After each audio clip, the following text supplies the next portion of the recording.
the madness.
Yes, tell the people right now. Pegboard nerds must have you locking at the sound. All of the gal I go passing when me boy I go drop them a coming. Murderers. Me are the burning fire and natural born killer. When me bust into flame, watch out some mics. You better turn it. I am make the bad boy bigger. When they come around me, I go on them. Listen to the word and the fire you cut in the middle. When the flames get higher, put up your gun fingers. Return all of the fire. It's a bad man signal. Give a sign. And put your gun finger trigger. Gun finger trigger. Gun finger trigger. Gun finger trigger. Return all of the fire. It's a bad man signal. Give a sign. And put your gun finger trigger.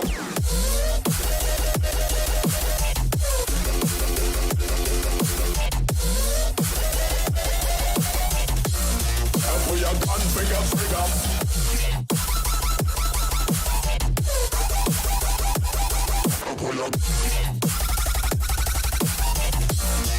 Pull your gun finger trigger. It's a bad man signal, give a sign. Pull your gun finger trigger.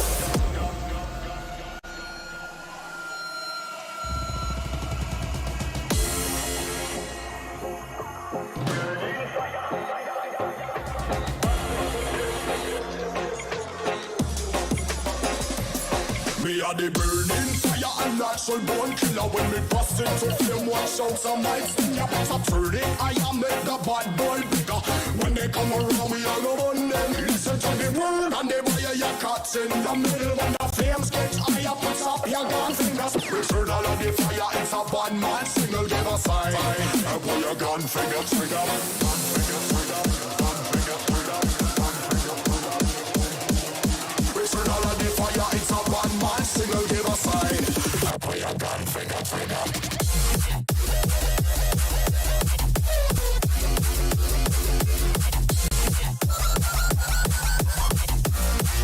Your gun finger trigger.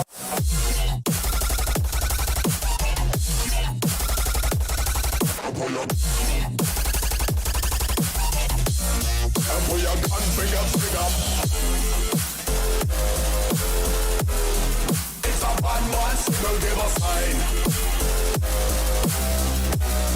Pull your gun finger trigger.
drop bombs, yeah.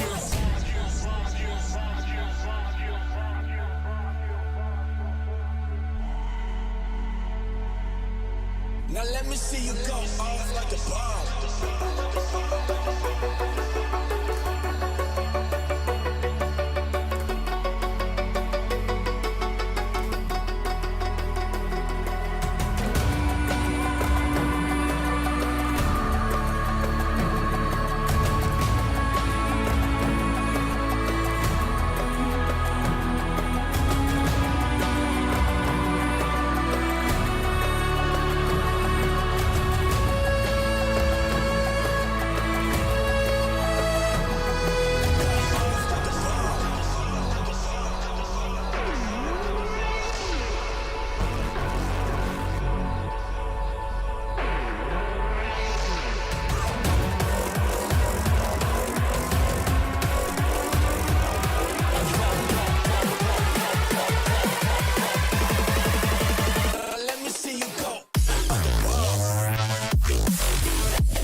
Bombs.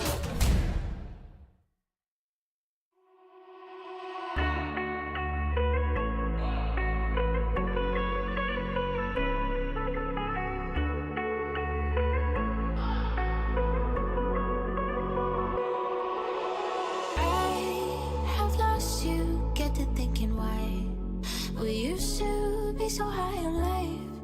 Without you, I don't feel alive. So I'll just keep on being high, high, higher than the sky.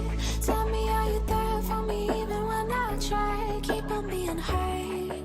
Without you, keep on being high. Without you, keep on being high. I know that you're feeling forsaken, mistaken, wish you were another man.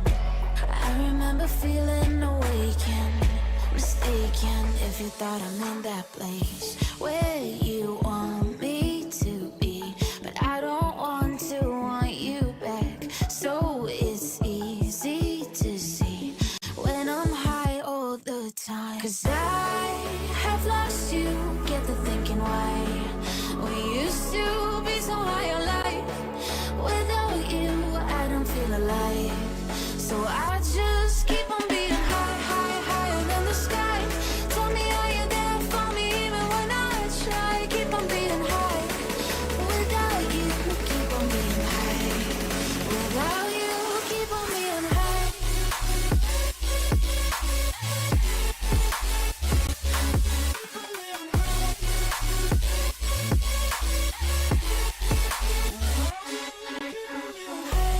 I know that you're feeling forsaken, mistaken, wish you were another man. I remember feeling awakened, mistaken if you thought I'm in that place where you want me to be, but I don't want you back. So it's easy to see when I'm high all the time. 'Cause I have lost you, get the thinking why. We used to be so high on life. Without you, I don't feel alive. So I just keep on being high, high, higher than the sky. Tell me,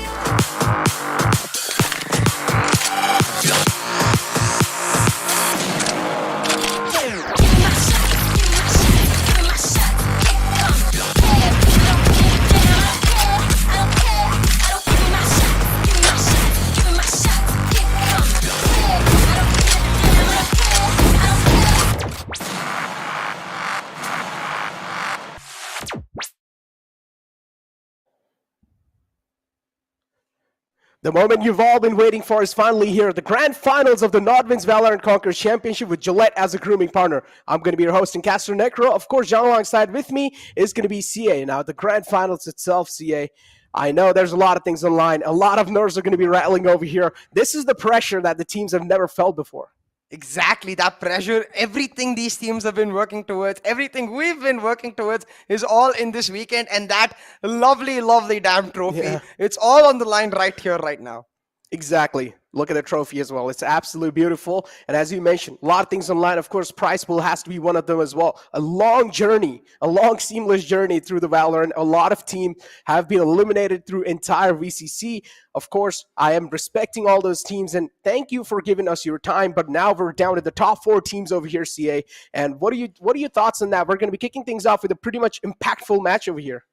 Exactly, and I think it's so interesting to note that even though we've had the most competitive VCC, the most competitive Valorant South Asian tournament we've ever seen, it's now coming down to the exact 4 teams battling for this trophy, the exact 4 teams as we saw last time around. So what's interesting now though is that unlike in VCC 1 where we had 2 clear-cut favorites for the title, honestly, any of these 4 teams can take it away, and that's what makes this grand finals weekend that much more interesting. Exactly. All 4 teams have went through a lot, and trust me, the champions are truly being forged because we know Global Esports themselves have played the most amount of matches throughout the entire VCC, so I'm expecting them to at least not have that much of nerves compared to all the teams because they've, of course, got a lot of experience even from the last year. Being the defending champions, they have a name to live up to. On the other hand, Enigma coming in as pretty much underdogs, I would say. Not really underdogs. They had shown themselves even last year, but the roster was a little different. Now coming in here, they have been looking really impactful.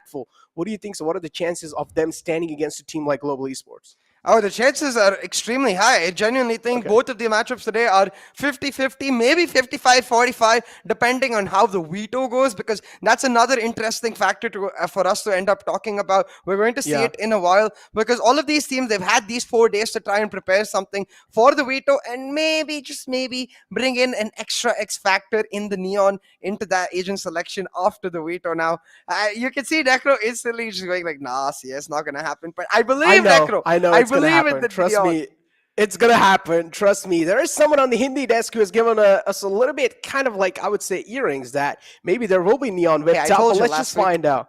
You told me, you told me. It's like these people, they just have a lot of contacts inside, okay? I'm over here outside. I'm just trying to cast, having a great time, playing video games as well in my off time. But moving forward, now we're also going to be having, as CA said, the map veto is what something's going to be really interesting here. And also for the viewers, we have also a lot of giveaways aligned for you guys, so there's nothing really need to get bored or something like that. But for now, let's take a look at the tournament explanation and let's find out where we are currently. So we knew 2 slots from India, 2 slots from Wildcard. The rest of the regions have only 1 slot. Moving it forward, they're going to be qualifying for the grand final playoffs and then, of course, the APAC Challenger playoffs. But now we have 1 team from Pakistan region itself, CA, and that's going to be Team Exploit. What are your expectations from a Team Exploit? Oh, expectations are very, very high. They've recently got an NA coach for them as well. So they're clearly preparing themselves for the full-time blow, trying to get into that top 2, the APAC Challengers playoffs. And even in the aftermath, we had a couple of days back with Team Exploit. The understanding was their focus is entirely on getting themselves that APAC Challengers playoffs, representing Pakistan in an international tournament. A lot of hopes and dreams currently ride on Team Exploit. Not just them. There's going to be a lot of hopes and dreams even on all the Indian teams that are going to be in here. There's pretty much 3 Indian teams and then 1 Pakistan team. So pretty much the teams that we saw last year too, CA. So they have faced against each other, of course, so they're going to be having a little bit more experience last time. But we talked about how the competition has upgraded, how it has changed a lot. So coming in forward, you said Neon's going to be whipped out. Do you think it's going to be whipped out from the side of Enigma Gaming or Global Esports? Oh, not Global Esports. I don't think. I'm expecting it from GE whatsoever because, as you said, right, they've had to go through a lot of trials and tribulations to get to this point. Even though they are the defending champions, they've had to really battle it out to make it to this top 4 mark. But all of this on the line, they've already secured a chunk of this massive prize pool that we have available for them. And I think from all 4 teams, we have certain players now eyeing that $1,500 prize and the $15,000 prize. It's all about the 15 in this weekend. Yeah, exactly. So $30,000 on the line, of course, and it's distributed between the teams. First place getting, of course, the most amount of money, and then it's going to keep on descending downwards. But the MVP of the tournament himself gets 1,500 in its pockets. Now, we did see there's a lot of players in the run-up for the MVP of the tournament, especially some players from Enigma Gaming. They've been looking absolutely flawless. What are your thoughts on that? Yeah, 100%. I think certain players from Enigma Gaming, and more importantly, the roster as a whole after YB's inclusion, have looked completely seamless. They look extremely comfortable, looking to push forward on the right now, and I think that's what is really interesting, because yes, on one hand, they haven't been challenged. It doesn't look like they've been challenged throughout this tournament, but you have to start wondering, is that going to be an issue or is that going to be a strength? Because when they get challenged, how they react is not something we've got to witness so far. I mean, exactly. You said they haven't really been challenged, but that also brings in a little bit of X factor. The teams don't really know how they're going to be expecting them to play when they actually do get challenged. So there's like pros and cons. It's like a double-edged sword over here. So it really does depend, or it really does come down to how you're going to be executed. But I completely understand where you're coming from. When it's something that you haven't really tested out in an actual battlefield, there's going to be a little bit of second guessing, second thoughts, overthinkings as well. But let's take a look at the brackets of the grand finals, and let's find out where we're going to be kicking things off in the first best of 3 series. As we mentioned, it's going to be Global Esports and Enigma Gaming. Now, both these teams are pretty good. We've seen Global Esports defending champions, of course, from the last year, which is 2021. But coming in here, Enigma Gaming, they have been looking absolutely flawless. Of course, as you mentioned, the new roster coming in, some star players as well, and the coach adding on like an icing on top of a cake. And talking about icing on top of the cake, just in the last few weeks, like 7 to 10 days, we've got Hikka as well able to make it to the boot camp finally. So they've got that 6th man available. He's been practicing continuously, and I think that could be another X factor added in. Even if we don't actually see him playing, the fact that YB actually has someone right next to him to help to point out from a player's perspective, hey, these are the things going wrong. These are the things we can point out in attack timeout. I think it's going to be a big buff to Enigma Gaming. Exactly, but as we were talking about, we have some giveaway for you guys, so let's take a quick glance at that. Of course, exclusive merchandise for all you guys. And all you guys need to do to enter in this giveaway is go out on your social media accounts. Make sure you subscribe to your YouTube channel, by the way. Go out on your social media accounts and pretty much make a post saying hashtag VCC and also tag at NODWIN Gaming in that post. Do not forget, tag at NODWIN Gaming and be a little creative. Get a little creative with those posts. You can do anything if you guys want. You can clip a certain legendary moment. You guys can post it. Anything. Be a little creative. You can also tag me and CA in the post for at least get a little bit of booster as well. But moving it forward, these are the chances, or at least this is how you enter inside the giveaway. So good luck. I wish you guys have a great time winning these giveaways as well, because in the end of the day, it does really come down to luck factor. But as CA said, and there's 4 winners whipped out every single day, so the chances are pretty much high. No, more than 4 actually, Necro.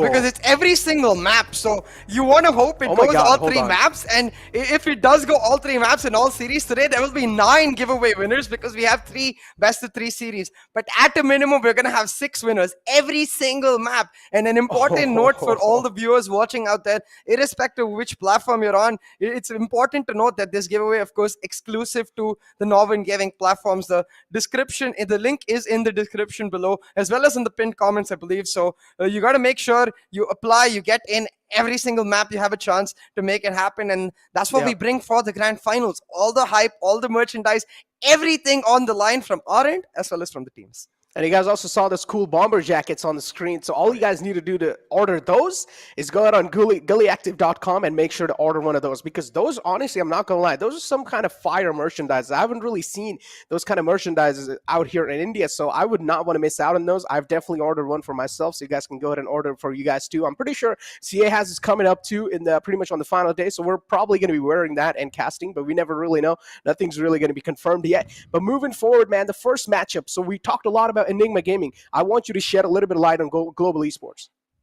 I think Global Esports, as we talked about, is a team that has gone through ups and downs. It's been a roller coaster of a VCC for them, you know. But it's nothing new. They went through an exact, very similar process in VCC 1. They lost to VLT a bunch of times before they beat them in the grand final. So ups and downs are very common for this team. The strength of this team lies in their motto itself. They're always fighting, which is why they have the hashtag GE fighting motto available for them. So I expect coming into the grand finals, a brand new Global Esports, but brand new in the sense that they go back to their old style. They go back to their old comfort. They go back to the breach on several maps and therefore pull out the win. But with no further ado, Necro, going on to the veto.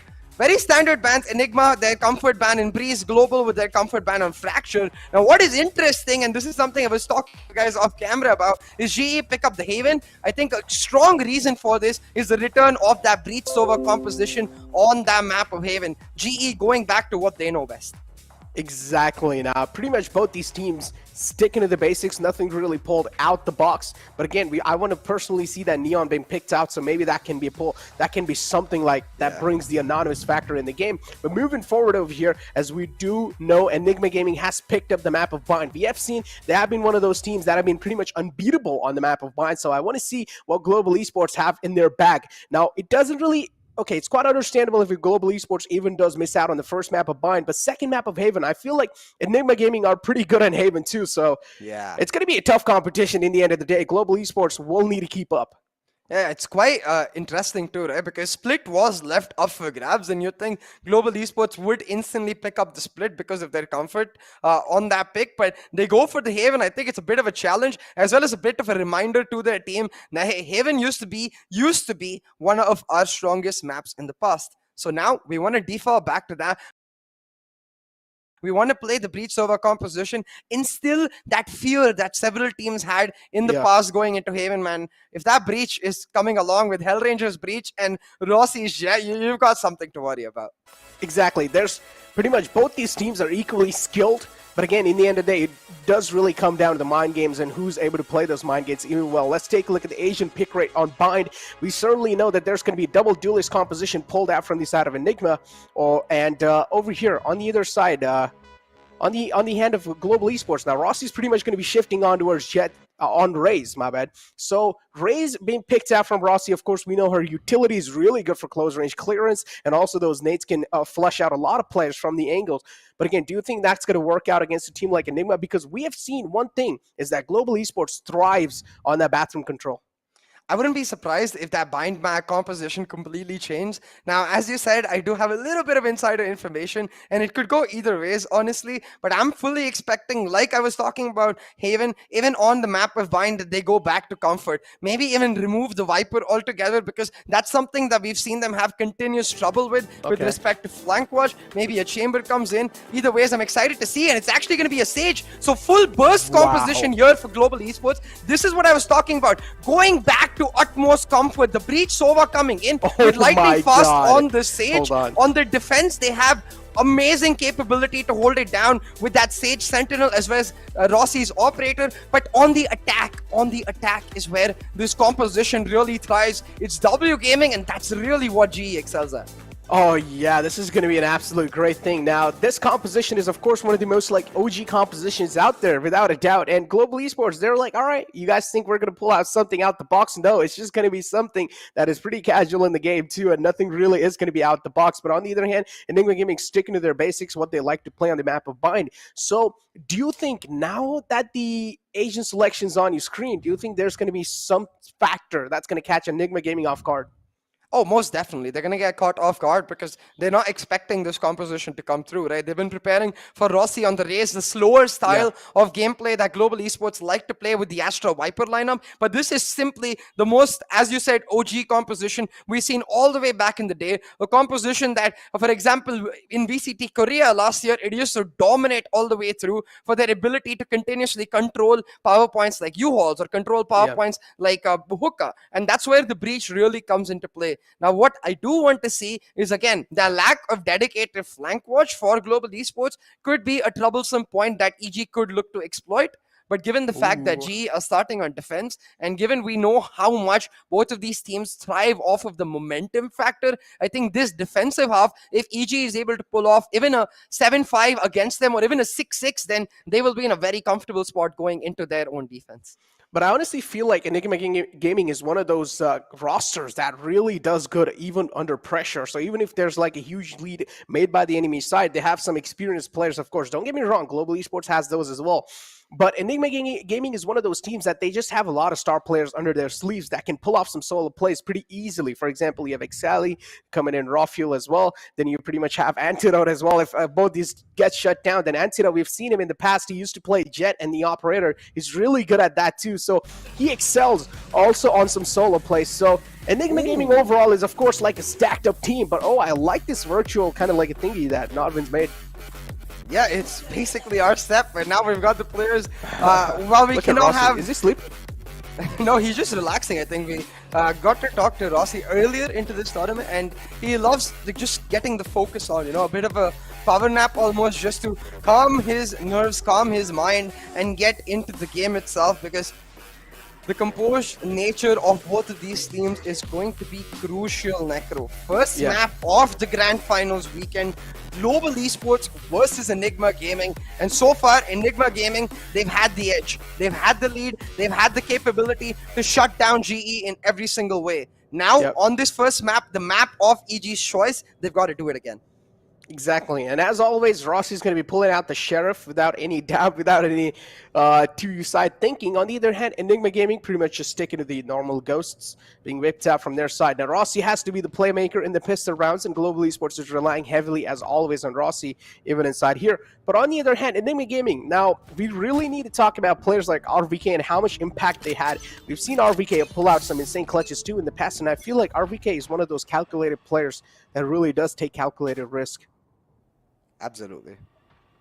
Talking about risks though, standard defaults from Enigma Gaming. Rossi going for the aggressive peek without any reach utility to mash him up, because you can see it's just the Sage Wall, the shut-off hookah, denying that control, but Cali is expecting it on top of the wall, getting Enigma started off in perfect fashion, and that's expected, right? Because when you have that wall, the Sage is usually sitting on top of the wall right there. So Cali surprising the heck out of Lightning Fast, getting a great start. The heal. He actually heard the heal coming through, so that got the confirmation that he's right there, and was easily able to shut it down, and nice headshots coming through the wall as well. But now here comes the recon from the side of Kappa too. Rossi as well gets shut down. That's not really a good thing. A lot of players getting strike down. Kappa on the side trying his best to hold things off. Now it's 2-on-3. Skills peeks out as well, but there's a lot of people to take care of. It's the final man alive. It's going to be the IGL himself, of course, the smartest man in the team. Left with the hardest clutch to make. Good flash coming out. Antidote's not really going to be taking those kind of risks. Classic isn't really that great in those ranges. Third Ranger will need to back off. Does have a lot of utilities available for sure, but that's not going to be enough to secure this round. Most definitely not. Just like that, a sound start for Enigma Gaming. They're here in a comfortable position already, and you can see Cali right there just waiting for the right moment, pops the head off. A beautiful read for him. Will make sure that Enigma is able to pick up this round, and even in this round you can see the key strength of Enigma Gaming on this map, given the fact that they're playing a no-flash composition, lies around the usage of teleports, lies around their ability to play around the rotations very, very well, and lies around that simple fact that RVK is dedicated to that flank. Watch, he shuts down Rossi, and because of that, they're able to go for the full rotate. But SK Rossi, he was the only player going for the buy in this round, went for a Marshall, got decent value for a 1-for-1 trade. I'm not so sure if that's worth for GE. Rossi got shut down. Still, the Marshall did make at least one impact on this round. Outranger peeks out too. Nothing really gone from that one. Rexy, we've known this man's really good at connecting those shots on the skull, so gotta watch out from a man like him. Antidote actually scratched that. Skills misses a couple of shots under RVK, so nothing really is going to be ripped out from that too. So this is, of course, an eco round from Global Esports, so not really a lot of things expected. SK Rossi was the impact player. He did get one frag, but instantly got traded out, so not really that great of a value, but still valiant effort. Especially because, like, now that we're starting to see more of this standard anti-eco come out, where not every single player buys, is usually the Sova going for the save. So given the fact that it got traded out for just a pistol, now you can see it's going to hurt SK Rossi. He's going to have to stick to a Spectre himself, while Enigma go on a pure bonus. 5 Spectres carried all around, and already Enigma off to a great start. Now the key difference between this bonus is that they're going to look for shorter range battles. So you can see already Raw Fuel paired up with Rexy as he tries to pick up the Shower's control. Oh, that's a really good stun too, but nothing really is going to be picked out from that. And how is he able to get those 2 quick kills? Also gets the weapon upgrade. Cop on the side is trying his best to hold the flood, but the single man's not going to be able to do it. Now it's a 2-on-4. Global Esports just completely getting scattered all across, and they're being shattered into pieces.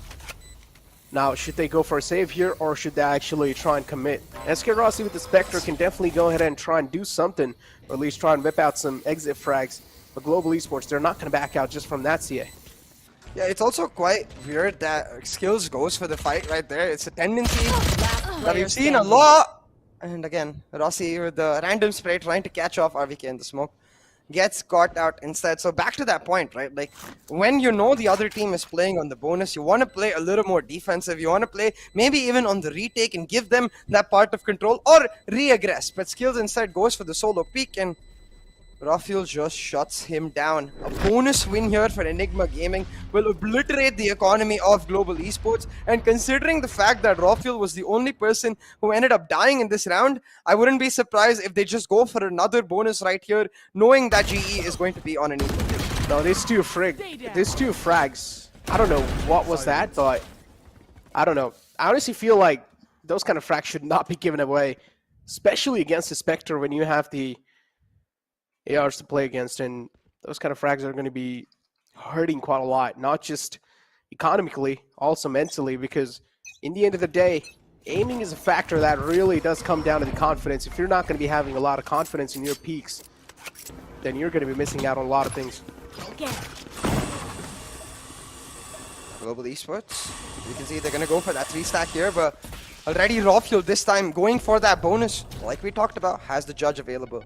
This time GE though with a much sounder plan, they've given up U-Halls to keep showers, and Kappa managed to shut down Rafael. Still remember, this is the eco, so it's going to be hard. Factor holding on, but Rossi with a helicopter flick shuts down RVK, lightning fast with another, and suddenly Enigma's collapsing in a thrifty on the board for Global Esports. Yeah, this is kind of weird.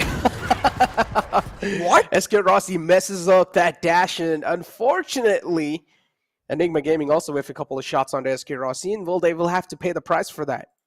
One missed bullet can change the entire outcome of a duel, and this is the prime example of that. Look at that. RVK missed a lot of shots onto Rossi. He did take him down to only 1 HP though, but that's not enough to shut down a man like him. And in the end of the day, of course, lightning fast is going to be the difference maker with the final frag. 3-1 is the score line, and we're also seeing the operator whipped out instantly from SK Rossi CA. I can't say I'm a big fan of this. Now, I do understand it's SK Rossi, so I think it's balanced. But again, I feel like the comp that Global Esports has, especially against the no-flash style of Enigma, where they like to take map control on every segment, you want Rossi to get proactive, and he's not necessarily going to be able to do it flawlessly without that. But with the tag of that drone, you can see Rexy trying to hunt Skills down, but the dancing shoes are on. Skills manages to dodge him out, and Rafael gets caught out trying to hunt down Skills. Hellranger with the first pick, and GE, they're starting to bounce back Necro, and it's absolutely crucial they do it now. Yeah, it does really come down to these solo engagements, and they cannot really give away these duelists like that. There's no one really to make that aggressive push inside the site now. So Enigma Gaming, they're left in quite a questionable side, and they again peek out. Personally feel like Antidote should have at least shoulder peeked that and try and bait out the shot and then maybe get the angle control, but just went for that wide peek, that cop on the side as well, and it's going to be flawless round from Global Esports just to wrap things up. Flawless round picked off for GE, and at this point, things starting to get intense as now Enigma Gaming, I believe with this next round, they should be able to afford a buy, but it will be at the brink of their economy. So as you can see, not much credits left. They have to make this buy count, and now you're gonna have to take a look at the ultimates available to them. With the Viper Spit available on RVK, they can just go for a hard execute, knowing that GE, they're in a position to just try and play off of the operator, play those early defaults, figure out where Rossi is going for the operator. Instead, he's actually with the rifle right now, the flash and dash combo coming in, but he gets shut down. RVK also disciplined with the wrap coming around from showers. Great trade. That's an absolute great trade, actually. Rossi knew that there's the Viper available all the time on A Shark, so he wanted to shut it down and deny that control. And in the end of the day, they actually did get the trade, so that's an absolute great trade, so it doesn't really matter even if the man did get taken out. In this 2v4 though, as you said, a huge trade, and it will mean that GE can't even play on the retake, Necro. Enigma Gaming, you thought for a second they'd get caught out by GE's proactivity, but instead they're prepared, they're disciplined, and they're composed, and they shut down GE. Shut him down though. It's the final man alive skills. It's going to be really hard to activate himself, but he's still trying to do some damage. At least trying to get some guns off of their hands, and he's going to be able to at least get one gun off, but 3 players still survive. Enigma Gaming, this is going to be a successful take on the site. Yeah, and at this point, we've got to once again start talking about the storyline that we've got right here, right, Necro? These are the exact teams that we saw in the Qualifier 1 finals, the grand finals of the Qualifier 1, where it was GE versus Enigma Gaming.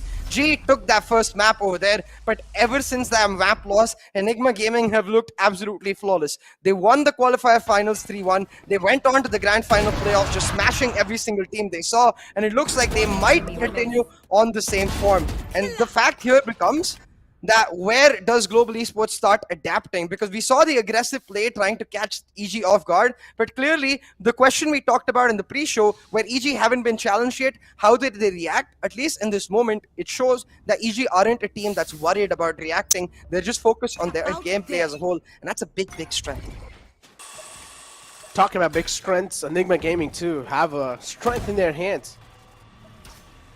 At least we're able to use it perfectly in the previous round, but this drone might just be a little problematic for Rossi. Falls back, no other option available. The Viper's Pit still available in the hands of Enigma Gaming, so that can be a little helpful in this take on the site. Blade Storm is available too on Rossi.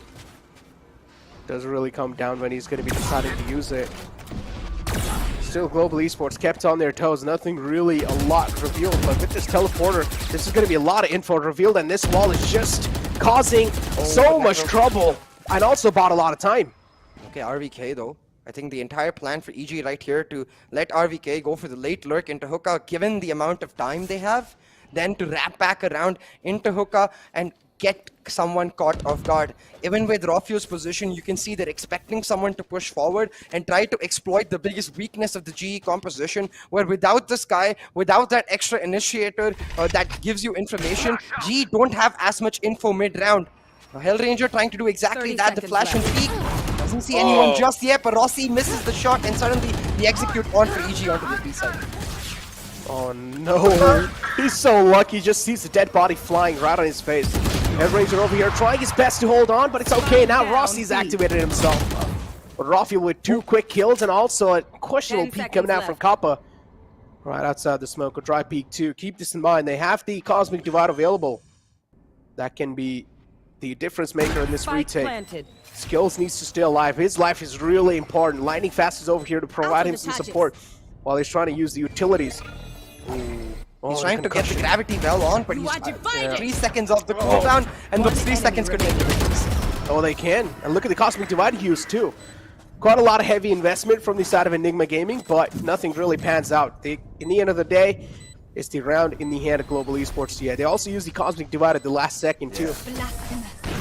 Exactly like you said, Necro. A ton of utility invested into this round, yet unfortunately not actually able to pick up the win. And it's really all down to Hellranger. The way he was able to hold on belong over there with his position kept Rossi alive. If Hellranger doesn't pick up those frags, Rossi goes down, so does he. And suddenly the post plants as well as the plant position itself for the side of Enigma is so much better. But once again, the conversation comes back to these compositions, because if you remember the GE versus VLT matchup we had in the last weekend, GE were playing very defensive, left back in their sights, relying on Rossi to pull off these initial picks in the mid-round instead of the info. And that's where I think the strength again lies here against this Enigma Gaming comp, which has no flashes.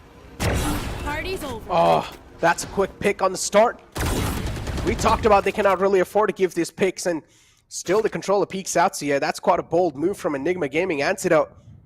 We talked about this man being a star player, and also we do see some showcases of him being an actual duelist, so there's a little bit of ego peek on the operator, but I personally think he should not have peeked out like that. But hey, as long as he's alive, that's all that matters.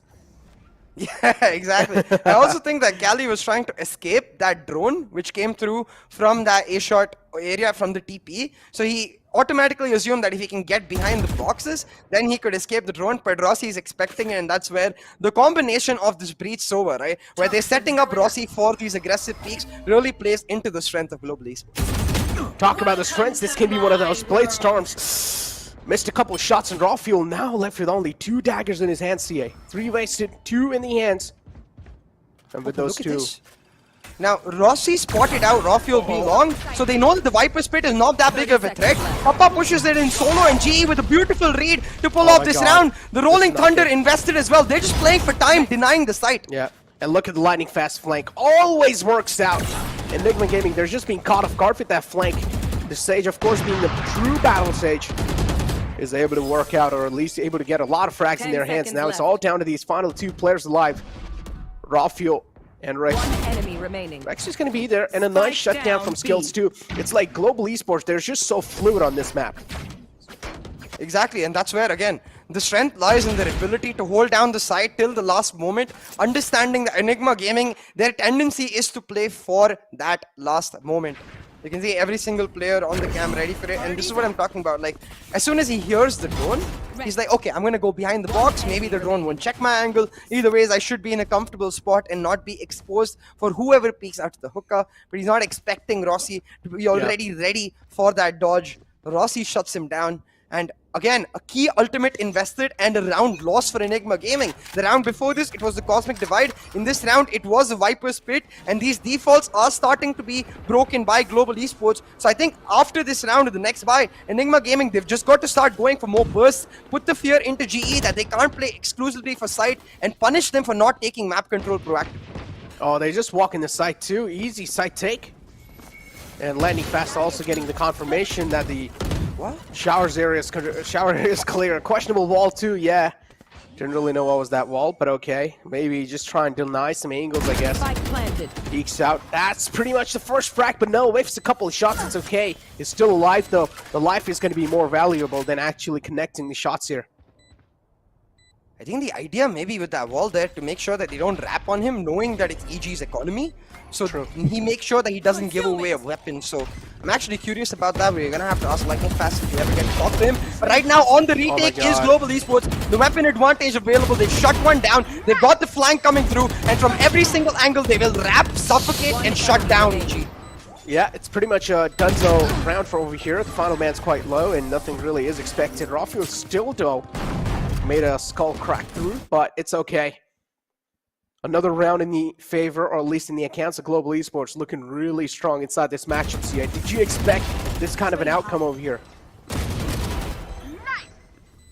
I wouldn't say I expected the outcome with respect to GE adapting so brilliantly, because that has to be the strength of Enigma Gaming. But I was just about to say, this seems like the perfect time for a timeout from YB, because we've seen the strength of these tactical timeouts. YB's ability to calm the team down, get them back to a comfortable position is extremely key. And you can see no agitation, nothing of that sort, just calmly talking to them. And we have to remember once again, right, it's 5-4 on the board. Enigma's on the defense attack right now. For them, going on to the defense, even a 7-5 would be decent. So I think that has to be the calm for YB. Just calm down, get a couple more rounds, and we're Gucci.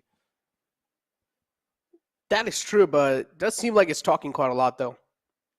I'm more kind of like he's just such a chill person. It's really hard to understand what he's saying. We did talk about this too, right? Just calming a team down and just saying that, okay, do this, do that, just refresh your mental sometimes. In the grand final, at least, it's going to be hard to work out. But again, if it is working out for Enigma Gaming, and if they have prepped some strats under their sleeves, at least for the grand finals, then I want to see them whipped out right now, and this is the best time to do so. That's the thing though, right? Like, Enigma, they excel on their defaults more often than not, so I don't think they have any special strats prepared whatsoever, but maybe they're able to adapt their defaults to what they see from GE, which is again and again the aggressive peaks from Rossi. So try to use that drone to deny him, but a bit of a whiff on the wall. Lightning Fast ends up breaking it himself, and that will give an open entry from hookah for EG. The open entry is there. But again, this angle that is being held from him is quite interesting. This is where he also gets shut down. So trades are happening back and forth, and now we're left on a 3-on-3. There we go. Lightning Fast also taken down, so the entire side controls in their hand. But no scratch that. Skills denies that. As you said, RVK2, the flank's going to be important, but Rossi, it doesn't matter. This man has a 6th sense, CA. And the spike is in control of him, too. 6 cents with 5 daggers, Rossi shuts him down. That frag was key. If RVK managed to take out Rossi, suddenly a 2v1 to wrap around and pick up the spike, EG would be in a great position to pull off the ramp. But with Rossi starting to pop the heck off, it doesn't matter that opening was left in Hookah. Global Esports, they pick up the win nevertheless. Now 6-4 on the board, Necro. It's the next round that is really going to matter because, as you can see, it is going to be an economy round for EG. So that 7 mark already guaranteed for GE, and a big difference between an 8-4 ending and a 7-5. So GE, they've got to push this momentum all the way forward, maybe even make some aggressive plays knowing that they have the resurrection available. Yeah, but still, I feel like this is the true test for them. They should not really be overconfident in their peaks because the Sheriffs are looking for that, and this is what exactly said the overconfident peaks. Now, the controller's out the gate for Global Esports. Even if they do have the resurrection available, Rossi should not peek out over here. That's a great shutdown on their drone. Not really a lot of info can wait, but at least they know the operator's watching that angle now. And we do see the A-Shart's angle completely left unchecked, but luckily there's no one available there. Nice shutdown. Absolutely. And as you said, a lot of map control with many positions with no one being left on the attack means Lightning Fast is able to push through B-Long. They're able to deny the Showers control Rexy once, but EG, they've taken sight for themselves, so now they're relying on the calls coming through from Antidote and Cali for Rexy to decide where he wants to go because they've got to make that decision in the next 10 seconds. They're waiting for a pick, looking for something, but instead, Lightning Fast spots out Antidote. He's going to give the call that, hey, day towards elbow, and now GE will stack up, wait for the execute onto the side. And I honestly feel like lack of flashes is actually hurting quite a lot the Enigma Gaming here. Not gonna lie, because these individual duels, this is what they're really not able to win. And if there are flashes are so good at isolating some of those duels and also giving you a huge edge in those one-on-one fights. One enemy remaining. That was a great recon, but again, is it going to be making any difference? No is going to be the answer. Rexy, though, with the Marshall, is going to make some skull crack. But again, look at, okay, it's just Rossi trying to PM a little bit here and there. He's trying to play around with his food. At this point, though, Necro, 7-4 on the line. This was the eco, so we expect this win. But the next round with the full buy of EG is going to be crucial. Especially given the style of this GE comp, right? The Jet Breach Sage, where you can keep going for those aggressive A executes. You can wall off a part of the site, plant, and play for the post. GE's attack is going to be absolutely phenomenal, but hold on! A triple op in defense. That point that you highlighted, the no flash really hurting EG. It seems like GE are ready to pour salt on the wounds and try to push it out all the way further.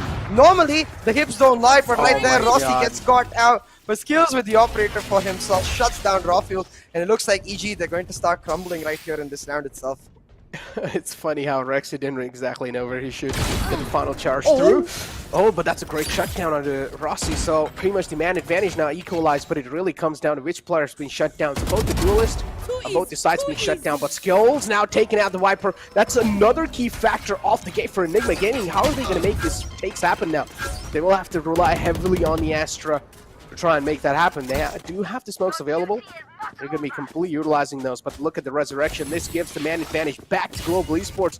And keep this in mind, even if Rossi doesn't have the armor, he doesn't need it. He has the operator in his hands. Exactly. Still though, 3v5 with the Cosmic Divide available. They're going to just set it up, proactively try and deny those angles, and try and set up Cali for those aggressive peaks.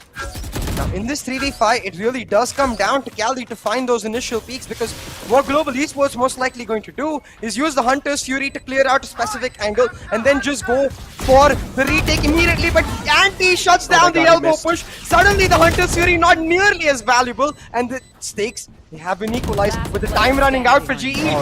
Comes down to a 1v2. Rexy trying to isolate the duels. He shuts down Rossi.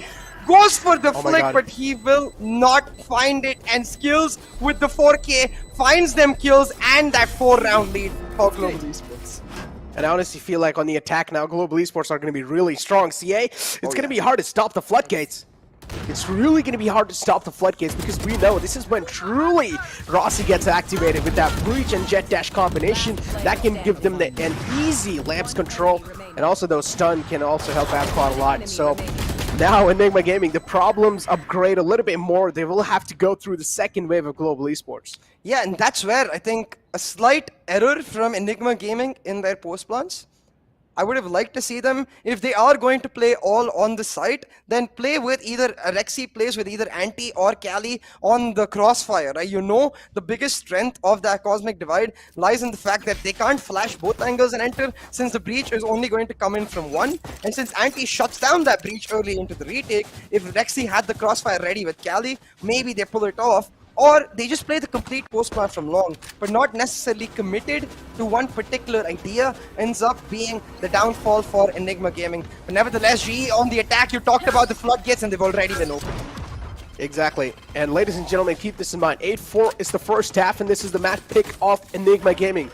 They're down by 4 rounds, and if Global Esports do win this round, this means Global Esports is going to be really hard to stop the momentum. We've been talking about how these teams really thrive on the momentum factor, and they're able to excel onto that. Nice shutdown, but still it's trade, so that's not going to be hurting quite a lot for any of these teams. But Skills over here watching this flank. Rafiel's going to be caught off guard. There we go. Head being cut off, and now Enigma Gaming, they're exposed. Potentially even caught out. Scally starting up his team's retake. He finds 2 key frags. Make sure it's a 2v2, and even though the trade comes out, it's Rexy in a great position. Like I mean, you say how, but now we've come to expect this off of Rexy. He has the best headshot percentage, but Rossi, calm and composed, like you said, playing for that time factor, able to pick up the pistol. And I know usually at the 8-4 mark, we always say it's a decent enough scoreline to build up a foundation and pull off a comeback. But given the nature of GE's composition, the aggressive, deep, execute-based composition that they have, I don't think losing the pistol is going to help EG at all. They're going to be in a position now where they can't get the op online ASAP. Even if they do, the op is most likely just going to get overwhelmed. And GE potentially just discussing that in this timeout as to how they close off this map before they move in. And you can see the instructions being given by Rex Streams. Shout out to that guy. Of course, you give a shout out to him. He is one of his best friends.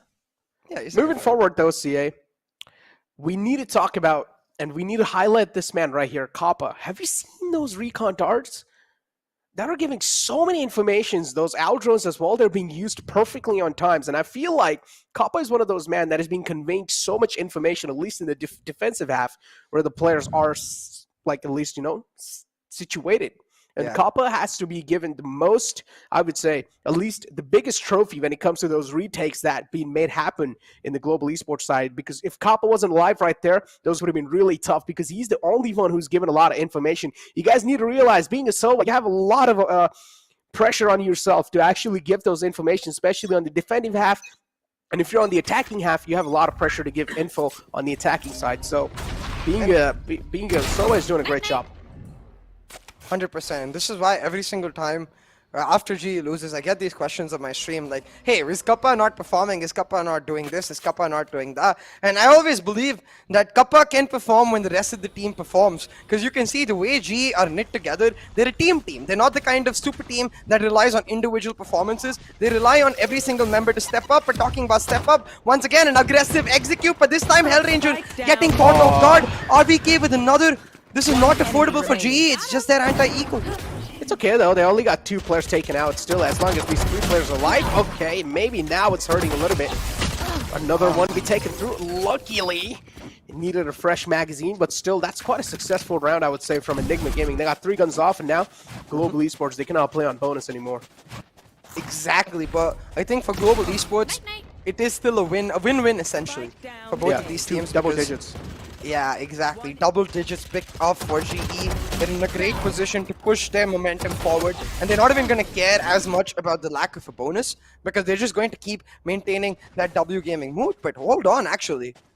It's going to be a hero vandal bonus, effectively. Rossi goes for the full buy. The rest of the team going for a bonus. And a bit concerning for me because it does mean that everything relies on Rossi this round. If he gets shut down too early, gives away that Vandal, suddenly it's just a free round given away without his buy in the next. Look at the amount of utilities just used to flush that mana out the side, and now they know there should be only 2 players alive. Rossi missed a couple of bullets at the start, but it's okay. His teammates got his back, and he's going to be shutting down the man. Antidote in the corner is kind of isolated, and he will also be taken care of by Lightning Fast. We know this man's capable of a lot of great things. Another one to shine through. 3K for Lightning Fast, single-handedly being the difference maker. 56 HP in the hands. And he also has the heal available, 2 players to take care of, and Lightning Fast with a 4K being an MVP of that previous round. Wow. Man, and this honestly feels, it feels so like a redemption for me personally. Because, you know, throughout this tournament, we've been begging for GE to go back to their comfort. Forget the meta, play what made them the defending champions in the first place. GE are the defending champions because they stuck to what they know the best throughout VCC 1. So big shout out to the GE team, a big shout out to Rex Streams for making this happen. The way Lightning Fast has been unlocked, remember every other map on Bind when he was staying back, when he was on the Viper, where he was waiting for his team to do something. Now on the battle stage, he's like, let me show you what I've got. Exactly. It's like he is now more kind of like in a comfort role. Well, he doesn't really have a lot of pressure, and he's able to activate himself. He's able to focus on those solo plays that he's capable of making. A little bit of aggressive peek from Excali, but this time it's not going to work out. He tried to wrap around all the way in the flank, but Global Esports, they're ready for whatever is being thrown on their plate. And they're just so, this is what I'm talking about. They're just looking so fluid, CA. It's like they have learned a lot from the past in this VCC 2022.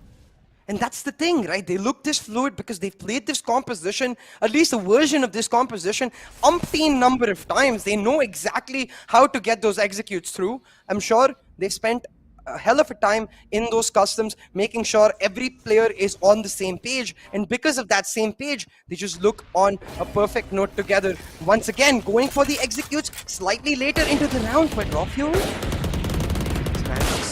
the gravity well denies the plant. Can Rofio deny it once again? It's going to be really tough. I don't think so. That's going to be the case here. And now with the plant going through and a lot of pressure again at NCA. And if they win this round now, it's going to be the match point. Oh, whiff coming through, but it's okay. Gets the kill in the end of the day. Keep this in mind, the Viper's quite low on the hand of Enigma.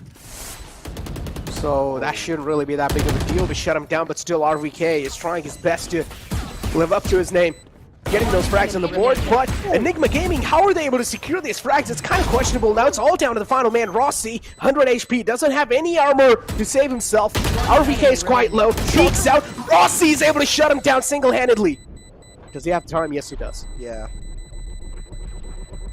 Oh boy, it's getting hella intense, but Enigma Gaming pulled out a Thrifty, and like you mentioned in the middle of all of that, RVK was extremely low, but he still manages to take down Hellranger. With that threat of a flank, GE are unable to actually push through and get the wrap around, because usually with this plant, you want to get the A-shot control and have Hellranger coming on the late trap so he can take away pressure from the Shower's post-plant players and therefore ensure a seamless post-plant for their team. But with RVK's skill picked up, that wrap is not there, and instead EG, they pull out a Thrifty, and this is going to be huge because now Rofio's got his hands on an operator, and GE, they're back to defaults, which is quite interesting because you can see Rossi himself going for the operator, so you have to wonder, is slowing things down really the answer to what happened in the last round? Because the fast execute-based gameplay from GE is what we saw really work so far.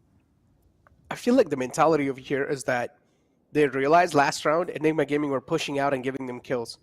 But that was the eco. Yeah, that was the eco, but still they're expecting some aggression coming through. But Enigma Gaming too, they're just not going to let that happen. No aggression, they're playing really patient. So, CA, did they show the predictions? They didn't, right? No, unfortunately, we've got no predictions today because we've got a long desk, but we can talk about it. Nevertheless, I think for me, it was I went with 2-1G. Yeah, for me, it was dependent on the veto. I would have gone for 2-0 EG if they picked up Icebox, but Bind was a little sus for me. So I think I am on your route now, going for that 2-1 GE, because I do genuinely believe, knowing especially that GE were going to come into this map with the breach, I wasn't a big fan of EG picking up the bind, but to be fair, I guess that was just me knowing. They didn't know that EG is going to pick up the breach. Oh boy. lack of flashes hurting them absolutely in all the different angles. And look at the mind games being played from G. They're just working out all the times, and smoke's now scattered all across the floor. The Rolling Thunder coming too. Easy sight take in their hands again. It's going to be really hard to stop the flood, but how does he find that frag through the smoke? A little bit of back movement coming through, but it's okay. 2 quick kills on the board, left with a 3-on-5 now. And X-Kelly with the showstopper too. It's going to be a waste, but okay. He still finds the kill though, okay. Rossi going to be able to save his operator, which I honestly, again, don't like, because, yeah, I understand what you were saying as well, which is EG gave aggressive pushes in their eco, but gee, they need to remember that was just the eco. Slowing things down against a team like Enigma Gaming is never going to work out in their favor, because that's what Enigma Gaming's strength lies in. The aggressive executes is where Enigma Gaming get caught off guard. They don't get to calm as fluidly as they would normally in this map, and that's where GE can exploit certain loopholes in their composition. But instead, Enigma Gaming, with GE slowing things down, they're picking up the pace, they're able to find a lot of value, and I really don't want to see GE going back to those last minute executes, go back to what worked in the first few rounds and shut down EG is what we expect. But look at this 4-stack from EG, they have a read. They do have a read, but again, Global Esports, they're also taking their sweet little time, and they're isolating these corners. They're trying to flesh these players out slowly and steadily. We did see that aftershock coming through, but Global Esports not backing out, because that's a ton of utilities being used from the side of Enigma Gaming to deny the short control. These mind games, Necro. GE don't yet know that there's a 4-stack here. They've only seen presence of a jet and a wiper. But Rossi with a really quick peek shuts down Cali, and like you said, with those peaks, suddenly this 4-stack presence revealed. GE still trying to play mind games and go for the late execute in, but this might work out for EG because they're still waiting in the shadows. Ooh, but still connects that headshot, CN. And that's why crucial 1-2. Lifts those shots, and that's not going to be spared. Rossi will shut him down too at a 3K CN. This means match point for Global Esports. Final man alive. And a lot of eyes on him. Rexy has the headshot percentage, but he needs to convert that headshot percentage into a clutch. Is that going to be the case? Has a ton of utilities too, to shock darts to flush players out from their spots, from their comfort zone. But look at this angle being held. Kappa is going to be a little sneaky man, but that's a nice flick. And talking about the headshot percentage, finds a quick kill, instantly backs out too. Now with this round, as I mentioned, it's going to be the match point, and Global Esports, they're going to be looking hella confident. And this is why these slower playstyles, they're so duel-based. Without that initial pick of Rossi, 110%, EG just win this round, but Rossi showing up when his team needs him the most, entry fragging with an operator. Now normally you would be surprised and perplexed with that statement, but when I say Rossi entry fragging with an operator, you'd be like, oh yeah, that's normal, completely normal.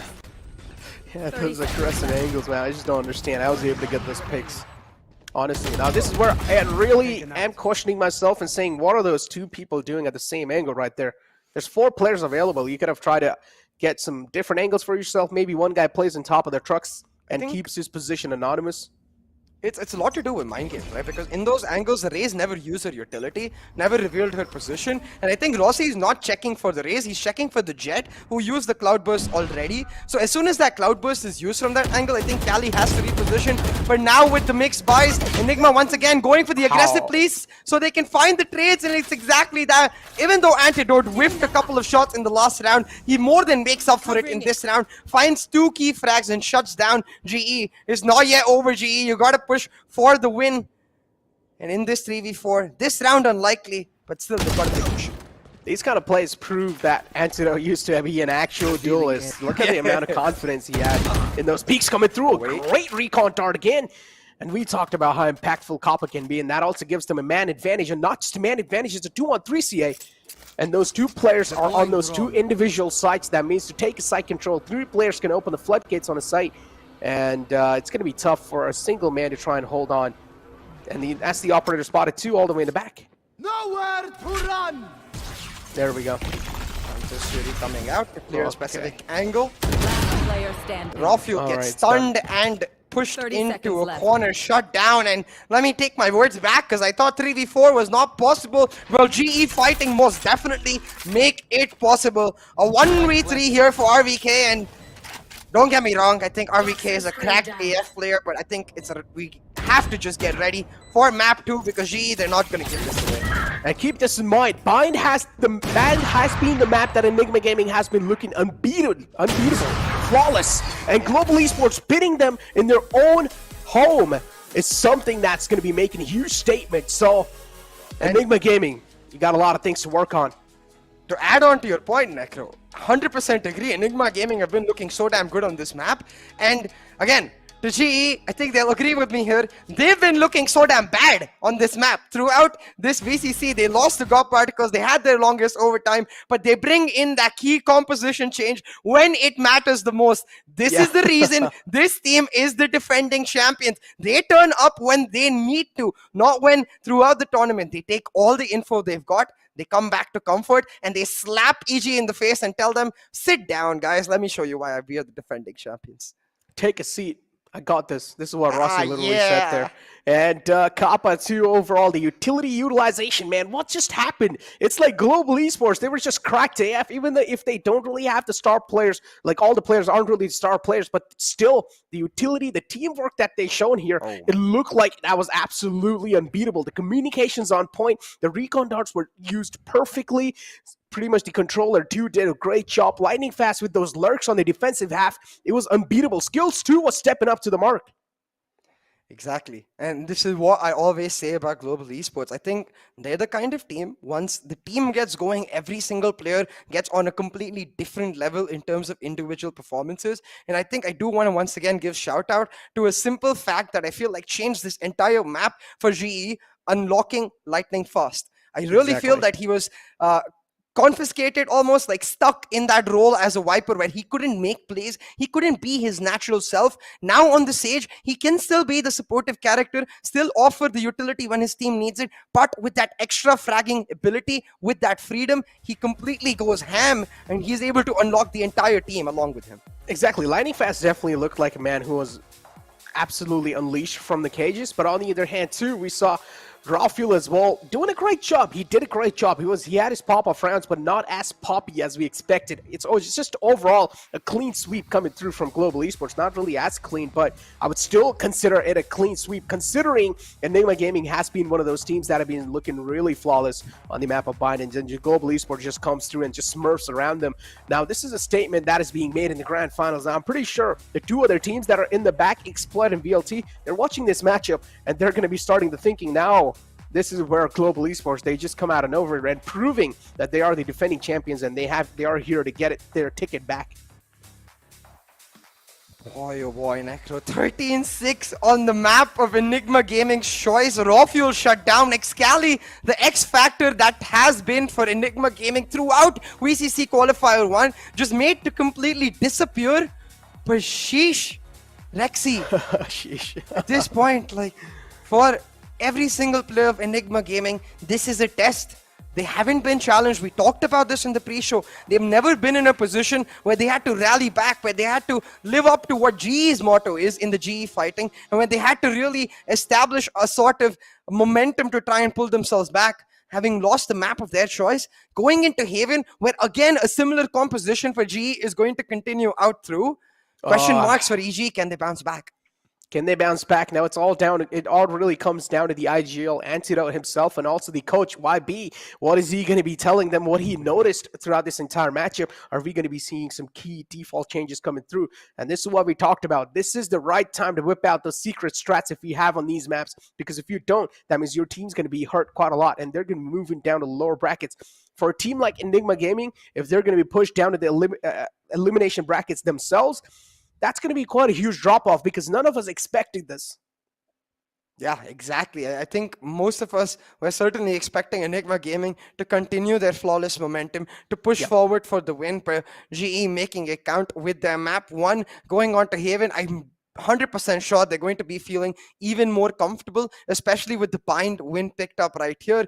And since on Haven, Lightning Fast is that much more comfortable on that lurking role with that Sentinel, he gets to have a lot more options to himself. I feel like the stage itself was more of a band-aid fix, you know, where we didn't have Lightning Fast in his prime form, and with this band-aid fix itself, you could see GE was dominant. Going on to Haven, it's a standard fix where they go back to their oldest, strongest map. They go back to one of their best compositions. So EG, this is a big test, and I wonder what Cali is going to play.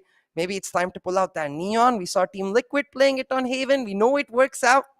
Cali, give it to us. Come on, just give it to us. I would say most likely, yeah, probably. We're probably going to be seeing the Neon whipped out. See, I don't know. Look, I honestly feel like if Enigma Gaming had a dominating start, then maybe the Neon picked up odds could have been higher, because Enigma Gaming, they would have also had the confidence. But moving forward now, them being beat up on the first map itself in their own hometown bind, they're going to be starting to second guess themselves. The mentality is going to be shattered into pieces, and them also the nightmare is going to be there of moving down in the elimination brackets themselves. So Enigma Gaming overall have a lot of things to take care of, but don't get me wrong, equal amount of pressure on Global Esports too, because Haven isn't really going to be that easy of a job. Again, they made it look easy on Bind, but I personally feel like Haven has to be the closest that it gets. Oh yeah, 100%. Especially when you consider the fact that composition-wise, neither team will have as much of a disadvantage. We know Enigma Gaming, they usually play the Sova Sky. They might play the Sova KO with Cali on KO just to enable him just a little bit more. But either ways, because of that flash option, they're going to have a lot more options with the way they want to execute the comp, the way they want to play the map. And inherently, the map of Haven, I feel like suits EG's style a lot more. They're a team that focuses on the defaults a lot, tries to play for the rotations, and on Bind that can be a little telegraphed, and you could see GE exploiting that with the adaptation they were able to make in the defense. On Haven, it's easier said than done. Oh man, talk about exploiting the facts, but I do feel like in the previous map, Global Esports exploited the heck out of Enigma Gaming. As I mentioned, Global Esports were just looking so fluid. They were able to find these little loopholes that they were able to adapt through in the defensive half, and they were just able to get those flanks through. Skills himself was always the man lurking around, and then Lightning Fast too. At the start, he was getting some couple of frags, but then later on, he started putting a leash onto himself because he realized, okay, the flank can be red now. So that's when Skills started activating himself on the Astra, and he was getting those couple of frags. So overall, the map control is what Global Esports really needs, and when they get that, it's going to be pretty much unstoppable. They're going to be unstoppable force of nature. On the other hand, Enigma Gaming, they're just not really getting anything. They're just not getting the stars aligned on their side. Now, what do you think? So what can they do? What can they change coming inside the map of Haven to at least get the stars back up in their pockets? I really do want to see Cali on that KO pick or the Neon pick. I think the Sky is not going to work out against Global Esports because of the nature of the breach composition, right? The way GE want to play it is take proactive control of the map and then deny certain areas to EG, wait it out, and then on the basis of those mind games, move forward. Already we saw in these mind games that GE were a foot ahead. So I'm assuming if they play the Sky, then GE will continue that momentum forward. Yeah, talk about that, and also I also had a couple of talks about about this whole thingy about the KO in the composition implemented, and okay, I'm gonna hold on to my word over here, but take a look at this replay right here, how they played it out. Global Esports, these first two picks that led to their demise. Exactly, right? And if you can pause right here, you notice that, again, the strength of this composition lies in, look at where RVK has positioned himself in that U-Haul angle. Look at where they've gotten Shover's control. EG, they like to play it slow, take parts of the map. Now, if we play the rest of this round, we're going to notice then once they've taken control is when they actually push into sight. Now, what's beautiful is we're going to see in future clips, the way GE adapted this is give it to them. They're like, okay, you want control, take it. Our strength in our composition lies on the attack, so we're going to turn defense into an attack naturally by playing for retake in those particular positions. Talk about retake. Now we gotta give some props to that, man. Those nades are just so useful to flush out the man all the way in the backside. That also gave them a couple of openings, but it really came down to the second man of Global Esports. And we did see in a couple of clips that will be shown in the future where Hellranger was in an angle and a rookie mistake was being made from the side of Enigma Gaming to not check a corner, and Hellranger got away. One enemy remaining. Yeah, exactly. And again, we're seeing multiple examples of EG's strength in their ability to shut down particular angles, play it slow, and therefore adapt. And this is why even when it was 11-6, 12-6 on the board, when GE slowed it down, it looked like once again EG had been activated. At this point, what is really, really key is what going into the next map, GE found their strength in is playing those fast, aggressive playstyles. Having an ability to deny that slow, reactive approach that Enigma are so good at to them. So I hope that continues on to Haven. And I also hope that YB has something in his playbook prepared to tell EG, okay, you know what? Screw it. We're not going to play slow anymore. They want to play that quick. We'll match them at their pace and shut them down. And talk about playing quick now. I had a couple of words with, of course, Sai Simmer, who's on the Hindi desk, and he brought up a really good point, which I agreed with too, is that if you have a KO in your composition, you need to amp the pace up too. Because KO's utilities, that gives you a lot of impact for sure, but that doesn't really give you a lot of time to work around with. So that means you will have to amp your pace up. And if you do use those daggers to shut down enemies' utilities, you need to be quick on your feet. Yeah, exactly. And this is why we always talk about how the defaults need to revolve around KO. For example, a very simple 0 point that we've seen from Amaterasu when he plays the KO on Haven is the way he's able to throw the knife from the mid area to shut down a lobby itself. And we see that paired up with VLT aggressively taking control of a lobby, even though they're on the defense. That's how you want to be continuously seamless with that KO. We're talking about seamless.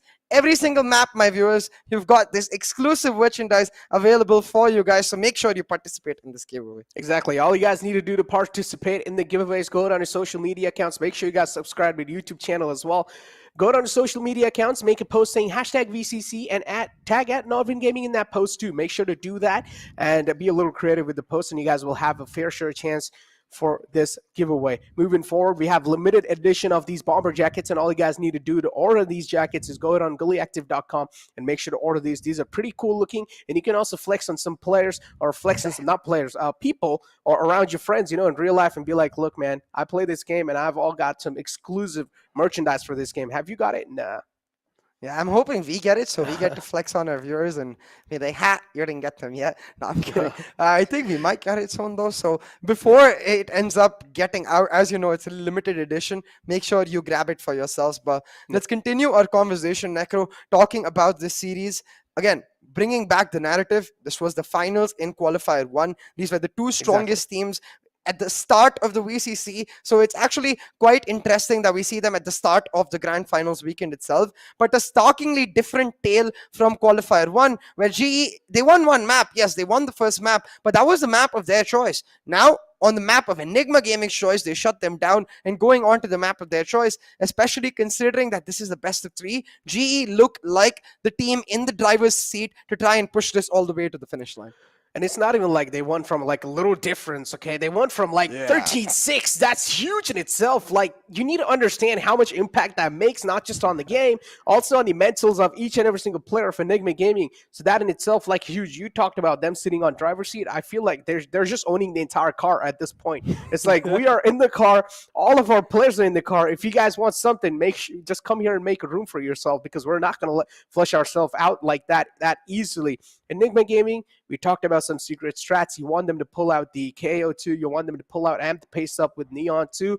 In the end of the day, you just want them to be a little more aggressive and proactive moving forward. This is the map. Wait a minute. And we have the agent selection instantly in front of you. Oh my! I'm really sorry, Necro, but as soon as I saw Rexy on the sky, the Breach Sky is what we're expecting coming through from this comp. So Enigma Gaming switching it up. If you want to amp the pace up, well, remove the Sova, go for the most aggressive initiators you can find. So the Breach Sky for Enigma Gaming, this is going to be quite interesting the way they end up playing this out. This is definitely going to be really interesting. So Global Esports, I just feel like I am watching Valorant, which was when it just came out, literally. Like, I mean, Astra is kind of like a new controller that's being used over here, but still, rest of the picks are pretty much like the OG picks over here from all the teams. And I personally loved it. This is kind of like a throwback to 2021, and these teams are just giving us flashbacks how they played last time. Global Esports, of course, looking phenomenal on the first map, and they're looking to steamroll it through even on the second one. Yeah, exactly. But man, I have to talk about this Breeze Sky composition for a second, because in the background, I've been working on this composition particularly. Now, I will say that the strength of this composition lies in your ability to play the push and pull gameplay, where you push on one particular part of the map and you pull back on one particular part of the map. It's give and take, essentially, where you take an area just to give another area to them. So it strongly relies on the players being on the exact same page. The minute a player over-aggresses and gets caught out in one of those pull areas, one of those take areas, it becomes completely different and the composition starts crumbling apart. And yes, the strength of EG lies in their ability to stay on the same page, but against, like you said, the OG composition of GE, it's easier said than done, because every single time what GE is going to do is going to be like, okay, you know what, we'll take that area that you're giving to us for free, we'll save our utility in the area you're pushing on, and then re-aggress, not retake, re-aggress. For example, if they take A long, they'll give A long and then just flash dash and take it back. And we were talking about how Enigma Gaming, the lack of flashes were hurting them. They're like, okay, you think we didn't have flash last time? Come here, we picked 2 agents with flashes. You got something to say? No, kid. Shut up. So now pretty much a lot of flashes, a lot of utilities for Enigma Gaming to work around. That also gives them a lot of room for error. But again, room for error doesn't mean you should just start peeking out and dying. That means pretty much if you do miss out on a couple of utilities, that's not going to be hurting them quite a lot. But the lack of SOA, I feel like, can also be a little troubling. Now, don't get me wrong, Sky is really good, but Sky just tells you that the players are available, but she doesn't pinpoint you the players. And already with the stars placement, you can tell they want to take shot control. Thought that was going to be a fake smoke, and Raw Fuel pushes in, but instead he just holds back. Trying to play mind games maybe. Wait for the orb being taken up before he fights, but the fight lost itself. Raw Fuel taken down low, he has to invest the dash, and yes, he's got himself into a shot, but at what cost? Doesn't have a dash, doesn't have his full HP, and now you can see GE, they're going to wrap on him with Hellranger setting up the fall line on a flash. Oh, he still fights too! On Raw Fuel, still, yeah, single-handedly is able to find those 2 kills, both of them being shut down, and that's quite a lot of impact being made by the solo man. And now the call should be made, maybe try and back off on the A site. Raw Fuel still posted up over here. Hellranger does not expect it, but Raw Fuel being a little bit immature in the decision to peek out like that. Can't really say immature, just didn't really expect him to be there. On the backside skills with a lot of pressure and all the floods to stop. Still Zoe able to get into platform on time. Finds Excali and a dink on Anti, but a dink is all it will be because Anti takes him out, and RVK shutting down his mirror will make sure this is a 2v1.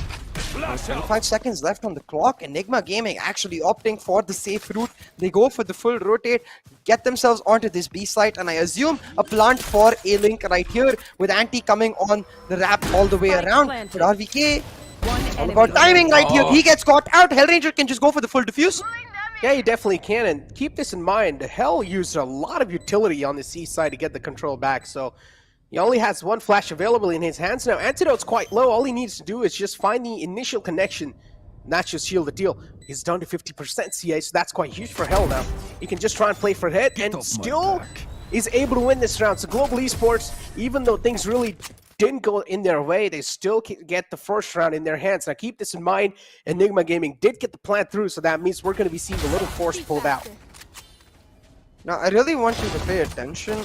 At the second part of this replay, I believe when they go for the rotate, I wonder if they even get to see it. Like right here, I'm very confused about why Anti goes over to A shot.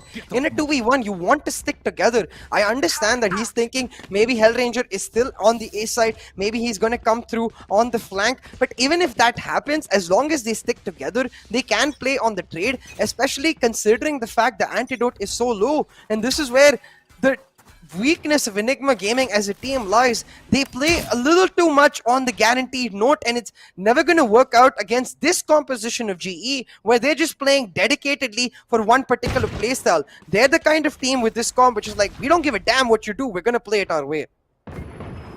And these are the duelist tendencies, you know, kind of like shining through. True. You have like those little itches to try and make those solo plays. And most of the time, I mean, keep this in mind, Valo is a team game. You need to make each and every single move on the team too. And I personally love how Rossi also is showing a lot of calculated aggression. In the past, we saw him just being, you know, just leaved off the leash. He's like, okay, do whatever the hell you want. But this time, Rossi is playing really calculated with the team. And I personally absolutely love this. Kappa pretty much gives the information. The floodgates are open, and RVK is able to sneak away with a frag. And now it's all down to Rossi to try and stop it. Able to get himself on out of there. There was a smart call made knowing that in this 4v4 with the weapons advantage he can execute a simple retake. Starts being set up, the pull as well. Rossi jumps down, but it's just a 1-for-1 trade. The flashpoint set up to take back this part of site. But again, that weapons advantage playing through. But irrespective, the trades come through. Excali with a key double, picking up that simple Spectre that they got early into the round. And Enigma Gaming pull back around that they should not be winning right here. GE, even with their anti-eco, not able to push it all the way through. And this is the strength of the Breed Sky. You can play those aggressive post plants. You can take more fights, and Enigma very happy to do that. Essentially enabling Excali, even though he's on the breach, he's mostly setting up the flashes for his team while he peeks together. And that's where that breach buff that we saw early into this year really comes through. And that run and gun, dude, it just always cracks me up how OP that is. Talk about OP! If a man is OP in your team, then there's no nerfs that can stop him. But still a great aftershock. Kappa will be forced out of his comfort zone. Another one to find through. And Rafiel now pretty much trying to match up with the pace of Rossi here. He's doing a good job in that previous round to do so. Red Ranger's going to be sneaked out, but it's okay. The alarm bot is going to be triggered. The position's known. Skill's going to peek out. A little bit of missed timing, but it's okay. Nothing really is going to be hurting them quite a lot. 4K for Rafiel, hunting for an ace. Is he going to get one? I feel like it's a little too early to start talking about this, but I'm going to mention for future rounds. G are starting to devolve into a place out where they fight where EG wants them to fight. Rafiel with a huge ace, his champion's Vandal already lighting up. He's gonna have a look at it and be like, this is what I came for, this is why I chose this skin. To make sure that everyone remembers that when I'm top fragging, it's gonna be very obvious I'm top fragging. Oh man, the music just sounds so badass, you know? It just gives you like chills. It's like, damn, yeah, that's me. Who aced that? That's literally me. Just listen to this music. So cool. I honestly feel like there should be like a little soundtrack for that music that can be played on the waiting screens too. Personally love it. It's kind of like the John Wick theme song, you know? Have you heard it? That gives you like chills too. It gives you a good vibe. Yeah. It gives you like you're just about to enter a game and just destroy everyone, but when you actually do play the game, it's you who getting destroyed. They're getting destroyed now, GE. Oh, that push and pull. They don't react when EG push in. Instead, wait for that turret contact, and Lightning Fast picks up two. One with his gun and one with his grenade. Easy peasy for Lightning Fast. Maybe make it three. That's such a great combination of the Nano Swarm and also the Gravity Ball to try and shut down the entire push. And skills played at perfection. The communication we talked about, that's a huge key in the success of Global Esports. And the round that mattered the most, Global Esports take the control back, and now it's 2-2. Exactly, and again, talking about that push-pull playstyle, right? You see right here, they invest a ton of utility to hold them, delay them at the door, knowing that they're going to go for the early flashes and then go for the peek. Lightning Fast waits that extra 2 seconds. Imagine now he tries to peek off of that Gravity Well Nano Swarm immediately. He probably gets partially flashed or traded out. So instead, that extra 2 seconds, that is key. You've got to allow the Breed Sky composition to take control of a part of a map and then punish them because they don't have the guaranteed information that the Sova gives you about where the player could be. Exactly. We talked about the pinpoint nature, and that's going to be missing out quite a lot. So even if you do pop a flash on the side, of course there's going to be defenders on the side, but where? That's what so kind of reveals the mystery. But moving forward now, Global Esports, as always, having quite a lot of map control, and Enigma Gaming having the seaside control, but with frags like those, Enigma Gaming will deny the entire control here, and the spike goes down. That should be a simple enough round. Look at the amount of map control EG have got for themselves. Rexy will find another. GE decide to invest this lockdown too. This lockdown all about shutting down long control, but it gets destroyed. Rexy will be happy to trade his life for the lockdown because his team gets to hold their post-plan positions now. Exactly. In Global Esports, a really mature call being made to go for the save, and I feel like that's a really good call too. So Enigma Gaming will have to respect that and try and play in their boundaries. So Lightning Fast is left over here to try and get some back frags, and he's probably going to try to do so. And he will be able to get away with a couple in RVK. Oh no, Lightning Fast. You should have expected that coming through, but it's okay. That's only one more gun taken out. They still have 2 guns in their hands here. 3-2 in the lead for Enigma Gaming. Quite similar to what we saw on the map of Bind. It was all about which team was able to find the initial adaptation. Now, having said that, the economy situation for Global Esports not looking so great, Macro. Skills has to relegate himself to just a Spectre, but, and this is a big but, Rossi's picked himself up an Operator. Everyone likes them big butts. Yeah. But I'm not going to focus on that for now. There we go. Necro We talked about this. Eyes, no butts. We talked about this recon chart. Look at this CA. So much info can wait. And Kappa, as always, doing a great job with his role. Able to gain a lot of info. He's the only man on A side. Now the A side pretty much is going to be played on retake. So this is a great take. And we saw Kumbu playing A side always on retake. And we saw how impactful they were. So maybe Global Esports trying to do the same thing here. If you look at the top right corner of your screen, you see the Breach ultimate, the KJ ultimate, and the Cosmic Divide available. This retake is next to impossible for EG. For Kappa, he's trying to do some damage before they even start now. 3 players on the flank. Rossi finding a key frag. It's now really down to Rexy. He's got to make sure he holds on and delays this flank as long as possible. Picks up 2 key frags. Rexy's done his job. Oh yeah, he's done his job, and that's more than enough too. They have the Blade Storm available on Rossi, but I'm pretty sure it's gonna pop in now because he doesn't have any other choice left. Rolling Thunder invested too. This is a heavy investment round, and if Enigma Gaming do go down, even in this round, maybe all those investments are not gonna work out, but still, I feel like they've bought it more than enough time, so Global Esports will need to back out again, and they will need to respect all those utilities that's being placed from Enigma Gaming. Lightning Fast here, again, can try and go for some exit frags. And he's going to go for that exactly. But is he? Oh, I don't like his position. Able to save his gun though.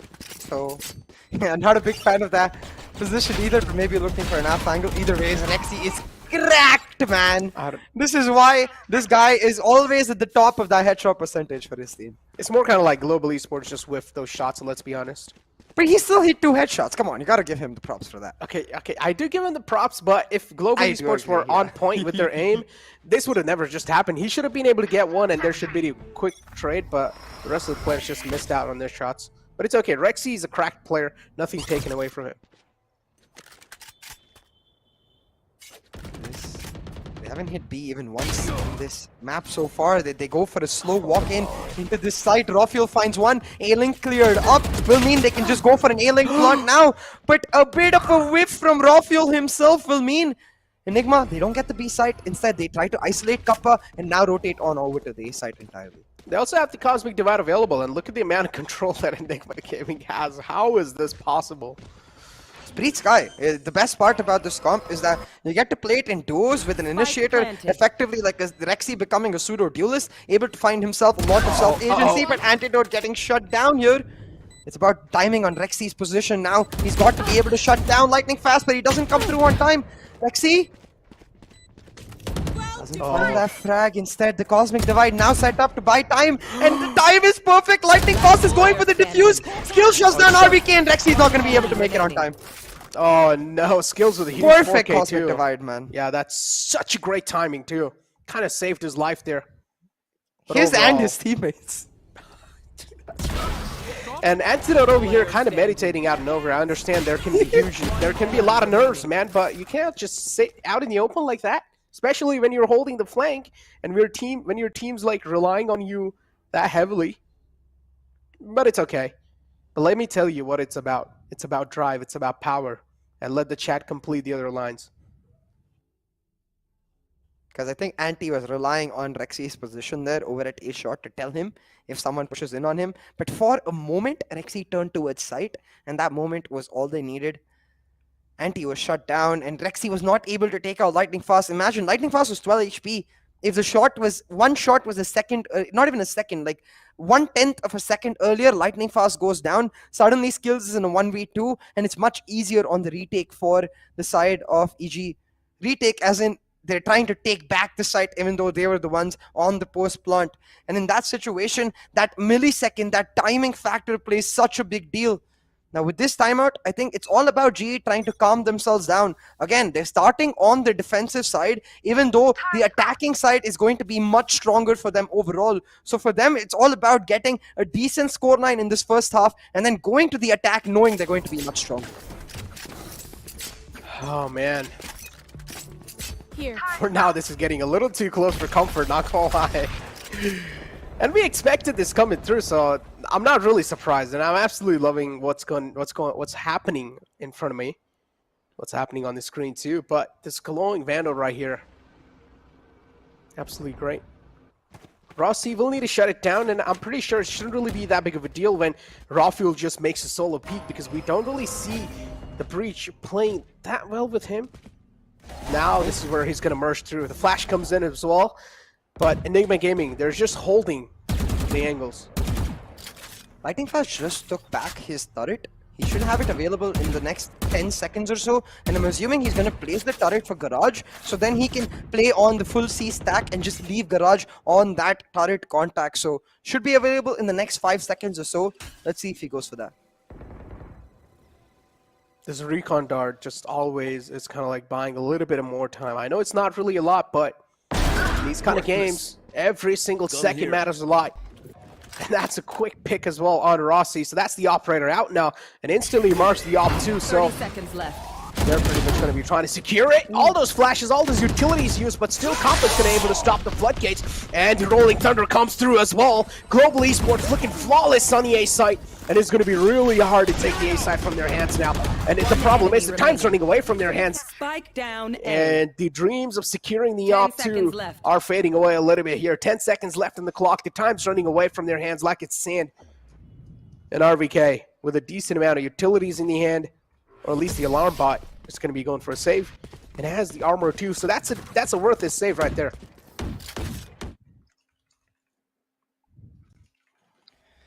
The save definitely worth it, but again, it's the momentum factor which comes into play. Because a brief reminder for all of you folks watching, Global Esports, they had a 1-0 lead. Every single round they get on this defense is that much more valuable to them, because especially with the Breach Sky, the attack is the dominating half. The attack is where you get to be insanely proactive, take parts of the map for yourself, and then play on the rotations if you want to. On defense, without that Sova, teams tend to get a little impatient with this Breach Sky. For example, this is a composition we saw Vision Strikers picking up the win against Fnatic in VCC Champions, and a lot of it had to do with their dominance on the attack, their ability to just deny Fnatic information. RVK whiffs that nanostorm right there. Happens. Yeah, it still got the value. I think it was to try and deny the door push or whatever. It's okay, man. A lot of stakes here. They do not want to face the elimination brackets, but the pressure is just adding on the odds of them facing it even more. And look at Rossi, a nice off angle from his side, CA. This is something that hasn't really been seen upon a lot, honestly. But yeah, Rexy able to find the opening, and they're instantly going to open the floodgates. Or at least that's going to be opening the floodgates to the C site. Antidote now it's going to be setting up the utilities too. Smokes comes in. The dash comes in on the side too. Skills left for the only man who has a lot of things to try and stop. RVK finds another opening. Rafuel's on the site. The W key's on. The champion Vandals are going. Now he's looking to glow. The skull's up too. And Rossi all the way in the defender spawn is holding an angle with the operator. Final man left alive in a flawless round from Enigma Gaming. What a take. Brilliant on the take. Rossi is just going to have to save his operator once again. Still looking for some frags to shut them down. Should be able to find Rexy right. Oh, nice.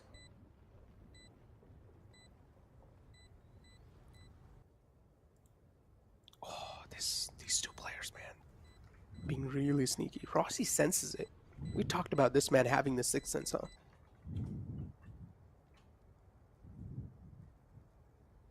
Sixth sense indeed, Necro. Again though, coming back to the compositional difference, right? Enigma Gaming trying to shut down Rossi's operator because they know that's one of the key factors that could be a threat for them. A pain in the ass, really, because that's what Rossi's made himself known. And they're able to shut it down. Rossi's not going to save his operator, and GE most likely go on to the eco. But look at this default.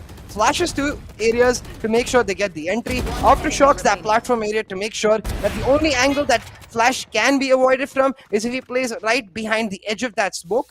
So make sure that that angle is denied as well. A flawless C execute coming through from Enigma Gaming. Make sure they're able to pick up the win. Now, what is key, Necro, is to understand that again and again, every single round, you see Rexy in that C-long area in the last 3 to 4 rounds, he's playing on the default like a Sova, effectively. Using his guiding light, using his trailblazer, just to sort of set up the idea that sometimes they might go for the rush like they did last round, but most of the times he's actually going to be alone. So that's where I want to start seeing G punishing that. Just go for a flash and dash down C, and that way you can make sure that they're not actually taking control where they don't want. Now G, they don't do the flash and dash, but look at Hellranger. He's just walking into C-long. He's got a lot of info for his team. Not a lot of value found from that Hunter's Fury, but at least a quick tag and that's not a tag. That's an entire man right there being found. Nice info being conveyed too, but not going to be able to get away with anything. They're Rossi on the backside now, left to try and get something done, but it's okay. Skills has got his back and is going to be making some things happen. Another insane shot to follow it up. Phenomenal plays from Global Esports. No nukes and crannies, no loopholes left unchecked. Absolutely, Necro, and both of the teams so well matched. 5-5 on the scoreline. It's exactly as you said it in the last map.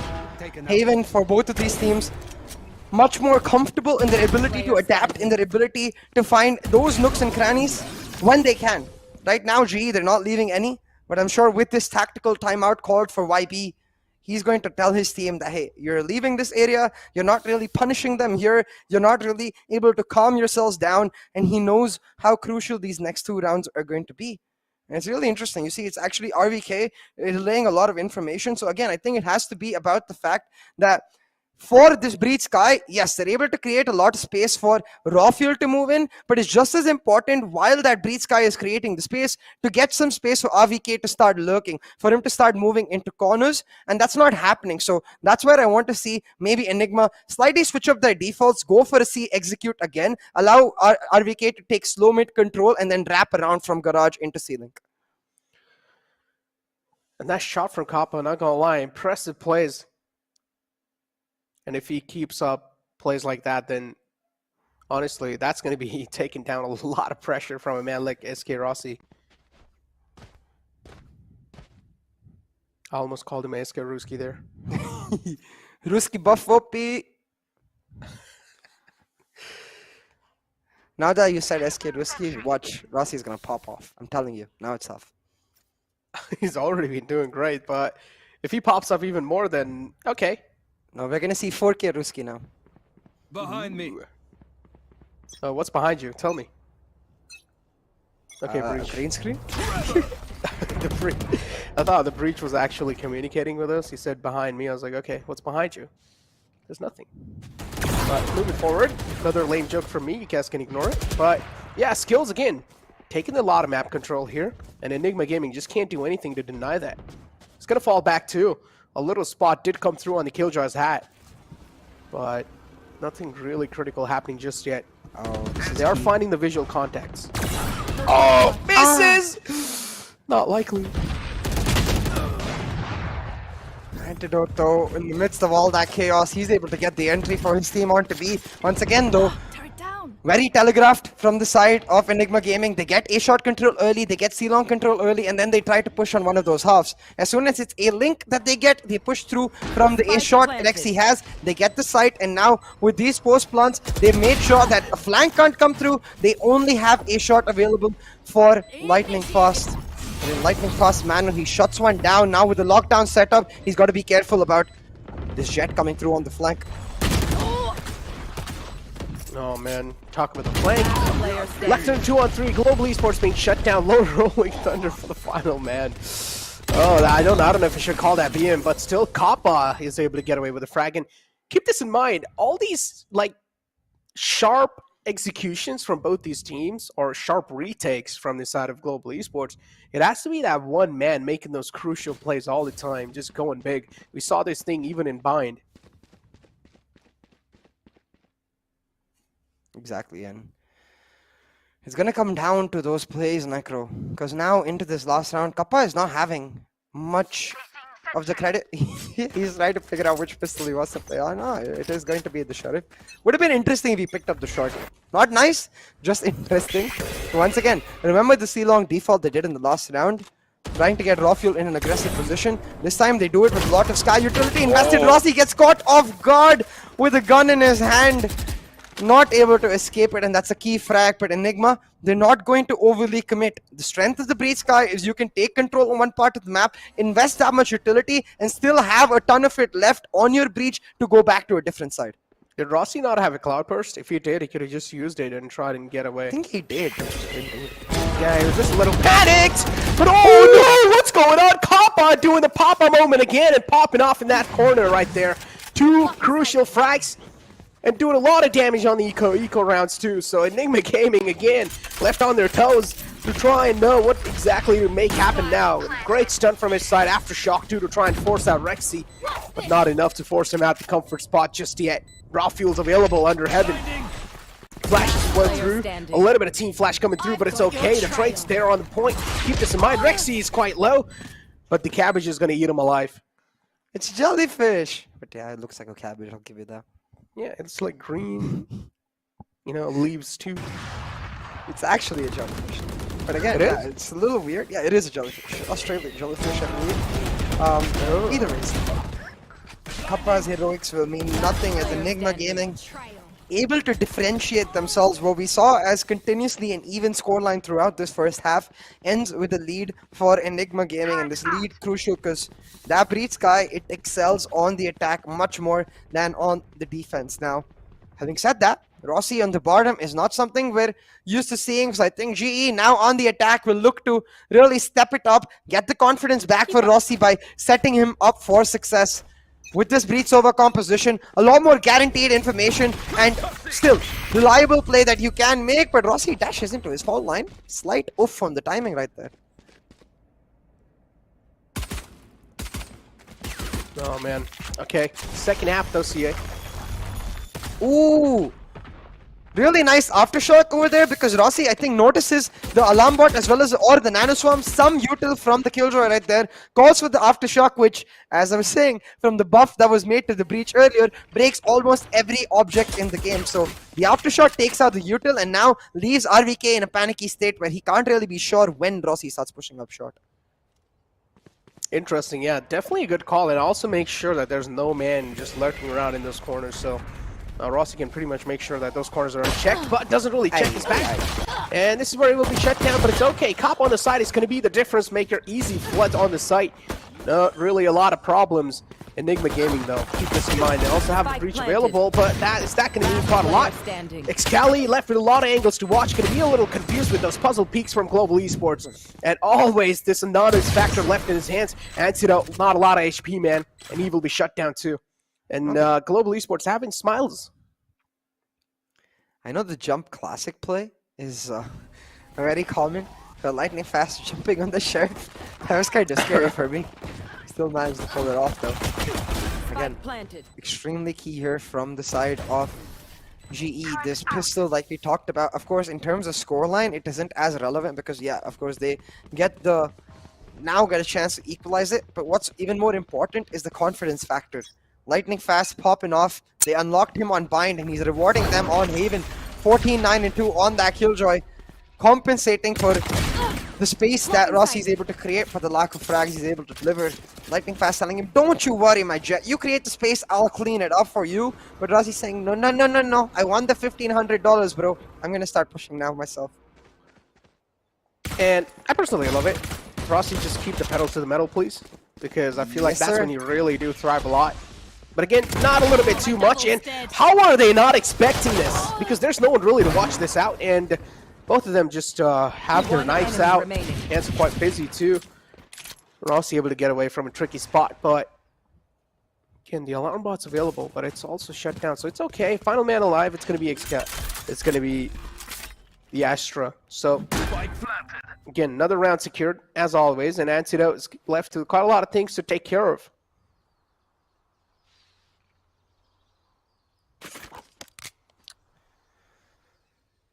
$7-7 on the board after this round, Necro, and we're going to see a full bonus come through from Global Esports. I think most likely a heavy B execute, where they try to play on those close range attacks. But for Enigma Gaming, right here, I really hope Anti dies. But please don't save the Sheriff. Can never be a good look. And maybe while he dies, he can take down Kappa along with him, spots out his head, and will do exactly that. Should not be able to make it a 2 because Hellranger's got his number. Loading's coming. There we go. He's got his number and he's going to be giving him a call and set up a nice date. It's like that song. Hey, I just met you. This is crazy. But here's my number. So call Don't me. call me. No, don't call me. Alright, see, I'll call you. I know. Secretly, he wants No, me to I call said him. don't call me. In front of you guys, he says that. But off cam, I can't tell you what he says. Sus. Sus. Jokes aside, though, so yeah, this matchup is looking quite intense, dude. 7-7. Oh, man. Both these teams, imagine the nerves that they're going to be having, especially Enigma realizing that they lost in their own home ground. This is going to be hurting them quite a lot. And easy floodgates again. Rossi's able to flood inside the site. Turns taken care of, but Rafael over here to try and stop things, and he's going to be the difference maker. Difference maker indeed. Still, this is the bonus for Enigma, sorry, for GE, remember, so every weapon taken down counts that much, but Lightning Fast, he's not happy with just the weapons, he wants the clutch, shuts them down, and it collapsed all the way through in the Global Esports Bootcamp, and collapse well deserved, because Lightning Fast just clapped the heck out of EG. Sheesh, man, RNG is something that we've all witnessed, run and gun is something we've all witnessed, but that is just perfect spray control. Lightning Fast unlocked indeed. Oh, GE is the best way to say it. GG. GE. Or I literally just jumped onto my chair. Or maybe RNG, man. I feel like that can be another way to describe that situation. Because you saw Lightning Fast, he was just like... He didn't stop moving right there. I mean, also, I do agree in the weapon aspect, but still, in a 1v2, knowing that they're going to push on you, knowing if you miss that spray, your round is over. Right there, right? So... I want to applaud his decision making and his ability to just keep himself composed and know that he can do it. I think that's the strength about Lightning Fast. He just instinctively believes and has the confidence and rarely ever fails because of it. And I just personally love this, right? It's like if a player, he has the tendencies of a duelist and he's not really the duelist, it's like that kind of a player is always able to keep his confidence up, CA. And it's the main reason why, because he doesn't really have that much amount of pressure onto himself that being the duelist, you need to be the one to be the difference maker or the playmaker. So he kind of like reserves his mentality for actually when it's time to make the play.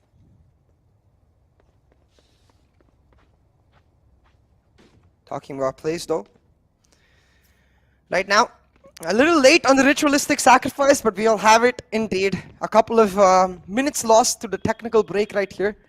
As someone probably at the GE Bootcamp broke their camera after Lightning Fast clutch. They're like, wow, just flaying their arms around. Like, what the heck, bro? And now they got to get a replacement camera.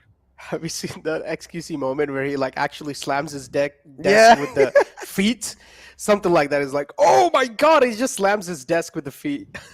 Yeah. The entire setup just crumbles down.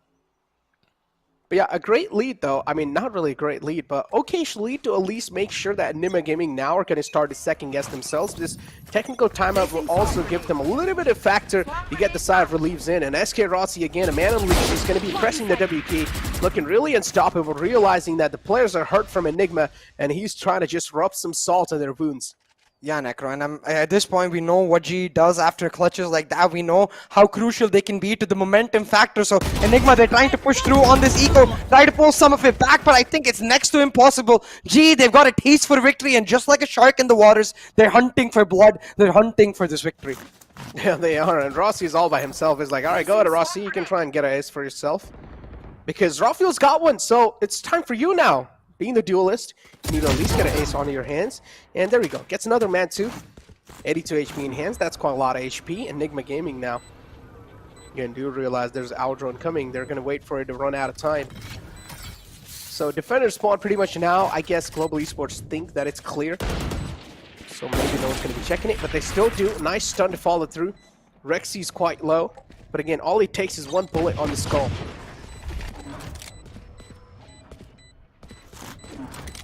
Still though, they're just gonna end up going for the save again. This was the eco. Sorry, not going for the save, going for the exit frags right here. And at this point, all they can do is die to the hands of GE. Running away with this map and potentially even the series, Necro. 9-7 on the board. We talked about how GE is going to evolve themselves and be able to step up the mark on their attacking side. Lightning Fast was the catalyst. He initiated the chemical reaction. At this point, it's just all guns blazing for GE. The fuel has been mixed. The engine is ready to go. And GE, they're popping off. But Rafael, he's got himself an operator, a glass cannon operator, I will mention. But one pick is all he needs to just calm things down, to slow things down, to bring back some of that momentum that GE have most solidly in their favor. But not a chance given. A crossing smoke setup, the dash as well invested. A-shot control easily taken by SK Rossi. But Rafael's position is still unknown, so he can get away with a frag there if he go, but taking down to only 60 HP. You should run. Stun follows it up too. Lockdown's invested. Global Esports do want the site control. But again, the lockdown isn't really covering the entire site, but it's okay. Yeah. This right here is going to be covering it. The Rolling Thunder to follow it up. The all-the-way man back in the under heaven is going to be shut down. Rafael with another pick on Rossi. It's okay. It's a 3-on-4, but the site controls in the hand of Global Esports, and they have all the players alive they need for a post plant. Players they do indeed, but not as much in terms of util. Now you can see Lightning Fast has set up his util to deny the plant, and with skills running out of charge, Stars, he's become the effective duelist right here. The util being set up by Hellranger for skills to peak, but they're just trying to delay, buy as much time as they can. The push comes in by Enigma Gaming, they're real low, and skills gets that initial kill. Lightning Fast and Hellranger chiming in, even though it's 3v4 Enigma Gaming's. Their retake just falls apart, and really now Rexy, the only option he has to save the operator, but they're not even going to give him that. They're just going to try and knife him. Oh my god! Oh, that was a knife? If that was an actual knife, then Global Esports is like, that's a stark message right there in the VCC Grand Finals. For all the teams. I mean, yeah, these kind of wins, dude, I don't understand. How can you do that to a team like Enigma Gaming that has been looking this good? And then Global Esports that have been looking shaky, they have had a tipsy-turvy journey, and they're making these kind of plays? Huh. Now that's what I call an actual sus.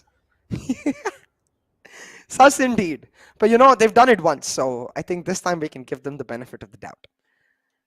Defending champions for one freaking reason, which is the fact that Global Esports never give up. GE always fight, and they fight back stronger than ever.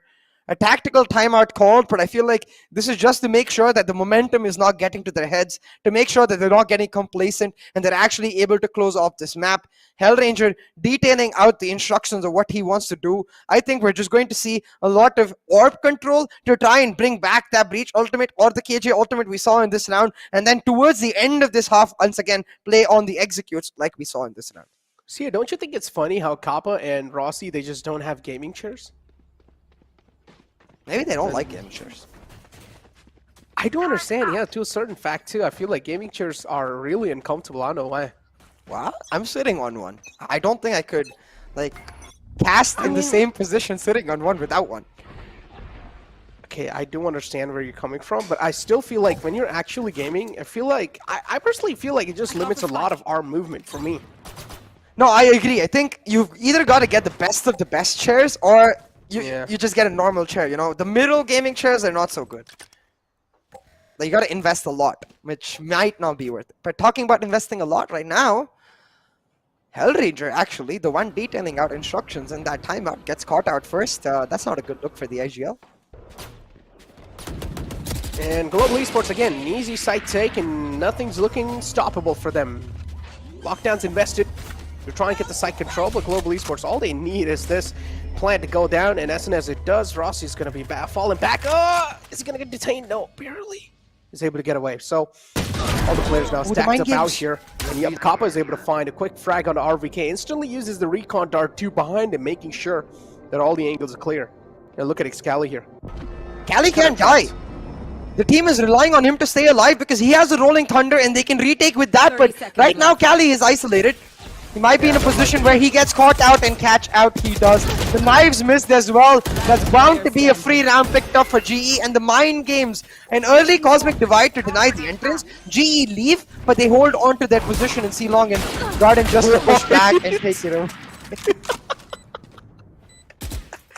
The funny part is he actually shot and he shot between his legs. The bullet went through. That's an area that many of you wants to get in. Moving forward, 3-on-1 situation, 65 HP in the hands of Rexy. He's got a Phantom for himself, and the dreams are pretty much next to impossible. It's going to be hard for him. He's got to save. Now, their coach's name is Rex Dreams, and he's over here with Rexy with a lot of dreams. Okay, Rexy needs the dreams buff from Rex Dreams. Yeah. To be able to fulfill his dreams. But again, talking about the mind games, you can see here on the replay, right? So they back up from the cosmic divide. Instantly, all of EG go for the rotate because they can't hear anything because of that cosmic divide. The audio denied. They don't know if GE is running to A or if GE is just walking back. But the simple fact remains that because of that cosmic divide, it is just a decision that your IGL has to make. Either you stay in C or Cali needs to leave C completely, where they be like, okay, even if they come back to C, we will play retake with that breach ult. But as soon as Cali dies that early, there's no retake to happen, and that's where the strength of GE lies in forcing EG to make these instantaneous decisions, which EG are not necessarily comfortable with. They're a slow, methodical, composed team, so when they have to make spontaneous decisions, they might not be as they good as usually are. Oh, stunned to fall it through CA. And there's just a lot of bullets going all the way across the board here.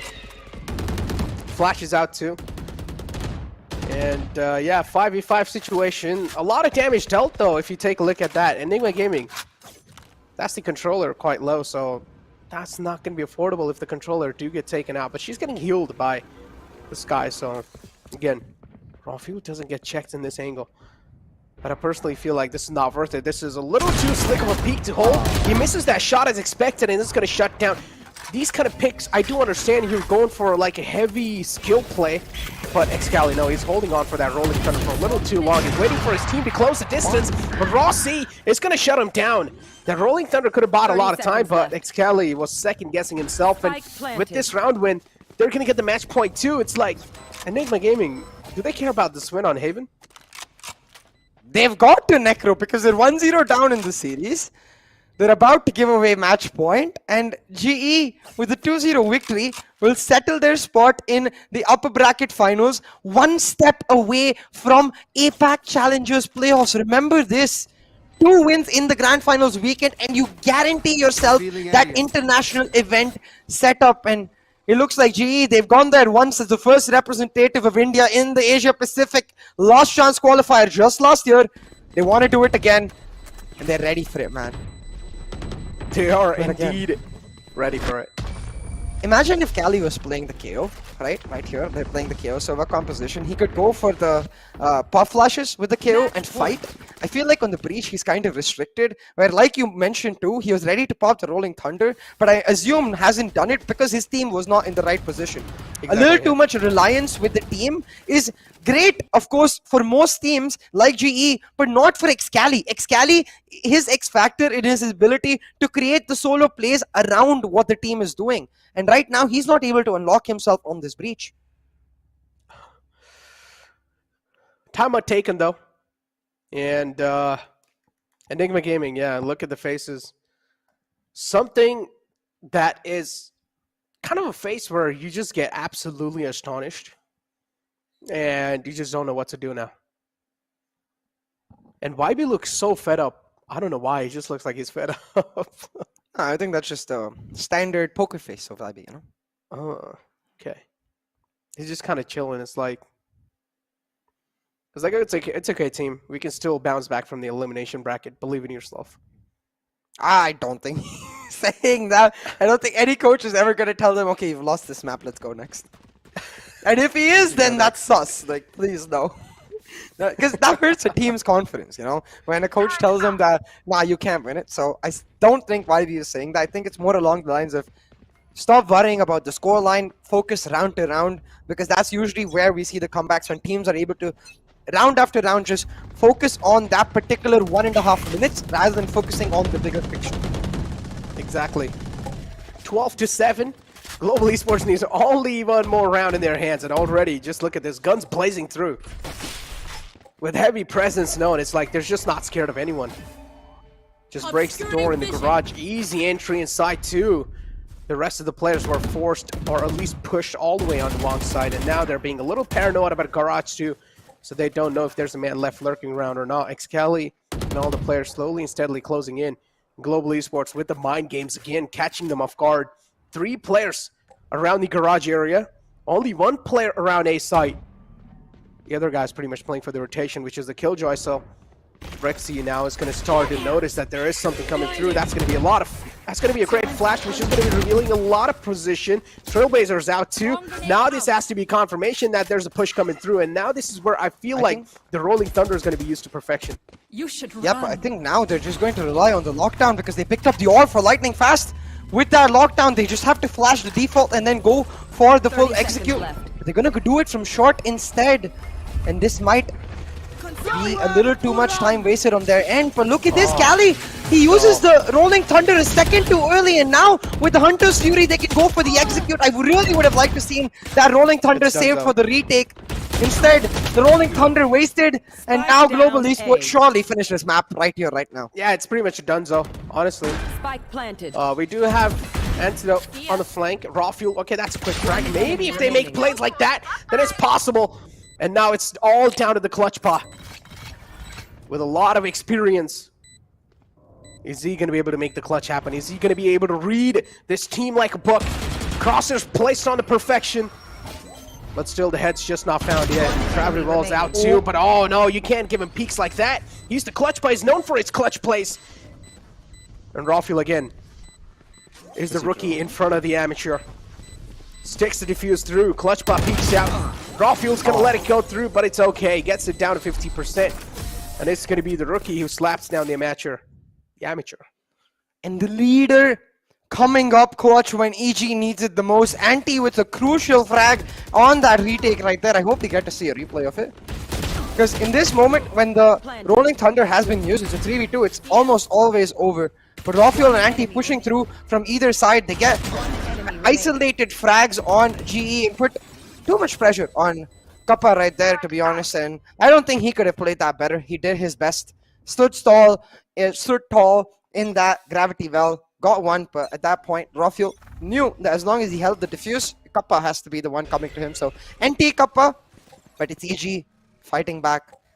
Having said that though, Necro, a lot of weapons lost in that round will mean that Eco is still not in the greatest position. So, GE, not just with a 4-round cushion in terms of finding the victory, but also with an economical advantage. And look at this, we got SK Rossi on the operator, entry fragger operator for the win. Let's see if we can make it happen. The operator's there, but those smokes are going to be something that's going to be denying the vision. That means the opening frag. But Global Esports are also left with a little bit of comfortable spot. A random spam coming through. RVK finds a value out of that. That means the post-plant ability at least being shut down for now. But RVK again, it's going to be next to impossible to stop this floodgates because the Cosmic Divide is also in. Easy site control, and now they're just going to play for the post-plant, which is completely fine for a team like Global Esports. That's what they really thrive in. Headranger's expecting the flood through. Look, he's just marking in. He's like, make sure you guys are watching that because I'm going to be flashing the backside. 2 stars on CT. The point to being the pull comes through and it delays them from the backside. Isolates his front side push. Hellranger with the Rolling Thunder ready. It's surely all but over for Enigma Gaming. It's most likely all she wrote. Cali flushed out with the aftershock. His own doesn't do much, but Cali still finds one key frag. The trade comes through and Anti now left in a 1v2. Has 3 stars, can smoke himself off and go for the defuse, but he goes for the dry one and Rossi slaps him in the face to finish it off. Global Esports, your defending champions, will be the first team going to the upper bracket finals of this grand finals weekend. And this is what happens when you underestimate a team like Global Esports. They're going to slap you down, and they're going to be like, you thought we were having a bad journey throughout the VCC? No, that's not what it is. We were just trying to hide a lot of things, but I'm pretty sure that's not the case here. The Global Esports coming in the grand finals and proving something that none of us expected, and also bringing a lot of astonishing factors in the game and catching a team like Enigma Gaming off guard, who has been looking absolutely flawless throughout their journey in the VCC. But again, a stark message sent to all the teams in the grand final, CA. And you know what, Necro? I don't think it ends here. They only showed 2 maps worth of new stuff. There's Breeze left, there's Icebox left, there's Fracture left. There's even still the biggest contention that has been for most of these teams, which is Split, left on the table. Nobody has an idea of what GE is going to play. Are they going to play their old comps? Are they going to bring in something new? Are they going to play their old comps? Too many questions for any team to answer within a matter of a day and prepare for GE. So right now, our defending champions look in a prime spot to defend their championship. Exactly. And again, I mean, overall, Global Esports doing something that none of us expected. Enigma Gaming. I mean, it's just really hard for me to wrap around my mind over here. I went with 2 on GE. I somehow knew that I somehow wanted GE to win, and I somehow knew that there might be just something that GE brings to the table, and they're probably going to be starting to pop off here. And that's what exactly happens, you know. Enigma Gaming gets shut down, but I at least expected 2-1. Not this good. I think, again, the biggest question we had for Enigma Gaming in the pre-show was the simple fact that can they adapt when they're needed the most? Can they, fight back against different compositions or bring in something new of their own? Now, they did answer the second part of the question. They bought in the Breed Sky composition, but they were unable to adapt to the strength of Global Esports, which was on the attack, their ability to take proactive control of certain areas and then go for the mid-round bursts. It's not complicated, really, from GE, but it's really freaking cool the way they're able to consistently do it without a hitch. Every single time, they're fluid in their gameplay. We saw this on Bind as well, and the comfort of GE is where now we're starting to see the strength of GE. So I feel redeemed, man. Throughout this tournament, like I've been saying, meta does not work for you, GE. Just go back to your standard playstyle, and it's nice to see finally in the grand finals weekends they're able to actually push it through, find their comfort, find the win, and unlock that bad boy right there. Go Lou for the win.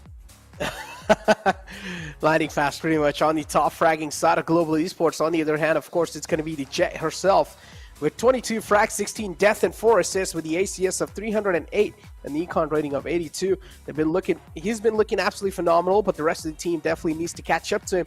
But overall, Global Esports, just the communication on point, each and every single player delivering up to the mark. As we even saw, Rossi didn't have a KD of 1. That means in that previous game, Rossi just didn't need it to activate himself because his team was up to the mark. They were delivering. And when that's happening, the duelist can pretty much chill back because all he needs to do on the attacking side is just get his presence known and just create some space on the site. Exactly, and he was doing that time and time again.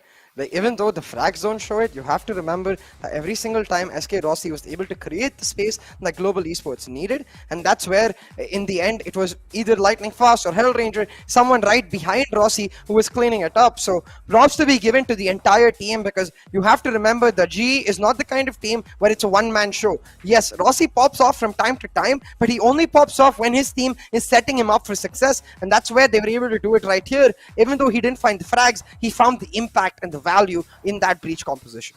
I don't know about impact, but Global Esports, they're having a huge impact. This entire team is having an impact in these grand finals, and it's going to be really hard for any other team to look up to a team like Global Esports now that their same eye is matched up. But I honestly feel like VLT might just be one of those teams that's going to give a tough competition to Global Esports, and we potentially might just see that happening in the upper brackets final.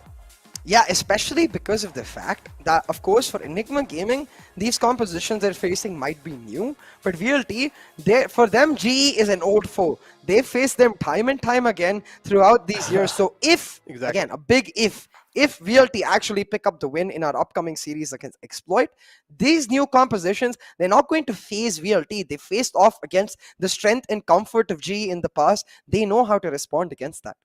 Exactly. They know how to respond, but again, moving forward is going to be the matchup between Exploit and VLT. Now, that's another matchup that's going to be quite interesting. Last year, if you remember, Exploit defeated VLT and surprised us again, astonished us just how Global Esports astonished her over here. They astonished pretty much everyone over here, and every single viewer in the chat became a fan of Exploit. Again, is that going to be the case or not? We'll be able to find out in the next best of 3 series of the day. Before now, let's take a look at the MVP of the previous best of 3 that just happened. It's of course going to be Lightning Fast with the consistency, delivering it up to the mark. And I'm so glad that Global Esports took him off that Viper unbind, because honestly at this point it was starting to build up a bit of trauma for us ourselves, Necro. Every single bind map we saw where they got flanked lightning fast, got caught out in those moments, it felt like the player was being restricted, the team was paying the price for it, and together they were not able to find their strength. But now, even though it's a band-aid fix with that Sage, they show the strength in their comfort. Lightning fast picking up the MVP and starting to get real close to Rossi for that $1,500 MVP prize battle.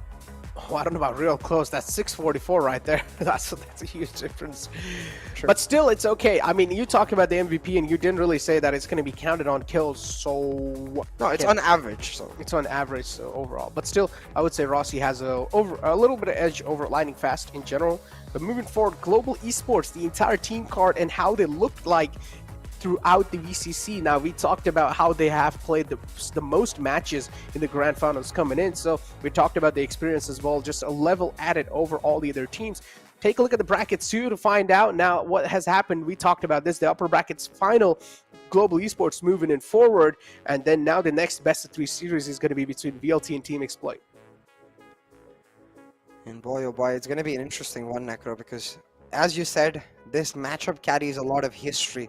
In VCC 1, Exploit took down Velocity Gaming and were able to get themselves into the upper bracket final, but that was the end of it. They lost in the upper bracket final, they lost in the lower bracket final, and they ended in that 3rd position after beating Enigma. Now, if Exploit win this, they once again find themselves in the upper bracket final and a chance at redemption to try and get Pakistan that APAC Challengers playoff spot. Exactly. I mean, HSB has been dreaming for this moment for a year now.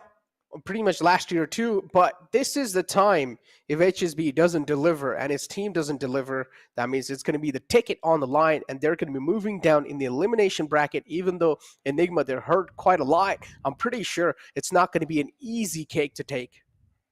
Yeah, most definitely not. And it is just going to be both of these teams looking very aggressive, thriving on that momentum factor, especially more than GE Enigma itself. I think Velocity and Exploit, we've seen, once they get going, it is so damn hard to adapt against them because the tempo is always nuts. But we've got something special. Exactly. We have an interview lined up with the winners of the previous best of 3 series, so let's find out what they've got to say. Wild card में गए, फिर वहां से धीरे-धीरे आपने अपने आप को पिकअप किया. सो वो माइंडसेट क्या था टीम का? नहीं, सो हम लोग का माइंडसेट पहले से वही था कि it does not matter how we get there as long as we get here. So we were struggling with our mentality, with our form, जो भी बोलो, लोगों ने बातें भी की, जितना भी है. I am not saying it is not true. Yes, we were struggling, everyone can see that, but we know that we can not run away from the fight. We need to get back up. तो we just सब कुछ भूल के, सब कुछ छोड़ के, we just went back to the way we used to play. And obviously थोड़ा एक दो चीज नया था, जैसे bind का हमारा comp नया था, we had that in the works. तो like we were just focused on playing our best game. आज भी game के पहले मैंने बोला does not matter guys, हारे जीते कुछ फर्क नहीं पड़ता है. Let's just focus on playing well and playing our game, because we were not playing our game इसके पहले. We were playing into the hands of the opponent. वहीं जाते थे जहाँ पे उनको चाहिए हम आए, वही हम लोग रश करते थे. तो we just ब्रीथ करते हैं, आधा मिनट लेते हैं राउंड के अंदर एंड देखते हैं क्या होता है. So that is it. We just played our game. Bhavin, I have a small question for you. Like हम दोनों जैसे पहले ही बात करी है, I asked you कि हेवन के अंदर आप ब्रीच नहीं खिला रहे थे, आप स्काई खिला रहे थे. हाँ. आपने मेरे को काफी एक अच्छा आंसर दिया था, जो मैं समझ सकता हूँ कि आपको स्टैग्नेट नहीं होना था गेम में. बट आज आपके दिमाग में ऐसा क्या आया कि आज हम ब्रीच वाला ड्राफ्ट खिलाते क्योंकि हम उसमें कंफर्टेबल फील करते हैं? क्या था वो आज? नहीं, तो वो गेम प्लान हम लोग का actually, even when we lost the qualifier 1, we knew we are going to play Breach on Haven. We just did not want to play it before the grand finals, and we believed कि wild card के through we can make it to the grand finals playing whatever comp we have. तो वही था कि we were just like game plan पहले से था to play breach. We like ऐसा होता है ना कि कितने टाइम से कुछ नहीं करो तो वापस करते हो तो लोग ऑफ गार्ड हो जाते हैं. Exactly. तो we just wanted to have that element, like it's like that was मिला हमें वो देखने को डेफिनेटली मिला. काफी ब्यूटीफुल राउंड्स थे आपकी तरफ से, जो आप केओस रिटेक कर रहे थे. ये पे आपने एक अल्ट ओपन करी जहाँ पे वो लोग पोस्टपोन लेने की ट्राई करते हैं, आपने 3 किल मारे वहाँ पे जाके. तो congratulations Bhavin. Thank you Simar. I mean, ये एक phenomenal game था आप लोगों के लिए, but again opportunity आगे भी है, and going on to the अगले आपके जो possible opponents रह सकते हैं उनके बारे में आपसे थोड़ा कुछ जानना चाहता हूँ. Velocity versus Exploit. आपके views क्या हैं इस पे? I don't care कौन आता है, हम लोग को सिर्फ सर झुका के काम करना है and play our game. If we keep our heads down, do our job, I think we should be able to win. And once we qualify and win the event, that is the time we need to, That's be a able winner's to. mentality. Yes. Exactly. So true. बहुत ही ज़्यादा बेहतरीन लगा हमें यहाँ पे, because again आपका ये dominating force था. आप बता रहे हैं कि head down करके just keep working towards your final goal, and जैसे जैसे आप move on कर रहे हैं वैसे धीरे धीरे I can feel कि सारे के सारे players के head up होने वाले हैं, and you're going to be raising fiercely. उसी के साथ of course best of luck for the upcoming game. Thank you, Hellraiser. Thanks a lot guys, and thank you for having me here. Well, of course. Man. Keep your heads down and keep going forward is what the IGL said himself, and that's a winner's mentality right there. It just genuinely feels like Hellranger is trying his hardest to not burst out with joy, because he knows that, like he said, it's not done just yet, but he can see the finish line now because he's proud of the way his team played today. A 2-0 victory against Enigma Gaming, especially considering the fact that GE, not for a second did they compromise on their playstyle. Every single round that they won was because of their nature of gameplay. I think Hellranger feeling that spirit come back that he felt in the first VCC 1 Grand Finals, where he knew his team had all they needed to take it all, and I think he's feeling it again. You can see it on his face. He wants to jump with joy and start celebrating already, but knows it's not the right time yet. Exactly, not on the cam, man. Let's listen. Let this interview end, and then maybe we'll start partying and stuff, because already moving forward in the upper brackets finals. Okay, one more victory. It's fine, but they can do a little celebration, have like little snacks watching the upcoming best of 3 series, because that's going to be of course, nerve-wracking, and both these teams they do know a lot of things are going to be online. Exploit, last year they defeated Velocity Gaming and surprised us. Is the history going to repeat itself? That's what we're going to be finding out in the upcoming best of 3 series. Yeah, and just to clarify for everyone, 2 clear-cut advantages of winning these first 2 best of 3 series today is, number one, throughout the format that we have for the Grand Finals weekend, you need 2 back-to-back wins from the start to guarantee yourself a spot in the APAC Challengers playoffs. Now, GE, they're only 1 more victory away from the upper bracket finals to guarantee themselves in the grand finals, and inherently 1 spot there. But what's especially key is that today, now that they've won this, they get to chill out for the rest of the day and wait for their match tomorrow, watching all of these teams and actions, exactly like you said, Nick. Exactly. Talk about chill out. Well, viewer rewards for all of you guys, and all you guys need to do to apply for the giveaways, go on our social media accounts and make a post saying #VCC, and also tag at NODWIN Gaming in that post, and you guys will be eligible for the giveaway. And cool bomber jackets too available for you guys to order. All you guys need to do is go out on your www.gullyactive.com, and you guys will be able to order those nice, cool VCC bomber jackets. Yeah, exactly. I really hope we get some of them ourselves and get to show it to our viewers. But for now, the only thing that I'm excited to show to all of these amazing fans witnessing this action is the rest of the action. Velocity Gaming versus Team Exploit coming up. You can see the banners above me is what we just finished with. Now the banners above Necro is what we're going to go on to. Exploit versus VLT facing off for that spot in the grand finals. And think about the narrative, Necro. Throughout this VCC this month, we rarely saw the Val Classico. We rarely saw GE versus VLT facing off. Saw them once in the Grand Finals playoffs, but I wasn't satisfied with that. You know, we want to see the Val Classico again and again. And just when you want it in the highest of peaks, with the highest of stakes, now it looks like it might be able to set themselves up. But hey, don't you forget Exploit. They're a team that turns up when they're needed the most, and they can most certainly upset that narrative and bring back that GE versus Exploit matchup. Talk about upsetting that narrative. It's time for us to upset our viewers for a while. Not really upset, but it's time for us to push a little break. So we'll be right back after this. But keep this thing in mind. It's going to be another nerve-rattling BO3, so do not go anywhere. Welcome back, ladies and gentlemen, to Meet the Conquerors. For the best, we've got to catch up with the best, so we've got a great IGL, Hellranger coming in, the captain of Global Esports as well, and I'm excited to hear what he's got to say.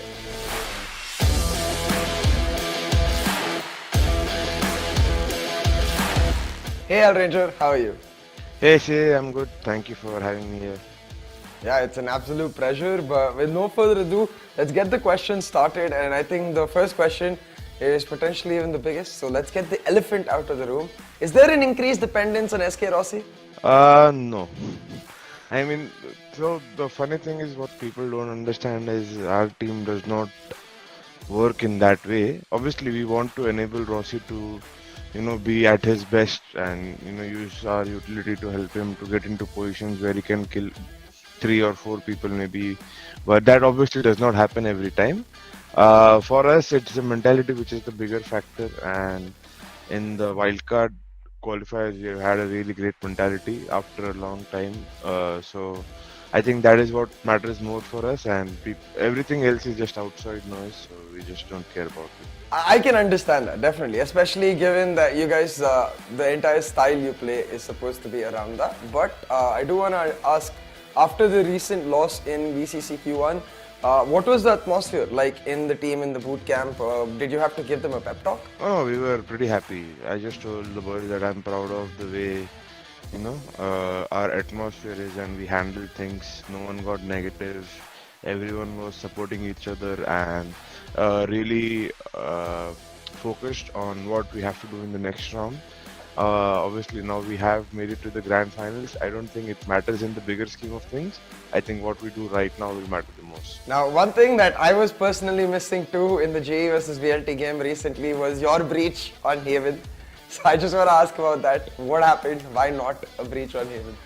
It's not about why not, it's about we can pick it up anytime and play it, because we know as a team how to play breach, but everyone knows how we play. You don't learn new things just by trying them in practice. You need to obviously put it into match practice, and that is what we do. But talking about evolution, Enigma and VLT have been performing quite well in this VCC overall. How do you see yourself faring up against them? What happened till now, obviously, they've played well, both the teams, but it does not matter. We can beat any one of them, and we can also lose to any one of them. But it just happens so that who plays better on the day. What are your personal expectations and global esports expectations from the finals? Oh, both the expectations are the same. We are the defending champions, and we are here to defend our title, and nothing less will. I won't be happy coming in second place and qualifying for the APAC playoffs. I want to win the entire thing. Any note to the other 3 teams that have joined you in that finals weekend? We have done it once and we are here to do it twice, so you guys need to watch out. For now, thank you so much, Hell. It was an absolute pleasure having you on for the interview. Thank you, CA. Thank you for inviting me and making the time.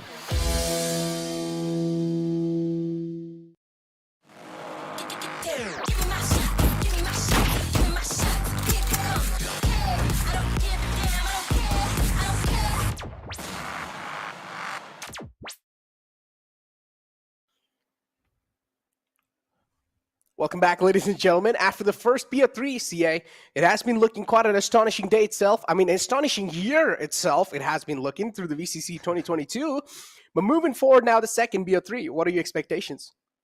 Yeah, I couldn't say it better, Necro. It's been an astonishing year, and the funny thing is, it just started, man. We're in our second month of the year, and already the action has got us pumped up. We're really feeling it. All of this effort that teams have put in for the VCC over the last several months, all of the effort we know we've put in the background coming down to this weekend. Now, we saw GE picking up the victory as the defending champions, solidifying their spot in the upper bracket finals, and we'll have to see, can Exploit do the same, or is it once again going to be WoW Classico?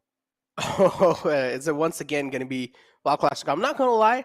The way VLT has been looking, they've been looking really clean in VCC over here. This year, at least, they have been looking absolutely clean. But let's take a look at the map video to get a clearer picture and to find out how things are going to be really looking like in the second tier 3 of the day. So, of course, a send ban coming through from VLT, but then instant ban from Team Exploit on the Haven. The first pick is going to be Breeze, and I personally feel like, again, a questionable peak. I mean, not really pick, but Team Exploit, I don't know why they let Breeze slide through like that.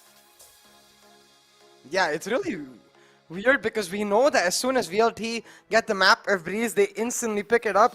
I guess Exploit, you can see going for the comfort ban. Haven is a map they've never played throughout the VCC, and To be fair, I understand. It's not a map you want to play for the first time against a team of VLT's caliber. So instead being like, okay, VLT, you can take the breeze because Exploit themselves, they're not that bad on that map. King gets to play his chamber and usually does pop off. So we'll see, maybe Exploit is able to show us something that no team has been able to show so far, a weakness in VLT's breeze. Weakness in VLT's breeze. I mean, we have known Exploit, and their name itself suggests that they're really good at exploiting teams' loopholes. And if a little loophole's been given away, I'm pretty sure VLT, they're going to be exploited the heck out. But again, it really does matter. And we've seen VLT that how good are they when it comes to the map control? Breeze is a massive map, and still VLT, it looks like they're in control of each and every single angle, each and every single nook and cranny. But I now want to see how things are going to be looking like, because take a look at the Asian pick right over here, CA. Yeah, very obvious, of course. The Jet and Viper, especially, a must pick, in my opinion, on the map of Breeze. The Sova, the teams find it a must pick, and I understand why, because especially when you're playing with a professional team, he can give you guaranteed information. But that's where the Sky, again, is going to be something we're seeing a lot. The next two agents is where the teams end up differentiating themselves, where Hellfighter likes to go for the Cypher, King likes to go for the Chamber. It does mean the Hellfighter gets a lot more individual agency to find the lurks, exploit the areas that Exploit themselves leave open, whereas on the other hand, King really gets to pop off, especially as the youngest player of Exploit Storm. For him, if he's able to pop off on this map of Breeze, it's going to give him a huge boost of confidence. And I like how funny it is to have like Euro 5%. If you remember the matchup that happened in the past ones, all 5 teams, Euro is still there with a 5% pick rate. But of course, Euro's not going to be picked over here. There's no chance it's going to be picked. So overall, both these teams already showing the glimpse of being really comfortable. So that's what we're going to be expecting even in the composition. So anything off the gate you think is going to be happening over here? Any curveballs being shown from the side of Team Exploit?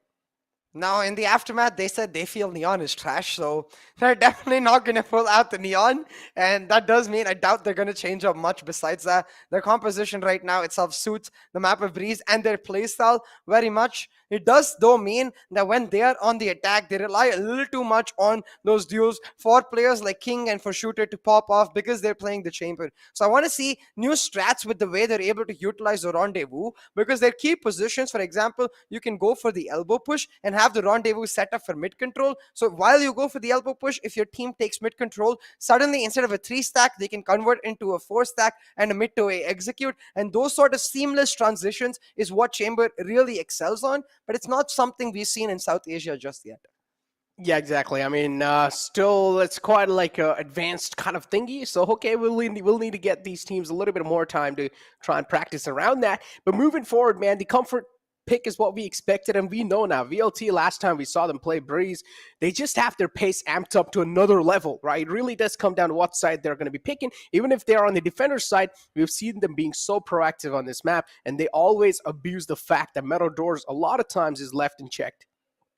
Exactly, and for VLT, again, it's all about map control. As you said, they take away portions of the map, play anchor on the other side. Usually on their defense, it's Hellfighter picking up the anchor role, and when teams start reacting to the proactive push that VLT is doing on one side of the map, that's when Hellfighter gets unlocked. He starts going for the aggressive lurks himself, so it's very much a give and take style, where when Hellfighter knows that his team is making the push, he's going to take a step back. He's going to make sure he plays it slow, plays full anchor setup, and that's where I think the strength of VLT lies, in their ability to clearly identify individual roles in their team comms. Every single player knows what is expected of them, especially on the map of Breeze. Talk about expectations, man. The people coming in, the community from Pakistan are going to be having a lot of expectations from a team like Team Exploit to try and represent their country on the international stage. Moving forward, though, VLT as well is one of the biggest names out there in India region. So, again, a huge matchup. And honestly, it's really hard to conclude anything at this point in time because VLT has been looking clean AF. Last year, Team Exploit looked really good. Even in this VCC, I feel like Team Exploit hasn't really showcased a lot of strats from their side. So it's really hard to say how Exploit is going to be looking like too.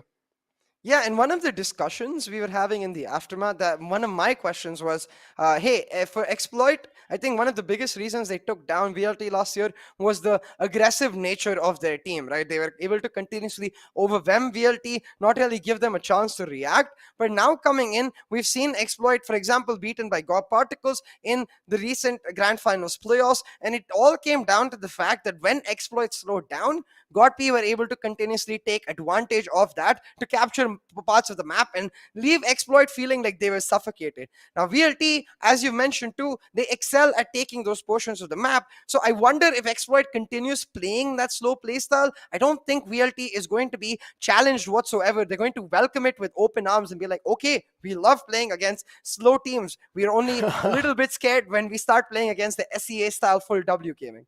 Yeah, exactly. The W gaming is something that a lot of teams are scared of coming inside the VCC 2022. And to counter that too, a lot of teams have been struggling in the past unless you have the dedicated players or dedicated picks on the agents in your hands. But moving forward, it's just directly going to be the map of Breeze, I guess. We didn't really get to see the Asian pick rate, but okay, interesting. I think we will get to see the Asian pick real quick, and even if we don't, that's okay because we get to see it in game later. In game, exactly. Hey, some cool camera setup. Basically, the production telling us this is what it would have been like if it was a LAN. Oh, okay. Hi, Exploit. Hello, don't guys. have cams, I guess. Interesting. Already. Oh, they go back to the Cypher. Okay, so pretty much the OG one again being pulled out. The Soa Sky combination too to play. So the OG composition over here from Team Exploit. I definitely do get the idea here because the way VLT like to play, there's always a flank presence, and for that, the Chambers traps can be a false sense of security, you know, especially if the Jet goes for the flank, she can cloudburst it. We've seen Dapmaker himself do it plenty of times, but enough of the discussion. Let's see how this actually pans out in the map itself. The Hall's control we were talking about instantly taken by Hellfighter as Velocity Gaming set up for us. They found my wire. And we talked about how VLT, they're really good at abusing this metal doors. And they do that again. They show the presence in metal doors, making them think that, okay, now there is a metal door presence available. But look at how the man's wrapping up from the back, and these kind of shots from Vibor, they're going to be causing a lot of problems. There was a man also wrapping around from the back. LFF would have sealed the deal anyways, but now we're left with a 3-on-3. Both these teams doing equally good in this pistol round, and they're able to shut down players back and forth. Shaka over here on the site definitely going to be having a lot of expectations on himself. Even if he gets this plant through, or even if he gets this diffuse through 50%, that's going to be huge. HSB being the difference maker, and VLT, they just let this diffuse flow through like that. Yeah, I feel like the three players on site for VLT kind of just turned off. Focused too much on the flank, which you can see Vibor and Hellfighter are protecting, but they lose that 3v3 battle in the site itself, and Shaka just holds it down. A little weird, because it's a bit of an anticlimactic round over here. The Vibor was able to find himself a 3k. Very well done by Exploit on the retake to pick up the pistol. Very well done indeed. But yeah, as expected, technical break flows through. Always gotta give these gods, you know, the technical break gods, their own time. It's kind of like a little ritual that we have in VCC, so we don't really want the match to be stopped when it's the actual good moment going on, because it just breaks a lot of fun. So we don't really want any other breaks for you guys. So you guys will have to go through this little ritual for a while, but we'll be back soon with the matchup, I'm pretty sure. Yes, sir. And at this point, VLT, I don't think they're going to be happy about the way the first round went, but it's just one round. And hey, look at that. The pause timer is already flowing back, so the technical break is done. We're going to get back into the matchup. Dapmaker picking himself up a Marshall. Going to go for the investment right here. Actually, I don't think he bought it. I think it's Vibor who bought it for him, because he has 1900 credits, so I think he just brought the light shield and Vibor bought him the Marshall. So let's see if this pays off. Interesting. Shooter's over here with the Marshall too, so his counterpart pretty much on the Jet. Peeks out, but oh, this time it's going to be Deathmaker who shuts him down with a clean crosser placement. Understandable, Shooter had to check a lot of angles too, so was moving his mouse quite a lot, so the crosser placement is definitely not going to be on point. But HSB with a forehead camp is looking to connect those foreheads, and he is going to be doing so with the help of Soul. Or actually, it's just going to be Soulmate who makes that happen. And now pretty much the Viper wall coming through as well. This, of course, this round's expected for them to win, and how is LFF able to flow through like that? Questionable loophole being given to VLT, and they're going to exploit it. Oh. And this is what we talked about, the map control that VLT is able to get. He's got himself a Spectre. King is running through in front of him. He's gonna shut him down. Hellfighters lurk, being a nuisance for Exploit, and maybe the reason they end up losing this anti-eco round. A Thrifty on the cards for Velocity Gaming, and both Right to Ace and Hellfighter trying to shut down HSB. It's Right to Ace who makes it happen. They get the eco victory. They're pumped up, and you can see smiles on every single face. They all started off with this brilliant shot from them. Yeah, it all kicked off with this one. And then the double KO as well, and LFF. This is the problem right here. How is no one checking the mid like that? Again, questionable things happening from both the sides, but it's okay.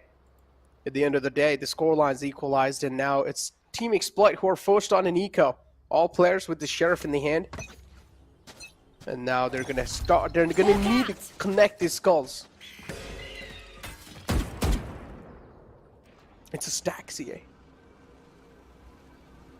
Enemy mark. Back indeed. Very similar to last time. But this time they're not taking Hall's control. They're expecting the flank. Deathmaker, he picks up one. Hellfighter should be able to shut down King right here, but maybe a bit of a curse because all he gets is a ding. Now Hellfighter hunting for that kill. He's going to be able to secure it and call for the rotation from VLT. This is the key change in the default, where when they did that 4-stack in the pistol, Hellfighter took Hall's control. But as soon as they realize that Exploit is going to go for the flank every time, they adapt, they wait for the flank, they kill it, and then they rotate. No more to oppose Talk about us. kill it. It's Right to Ace going to be catching both these players. And also retrieving Vandal in the hand cell. Pretty cool. All right, VLT able to kick things off that well, even though they lost the pistol round. None of us expected them to bounce back like this on such an astonishing note. But yeah, they're able to astonish us with those astonishing plays. 1-2 is the scoreline, ladies and gentlemen, and VLT already gaining a round lead. But this round lead is going to mean quite a lot emotionally. All I could think about was the emotional damage. But not much yet, Macro. We'll save that one for when we truly see a damaging round. Because right now it is the Viper Spit set up for the side of Team Exploit. B main shut down while they play anchor towards A, and it's a bit concerning because look at the way the map is going. Velocity, of course, they're not taking A main control, but because Exploit haven't taken it, it means Velocity effectively have it with the Halls part they have and mid control gained, but HSB picking out Deathmaker's head. That is key because now they know that mid control is in the hands of Velocity. They can play exclusively on the side. The metal doors always left unchecked. And look at LFF, the amount of info gathered. And this is something that I've always been worrying about when it comes to Team Exploit. King 2 now pretty much trying to regain back to control. Also get stacked up quite a lot. Same thing's going to be happening with Shooter 2. 5 HP in the hands. King left to try and defend the site, but still the aim's correct. So the man's going to be trying to crack some skulls open. LFF has found the entry on the site. There comes the rest of the team too. And LFF is just able to walk on these sites like it's nothing. What is Team Exploit doing? They're looking really lost.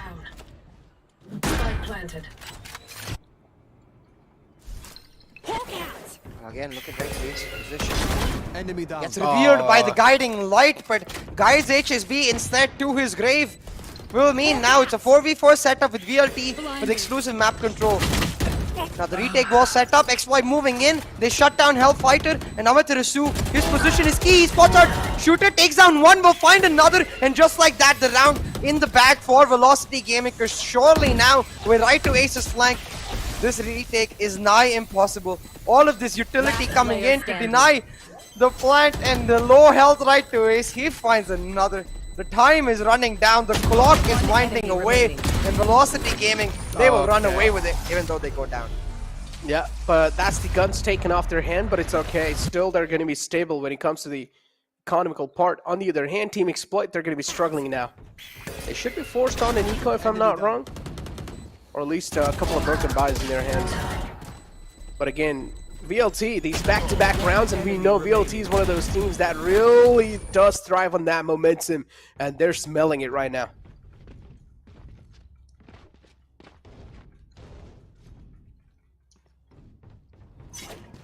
Talking about smelling it, Necro. Right now, what I'm smelling is an execute for Velocity Gaming, because look at the ultimates they have available. Maybe won't invest early though, because they know it's an eco for exploit. So they're instead waiting for exploit to get aggressive, and they get rewarded immediately. King peeking out a little too much. You have to wonder, if he's playing that aggressive, why not the chamber over the Cypher?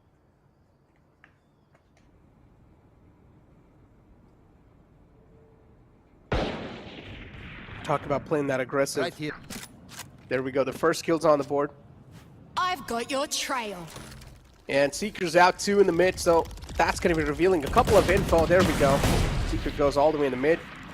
Shaka's able to get away with a kill, so that's going to be a huge kill too. HSB's over here with the Marshall to try and stop the floodgates even on the A side, but I feel like Marshall is not the likely weapon for these kind of stop plays here. He will be forced out of his comfort spot. The recon dart too, give it a lot of info, but Shaka too is going to try to make a counterplay happen.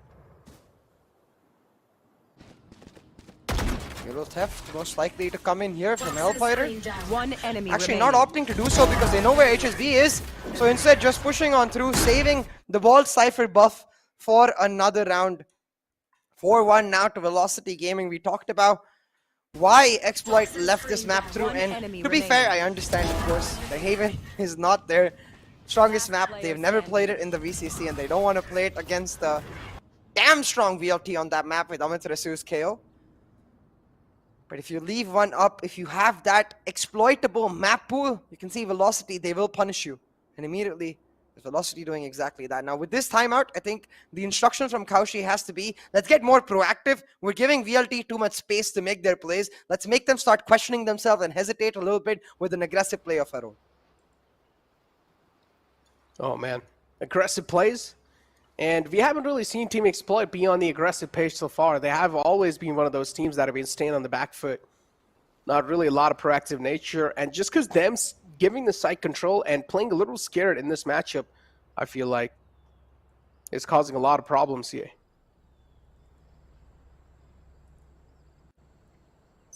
Most definitely, Necro. Most definitely. And I think the immediate area I want to see them contest is the mid default. Like, for example, you can set up a Sova in halls, use the recon to get A lobby information, set up your Sky in mid doors, and have your jet pushing in from the B elbow area. It's a default we see a lot of international teams doing, just to take mid control from that elbow area with the puff flash that the Sky does, with the wall coming through from the Viper.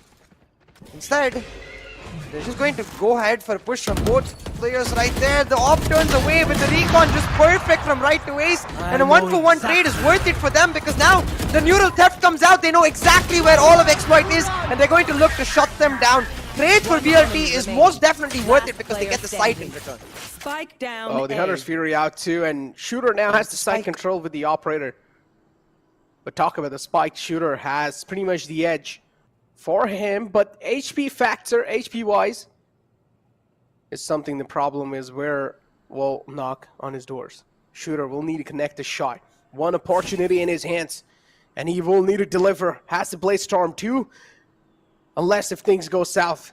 It doesn't exactly know where Right to Ace is. Right to Ace doing a successful job in playing those mind games. Now finally gets spotted and misses that opportunity. That one shot doesn't come through. Yeah, and you can see the crouch coming through. Just in case Shooter was able to pre-fire on the quick flick, the crouch would make sure that he would not be able to shut him down.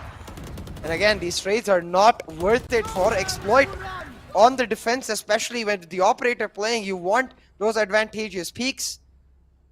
Oh, operator not secured. Interesting. Yeah, they're not able to save. Shooter goes down. They have to go on the eco. And we talked about how Velocity Gaming are sharks in the water when they smell the blood. They're not going to let go. They're going to come rip you apart into pieces and shred you into just easily biteable nifty comps. Oh. That maker doing that though. A nice trade from Shaka. Yeah, that's a really great trade, and now that's kind of worth it. Here. But still, Deathmaker already doing some damage. Gives the position away too, that the second man's available. King getting spotted with the cam. Will be forced back from that. No other option left. Bubor and Matarasu able to flood away with these two quick frags, and now they're left on a 2-on-4. Broken buys coming through from Team Exploit, as we all know. One enemy Right over here on this little proactive nature will be shut down too, and now it's all down to King CA. Fancy Sheriff skin to try and make some fancy plays happen, but the likeliness is pretty less. I like the way that went. Hold on, talking about rhyming. King's gonna have to find some nutty nature with that Sheriff, but is not able to do so. But that's the Sheriff I've been telling you to buy, Necro. I got to access it during early access, and for a player like me itself who doesn't necessarily pop heads on the Sheriff a lot, I was able to do it, and it felt really damn good. Is the skin buff? Yeah, dude, it felt so comfortable and so fluid, you know? I think it's a good contender to the Ion Sheriff. And it comes down to what kind of vibe you want. The Ion is a lot more futuristic, smooth, while the Protocol is a lot more like reverb-like. But hold on, talking about smooth and comfortable, this Cypher change for King is not looking smooth or comfortable. He's not able to find the value he's usually able to find on the chamber. He's not popping off. And the way we talked about, if he pops off, then he gets a boost of confidence. Right now is the exact opposite. 0-7 on the Cypher. It's not ball Cypher. It feels like he's grown a head of hair, and the hair is blocking his ability to flag. Oh, no. But 6-1 CA for now. A huge lead in the hands of Team Velocity Gaming. But on the other hand, Team Exploit have a Hunter's Fury, Seekers, and Neural Theft available. A lot of info for sure, but you also cannot really ignore the fact that VLT, on the other hand, too, they have their 3 ultimates available, which are going to be really useful in taking the side control. Seeker's already out. Lubor's being spotted by the trip right there, but that's not going to matter quite a lot. Gets spotted again, but the distraction is played really well. And somehow Team Exploit are able to shut it down. The Viper's pit on the A side too, not really getting a lot of info or value.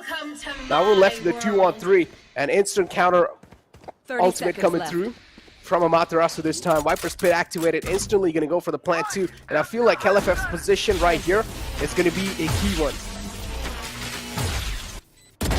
Headshot. Necro Hellfighter able to pick out one already. Has the camera to check for the flank, knows no one's coming in, and is going to wait on that container angle to look for another. But I think the call's coming out from Amaterasu to make sure the Hellfighter is able to distract as long as possible, because then this Viper can clutch it out in the Viper's pit. Amaterasu, though, this location, but is still going to hold on to it. Catches out Shooter, and Velocity Gaming are running away with this map, Necro. They are running away. Isolates that 1v1, leaves it to just Amaterasu, goes for the jiggle, spots out the half defuse, but doesn't let it go all the way through. Did not buy enough time. Shaka with a clutch play. I thought the half defuse wasn't done, but just in the brink of time, he actually got it done.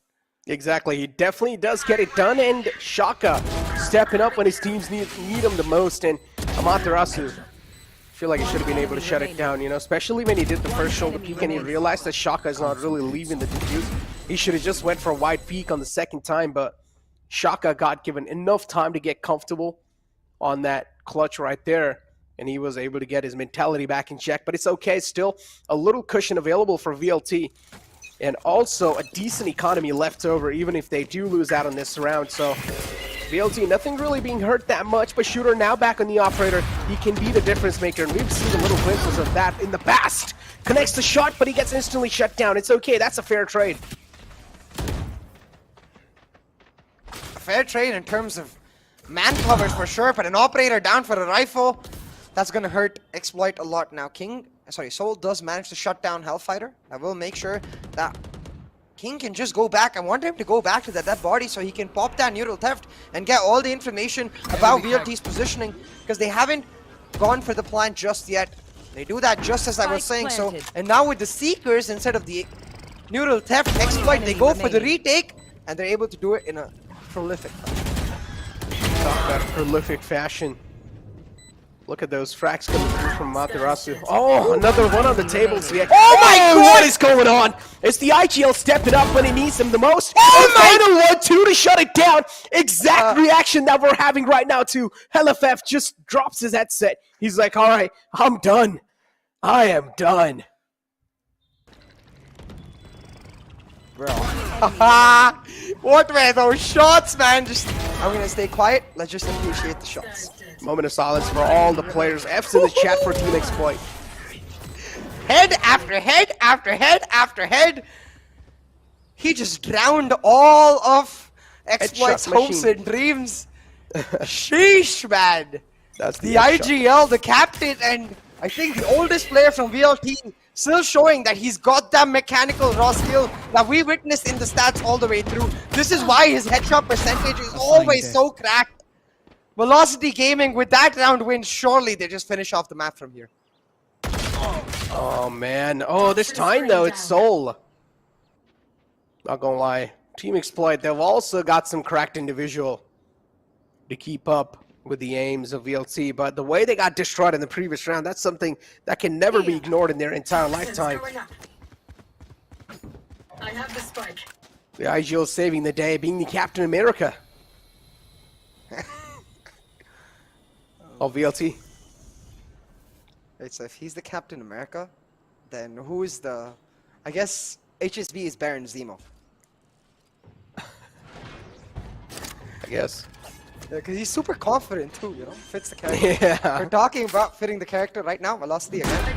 The slow push in mid-round, able to set it up, and with that 4K, the Viper's Pit is back online. Amaterasu going to hold down sight with it, while again Hellfighter position towards that mid halls area, able to just create such a nuisance for Exploit Necro again and again. This is the Cypher diff that we're truly getting to see.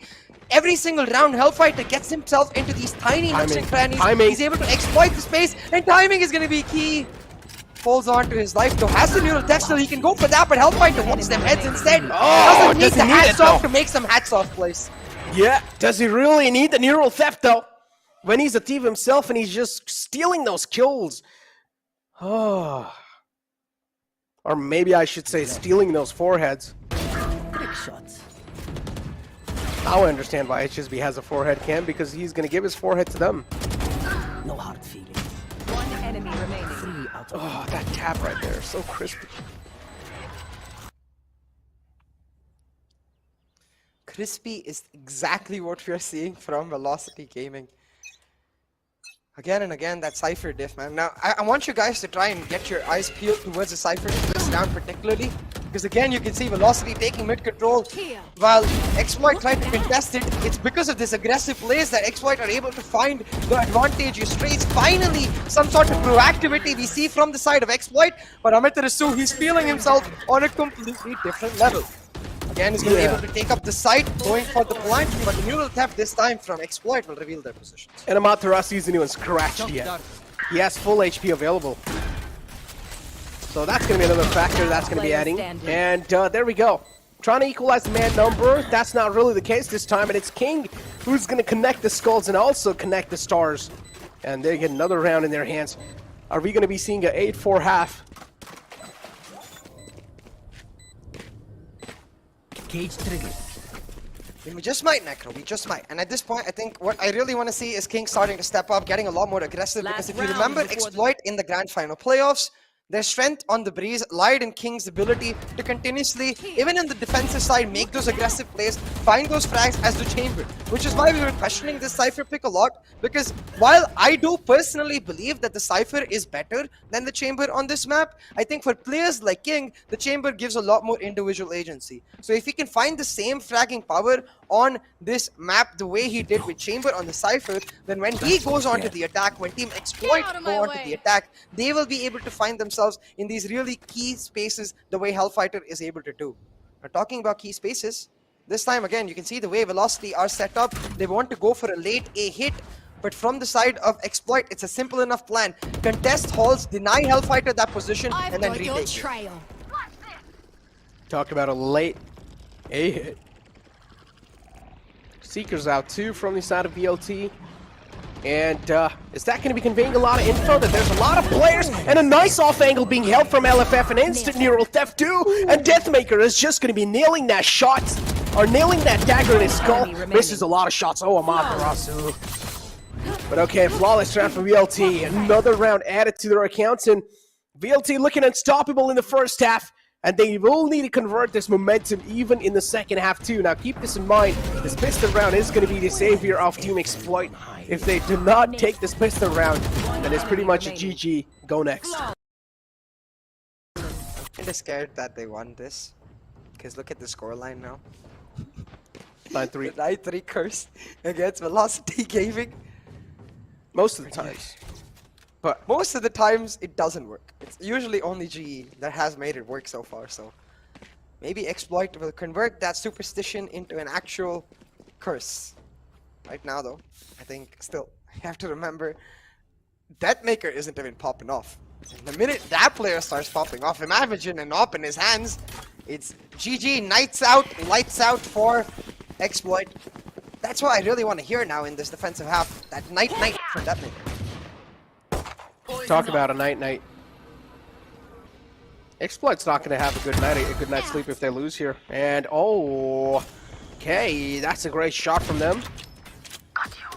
Looking to follow it up with another one, but is that going to be the case or not? Pretty close to get the second one too, but Team Exploit, they get the site control with a man down, which is okay. Now they can just try and go for the post plants. On the other hand, VLT, they're going to be having a lot of pressure on this retake. Faster. But with him popping heads like that, it does become a lot easier because look at the health bars of Exploit. They're all down low. And Vibor's got them flicks. They know exactly where Soulmate is. They shut him down and Velocity be like, don't you dare try to give us a taste of our own medicine. We don't want that. GG, go next. Ah, wow, Necro, okay. I mean, it's literally going to be 11. Like, oh no, I agree. Yeah. Alright, just this point, just skip the rest of the rounds. I just want to see the next map. But yeah, this shot right there, it's like a little pixel too that he's trying to aim on, and it actually does connect it to. Vibor is just a cracked individual. Like, I don't know. And this is the biggest difference between a team like Velocity Gaming and a team like Global Esports. Global Esports, they're a team. You know, they rely on each other to get themselves on that full mark. Velocity, they're a super team. They have cracked individuals in every way, and sometimes even if one person turns off, some other guy will step up. If two people turn off, then two more guys will step up, and that's where Velocity have their strength and their weakness. So right now, Exploit though, I think not able to find that weakness, not able to live up to the name, and Exploit is talking about just that word. Right away he's going for the push, but it's actually Vibor who gets caught out on the other side. King with 2 key frags. I just want to see this man on the chamber. Imagine if he was able to TP back. Wait, hold on. This might just be a pull-off. This might just be a pullback from their side. They're trying to light some skulls up of VLT. Now, the man advantage isn't really favoring them. All 5 players are light, but VLT, these kind of frags are not going to help them. 3 quick frags on the board, and also the man's quite low in the mid, so VLT still the problems are there on their door. Nice shock dart to force him back off his comfort spot. Shotgun with the recon dart, but that's not going to be making a lot of things. Marshall's going to be connecting. Decent amount of utility available in the hands of HSB, but the defuse being stuck in right to waste this time. He's not going to back out from that, and the run and gun adds on a little bit more pressure onto HSB, and he gets shut down. When you're that low with the HP, the one thing you can always rely on, it's like, you know how they say a dog is man's best friend? Well, for a low HP player in Valorant, run and gun is your best friend. You just play full RNG. Yeah, Spectre is your best friend. It's more kind of like, I feel like when I'm watching Spectre run and gun, I just get reminded of Neon. You know, it's kind of the same too. You just like, you just pull out the fingers and you just start beaming people while you're running around. No, Necro, don't remind me about the strength of the Neon. We haven't got to see her yet. Right now, I want to say something. When you said Team, it actually reminded me of Tim. Scar God's bird. So I'm actually confused because some players say it's Tuk, some players say it's Tim. And I'm not sure because he had birds named both. But either ways, he just want the bird back, but unfortunately, Copy is not here. Okay, just call him Tak. Hey, that's the name of my real series on Instagram. Okay, now it's not anymore. What? I changed the name. Either ways, though, let's talk about the tactical nature of this timeout. At this point, they're just like, guys, damage limitation. Please get back some rounds so we don't lose too much momentum going into the next series.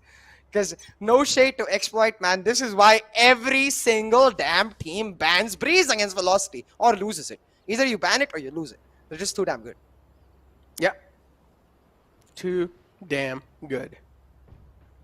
It's also the 11-3.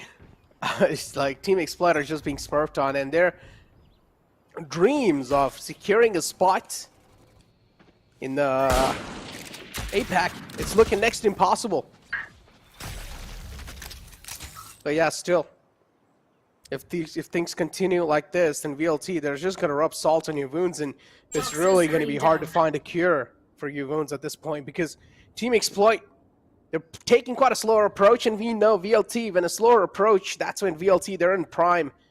So you always need to have those keys, or need to have those W key mentality in check. They're able to find the entrance from the metal doors, and with that shot, also the presence is now revealed. King able to walk right through on this side. Oh, this is quite a nice sneak too. He realizes Amaterasu is on the right side, but now the position's given away, and right to ace is going to shut him down. Amaterasu's back is secured. Another shot to flow it through from Deathmaker. This is also going to be securing them the match point. One enemy remaining. There we go. Last man alive. Match point. GG go next. Yeah, and see for VLT coming up with this win was a bit of a breeze. On the map of Breeze. That's why I said it was a bit of a breeze. Like, if you clarify Breeze, it, breeze, takes away breeze. the fun of the pun. Hey, that rhymed too. That was not intended. Enemy Talking about what was intended, Velocity on their bonus again. They're shutting down Exploit, who did go for the semi-buy in the last round. Did not have the money, and they have it now, but 9 back-to-back rounds could be done, don't get me wrong. Exploit is a great team, but 9 back-to-back rounds on the map of Breeze, well, that's when you'll be like, okay, let's stop playing, let's have a chill vacation on Breeze and before we go on to the next map. Pretty nice beaches, you know, to have that vacation. Hell yeah. But now, Shooter, look at this man. As always, this man really does thrive on that mid control, and it's going to be doing the same thing again. HSB also detects out the tripwire. LFF getting tacked up a little bit right there. 72 HP in the hands, but it's okay. Shooter from mid is going to be the difference maker. But the team of VLT, they've just got each other's back all the time. Right to ace, popping skulls like that with the Sheriff, even though he doesn't really have the suitable gun to work with. But if he's going to start to pop skulls like that, then they're not really going to be needing those guns. They're just going to be good with the Sheriffs. Another one to follow through. And now it's all down to the final man, Shaka. The clutch master himself, is he going to be able to do it? No is going to be the answer. The Hunter's Fury will seal the deal. And look at the excitement in the face of Right to Ace. Clearly, this is what is needed, because they realize this is as big as it gets. Ladies and gentlemen, the grand finals of VCC, a lot of dreams on line.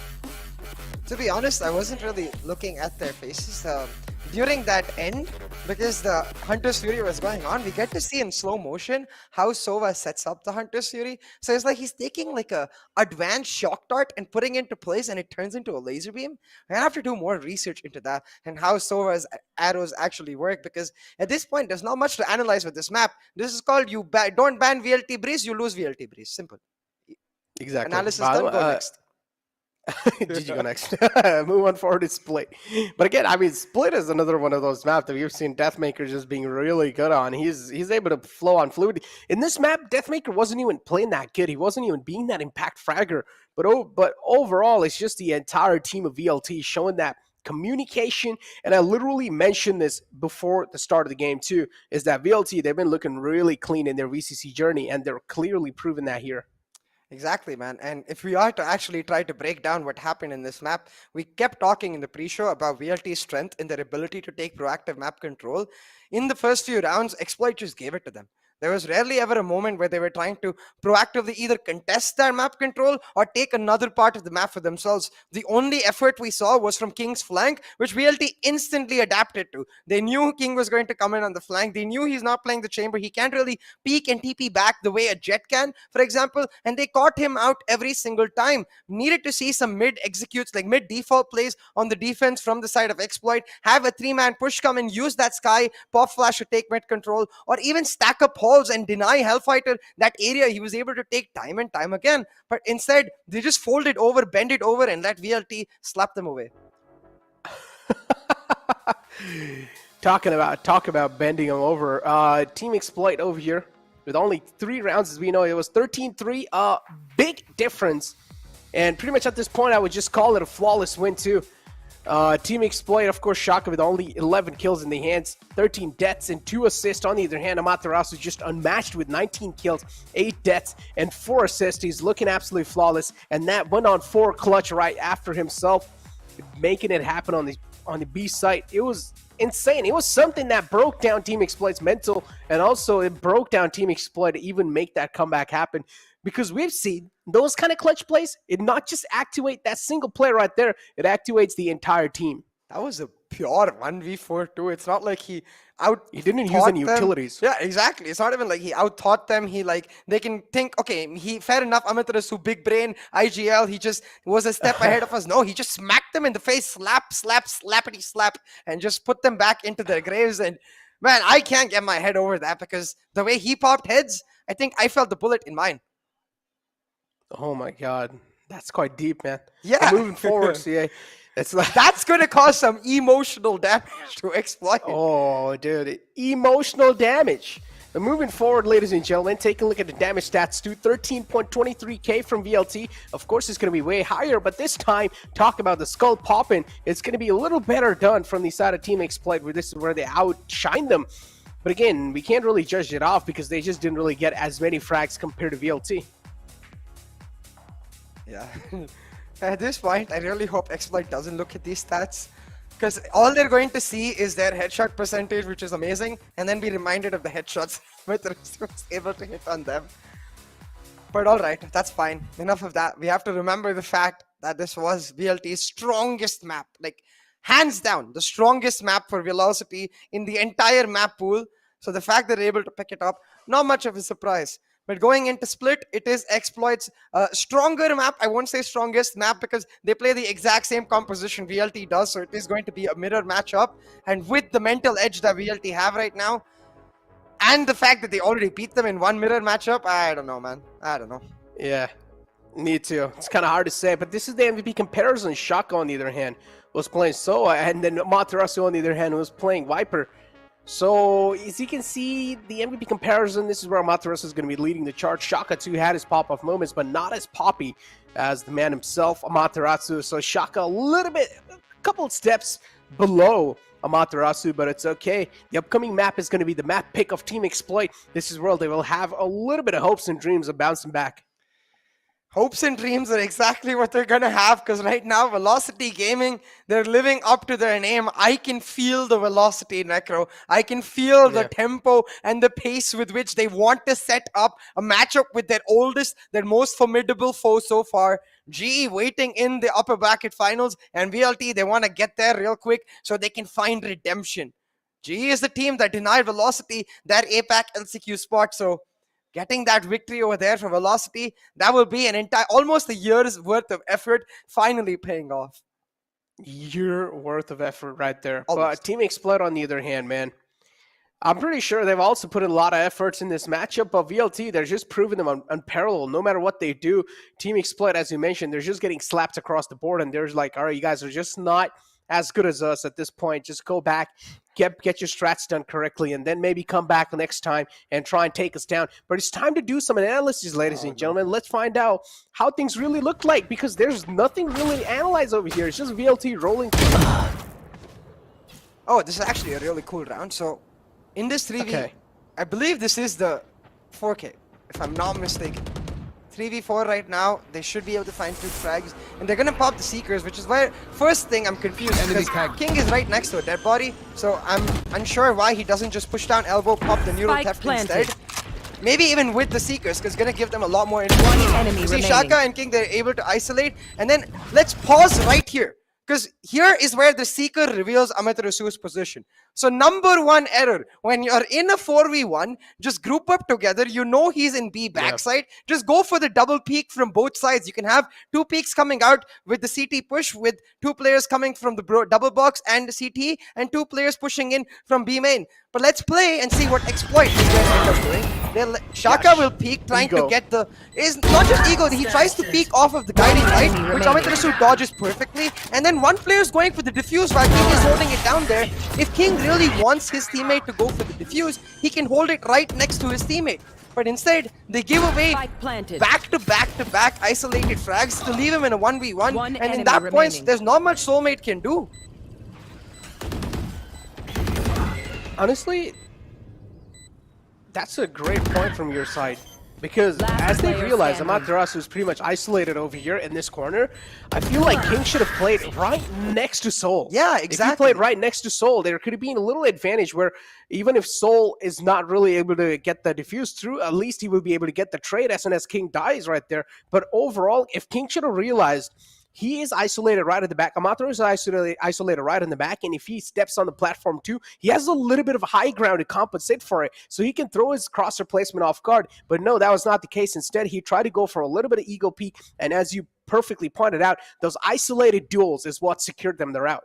Yeah, and props to be given to Amaterasu, no doubt, for the way he's able to pop the heads, but it's quite questionable why Exploit is throwing away a 1v4 like that in the Grand Finals weekend. And it brings me back to the conversation we had with Exploit players in our VCC Aftermath. HSB mentioned that they're the sort of team that does sometimes get affected by emotions. So when clutches like that go against them, they're just going to lose all of their composure. Yeah. They're going to lose a lot of their calm nature, and they're going to end up defaulting back to their old playstyle, forgetting all of the new systematic approach that their NA coach Zexy has set up for them. Without that systematic approach, you can see VLT for them is just a piece of cake.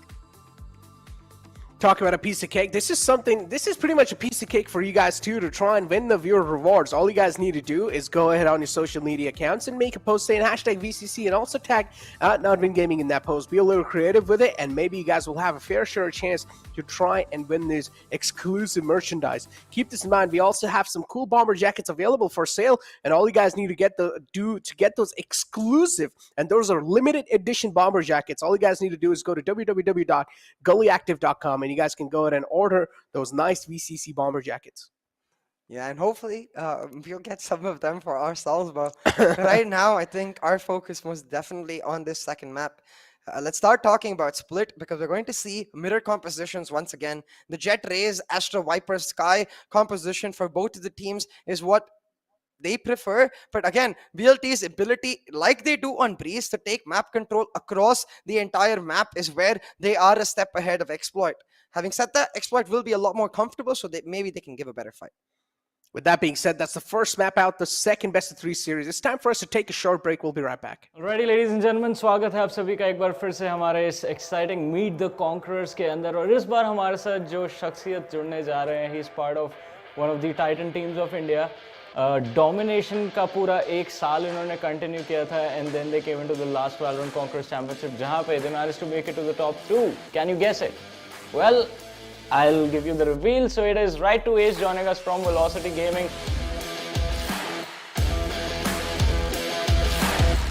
Right to Ace, congratulations on making it to the top 4. कैसा लग रहा है आपको? Thank you. Like, अच्छा तो बहुत लग रहा है. Like we struggled in the qualifiers 1, but qualifiers 2 like sort of went, you can say, थोड़ा easy. Like I think didn't drop a single map in the qualifiers, so we were quite proud about it and excited for the main grand finals. इस बार जो velocity हमको नजर आ रही है, it's very clean performances that you have delivered. तो वो जानना चाहूँगा कि पिछले VCC से लेकर इस VCC तक आप लोगों ने कैसे figure out किया कि चलिए ये गलती हुई थी और इनको fix करते हैं, इस बार trophy जीतनी है. So for the old 2021 VCC, we had MW1 as our substitute back then. Deathmaker team में नहीं था. So the दोनों का jet का you can say gameplay थोड़ा different था. And the team environment भी different था. Like everything was sort of different. Even Mazil was playing as the 5th in the team when Vibor को हम लोग ने bench किया था. Coming back to this VCC, when the new year started, we had couple of, you can say, trial and error ki what lineup we should run for the VCC, and we came up with the current lineup, and it's going smoothly now. Is there a possibility of seeing Marzel play in the finals? Unfortunately, like हम लोग ने जो अभी lineup run कर रहे हैं with Vibor, that will be our main lineup for this grand finals. So sorry for the fans who are expecting Marzel to come in the playoffs जैसे last VCC में हुआ था. It might happen अगर if like guaranteed नहीं है, but we are sticking with the lineup for now. We don't want to change the plan. Yeah. S आपने उम्मीद तो अभी भी दे दी है वो माइट बोल के तो आई थिंक अब और ज्यादा लोग एक्साइटेड रहेंगे 1% चांस 2% चांस हो सकता है ऑल्दो हेलेफ एनर्जी काफी इन्फेक्शियस है हमें दिखता है हर राउंड के बाद if it's a good win he is gonna pop of from his chair अगर फ्रस्ट्रेशन होती है फ्रस्ट्रेशन नजर आती है चेहरे पे क्या आप लोगों के साथ भी क्योंकि मेरे को तो स्टूडियो में कास्ट करते टाइम होता है I get hyped up just watching him does that happen to you और आर यू गाइस लाइक ठीक है अब आदत हो गई है एक दूसरे को सपोर्ट करने के लिए चिल्लाते नहीं है and just playing for the sake of playing will 100% lose the game so that's one thing we noticed about our players like pacho players ki very emotional players so whenever we get like the first pick or insane clutch nikala or we are winning a 2-on-2 round anything we just hype up everyone so emotionally everyone is like very in the positive state and they perform way better एक message दे दीजिए अपने fans के लिए who will be tuning in to watch you guys perform. I know कि qualifiers 1 में performance अच्छा नहीं था but we did our best. We qualified through qualifiers 2 and showed a domination like dominating performance दिखाया and thank you for all the support guys like keep supporting your favorite team and don't be toxic in the chat. Last वाला काफी important है but thank you so much for joining us for this interview बहुत मजा आया आपसे बातें करके good luck for your matches for the finals. Thank you thanks for having me.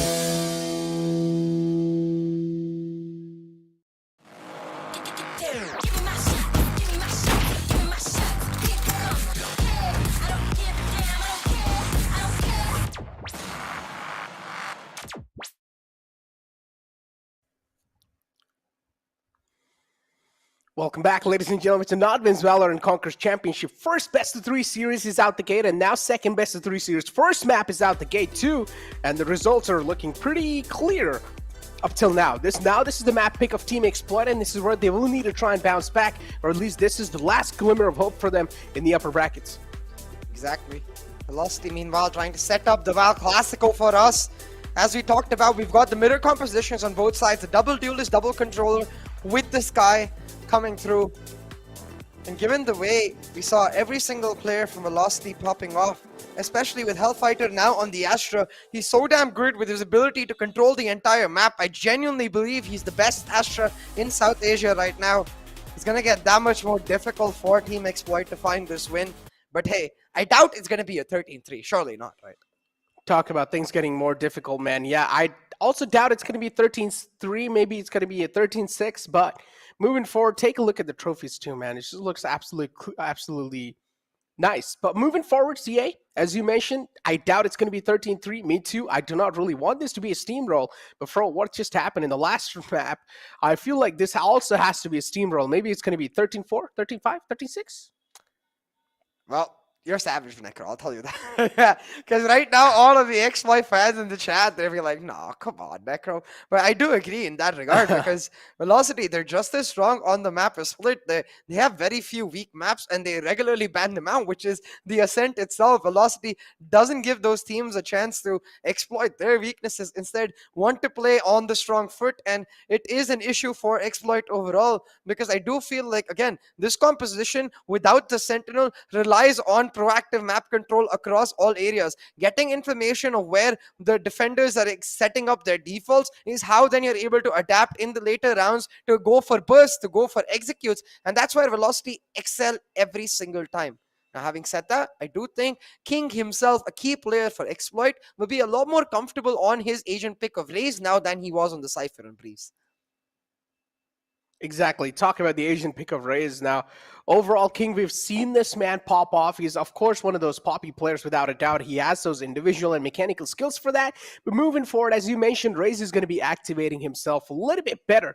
Now, on the map of Split, Team Exploit has been looking pretty phenomenal. But are they going to be looking as phenomenal as VLT? We talked about the mentality. We talked about the emotional damage. But moving forward, is that emotional damage going to be carrying forward in the map of Split? Or is that mentality going to be carrying forward in the map of Split? Because you mentioned a big point, which cannot really be ignored here, is that HSB himself mentioned that his team can sometimes crack under a lot of pressure. Exactly. And at this point, we have to see which team is able to reset themselves even better, because even for Velocity, if they get complacent from their easy win on Breeze, if they give Exploit a taste of victory, let them bounce back with the Split win, then it would be that much more difficult for them to close out that third map, because I do think both of the teams get equal on the decider map now.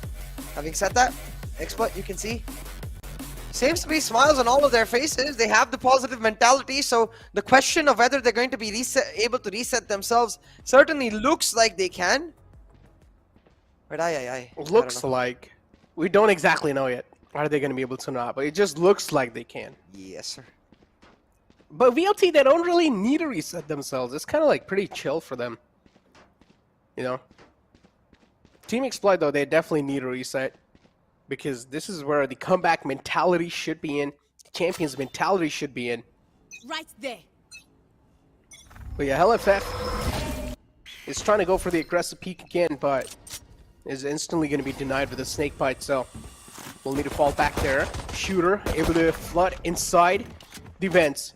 That's going to be quite a lot of map control already, so Shooter, if he even gets a single frag at that spot, that's going to mean quite a lot for Team Exploit. Oh, most definitely. It's all about mid control right now for Team Exploit. They've taken it, and that map control we talked about, keep your eye on that A main hold by the Astra. Shaka expecting some aggressive default, but Amit Risu not giving it to him. Now instead, on the other hand, Vibor's got himself into the mailroom. He's going to surprise King, but King with flick. This is what we talked about. A lot more comfortable on the raise, a lot more comfortable leading the charge for his team. King starts it off for Exploit. Yeah, it definitely does kick it off for Exploit. HSB2 to follow it up on Deathmaker, that's a big one too. LFF on the site, left to make some King plays happen, but that's not going to be the case. It's Shooter who's able to activate himself from the grave. And now it's all down to the final man alive. There's a huge flank coming too. Amaterasu, is he going to be able to slap him again, just like how he did, and show them a little glimpse, a little flashback of what happened in the past? No, it's going to be the answer. Shooter closes things out, and now Shooter needs to activate himself in this game.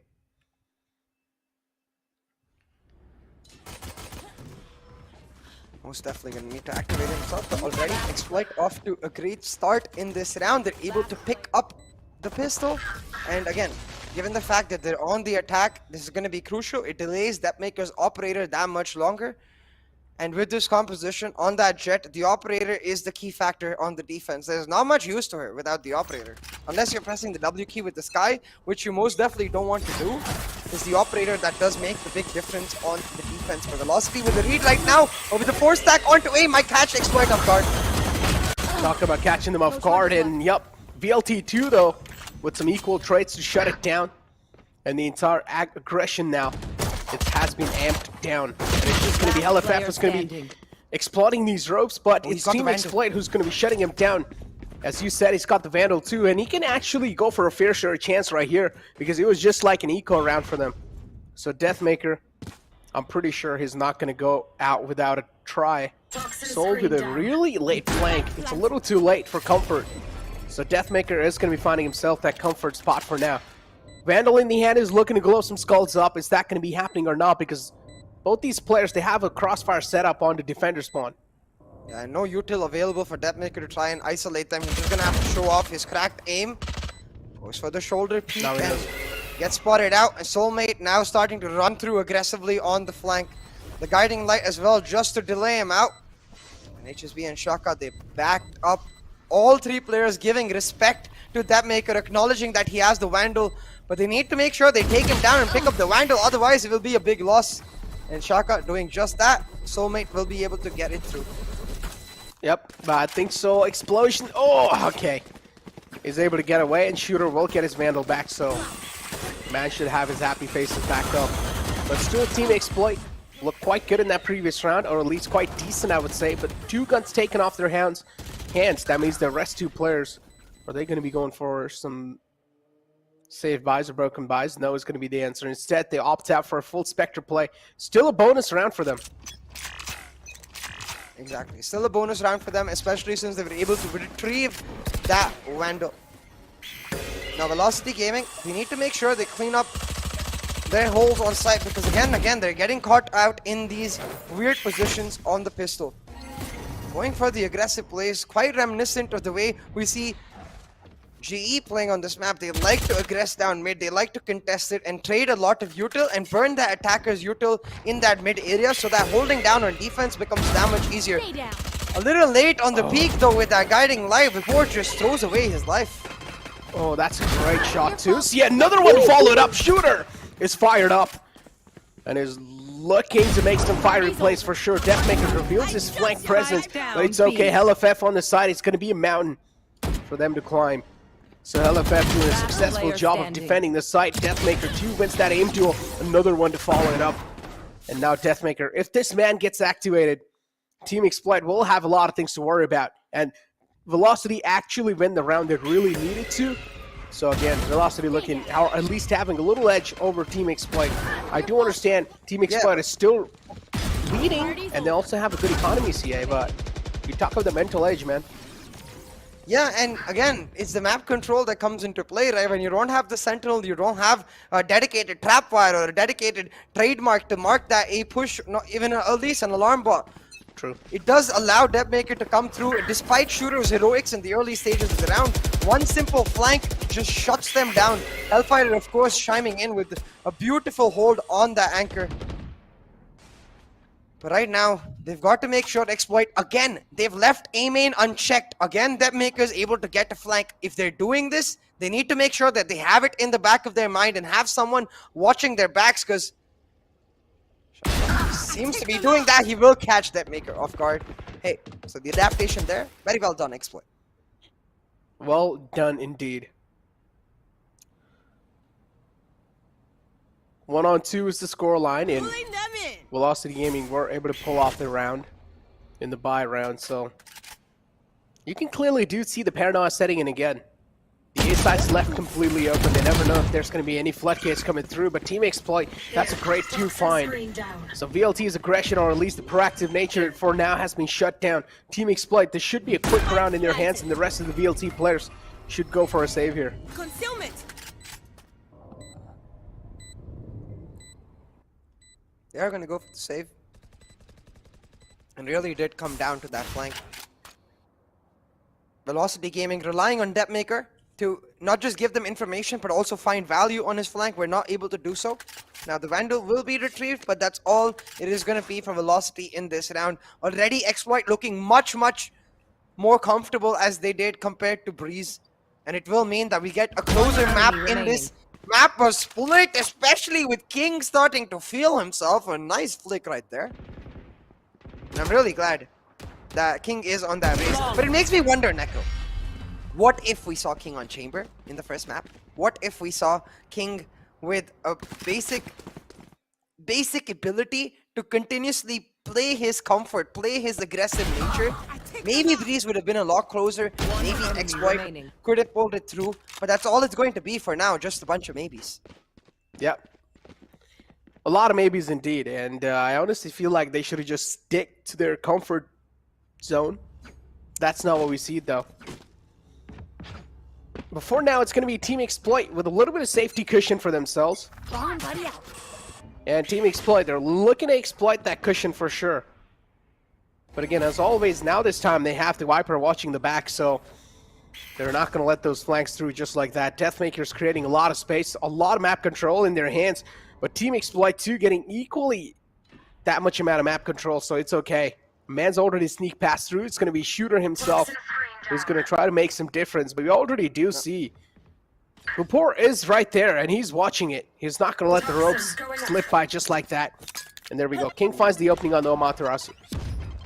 Key opening as well, because with that Viper gone, without that wall, it's so much harder to hold mid down. I think the call has to be made now for Velocity Gaming to just give up mid control, play to hold on to B Heaven, and then hope to retake from that B Heaven angle with the CT push coming in late. Doing exactly that, B control given up, but Soul finds a huge frag onto Ace, and surely this round is lost as well. It was just the eco for Velocity Gaming, I will say that, but round after round going away from them will mean that the momentum starting to get picked up from Team Exploit. They're going for the same scoreline that Velocity was able to pick up in Breeze. And that's a great shot too. One enemy remaining. King now follows it up with another one. But again, a clear man advantage in the hands of Team Exploit, and they're looking really unstoppable. A great shot from Soul to shut him down. And Team Exploit actually looking really strong in the map of split. And Velocity Gaming, they're just not able to get a grip on Team Exploit. Grounded. Again, like, look at the way Velocity is set up, right? I think they need to start getting a lot more aggressive.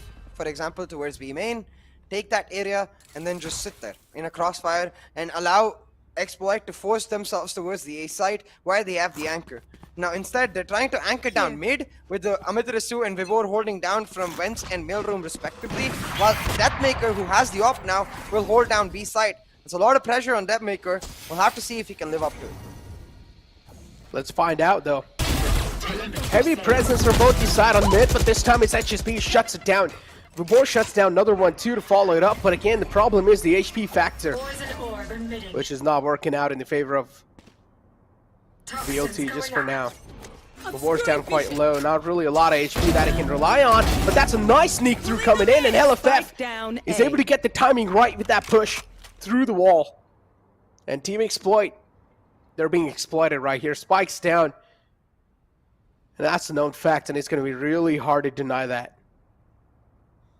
The way Deathmaker is able to get himself all the way pushed up from B main into mid. He's telling his team there's no one here. At the very best, they might come from Wentz. And right to Ace checks that in perfect time to shut down his midder. King though, missed. Feeling himself right to Ace with a bit of a whiff. Will mean that King now gets to go for the spike blind. Now, Vibor is very low. As you said, Necro, the showstopper available. If he's able to isolate Vibor with that gun and then use the showstopper, shut that maker down, maybe he can pick it up. But instead, he shows himself. I don't think he needed to show himself there. Could have just waited for the contact from deep in sight and then used the showstopper. But King, feeling himself a little too much, went for the duel, and Velocity playing it safe with each other's backs, able to shut him down. Indeed, you called it, man. Playing it really safe right there. And VLT, they don't realize how close it got for comfort. It should have been that round, but right to Ace missing his couple of shots right there. Initially, King picks out, and then instantly on the Heaven 2 flicks onto him and shuts him down too. So, right to Ace, just because that one single whiff that could have almost costed them the entire round. And you can clearly see Amaterasu and right to Ace, they're just not able to activate themselves in this round or in this matchup itself. The shooter, on the other hand, he's able to pop off and he's able to get this popping moment. So much info can wait.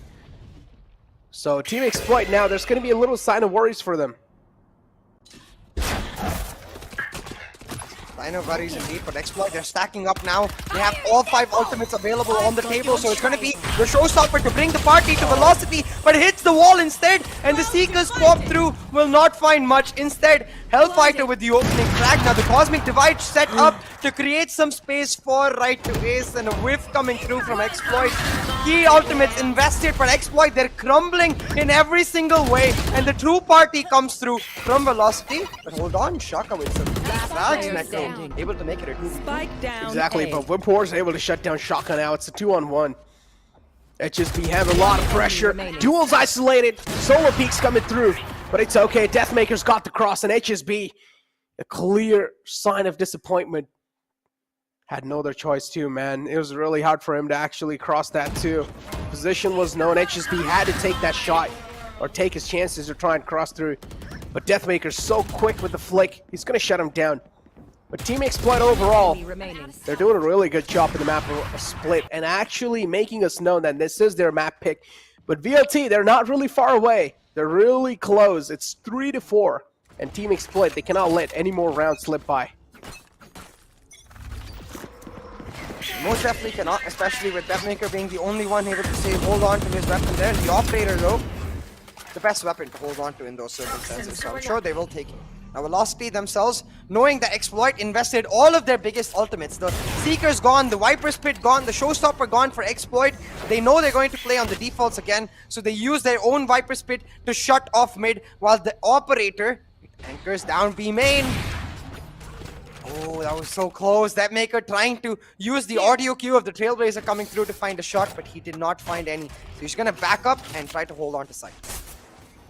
Talk about trying to hold on to the site. There we go. Man peeks out, but it's still Soul who's able to neutralize the duel, or neutralize the threat. That's a big threat too, taking out the game. That's the Operator off the board. And an easy stroll on site. Vibor's able to take care of mid, so making sure no one's going to be flanking through this time. 3-4 is the score line, and VLT, they still have a decent chunk of the site control. There's a man lurking around in A, but not anymore. They don't have the site control anymore. Last player Amaterasu standing. will need to pop off here, 30 but that's going to be seconds left. denied as well. So much potential denied from Team Exploit. And VLT, again, left guessing themselves. And the biggest difference you can notice for Exploit is in the way that we're winning their rounds and losing their rounds, right? Where the Exploit we know from last year would be at their strongest. 10 seconds left. It's actually the executes where they're starting to fumble now. Clearly seeing the impact of their new coach Zexy, because when they play slow, when they play defaults, they're so systematic and so damn good.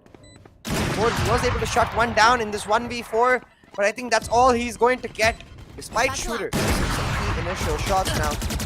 Ford, Oh my god.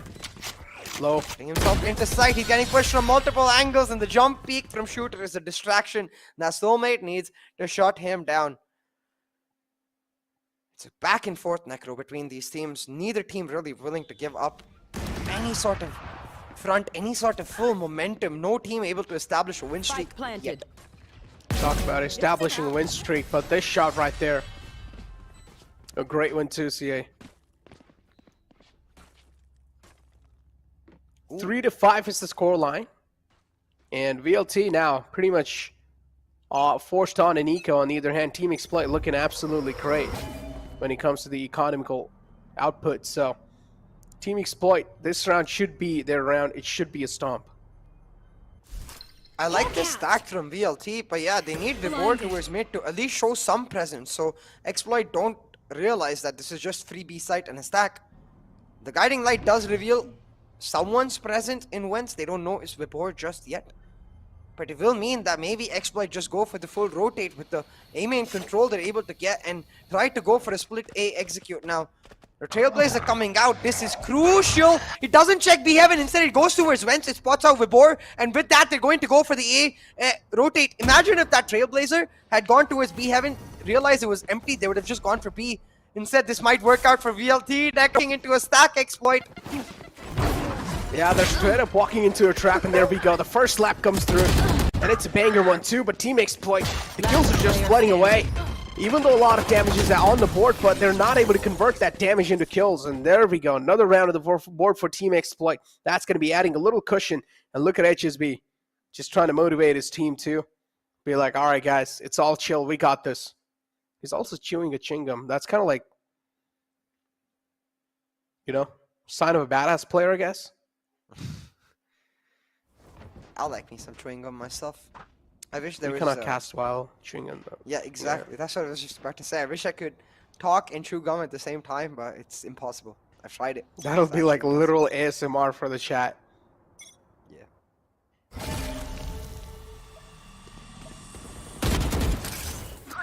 6-3 on the board though.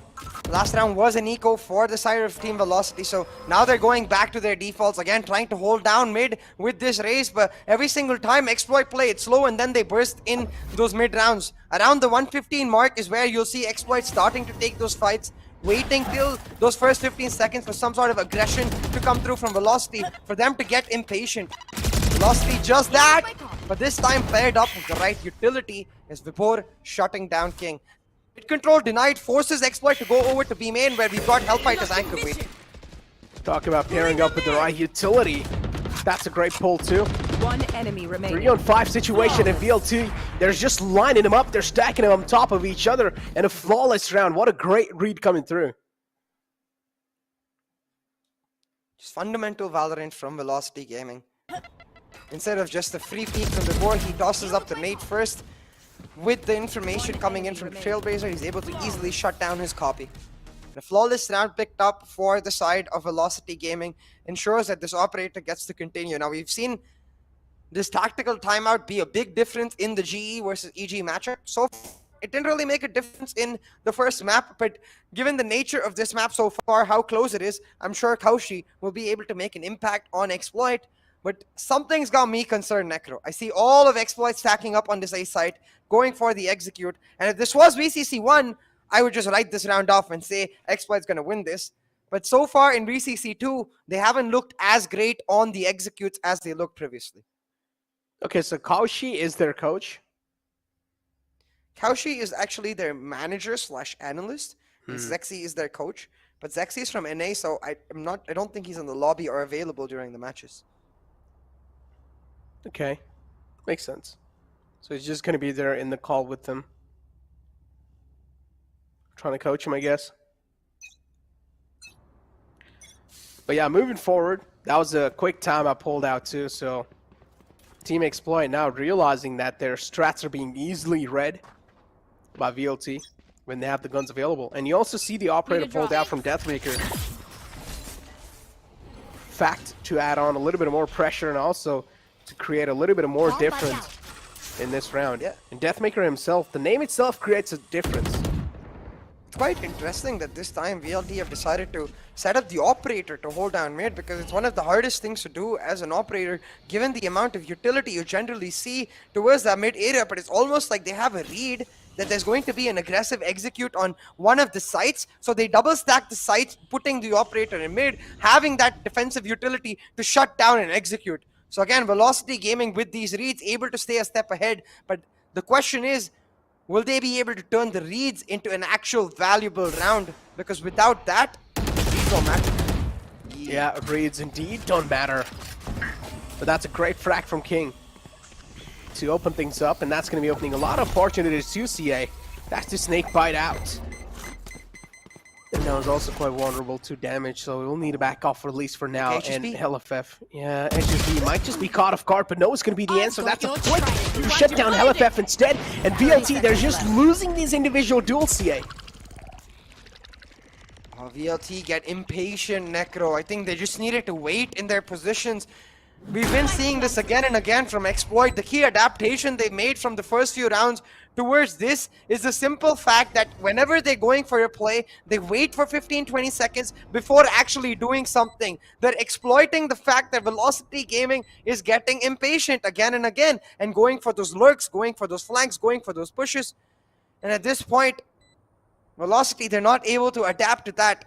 Having said that, they won't need to adapt to that much longer, because with this round lost, it's just one more round left on defense, and this issue will not necessarily be existent on their attacking side, because they can afford to be aggressive, they can afford to be proactive. But an 8-4 lead, if Exploit is able to secure the next two rounds, the next one, I guess this one is secured, then will mean that Exploit get to go on a strong foot with a lot of momentum in their bag into the second half. Talk about a strong foot. That win should give them a 1. But yeah, these picks right here, man. King is able to open the floodgates, and unfortunately, VLT's aim on the map of split isn't really working out, CA. And we've seen a lot of whiffs. If you compare this to the last map of Breeze, we saw way much more crispy plays. And it's all down to that momentum factor, Necro. Now we see the technical break being called out, Velocity being like, hey, we know why we're not able to pop off. It's because we didn't make the traditional ritual sacrifice to the tech gods. It's like their arms are pretty much like they're inhuman. So no, it's because they didn't make the sacrifice to the tech gods, so the computer is not letting them pop off. Oh. So now they're making the sacrifice and they'll start popping off. So it's like the computer's adding a little bit of input delay? Is that what you think? Maybe. It's a ritual, Necro. It's a mystery. No logic to it, exactly. It's in the tech gods to give them that buff. Ooh, I believe in the tech gods. Do you? No. Then why are you talking about the ritual, man? Huh? I said Velocity believed in it, not me. All right, dude. Okay, now he's just pointing fingers at VLT. I see. Yeah. But yeah, for now, CA though, this is another fact that cannot really be ignored, is that Exploit, they're running away with a lead. And VLT, either they have another chance to close it out on a 7-5 half, or this technical break can break the momentum for Team Exploit. So it's one or the other. And I honestly feel like we are going to be seeing a 7-5 half, so yeah.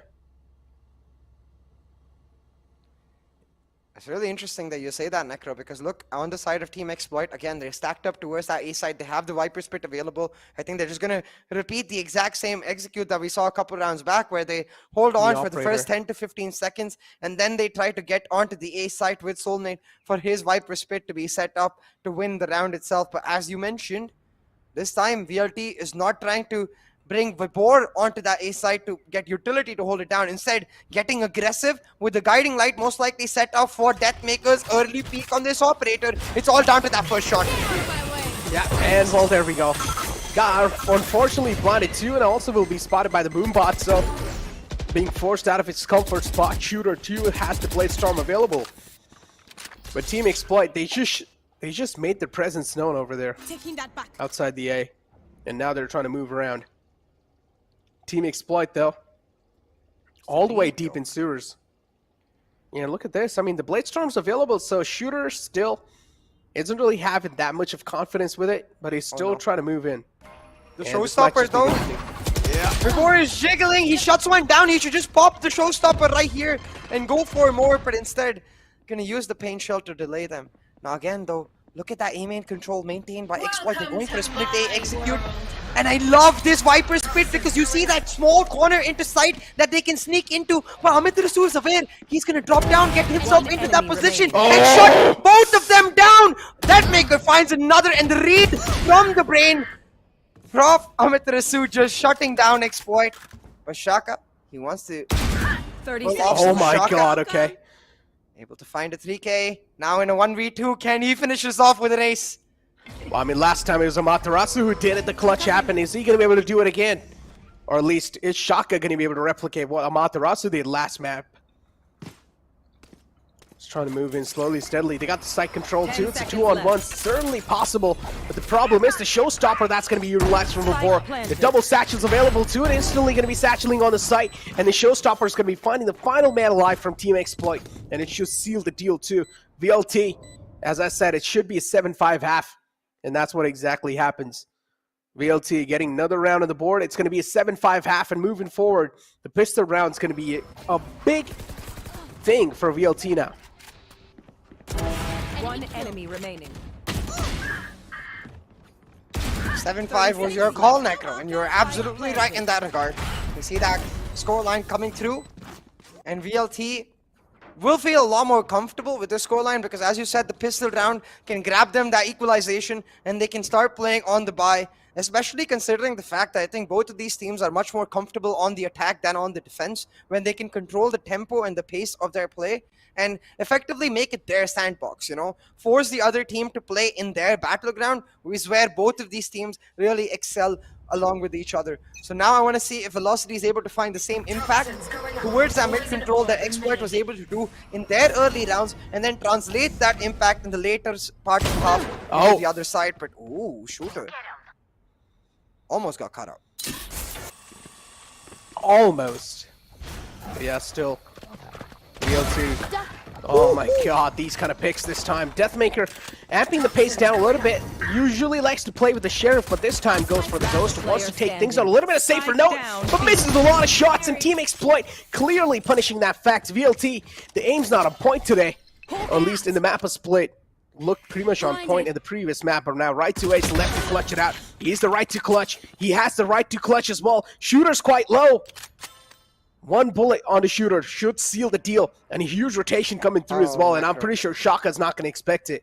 Yeah, and I don't like the fact that they've split themselves apart. They're giving right to ace these 1v1s. He finds the dink through the wall onto Shaka. He's taken himself low as well, and right to ace, he has plenty of time and plenty of health. Now in this 1v2, in terms of health bars, effectively a 1v1. Why not play together? They're still playing split apart. They have the spike control. They can just play for the trades with each other. But with this guiding light available, right to ace can just force the issue right now. Push himself onto site. He's not even recovered the spike yet, Joe. Right to ace, he's just feeling himself. He wants to go for the frags. Yeah, he wants to go for the frags, and now the time's running away. And there we go. A nice double peek coming through. Right to ace being caught off guard. Honestly, feel like at this point, I honestly feel like even though he had a lot of time, he should have just tried to press the W right then and there as soon as he found the dink, and try to recover the spike and play a little bit of mind game. Exactly. Like I wish, like when in that B main position, when he got his guiding light available, he could have just used it as a puff flash, recovered the spike, and then tried to fake the plant to force them into peeking him. Instead, He's just expecting them to peek him, and even though Exploit make a key error splitting themselves apart in the mid part of the round, as soon as they realize that right to ace is pushing from B main, they group up together and they double peek and shut him down. So the pistol round picked up for Exploit will mean that Shooter is almost effectively guaranteed an operator in their subsequent buy round, and now in this anti-eco, they get to push forward for double digits. Velocity though, in this 4-stack, walking into this mid angle, looking to sneak up onto HSB. He's gonna get caught off guard if he turns away, and he's turned away. He indeed is turned away. There we go. First wave, second wave too. But the spray transfers right on the head. And there we go. Final man alive. It should be a flawless round in the pockets of Team Exploit. But this buy round now is gonna be an important one. If Team Exploit do slip out on this buy round, that means it'll also give a little bit of mental edge to VLT, and this is what they cannot really afford, being on the defensive half.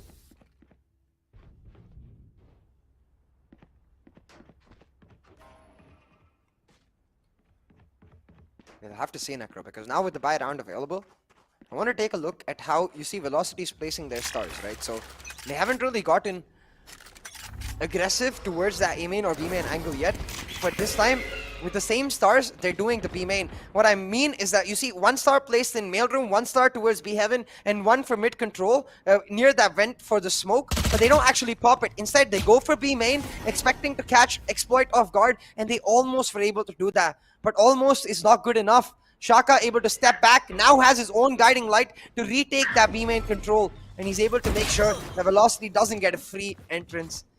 Hellfighter getting caught in that A main. Velocity now just need to pick up the pace and execute right here, right now. Otherwise, if Shooter gets the rotation on, the man advantage truly comes online. With the man advantage though, Shaka is quite sneaky with those kind of plays, but he's only able to get one. The trade's there quickly. VLT, still the spike's not on the B site, so Matarasu has sneaked all the way up till back site. And we're over here, Team Exploit having no clue where Matarasu is. Maybe King somehow is expecting the push coming through, but VLT, as soon as the presence is known on the A side, I'm pretty sure none of them are going to be expecting Matarasu to be so tucked in that little corner. And look at the timing factor, Sue. Did you see on the minimap? Yeah. He was able to sneak away with the timing. And Deathmaker makes his presence known on the elbow. Now, the plant will go down for right to ace, but as you mentioned, Amaterasu, being so sneaky right now, should be able to wrap away from mid and catch these rotations. The timing is key. Catches HSB, forces Shooter to turn back, and even though the man advantage was there in the early parts of the round, completely nullified because of Amaterasu's luck. Now, Deathmaker able to push in onto screens, catches King off guard in a round that should never have been won.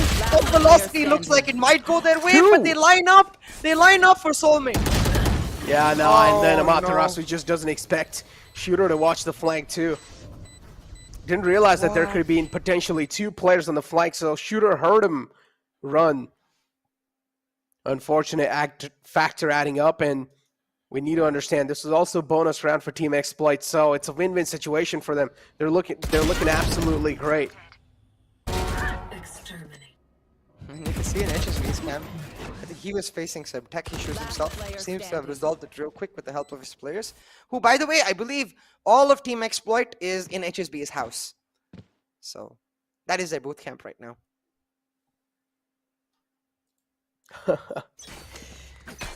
So, HSB's house, there's a boot camp, okay? Seems like he has quite a big house. Yeah, his house is pretty big. Like, they were setting up in the kitchen yesterday, I think, with the PCs. And now they're taking Velocity to the cleaners, getting ready for the laundry. That's pretty... That's a good one. I wonder what are they doing. But yeah, Trailblazer's out. And there we go. King's position again, something that he hasn't really done that often. And he's able to make some plays happen with that. Even though he just found 1 frag, that's still going to be an impactful. Another one followed through, but with the paint shield too, CA. So this is a complete full stop coming through from the side of Team Exploit. But that initial frag given away, that means now the man advantage is neutralized. Man's quite low, right to ace, doesn't really have the HP to work with. But again, it's a 2-on-2, anything can happen. Oh, but it's a close plant, Necro, so they could just easily set up the Viper's Pit and try to hold it down, but they don't need it. Soul finds one, and now in this 1v2, Hellfighter faced with an impossible task, has no stars, no utility, so just gonna have to rely on that raw aim, and using that he finds one, but if that was a headshot, maybe he could have found the momentum. Look at Shooter, happen. Yeah, that's what I'm telling you. They're all right next to each other in HSB's house. They're just It honestly felt like Shooter was about to beat him. Yeah, he's pumped. Last player standing. Imagine we're pumped while casting and I literally just like run to your setup and I start beating you. And be like, I'm pumped, man. One enemy remaining. But yeah, overall, Soul has to be the MVP throughout this entire split map because he's clutched out almost like 2 or 3 rounds at this point. So Team Exploit, they're looking great.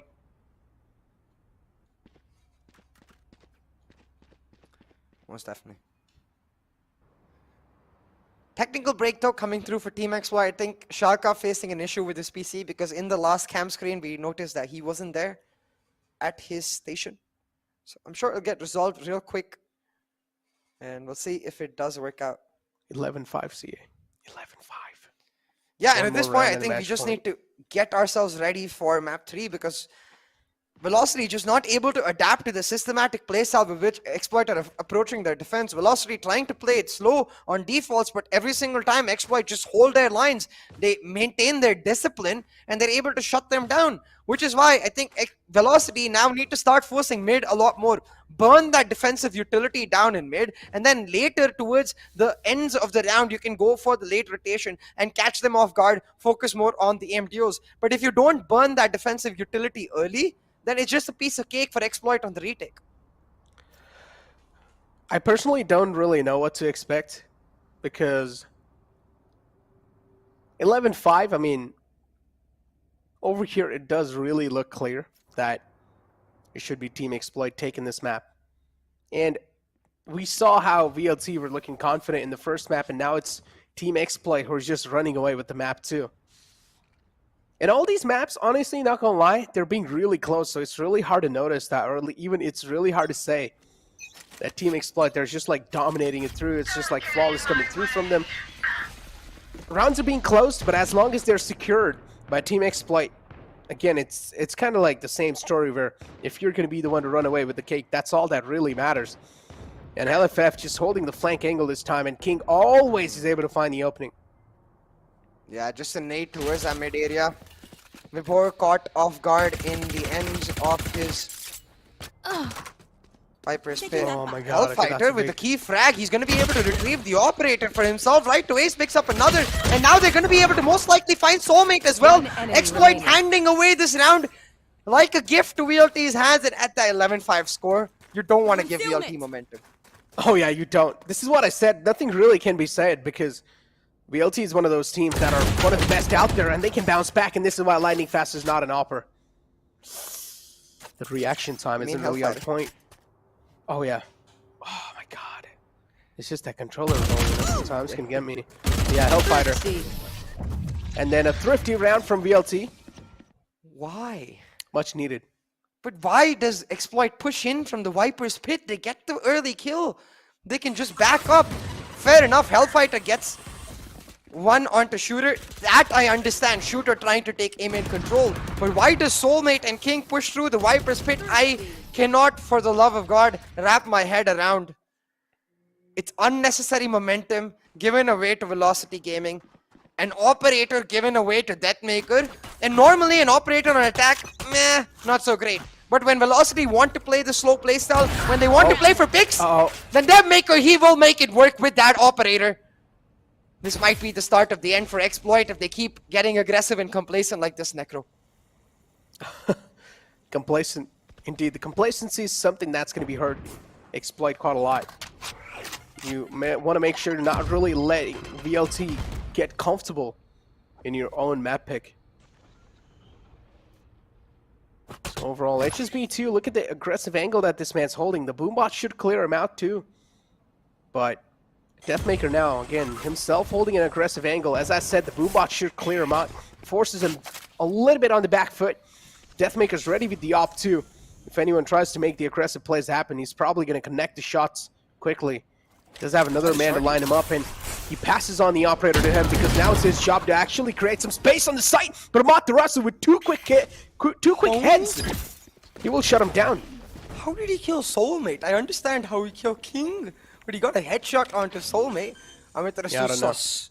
We missed out on that. We need to see the replay on that. That was an interesting shot. I don't think he saw it. Maybe I'm wrong though. Maybe he did see him. No, he didn't. He didn't. There was literally a smoke layer in front of him.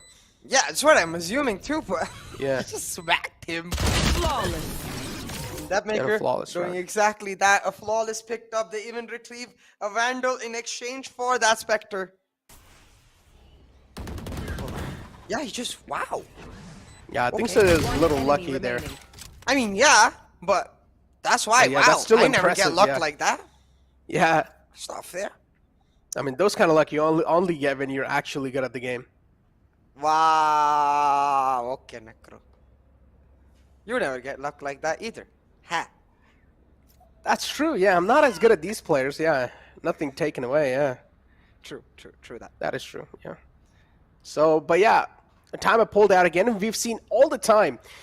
Whenever there's a timeout from Team Exploit, they're able to at least stop the momentum that VLT has gained. So is this timeout going to be the same thing that's going to repeat, or is this time VLT going to read them like a book again?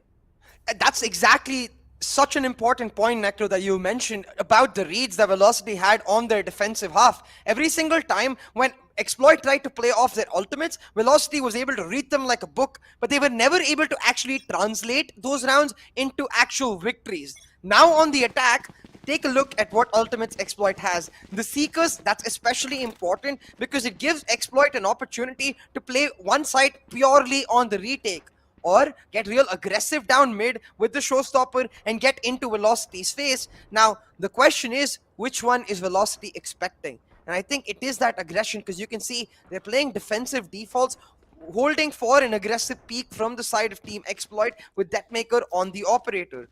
Now, Shooter himself, he's got himself an operator. So all Exploit really need to do here is play a 1-3-1 where they stack up mid with 3 players. They play the operator on A or B to anchor it down, and then just wait for Velocity to hand the round into their hands or retake in whichever side Velocity hits on. This timeout right here, CA. It's like there should be a fresh start for Team Exploit. As I said, it should be, but a VLT, they do get the read on what's happening in this timeout. What kind of switches did come through? Then Team Exploit, again, the problems will be there. And VLT will keep on knocking on your doors with those problems. They will just keep on abusing that fact. But on the other hand, though, is that a little technical pause coming through? Not really sure. I think so it is. Because we see HSB kind of... AFK has also been having a couple of issues with the face cam, so it's okay. It's probably fixing that, but 7-11 is the scoreline. As you can see, Team Exploit also, they're going to be running out on money. That means if they lose this round, they're going to be completely broken. Again, forced on an eco. VLT should be gifted another round. Again, though, the stars placement from Velocity should really give their game away.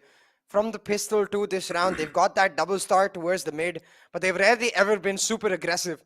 So really, Exploit need to start understanding that VLT are just relying on defaults and Exploit's mistakes to pull off rounds. There's not much proactivity being shown from VLT. There's not much aggression to try and burn the defensive utility of Exploit. It is just waiting for the impatience. And it's quite comical, Necro, because when you consider the fact that when Velocity was on the defense, this is exactly what Exploit was doing. They were not getting aggressive. They waited in those first 15 to 20 seconds in the round for Velocity to get impatient, and they almost always did. So now it's funny that both of these teams are exploiting the exact same mistakes that they each other made and getting value out of that. It's just a matter of one team realizing, wait a second, we're doing exactly what they did. We should stop. I mean, an intense matchup, CA. And in this kind of an intense matchup, it's really hard to understand your enemy team sometimes. You need to realize there's going to be a lot of factors going in back of your head.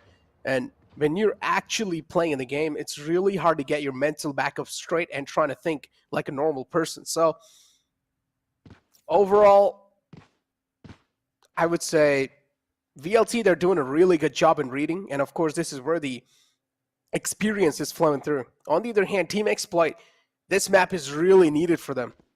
And if they don't get this map in their hand, that means Team Exploit are going to be moving down against Enigma Gaming. And we talked about Enigma Gaming. We know how good they are. Yeah. But again, Team Exploit, they do have a little cushion in this map. And all they need is one more round for the match point. That's going to be pushing VLT down a little bit more when it comes to the mental. I see Sexy, the coach, coming through. Didn't get to see his cam yet, so thank you very much, production. Ooh, that's cool. Look at the board, too. What is that written? I'm trying to read. Goal for the week.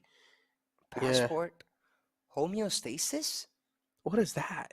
He is a multi-talented individual. HSB was mentioning he's like part-time MMA, part-time motivational speaker, part-time coach. Does it all. Huh? Yeah. How, man? How do you get so much time? Well, it's part-time. Part-time. Does he have a girlfriend? I mean, he's an MMA fighter, so probably has more than one.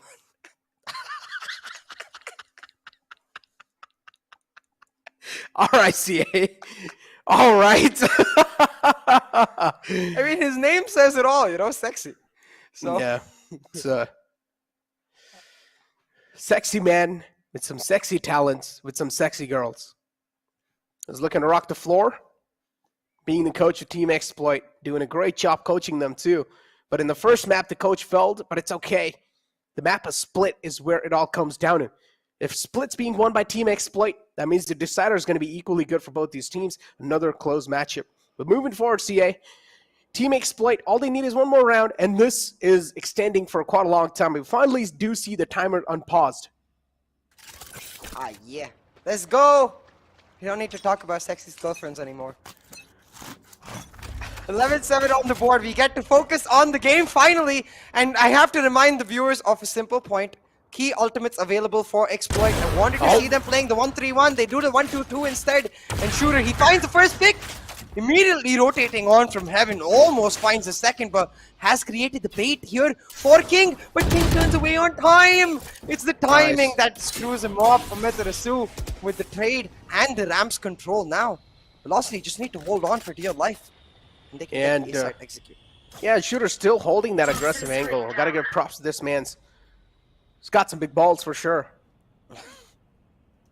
But now right to H is Jiggle peeking over here in the garage. If he peeks out this time, he's going to be caught, and there we go. Peeks out again. The shoulder peek this time. It's going to be converted into a white peek because the peek was pretty much played to perfection from the side of Team Exploit.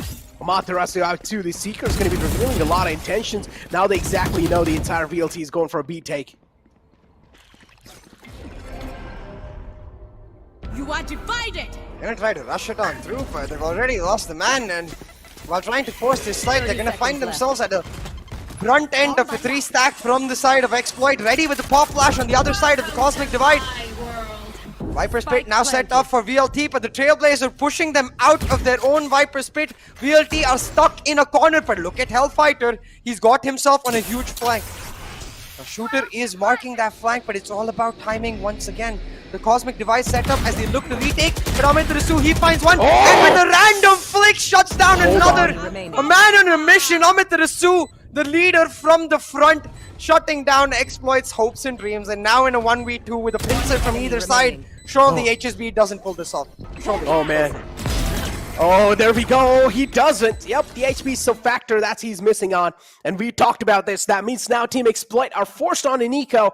They're going to be completely broken when it comes to the economical part. But this pick right here, this is all it came down to. The opening was found, but still somehow Team Exploit screwed things up. And Amaterasu always just being that difference maker, even in the previous round. What? And these frags, yeah, that was just some... That's just like, if we call like some Sixth Sense play, that we won't be able to understand, CA. Yeah, it's just galaxy brain from Amaterasu. He's the IGL. He knows the positioning. I mean, don't get me wrong. It's all obviously down to the fact that he expects players to be pushing in from left and right. Just the idea that he instantly flicks and finds a headshot. That's what catches me off guard every single time. Amaterasu, I want to know what this guy had for breakfast today. We got to call up Mohan. Mohan is their cook, by the way, in their boot camp. We got to call up Mohan and be like, yo, what did you feed Amaterasu today, man? Is Amaterasu like a healthy guy who likes to eat healthy stuff, or he's just kind of like, yeah, I can eat whatever? I think he's a whatever kind of guy. Oh, that's cool. So maybe he probably had some like normal Indian breakfast. But talk about that. HellFF has definitely had some bullets right there. So he gets taken out. That's a Sheriff one too. So Skull being cracked. You cannot really afford to get frags like that.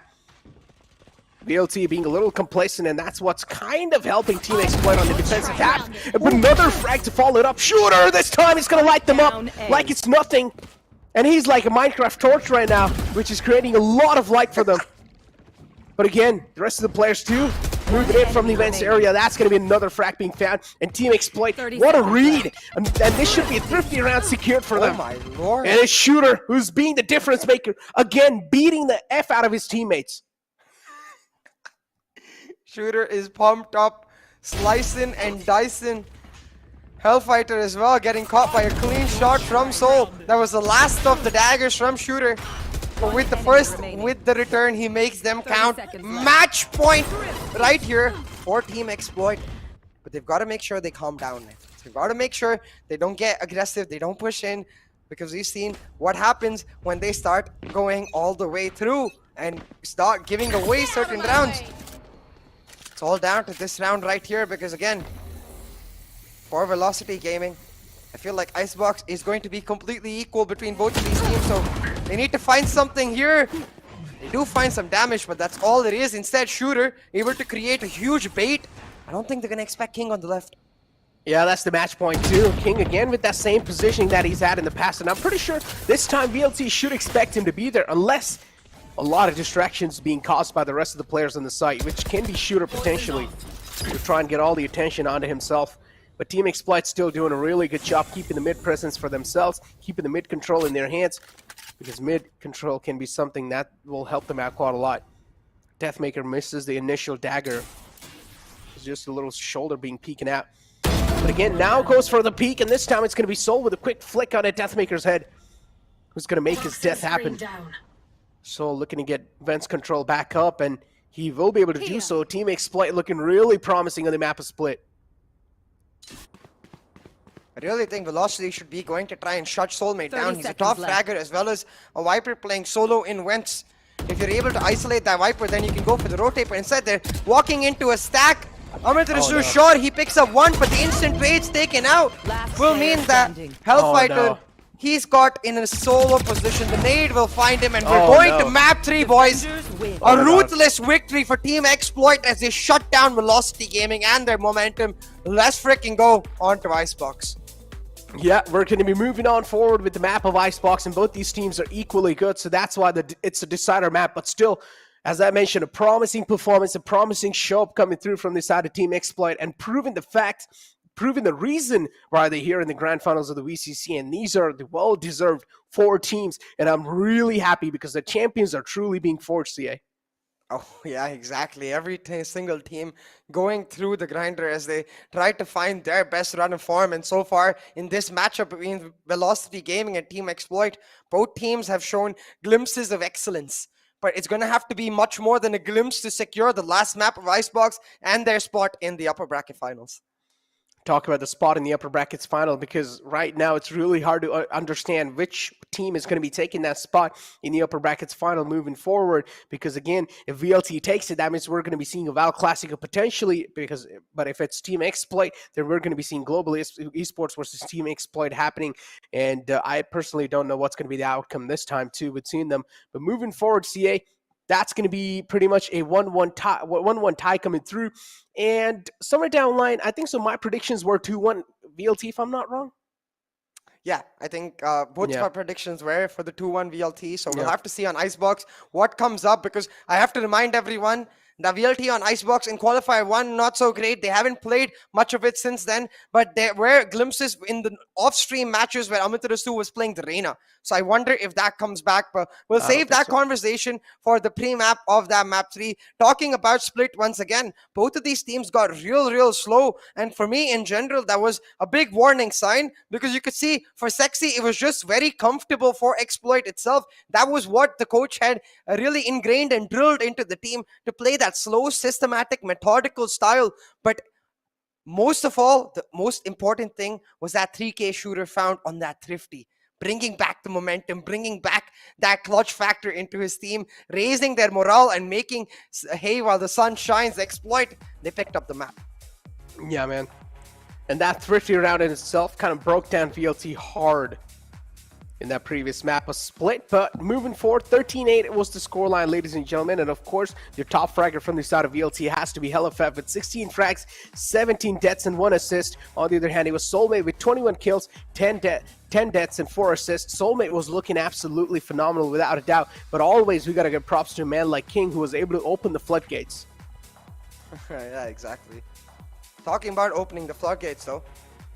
Soulmate doing exactly that on the Viper. We saw one Viper and Amit Rasu shining on Breeze, another here on the map, a split. We've got only the Viper as the controller on the map of Icebox, and I wonder which one will pop through. But I think the more interesting point, as you mentioned, is King on his comfort. So going into that map of Icebox, I wonder if King heads up into the chamber role instead of the KJ role that we see a lot, or maybe even the Sage picked up for him to try and play the Battle Sage, because King on his comfort made a big difference for Exploit overall, where his aggressive pushes and Breeze kept getting punished time and time again. This time he had the agency and as well as the responsibility in his individual role to try and make it happen. And you can see this is a lad, might be the youngest player on the team, but given the right amount of responsibility, he shines bright like a diamond. I mean, youngest players are usually the players who actually do shine out quite a lot, because they are the one, they have the boiling blood for sure, and they just want to make some insane plays happen, and they thrive in those kind of moments too. But Team Exploit just outshining VLT in all the different stats, even in headshot percentage, 2CA, 37.97% coming through, and that's quite a lot. And it was exactly like this in Breeze too. It shows us one important point, that this team is cracked. Irrespective of win or lose, they are cracked. They only find the taps, so naughty in every way. But this time, besides the taps, they're able to find the round wins too. And you look at the timeline, right? That 17th round, I believe, was where that Thrifty came through. So for the side of Exploit, just the ability to continuously find these sort of momentum lifters, the fact that they're right next to each other as well. Someone just texted me that it's not HSB's house, it's their manager Kaushi's house that they're using as the boot camp. So it makes it that much more amazing, because they have each other really right next to there. When Shooter is getting up off of his chair and he's raising his hands, he's getting his entire team pumped up, just like how we talked about Exploit. When they're feeling anger, when they're feeling negative emotions, they might crumble. When they're feeling positive emotions, they evolve. They become that much more stronger as a team. And evolving as a team is what you really need. That evolving mentality, that adjustable mentality. Sometimes there can be brawls here and there, even between your teammates. But again, as I mentioned, that adjusting mentality is what really helps you out. All the individuals, sometimes their mentality cannot really match. That's why there can be a couple brawls. But again, in the end of the day, what really comes down to is how you're able to work things out with each other. Moving forward, though, CA, 1-1 scoreline, things tied out. It's really hard to say what the outcome is going to be on the third map, because VLT too, they kind of seemed shaken at the start. We saw the shots just weren't lining up for them. They were missing out on quite a lot of duels. So moving it forward on the map of Icebox, hopefully they're able to connect those shots. But the MVP comparison in front of you guys, where HellaFef and Soulmate are being compared to each other, and Soulmate just has his bars high. Yeah, and now this is back-to-back maps where Depmaker is just not able to find his groove. And we saw he was the key difference maker in the Grand Finals playoffs matchup between Velocity Gaming and Global Esports. It was Depmaker who was the X factor. He was able to create these clutch rounds that really lifted the morale of Velocity Gaming as a whole. But this time, in the first two maps, he's just not able to show up. Needs to turn up in Icebox. It's all about that Jet in that map. Yep, it's all about that Jet. So all the eyes are going to be on Deathmaker with the operator for sure. So Deathmaker will need to try and activate himself. On the other hand, the rest of the team too, they can try and do the same thing. But moving forward, on the other hand, Team Exploit coming through, we had a lot of question what King's going to be picking up. And again, that's the anonymous factor even a team like VLT are going to be facing. So that can be a little curveball right on their face.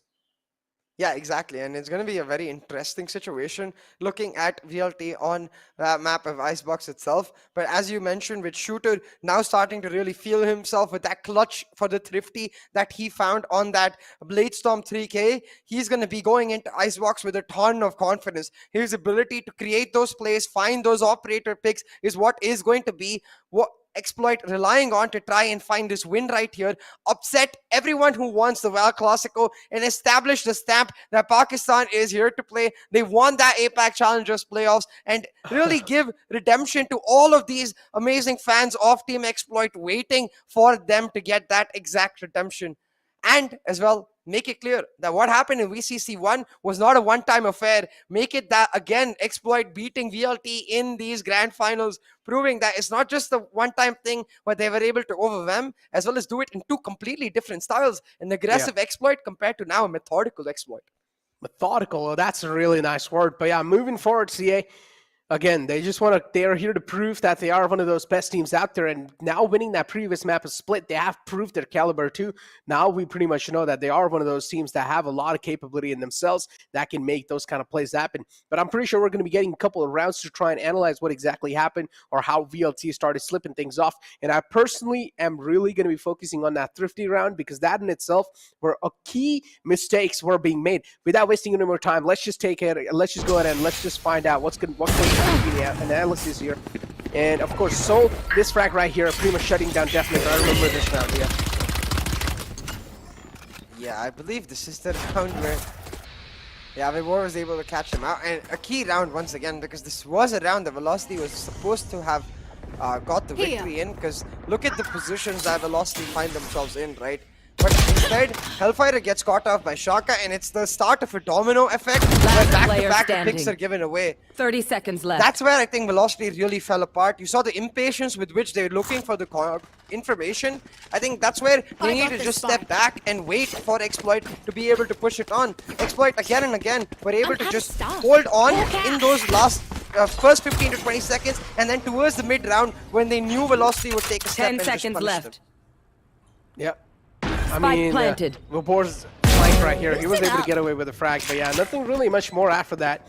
So this round's pretty much done. But Team Exploit, you talk about a nice execution right there. That was on point, but I honestly feel like it was a problem where VLT were just losing those individual duels.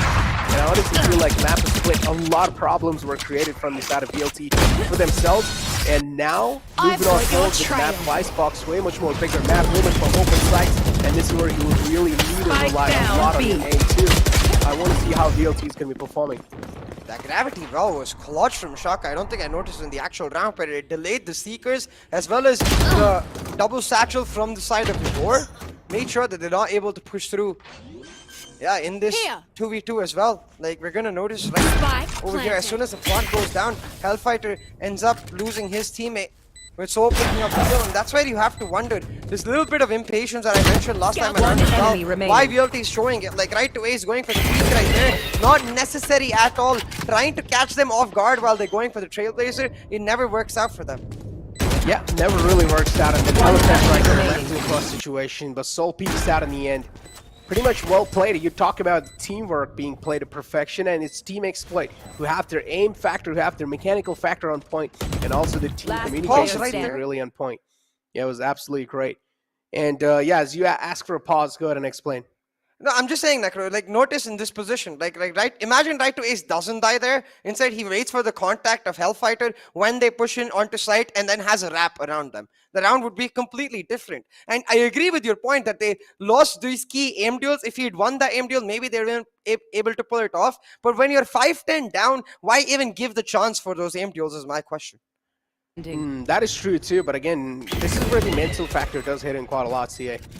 And yeah, the nerves as well sometimes. As you are personally, when you're in the game, it's really hard to think without even like any kind of mental pressure, especially when you do have the pressure to perform. That's when you're gonna like start either like leaving those little loopholes here and there. So this is where you can't really, just doubt the players. You can't really question the players. You just need to let it flow through. But yeah, a couple of mistakes made, and those mistakes cost them that map. Moving forward on the map of Icebox, there's going to be no room for mistake. Yeah, exactly, because coming into Icebox, both of these teams 1-1 in terms of the set scoreline so far. Velocity picking up their map of choice, Breeze winning it in a dominating fashion, and then Exploit shutting down all of that momentum on their own map, a split, able to really make sure Velocity crumbles apart and put a bit of fear into their minds, because as you mentioned, again and again, Velocity, they kept going for the aim deals, they kept trying to establish their dominance, but Exploit just slapped them out, and that headshot percentage that Exploit had showed that in terms of aim, at least, Exploit are 2 steps ahead of Velocity Gaming today, which is why coming into Icebox, I want to see a lot more conditioning from Velocity. They had the right reads on this map, but they were never actually able to translate them into rounds or values. Maybe if they're able to change that simple factor, they can pick up the win. Otherwise, I think Exploit, they've got too much momentum, especially with Shooter popping off. And again, I feel like another question can be really valid here is that, are you going to be seeing an aggressive VLT, or are you just going to be seeing that complacent VLT? I want the Reyna for Amaterasu. I think personally, I'm not a big fan of the Jet Reyna. I think you can play the Jet Neon, for example, even though Neon is not necessarily, is like probably her weakest map, Icebox. But at this point, just for that aggressive playstyle and the stuns, you can pick her up. But Reyna on Amaterasu, for the simple reason that today he really does seem to be feeling himself, has popped off a lot in these specific rounds where he's able to turn it around himself. So with the Reyna, he'd get that much more freedom to try and go for the aggressive plays. But then the question becomes, if your IGL is on a duelist, does that affect the calling? Does that? Yep, and I feel like that should affect the calling, not gonna lie, because IGL on duelist is something that I'm pretty sure not a lot of teams have done. And moving forward, though, taking a look at the Asian pick rate on the map of Icebox, things are looking quite great over here, as we do know. Of course, that Reyna also can be flowing through, but still no confirmations just yet. But overall, the first 4 Asians have to be the normal pick. Yeah, at this point, Icebox, one of the most one-dimensional maps is what I'll say. The only change we've seen in terms of compositions is the utilization of the Reyna, Killjoy, or Chamber. I really want to see the Chamber come through for the side of Team Exploit. I don't think they need the Reyna. I think they're able to play that single duelist shooter style very effectively and give King that semi-duelist where he can work as an anchor and can still be an aggressive initiator for his team. Create the space the way he was able to do on that pick of Raze is the best of both worlds, really, which is why I really love the Chamber on King. I mean, Chamber overall, I mean, as you mentioned, he can also be a really good lurker catcher. I would honestly just call him a lurk catcher because the utility that he has, the kit that he has is really good at doing so. And overall, Chamber is pretty much like another duelist in your team. With the utility he has, the kit that he has, the headhunter pulling out, the tour de force pulling out. The tour de force itself can just bring in so much value. You can pretty much have a double operator setup if you really want, if things are going really bad for you. But moving forward, the Asian pick right in front of you guys. And yeah, pretty much nothing really out the box. But on the other hand, Amaterasu, as you said, Reyna pulled out CA. Yeah, the Reyna for Amaterasu, that's going to be the key factor here. King sticking to Killjoy. Now, don't get me wrong, objectively, it's the best composition for this map. But if he starts getting a little too aggressive, if he starts getting caught out the way he was on Breeze, it's going to become a liability real quick. So we'll have to see if King is actually able to hold on to his horses and play defensively on this Killjoy pick. Talk about playing defensively, man.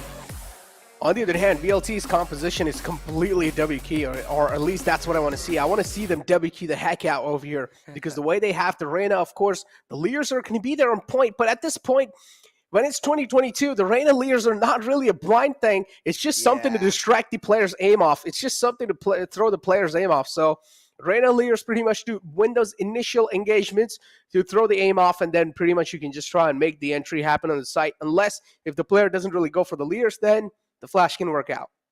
Yeah, it can also be used to set up some sort of conditioning. For example, imagine on the attack, Amaterasu leers 3 times a row B long, but only goes alone every single one of those times, tries to look for individual aim deals while his team takes control in a different part of the map. 4th time around, he does the same leer and they just W key and take full B control for themselves. It can be a very important point for the team to try and find value off of that leer by setting up the mind games. Because as you said, as a flash, it's a bit iffy. It isn't really great, especially when you're playing these competitive matches where the players have dedicated roles. Like there's someone to always break the recon, there's someone to always break the leer. They know that innately within themselves. Exactly. Or usually, even if they do not really have the dedicated player, usually in that push, if the push is being happening, there's usually a call being made. Okay, if there's a Reyna layer pulled out, instantly, please shut it down for me. I'm going to go ahead and try to get some picks for our team and also try to get an early man advantage. But moving forward, man, double duelists, as I mentioned, VLT, they need to be proactive with the composition they've got. Yeah, exactly. They need to be very aggressive with this composition. Amit Rasool needs to be at the forefront, continuously finding picks, and we'll have to see if the calling itself is affected. Now, VLT themselves, Amit Rasool, he used to play the Phoenix on Haven back in the day, the duelist, was always able to make sure that it did not affect his calling or his fragging, continuously got the top frags while still being able to be that top tier IGL. But that was way back in the day, so we'll have to see if he's able to replicate that same level of form on Icebox. This is going to be a huge change in the pace for himself too, because he's been playing quite a lot of support role, and you saw him. You said that on his stream sometimes he's been locking that Reyna in on the map of Icebox. So I'm expecting him also getting a decent amount of practice, even in some pro scrims. So coming in forward over here, he shouldn't really be kind of like back turns against the wall against some pro teams.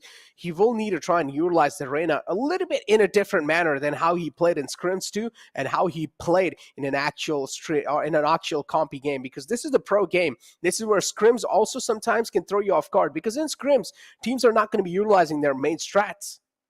Yeah, exactly. And that's where, even in the qualifier 2 round of 16, he did pull out the Reyna, but that was off stream. We didn't actually get to see it happen. So we can't be sure what kind of strats VLT pulled off, if any. But I don't think there are any special strats right now, Necro. Going into the map of Icebox, we're going to see very basic, fundamental Valorant from both of these teams. And that's where, at least compositionally, Exploit do have a bit of an edge. That Killjoy is going to play a huge role in plant denial with her ability to use her nanoswarms to just shut down certain plant positions, while then on the attacking side be the perfect agent to pull off these rounds in the post plant. But right away, you can see the motivation is on. He's pumping up his team, and they're going to need all of that motivation if they're to pull off this win right here in this map. Oh, they're going to need every single bit of it. On the other hand, Team Exploit 2, they need it desperately as well. But you can see Team Exploit going for the utility a little bit more. They're preferring the utilities too over here. So that's going to be a little interesting factor, CA. Team Exploit overall, though, they should be looking strong in the pistol rounds, because they have been looking really good to kick things off. And then later on is where things might just start crumbling down. Shooter, as always, going to be going a little aggressive in the mid. Spots out a man. And it's not going to be backing up. Instead, it's the pedal to the metal, but he misses a lot of shots this time. Oh, and now Vibor's got the backup coming through from Amit Rasool, while the rest of their team takes that B long control. But again, keep your eyes peeled on that B plant position. That nanoswarm is what I was talking about. Plant denial with the poison orb set up there as well. It will mean that there is little to no hope of Velocity actually getting the plant in that B position without taking that nanoswarm down. So inside Velocity, they want those frags before they get onto the site, pushing in onto halls. They just get spotted out and pushed back. They don't get control anywhere. Instead, get shock darted into the death by HG. Yeah, 2 shots with the Sheriff, and call being conveyed to a nice jump shot coming through, and a classic first should seal the deal. Matarasu on the deal, let's get shut down. Not really going to be able to create a lot of difference. And as I said, Team Exploit has been looking absolutely phenomenal when it comes to the pistol rounds. And Shooter, missed out a lot of shots. And yep, he's embarrassed of himself, but it's okay. As long as you get the win, that's all that matters, man. Yeah, I think at that point, he's just like, bro. I think I got a little lucky there. But hey, Shooter, I'll tell you what, most definitely deserved that luck factor, because he's been phenomenal throughout. But as you mentioned, I mean, we can see it in the stats as well, right? 37-38 headshot percentage that they've had throughout map 1 and map 2. Pistols mostly reliant on that aim factor. So with that aim clearly in favor of Team Exploit, it makes sense that they're able to usually pick it up. Yeah, the pistol rounds, we know, they heavily rely on your aim factor. And Team Exploit easily able to pick it up too, so. VLT now, as you said, the methodical plays is what they're going to try to opt out for. I mean, not right now. It should be an equal round for them. But Team Exploit, again, another technical timeout pulled out. Seems like they're having a couple of issues here and there. Hopefully, it should be resolved as quick as possible. And moving forward, CA, though, Able to kick things off really well on the map of Icebox. Should be affecting a little bit of VLT's mentality. Yeah, most definitely, Necro. And we'll have to see how they're able to pull it back. Again, eyes on Deathmaker. Has not found himself in the same level of form that he did in the previous series that we saw him, G versus VLT, the big show match that we saw. The Val Classico, the first Val Classico of VCC 2. Popped off right then and there, but none of that over here. No form from Deathmaker. Hasn't really been able to pop heads consistently like he usually does.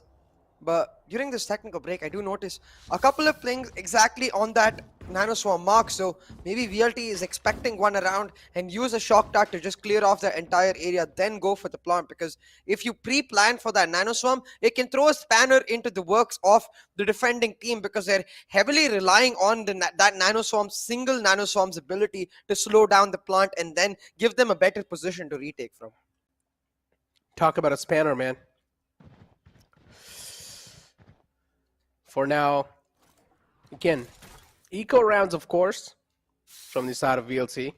Deathmaker going for a little bit of hefty investment right there. 1,200 left in the pockets. Still, Deathmaker has to be the one to at least deal a decent amount of damage in this round. Sheriff in the hand, Sheriff outs too. There we go. Peeks out right there. It's going to be a huge flood coming through from the side of VLT. Shouldn't really be that big of a deal for a team like Exploit to try and stop the flood, because they have better guns. Yeah, exactly. Right now, Exploit, they're just focused on playing on the back foot. They don't really want to open themselves up to the possibility of VLT hitting some nutty shots and therefore getting weapons for themselves. But look at the push Shooter has done towards that A side. This is allowing his team to play on the defensive plant denial, because he's telling his team there's no one towards mid, there's no one towards the B garage area. They're all on the B side. We're talking about nutty shots. King gets shut down, and suddenly Velocity in a position to set up the plants, but the lineups coming from HSB delays them that much longer. I wonder if now Velocity can just back up, try to shut down Shooter, and then go for the rotate. Talk about trying to shut him down. Team Exploit though, oh, that's a nice quick shot onto him. 91 HP in the hand. 30 seconds also left. A quick and it's just Shaka just running and gunning, trying to find at least some lucky connections. But that's not going to be the case again. These are equal trades happening in Team Exploit. This is not really going in their favor. VLT backups right there, and again another one followed through. How is Right to Ace able to follow those frags? And now we're left with 2-on-3. Shooter trying to be the difference maker right here. Indeed, doesn't really have a lot of things to work around with. The walls comes in through as well. Shooter missing out on a couple of shots, and also a missed dash through. Shaka has a better gun in this situation, and this time he will clutch it out, but still a lot of guns taken away. Yeah, even in that last moment, a bit of RNG, he just prayed and found the headshot right there. But like you said, it's still a win for VLT. They get 4 weapons taken off of the hands of Exploit, which means the operator most definitely denied for Shooter, and the plant done as well. So that's an extra 1,500 credits overall, 300 to each player, of course, for that plant. Will mean that now Velocity Gaming, they get to go on to this next round with a full buy, whereas on the other side, Exploit left with 2 Spectres, 1 saved up, 1 just bought, and 1 player on the light shield. So weaponry wise, a huge advantage to Velocity Gaming. But right now, I think all Exploit care about, Necro, is the round wins. They care about the momentum, and they're gonna still play on that aggressive note to find exactly that. Velocity though grouping up, going for the D side next. Oh no, Shooter peeks out into 2 men, and Deathmaker has extended himself quite a lot. And oh my god, this time, there we go. Deathmaker's like liquid. Just able to flood on the site, and no one's able to stop this man. Vabor all the way in the back too. Just talk about the map presence all over the place. Vabor's going to be finding the frag. But still a lot of damage done, considering the fact that it was a Spectre in that range. Flawless round to flow it through, and Team Exploit being shut down. I thought you were going to say Deathmaker's like liquid, showing up with his best cream impression. Because he popped head. But I like your one better. Flooding onto the site indeed. Able to shut them down, and it's really weird from Exploit, you know, because if you notice their information they had in that particular round while Velocity was setting up for the execute, Shaka had pushed up all the way through mid, so he knew that there was no one in that general defender attacker spawn front area, no one lurking towards that mid angle. Should have expected with the wall coming down that it's going to be a hard execute from VLT down B, but instead they just set themselves up there and they don't really give VLT that respect for being able to clear those angles and find the picks. Now Shooter, he really wanted that star so he could orb, so he could get that Blade Storm online, but he traded that ult orb for a lot of his HP. So now he's not actually going to be able to get aggressive with that Blade Storm, so it's kind of useless. Kind of useless. Shooter also getting healed back up, so that's a good thing, yeah. But, and there Vico is able to connect the skulls and he's able to just slice them up. But trades are happening back and forth. Both these teams doing a really good job making sure these teams are staying on their knees. Team Exploit 2, consider the fact that this was an eco round for them. VLT are quite hurt, and they're also bleeding a lot. And on the other hand, you can see Vibora. He's just trying to clear out the mid angle. I don't think Velocity is going to rotate here because ideally they want Hellfighter to plant so he can revive the people who are dead in this area. If they rotate, the resurrection is never an option, and I think Exploit should read into this, knowing that Hellfighter before this round was on 4 out of 7 out points. He picked up a couple of frags which puts him on 6 out of 7, and after this plant he will have that resurrection available. With the recon cleared off a side, but the wall is a bit of a whiff, leaves a key gap. Was it planned? We'll have to see. No, I don't think that was planned. That's a nice. Should just go for the resurrection now. Make sure they're able to pick it up, but not necessary. They're just gonna win the chase. It's like a little funnel made in the wall too. If anyone tries to peek out, the crosser's just gonna be trained right there in that little corner. LFF now looking at the elbow angle, but Shooter's too quick with the peek. There we go, finds another one too. Duel's isolated. Is he gonna be able to clutch it out? The final man's right behind him, but does not really expect him to be there. Bro. Right to Ace, being a sneaky little man, and that got a little too close for comfort. Keep this in mind again. A lot of damage done on VLT, even if they win. That's still a lot of damage. Yeah, but back-to-back rounds picked off for them. Their economy is blossoming, but damn, man, the shot on Vibor, holy moly, Jesus. Shooter is popping off. That was some naughty reactions. Like, instantly just popped the head and dashed at the same time. He just knew he was going to pop the head. Oh, man, that's what you call a duelist confidence right there. Oh. That's what you call an initiator whiff right there. That's what you call an underconfident right there. It's over for Sova. And the information from Velocity Gaming, so they're gonna just play defaults and he actually whiffed the jump too, CA. Oh my god, yeah, it's a bunch of whiffs of Velocity, but maybe all of this is done to throw Exploit off guard, because Velocity might not whiff the actual aim itself, but I think they're gonna go for the full rotate onto B instead. I hope they go for a mid to B execute instead, because they have to know with the information they've got so far that the Viper is playing A, right? Which should tell them that the Killjoy is most likely has a Nano Swarm set up towards that B side. So yeah, with that you can see, most likely gonna set up the wall and go for a mid to B execute. Drop the spike to Deathmaker so he can plant. No, never mind. Well, talk about the mid to B execute, and it's already started. Deathmaker finds a frag, and he's able to dash right into kitchen. Hunter's Fury out too, and HSB catches the man slipping by. This time the water's going to be stopped. And it's now Shooter on the site with some close range duels with the operator. The resurrection comes through, finds him again, and the man's just taken out over and over again. But LFF over here trying his best to keep things alive for his team. Shockdar's out too, that's going to be dealing a little bit of damage. No is going to be the answer though. Barely missed. Best believe not. Yep, barely misses those, like over a little inch. And now it's all down to HSB to clutch it out. He has an ample amount of time. But again, not something that he can try and waste on. Each and every second will be counted. And HSB, the pressure's on, finds one. The spray transfer doesn't really come through. Man, but those double peaks over at B scared the heck out of me, because for all the viewers who have been with us throughout this tournament, if you remember Qualifier 1 Grand Finals, EG versus GE. Oh, Excali. It was, yeah, that double peak with Excali lining them up.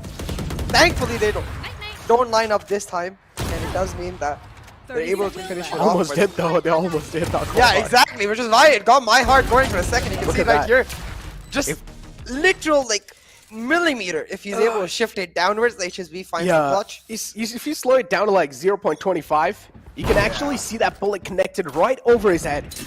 Yeah, exactly. Just like a millimeter. Yeah. Okay. Well, but hey, a millimeter can make all the difference. It can get you the round because these rounds, they're going down to the wire, Necro.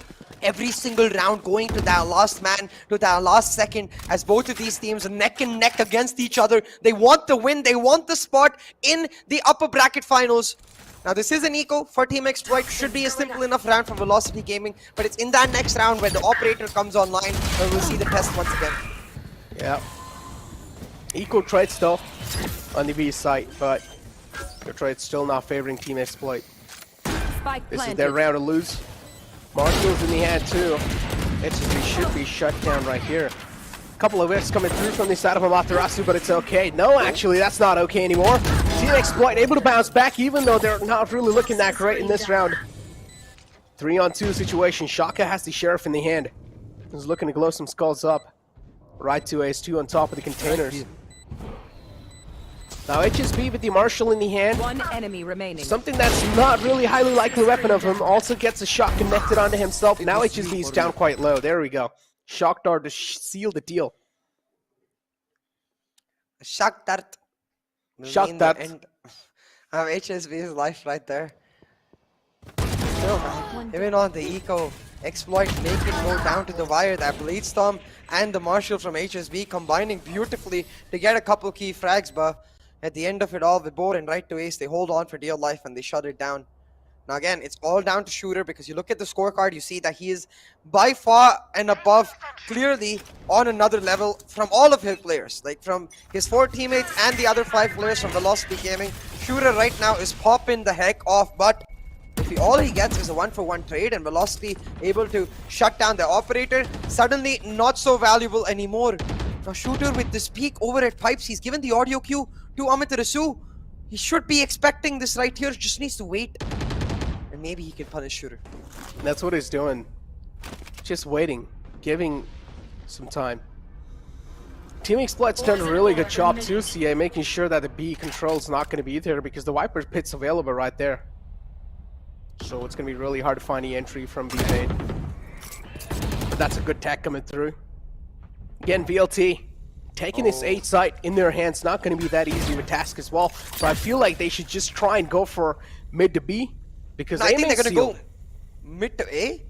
Because that way, they can have Vibor wrap around. No, actually, it's just mid to B, which is quite frightening. Oh, what? Oh, I was going to say, there's a 3-stack available, but with shots like that, it doesn't matter. VLT, they are on another level of form themselves. You thought Shooter was popping up? Vibor says, sit, let me show you how it's done. They're indeed on another level, man. And Shooter's just tearing, he's just ripping them apart. And the Viper's pit set up too. And it's just VLT for now who are getting shut down. But again, it's a 2-on-3 CA. Yeah, I think this round is just gone. Yeah, it's pretty much done. Yeah, Team Exploit, they will have to try and go for a save. Shaka, though, is being blocked off with this wall. He's trying to just recover the operator, and yeah, he's just going to back off.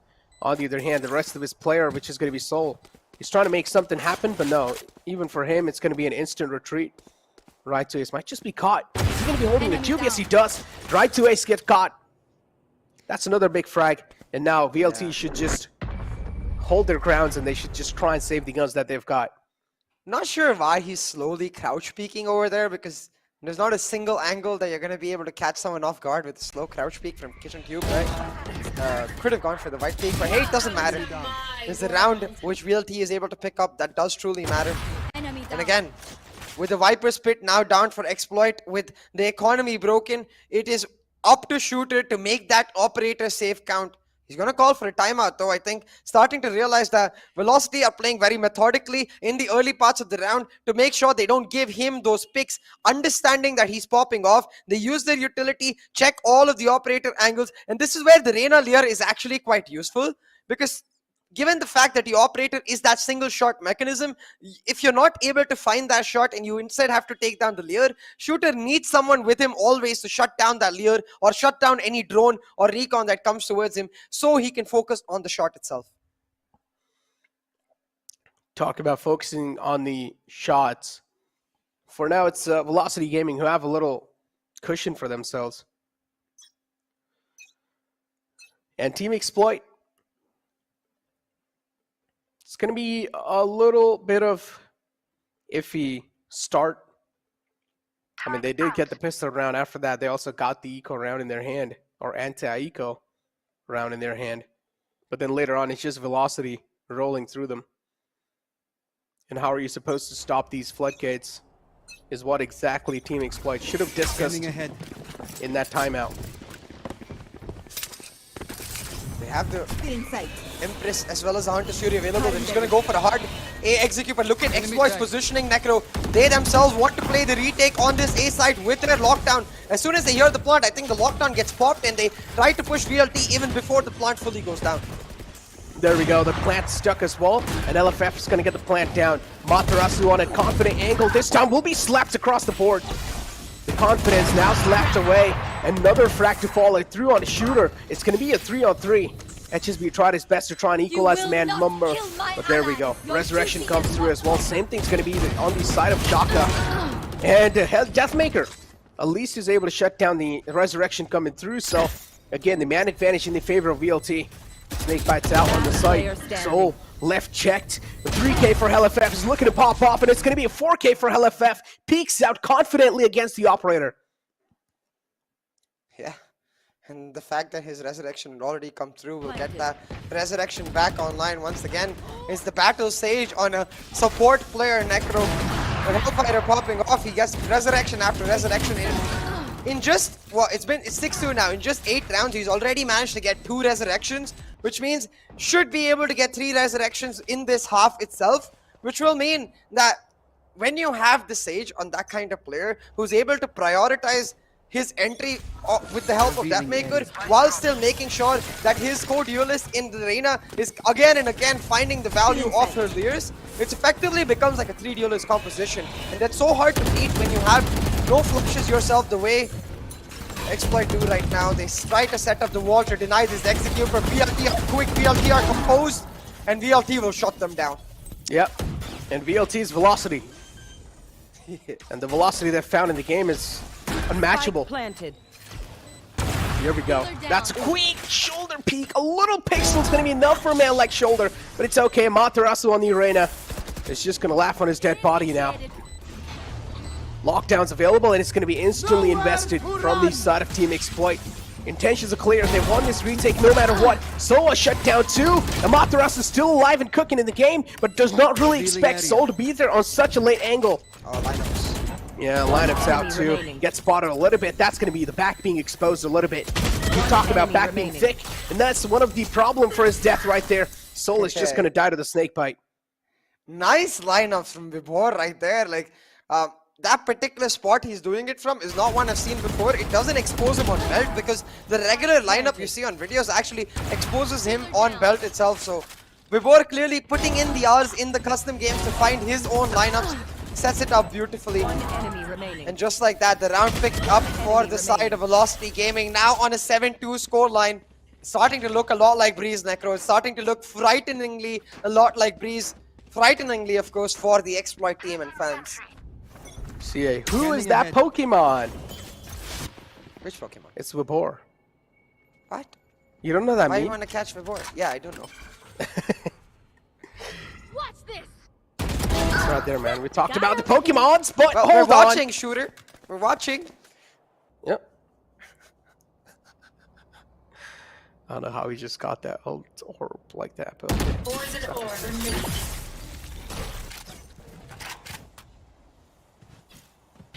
Snakebite set up to just delay that plant a little bit longer, but maybe a little too early. Has created enough time for King to come through, and a huge shot from Chaka. Shuts down Deathmaker. HSB with a random shot. Finds Amit Rusu as well, and it's the exact same reaction for me as well, Necro, because now suddenly, in a round that you started off with Shooter being shut down, the top fragger being gone, right here. Exploit, they might just turn the tables around. They might. 7-2.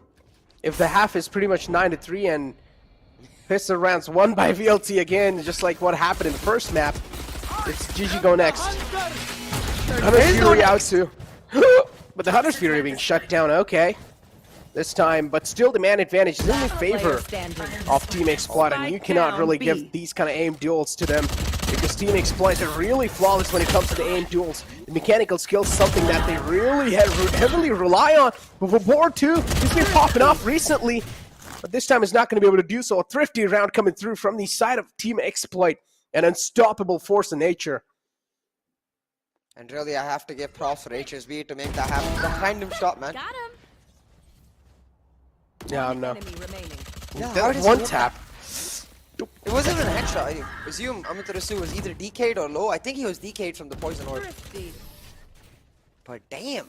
I don't know. Something happened and he died through the smoke. Yeah, I think he through was the wall. DK'd because the poison orb was set up for the plant. But still, he hit it through the wall. HSB just pure insane game awareness. Now 7-3 on the board, Necro. As you mentioned, 9-3 was what we saw in Breeze. And if that happens again, I don't think the 9-3 curse is valid anymore. I think Velocity will just be able to secure this map in the bag. So really an 8-4 is the minimum that Exploit needs to persevere for. Now a bunch of pings towards that orb area. I think the way they're set up, I think they want to go for the mid to be execute while they, but first they want to take slow mid control. But what's interesting is the way Vibor has set himself up, he's going to go for the B wall. Normally for the mid to be execute, you see the Viper wall that cuts through mid as well as kitchen, denying that Killjoy utility, the peak, the turret, the peak from that area. Hold on, maybe they're expecting it. He just repositioned the turret. Huh? How does he know? Oh my god, Deathmaker literally placed his water bottle in front of the camera. And now, I want to drink some water too. Oh yeah. Hydrate. Hydration is important. Hydration, yeah. Ladies and gentlemen, you guys have been watching for a long time. So go ahead and hydrate. We've been talking for a long time too. We need to do that as well. But after this map, yeah. Or maybe when I just give the throw to CA, I'll do that. The thing is, if I start drinking water in the middle of this intense map, I'm sure some random play will happen. I'll just spit the water out of my mouth and spoil my PC. That's why you gotta be quick, man. You gotta have skills like me where you just like gulp it. Go. Yep. Well. I want to say something, but I feel like it'll be a little too rude, so I'm gonna stop myself from saying. Instead, you can see that slow mid control that I was talking about being set up for Velocity. They're gonna get found out by this alarm bot though, but the peak is unnecessary. Instead, the Reyna now over heal. She's able to cause a huge amount of nuisance to the players over at CT while she goes for the wrap all the way through the Soulmate's position. They're not going to expect he whiffs the shots, no. Yeah, he does. Okay, and got lucky. Running out of bullets. And it's just frags for Team Exploit now on the site. The plant goes down for VLT, so that's going to be a little good news. But Shooter will be tagged with the recon drone. No, he doesn't. So the position is still kind of unknown. And there we go. Shooter finds the opening still before. Should have expected the man to be there because he was running. If I'm not wrong. The defuse coming through as well. The shock darts out. He's going to try to force him off the spike. And that's what exactly is going to be happening. No scratch that. He doesn't find the frag in the end. Did he actually get the frags though? That's what I want to know. I think he found one and then got traded out. No, I think so. He should be able to find the second one too because he attacked the second man quite low. Find out in the next round. Either ways, Exploit, they don't give a damn. They care about the round. And Shooter with that ninja defuse. Yeah, he just found one. Was able to close it off, make it 4-7 on the board, and they've achieved their goal. Remember, Exploit as a team in general, much better on the attack, and this Jet Reyna composition also much better on the attack. So if Exploit are able to actually secure this 7-5, it will mean Velocity lose all the momentum they had because the scoreline was 7-2 Necro. Take flight. Now Shooter having found that first blood, Deathmaker shut down, setting up that Jet diff for real. Yep. Talk about the Jet diff. Recon drones out too. Going for the resurrection should be there without a problem. Deathmaker. In the end, the aggressive play is not really working out, and we talked about how this man's not able to activate himself, which is completely fine. When your team's delivering sometimes, you don't really need to step up to the mark, and Amaterasu does not expect the aggressive peak coming through. So that's why VLT now, the rest of the players are just going to be flooding on the site. Easy floodgates open. They also go for the plant, and they will get the plant on the board. And there's no other choice left for the players of Team Exploit than to expect the plant coming And there we go. Shooter is able to find a nice 3K on the map here. This is going to be leaving them in a huge man advantage. It's a 3-on-5 situation, CA, and Team Exploit, they're looking unstoppable. Yeah, and Velocity have little to no utility, but they still manage to find the frags. That 5-on-3 has turned into a 2 versus 3. The fake defused. They wrap it up right to ace. What? Oh, come on. Doesn't know that the defuse is going on through though. He'll peek around. No, man. No. Right to ace. That's nasty, bro. That's nasty. Who? What the hell is happening? Like, these are some kind of these are some kind of frags that my mind isn't really able to grasp around. Wait, hold on. I'm just... What is this? Are you kidding me? No, I think King shot. I think King shot and right to ace either heard it or got the call from Deathmaker that he shot from that position. So with the bullet tracers, he's just able to instantly shoot near the yellow mark and get the frag. So I think that's what happened. But in the first moment, I was like, I'm gonna have to check that PC real quick. What the hell was that though? Even if you do hear the sound, to be that precise, it's... No, I think it's the bullet tracers that Deathmaker saw telling him that this guy is just on the edge of yellow. And you could see right to ace just shot on the edge of yellow. It's not like he shot in a random space. He's just trying to effectively create a distraction where Deathmaker is able to get back into position and he gets the kill. So a little bit of luck combined with some great comms is what I'm assuming. Yeah, probably. Yeah, there should be the luck factor there though. HSB 47 HP in the hand, but it's okay. They've already found the opening frag, and we talked about how VLT, they really need this opening frag to at least get the second half on the board for themselves. LFF with the cracked aim is going to be securing that. VLT on the defensive half now. They're looking to make some impossible stuff happen. LFF in the mid. Spotting out a couple of players, but the frag this time is going to be in the favor of LFF. Now it's a 2-on-1 situation. King on full HP, but the wall is something that's going to be denying quite a lot of info for him. Floodgates open, but there's a little nuke, there's little nuke and cranny left in the wall, and that's going to funnel him out that spot. Again, man, these walls, they're just brilliant. They're leaving those little funnel gaps open. And the defenders, which is Team Exploit, they're just not left with any other choice. They will need to flow out from that gap. One enemy remaining. Yeah.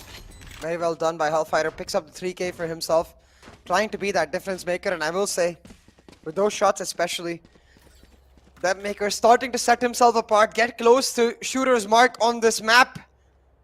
And get close to his operator.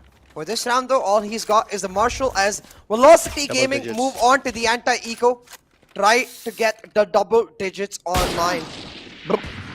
What? What was that, Neko? I don't know, man. It just came out of nowhere. Like, I did not really expect that. I don't know. That's something like... Oh, another one. Okay, VLT. It seems like Deathmaker now. I was saying that he's not really able to activate himself, and look at this now. You know what that sound reminded me of? What? Panda, the song. As a kid, you know, I used to run around making sounds like off a car like that. I used to just run around the house. Oh my god, yeah, I know what you're talking about. Wouldn't it be a bike though, Necro? Not a car? Yeah, a bike. Yeah, exactly. A bike. But... Talking about bikes right now though, it seems like Velocity Gaming, they've taken off 2 wheels from Exploit's car and they're putting the pedal on the metal on their own. Shutting down King, it looks like a flawless anti-eco to come out. Oh my god. Well, GG go next. There is no next, Necro. I mean, lower brackets, dude. What do you mean? There is next for Team Exploit. Yeah, but there's no next in this series. Is what I mean. GG go next usually means you play the same team again. This is just GG. Go low. That's true. That's true. But 4-10 is the score line again, and it seems like Velocity Gaming, the momentum they found themselves in, is looking next to impossible to stop. And all of this, Velocity Gaming on their bonus, getting hella aggressive, hella quick, taking Pipe's control. Amaterasu drops down. I think I'm not sure about that, but I feel like it doesn't matter right now. But I wonder if that drop is to set up a bait where they think someone has pushed into Pipes but then fallen down. Doesn't matter though. Deathmaker barely escaping with his life at that dash. And there we go. Shooter now is able to find the floodgates. This kind of strats reminds me of Global Esports because this is how they exactly activate SK Rossi. Shooter now finding the initial frag right there. That's going to be the controller out the gate. That means they won't really have to worry about the retake wall anymore. That's a huge frag in itself, CA. That means the retake capabilities of VLT, they're instantly shut down. Wall coming through from the side of Shotgun now. They're going to try to go for a plant, but the Shock Dart's going to follow it up. The man's quite low, but it's okay as long as he's able to get away and also has the heal available. He's probably going to be healing himself back up to full. Hold on though, right now, Velocity Gaming on the retake. I think they have, yeah, they have one Reyna there, if I'm not mistaken. They can just try to aggressively push elbow, but Nanoswarm available for the side of Exploit Storm to just play for time. Instead, they just peek and win. One enemy remaining. Could be, but they got the aim to make it good. Yeah, they've definitely got the aim to back it up, and Team Exploit now looking really good and unstoppable over here, at least in this round for particular. No charges left. 10-5 will be the scoreline after this, and Deathmaker pretty much, yeah, he will need to die to get the economy in check, so no really a lot of options left. But yeah, Team Exploit though, I have said this is one of those teams that have the caliber to make a comeback happen, and nothing really can be said, right? Jokes aside, I say GG go next, but those are more kind of like those jokes. One enemy remaining. But again, if Team Exploit, if they're able to make these kind of clean retakes, or at least these kind of clean takes happen on the attacking side, then, I don't know, anything can happen. They've got to do it one more time, Necro. They've got to do it one more time. Yeah, to break the economy. This is the round of Velocity Gaming, exactly. The last round, just the bonus. Now the operator come online for Deathmaker. He's upgraded from the small, tiny sniper to the big daddy sniper. But he's not going to get no action because all of Exploit, they're going for the aggressive A execute. But do they realize they're walking into a 3-stack? Hunter's Fury out too, so you had to try and clear an elbow, but that's not going to be enough to clear out a man like Amaterasu. But still, there we go. The picks are being found, and it's Shooter who has to pedal to the metal. It's the W key man himself. The infantry operator out. Spike's being planted too. 10-5 is the scoreline, and VLT again pushed off the gates. They will need to go for another save round here, and now VLT will need a tactical timeout to try and get the grip around what exactly is happening. I think it's the idea of where you play the anchors, right? So, for example, the Sage and the Jet playing together, I don't think you should ever do that against a team like Exploit, who are most likely going to go for either slow pushes or aggressive executes. And at that point, you want the Jet and Sage to be able to react to that. So, if they're on different sides of the map, you can set up a late wall and react to that slow push when it comes in to just play them with the slow orbs as well. And it makes sure that you have presence on both sides. That way, the Viper can also just play on a retake wall on B and help the Jet to just support her if she wants to go for a B peak, or the Sage can support the Jet if she wants to go for an A peak. But that's why I think Velocity really need to change up their setups. What they're doing instead is shutting down B with their double anchor operator Sage setup while they play a 3-stack. And that 3-stack is rarely ever going to work with the vision denial style that you can see Exploit like to play. They take multiple parts of A side together. They push in from ramp, they take nest, and they're able to wrap around on the players on backside using the Hunter's Fury. So that's where I think Velocity need to make sure that in these next few rounds, if they're going for the 3-stack, then maybe they take aggressive control of at least pipes and holes from there. Deploying drone. And I personally really like the angle that Deathmaker's holding. Enemy tag. Oh, that's a great tag on the right to Ace. So he'll need to flood back, or at least push back himself. HSB making quick calls. And now Deathmaker's offer is something that they will need to try and enable, but these kind of shots are going to shut it down. That's the operator out the gate. That means they only were able to save 2 guns in that previous round. So yeah, there should be another gun on the board. And if Team Exploit are able to take care of another gun too, then that means VLT, they're going to start to crumble down, and that's what exactly is happening. HSB finds Amaterasu as well on the board. And the bodies are starting to hit the deck. It's 3-on-5 situation. I said VLT needs a tactical timeout desperately. Yeah, I agree. They really need that tag timeout to come out right now. But in this round, they really need to save Deathmaker's operator and get the heck on out of this site.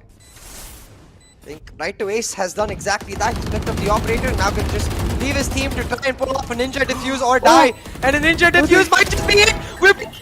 Oh my god, almost able to get it through! Oh boy, so now I wonder if Right to Ace had stayed, what would have happened? I mean, it's an RNG call, it's definitely a luck factor, but... Oh, missed! No chance. Oh, okay, that's not missed. Bye-bye. See you later, alligator. It's like, all right, right to ace is like, all right, I'm just not an operator player at this point. I accept it. So I'm just going to whip out the sheriff and try to connect some skulls because I have a better shot doing so.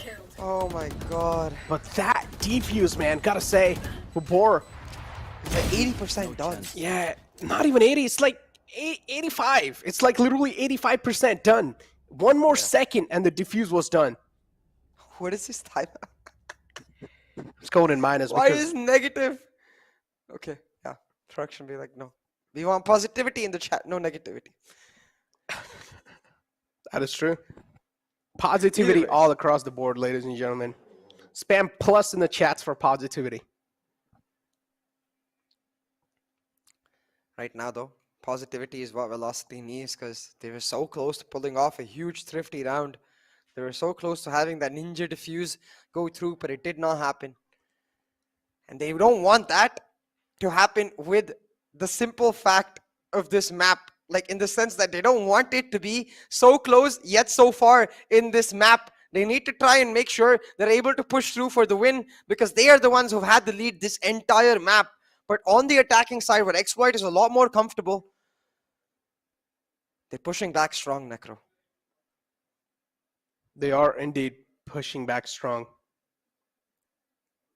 Look at how he's drinking water too. Why is he drinking it like that? Oh, because he doesn't want to move his mic. Come on, have you never seen pro players? This is how I used to drink water when I played League of Legends on LAN too. You like open up right side of your mouth a little bit and then you slurp it, like slurp. How do you slurp it? Can you make the sound? Oh, we've got a positive timeout now. Yeah, positivity. Let's go. But yeah, VLT, the momentum, man, it's being stopped. And we know VLT is one of those teams that really do thrive on momentum. And once the momentum stopped, this is where VLT are really struggling. I honestly feel like this tactical timeout should have been pulled out in the previous round.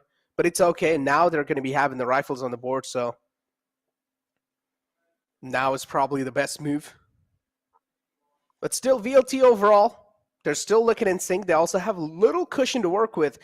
As I said, it's only little, and I honestly feel like they should not work off of that. But still, if things do go south, even in this round, they will have another chance.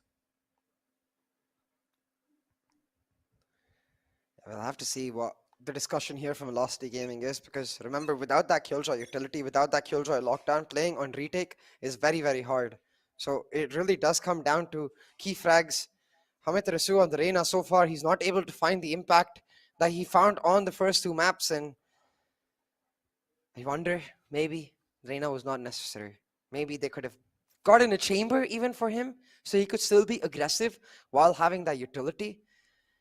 Either ways, though, it can be the Reyna that makes that difference. As long as he's able to pick up one key round the way he did on Breeze, that's all his team needs in terms of the momentum. That's all his team needs in terms of the pushback. Technical break though now will disrupt the momentum exploit to a large extent. That is true. But CA. Yep. I had a really silly question. Would you ever want to give a kiss to the chat? I might want to in some situations, but why now? Just asking, because you have a lot of time. Look, it's a technical break. Because after the technical break's gone, the time's going to be gone too, because the matchup's going to be quite intense. But why would I give one now? Why not? I feel like it's the right time. Interesting. Would you ever give a kiss to the chat? Hell no. So much for it being the right time. Either ways, technical break should be over real quick. Hopefully it will be resolved. We made the sacrifice, tech gods. Come on, this isn't fair. That is true. Why is it happening again? It's all the time. It's team exploit. It's the reason. Moving forward, though, I don't know what is wrong with team exploit. It seems like the boot camp that they've set up, at least for now, a temporary boot camp, is having a lot of issues. And they will definitely need to try and fix it.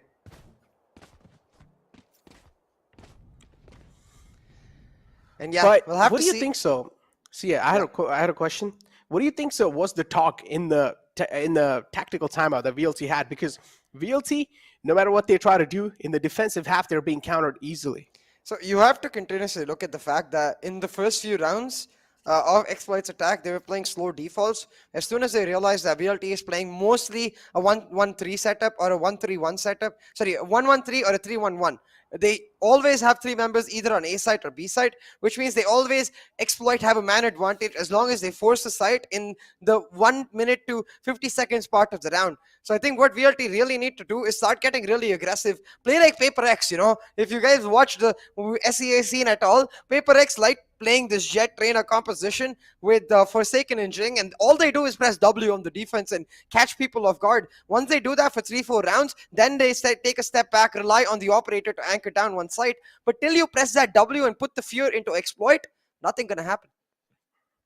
Forsaken, man. Gives me a lot of memories. But moving forward, 70-10 CA. And yeah, I don't know. This technical break's quite a long one. And hopefully there's no one really from the side of Team Exploit that's going to be AFK. Yeah, everyone's moving. Maybe the Killjoy is AFK a little bit. Oh, no, he's moving too. There we go. Finally, King's moving now. And also the timer's going to be on the board. So yeah, here we go. Another round to kick things off. And if Team Exploit win this, it's going to be 8. If Team Exploit win this, the comeback will most definitely be on, because I believe this is the final buy. Actually, no, it seems like this is going to be equal for VLT. Vibor seems to only have a sheriff, if I'm reading the outline correctly. But no, Deadmaker has the operator, so of course that is the saved operator, I believe. Not sure. It was a long technical break, so we didn't get to look at the scorecard before it started, so we'll have to see individually. But talking about individually, Velocity able to shut down Exploit, pick up 2 key frags already. That timeout break disrupting Exploit's momentum. It's crucial, man. Talk about disrupting it. That's the opening frag down too. Shot down. But Right to Ace is here to try and minimalize things out, but it's okay. It also gets tagged up by the Dart. Positions known. Amaterasu in the mid too, trying to be the difference maker.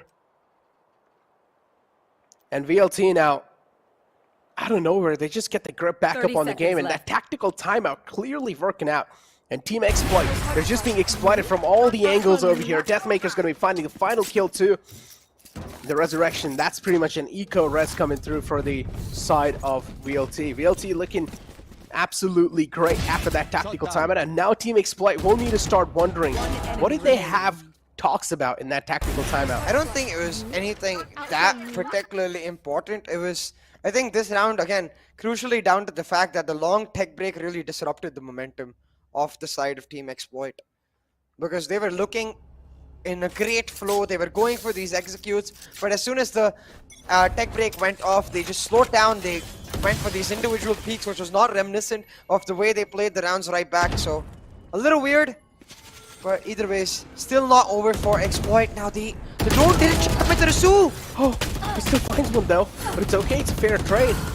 That's the shooter taken out. It's duelist for duelist. Yeah, taking out the game. So at the end of the day, yeah, it's a worth it trade. No shade to Amaterasu. Yeah, but yeah, that's worth it. Yeah, that's the impact. Duelist taken out from their side. Operator still trained though, and unfortunately, Fat Finger's the wrong key, and Deathmaker will be shut down with it as well. It also gets the ultimate back up on the board, so Shaka is going to be able to rest Shooter back up, and there we go. The trade now was certainly not worth it anymore. LFF on his site with the proactive control. He's able to sneak away with 2 quick kills before the dart actually gets to scan through, and now we're left with a 2-on-3 situation. Soul's able to shut down LFF, but Right to Ace on the Raptors angle is creating such a menace. And VLT having a man advantage. HSP again left in a clutch spot. HP, something that's not working with him. Wait. Dude, Right to Ace. I think I want to see a replay of what he said, because if I read his lips correct, Taken out.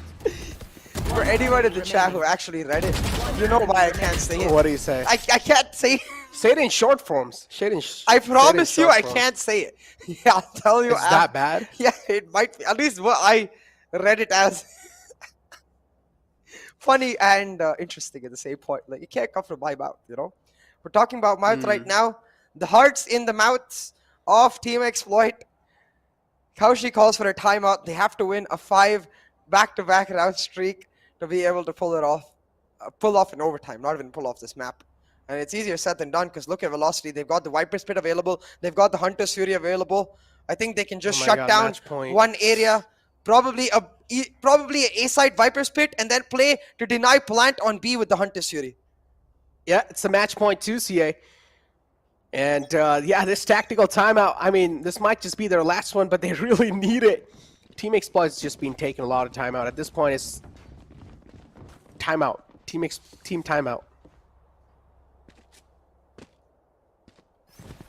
Yeah, 20 frags on the hands of HSV. Weapons. You see, yeah, a Guardian, a couple of Vandals, and then 2 Spectres, most of them on light shields. So, Get out of my way. big yikes right now. I think it's most likely GG go next, but there is no next, so Exploit will try to just make that next happen right here, right now. Fit to be executed, but the Reyna, again, finds a 1-for-1, shuts down the Sova. That's more than enough. Matarasu definitely isn't really being that impactful with the Reyna, but it's okay. At least he's able to get the trades through. And sometimes those trades can be worth it as well. Deathmaker peeks out for the another frag. Viper's Pit inbound in pitcher, so that's going to be giving them a lot of control. Deathmaker caught off guard. Did not really expect that aggressive push to come through. And King again, delaying his push on the site for so long. It's just Team Exploit catching VLT off guard. And they're just barely alive on the skin of their teeth. It's so weird. Another round. Because Velocity Gaming was one of the first few teams in India to pick up the Fnatic mid to be execute, which this is, to put the spike on the Jet, have him updraft and dash on over to Nest and get the plant through, and then the Viper or the Killjoy takes kitchen control. The fact that they don't expect someone to be lurking in kitchen or mid and get caught out like that, that's what is really weird. I honestly feel like they should have expected someone to be in kitchen. Yeah, exactly. And it's literally fault of Deathmaker to not expect that too, because he actually saw the Viper's Pit coming through as well. So you're supposed to always keep an eye on that, or either just flush yourself out of that spot, because that spot's a little too dangerous. If you're going to be in that spot, you have to watch out from a lot of angles at the same time.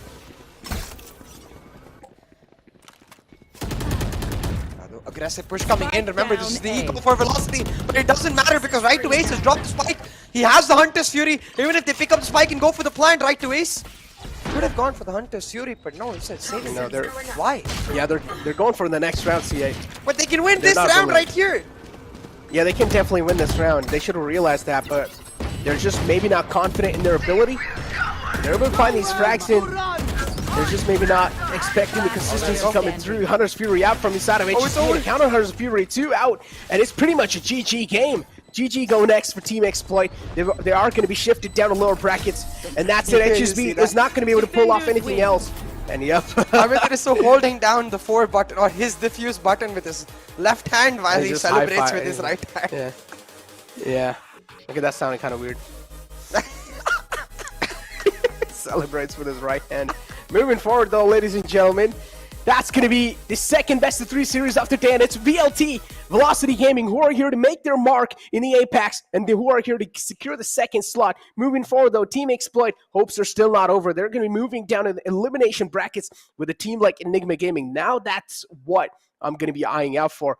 Our Team Exploit ready for Enigma Gaming? I just have one sentence, man, to describe the fact that with our first 2 matches of the Grand Finals weekend, we see the Val Classico coming back. This is our second time in this VCC because it's been up and down for these teams. But just remember, form is temporary, class is permanent. And that's what VLT and GE showed us today. Just pure class. Played it perfectly and able to just showcase why these teams are the giants of the South Asia scene. Why these teams back to back, every single tournament they're able to every single time get to that finals mark. And now one of these giants is guaranteed a spot in the APAC Challengers playoffs. But to answer your question, I think next up are our losers bracket match for Enigma and Exploit. Enigma do have the advantage of having waited, but Exploit, they've warmed up nice and ready, and they're going to be hungry for vengeance.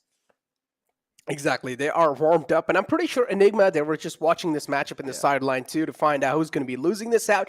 And somewhere down the line, they probably expected Team Exploit to lose this one. Let's be honest. This is what I personally expected to. This is what you expected to come through. And this is what has happened. This is what the outcome is. Maybe you wanted. Okay. So now we're probably going to be seeing the Val Classico tomorrow. So, yeah, CA, somewhere down the line, I understand why you wanted this, but moving forward, man. No, I mean, it's going to be an interesting one. I'm saying maybe Enigma wanted Exploit to lose because I think given the way VLT played and given the fact that Enigma have played Exploit before, but not VLT necessarily, they beat Exploit, remember, in the grand final playoffs, though that was without Shooter. I will mention that asterisk is very important. Maybe they wanted Exploit in the lower bracket as compared to VLT. Maybe. There's going to be a lot of maybe. There's going to be a lot of ifs and buts. But moving forward, taking a look at the scoreboard, it's going to be Team Exploit. Shooter, of course, on the top frag number with 20 kills, 21 deaths, and 6 assists with the ACS of 272. On the other hand, it's going to be VLT Deathmaker with 23 kills, 14 deaths, and 1 assist with the ACS of 307. Look at the KDA this man has. Yeah. Hey, Shooter most definitely established himself as someone to watch out for. Did turn off a bit towards the end. I think the tech breaks playing a large part in that because we saw it was really after the huge thrifties, the huge clutches, that Shooter was getting pumped up and popping off. But hey, say hi to our Hindi analyst desk right there. Johnny, you see, like, he has those 3 badges. He's like, I got the merch. I'm going to use it in all the possible ways. I don't care. I'm using every single part of the kit I've got for myself. This man's using it on the phone, too. He's got the badges all the way on the chest, too. But overall, a cool desk on the other hand, too. It's our counterparts. But moving forward, taking a look at the actual damage stats. As always, Team Exploits are going to be leading forward when it comes to the headshot percentage. But then when it comes to the actual damage stats, it's just going to be VLT proving them unparalleled. Yeah, exactly. And at this point, VLT just able to set themselves apart. I don't think Icebox was necessarily a tactical win or any of that. It mostly came down to those aim deals. And even though a better headshot percentage for Exploit is there, it was usually the fact that VLT were able to play in duos and trios a lot more. Amit Rasu, when he was not popping off, he realized that all he needed to do was get into their face and remove a key member from Exploit every single round. The way he was able to just slow down the rushes, it got a lot of value considering that he wasn't in the pop-off form that he was in map 1 and map 2, and gave his room a lot more freedom to then find the retake or find the plant denial and just win the round effectively. So bit of an anticlimactic map, I would say, given the way Breeze and Split went, but I think I'll take it all every time it goes to map 3. Exactly. Map 3, I mean, was definitely an interesting one, but now we're going to be moving down to the elimination brackets, so-called lower brackets as well. This is where Enigma Gaming and Team Exploit are going to be facing each other. And again, another factor to add on a little bit more pressure on the backs of Team Exploit. Enigma Gaming have been looking flawless, but a couple of flaws found from the side of Global Esports at the start of the day. So that's, of course, going to be affecting a lot of Enigma Gaming's mentality. On the other hand, I feel like Team Exploit 2 are going to be on the same page. Yeah, Hellfighter, clearly the MVP of this entire series, was phenomenal on Breeze with his lurks, was phenomenal on Split. I again maintain the fact that I think he's the best Astra in the South Asia region right now. His ability to find the lurks while able to continuously create an impact all across the map, absolutely phenomenal. And then the Battle Sage coming online on Icebox, the number of high impact resurrections he was able to pull out, even that eco resurrection towards the end of the map, just added all to the win for Velocity Gaming. So props to be given to Hellfighter. He played phenomenally. Exactly. It's just like cherry on top of a cake, but the entire team card is in front of you guys. And of course, there has to be Deathmaker, who's leading the charts way ahead of anyone else in the rest of the players. But again, we saw the headshot percentage too, and there's quite a lot of players that are really close to Deathmaker. But overall, Deathmaker is one of those players that really likes to play with the operator, so it's understandable. Yeah. The headshot percentage is not, it's going to be hard to match up with the rest of the players. But moving forward though, CA, the next matchup, the upcoming matchup between Enigma Gaming and Team Exploit, another one of those that I'm really expecting to go close, and I really want to know, has Team Exploit prepared for Enigma Gaming? Because Enigma Gaming, on the other hand, they're one of those teams that's just going to try to tear them apart. It's like aim to aim versus, it's like, aim versus aim. I mean, I think VLT Exploit, you could say aim versus aim, but surely Enigma Exploit is more aim versus brain. Because Enigma, we know they're a team that wants to play slowly, that wants to play tactically. That's why we saw today earlier in the matchup against GE, when they forced them to play that faster playstyle, Enigma sort of crumbled, made some key errors in the spontaneous decision making, and kind of fell apart. That's where I think it's going to be crucial that now going into this map, Enigma also make sure that they are back in a composed page, because lower bracket is not something they've ever found themselves in throughout this VCC. So now they need to rally back. Exploit, on the other hand, Necro, this is a situation they've been in before, so they'll try to push them back, because fun fact, in the last time around as well, in the lower bracket finals of VCC1, it was Enigma versus Exploit to try and get to the VLT versus GE loser, and then Enigma ended up losing to Exploit, but this time they've got an upgraded roster and an upgraded coach.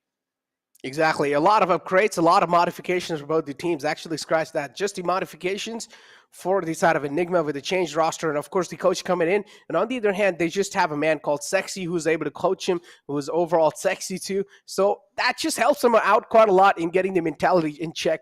So overall, Team Exploit versus Team Enigma is one of those matches up that we're really expecting to go close, or at least we want them to go close, because today has been an, of course, insane day. But at the start, Enigma just got steamrolled through by Global Esports, and their mentality somewhere down the line is going to be looking shaken. And they know Team Exploit is capable of a lot of things. And I feel like Rafuel and Shooter, these two players are going to match each other.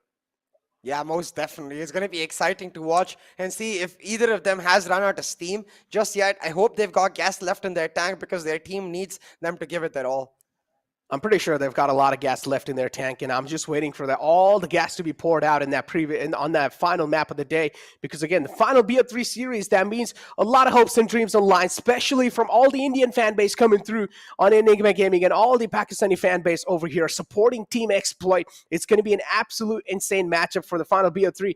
But talk about the map veto, CA. What are your speculations going to be on the map veto? Standard bans. I think Enigma takes out Breeze because it is their comfort ban, and of course Exploit take out Haven because they've never played the map throughout the VCC. The interesting fact becomes, what do each of these teams pick up? Because while Exploit very simple with that split pickup, I think Enigma has a plethora of choices to try and really make Exploit a little uncomfortable in that map veto. Yep, take a look at the brackets too, CA. Enigma Gaming and Team Exploit, of course, they're going to be in the lower bracket semifinals, which is going to be another best-of-3 series, and whichever moves in forward, of course, they're going to be moving forward to another lower brackets best-of-3 finals, which that means the upper brackets final, whoever loses that, they will be shifted down, and they're going to be facing Enigma Gaming or Team Exploit in the lower brackets, whoever wins this final BO3 series of the day. That means tomorrow 2 BO3 series will be concluded, and then after that, it'll be an actual grand finals. Yeah, exactly. And actual grand finals, and at that point it will be mostly for bragging rights, and of course double the prize pool, because both of the teams will have secured their spot in the APAC Challengers playoffs. I'm sure seeding also really matters, because the number of, you have about 20 or so teams going into APAC playoffs, so you want to be in a better group so you get off to a better start. But hey, all of that is a little too far. We still got plenty of amazing matches to go before we actually get to find out.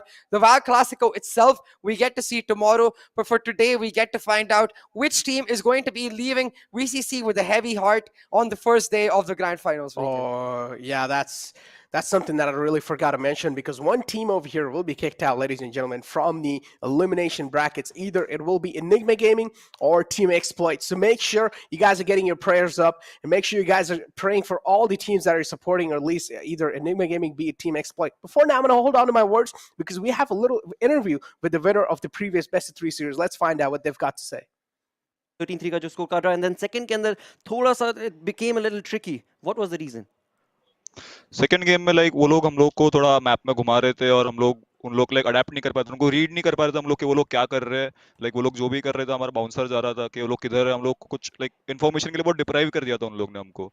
तो we were like always confused in the map what to do, where to rotate, and like उसमें ही पूरा like confusion में ये पूरा वो city side का half चला गया हमारा. उसका तो अटैक में हम लोग ज्यादा राउंड से निकाल पाए. अटैक में कमबैक शुरू किया था हमने, बट बाद में हम लोग एक थ्रिफ्टी राउंड हार गए, उसकी वजह से वो भी उधर खत्म हो गया. Exactly. मैं आपसे क्वेश्चन पूछना चाहूँगा विबोर. यस, पहले एंड सेकंड मैप जैसे हमने देखा है ना, आप बिल्कुल करेक्टली कह रहे हैं. थर्ड मैप के बारे में बात करते हैं, आइसबॉक्स के बारे में. आपके टीम के अंदर ऐसा क्या चला कि आप लोगों ने सडनली सोचा कि हम रेना पिक करते हैं? क्योंकि इतने टाइम से मैं आप VLT को हम देखते हुए आ रहे हैं, सब ने देखा है, इतनी ज़्यादा बार हमने आप लोगों को डबल डुलिस कॉम्प उसमें नहीं देखा. आज सडनली ऐसा क्यों? नहीं हम लोग लाइक लास्ट 1 मंथ से हम लोग यही कॉम्प से प्रैक्टिस कर रहे थे हम लोग ने लाइक जो भी टूर्नामेंट्स वगैरह थी उसमें भी यही कॉम्प खेला था I don't think it was a surprise for Exploit also and that was just what we were gonna go with anyways so it was not like a surprise pick for them or anything like that it was just what we had practiced and we just went with that all right Johnny I mean ये आप लोगों की एक impressive run रही थी but कल जो सामना होने जा रहा है that's against your I wanted to ask that like rivals of sorts कल कुछ surprises कल के लिए बचाए हैं या फिर you're gonna stick to your guns वो तो आपको कल मैच में ही देखना पड़ेगा सरप्राइजेस है या नहीं well X कोई कुछ factor रिवील होता नहीं है करता है कोई बिल्कुल भी नहीं again I mean definitely हमें ये जरूर पता है that one thing is certain जब ये team of course going against their rivals they will be bringing the A game performance and उसका of course there's no two ways about it right yeah so definitely congratulations Vibhor of course to you as well as your team and best of luck कल के game के लिए thank you so much thank you for having us definitely thank you and उसी के साथ में of course यहाँ Tomorrow's game is going to be mattering quite a lot, ladies and gentlemen, and even the host said himself on the Hindi desk, and we all do know that too. Tomorrow's game, the Val Classico, is going to be mattering quite a lot because whoever wins that is directly going to be securing their spot, not just in the grand finals of the VCC, also is going to be securing their spot moving forward in the APAC too. So that's going to be a huge thing in itself, CA. So tomorrow's matchup, as big as it gets, it's also as risky as it gets. Yeah, exactly. I doubt both of these teams right now after this are going to be watching our third series. Their focus will be on each other, mostly going back to the wards of each other to figure out where they can punish each other in these particular maps. I think Velocity on Icebox, like Vibhor said, the Reyna has been something they've been consistently picking up all the way from Qualifier 2. Qualifier 1, they played the race, but since Qualifier 2, they've been playing the Reyna on Amaterasu, and the only difference being, of course, we didn't get to see it on stream, but we did see it in off-stream matches. But what I'm interested to see is maybe a KO comes out for Global Esports, because internationally, we've seen a lot of KO come out to counter those double duelist comps and to really shut them down, because then it works beautifully in his ability to just sort of be that secondary duelist while providing that extra utility. Exactly. Talk about being the second duelist too. Now, as you were talking about pretty much the expectations, what are going to be happening moving forward in the map, and Enigma Gaming are one of those teams that they don't really like to go for some fancy picks, right? They don't really want to go for the newer maps. They're one of those teams that do like to stick to the basics, that do like to stick to the comfort. But moving forward now, what's going to be the map veto? What's going to be the agent select? We're not really going to be revealing it just yet because we don't know ourselves. So we're going to be pushing to a short break to find out.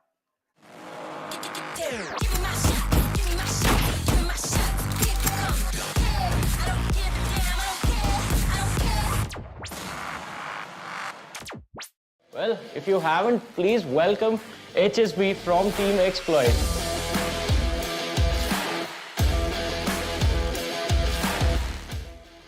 HSB, first of all, congratulations on making it to the top 4. How are you doing, buddy? Thank you so much. I'm doing good, and we have been practicing a lot recently, so we are feeling strong as well. From last VCC to this time, there was a major change in Team Exploit. One of the key players, Torax, left your team and you brought in Shaka. So I want to talk about that replacement. How did that work out for you guys? So ever since Torax left, we were looking for an IGL, and we came across Shaka. We wanted to try him, and I think he was the best fit for our team, experience-wise as well as in-game leading skills-wise. So we picked him, and we have been working ever since with him. From what it looks like from this side of the camera, this side of the PCs, in fact, is that you also have evolved in your role within the team since the last VCC. So I want to know about that a little bit more. So in last VCC, I was relevantly quite new to Valorant, and I was still learning. And I think I wasn't ready at that point to be on like a completely another level. Diverse role the सबके team में, and now we have static roles, so I think we can work on our roles more, and that makes each and every player comfortable in our team. Now tell me, how did you went about getting a coach and then making sure like, all right guys, we have to adjust according to this new person? So we were looking for a coach for quite a time, and we had some coaches from Europe, some from Asian countries, but we were facing language barriers, so we went with Sexy, and I think he is the best addition we could have found in such a short time. And I think he's working with the team. He's fixing a lot of mistakes. He's supporting us throughout, and it's amazing. I mean, it clearly does. It's such a pleasure to see you guys perform both in and outside the game. And for the people who follow these lads on their socials, it's just incredible the journey they have and the fun that you guys have together. But HSB, one question that I have to ask you now is your thoughts on the other three competitors that are there with you in the top four. So I think that the top four this time are going to be quite balanced because every team is capable to beat another team. So we can expect anything. We can accept. I wouldn't call them upsets, but we can expect a close 50-50 games throughout the whole playoffs. I mean, the fun is going to be there. Also, my next question was a message for the fans, but I guess you already said that. Grab your popcorns and enjoy the action. Or is there something else that you would like to say? Yeah, there's something else I would like to say to the fans. They have been supporting us a lot throughout, even after we left the organization. So I just want to thank them, and I just want to say that they should keep on supporting us in the future as well. And we're going to grab a spot for our country this time. Alrighty, ladies and gentlemen, स्वागत है आप सभी का एक बार फिर से हमारे इस exciting Meet the Conquerors के अंदर और इस बार हमारे साथ जो शख्सियत जुड़ने जा रहे हैं, he is part of one of the Titan teams of India. Domination का पूरा एक साल इन्होंने continue किया था and then they came into the last Valorant Conquerors Championship जहाँ पे they managed to make it to the top 2. Can you guess it? Well, I'll give you the reveal. So it is Right to Ace joining us from Velocity Gaming.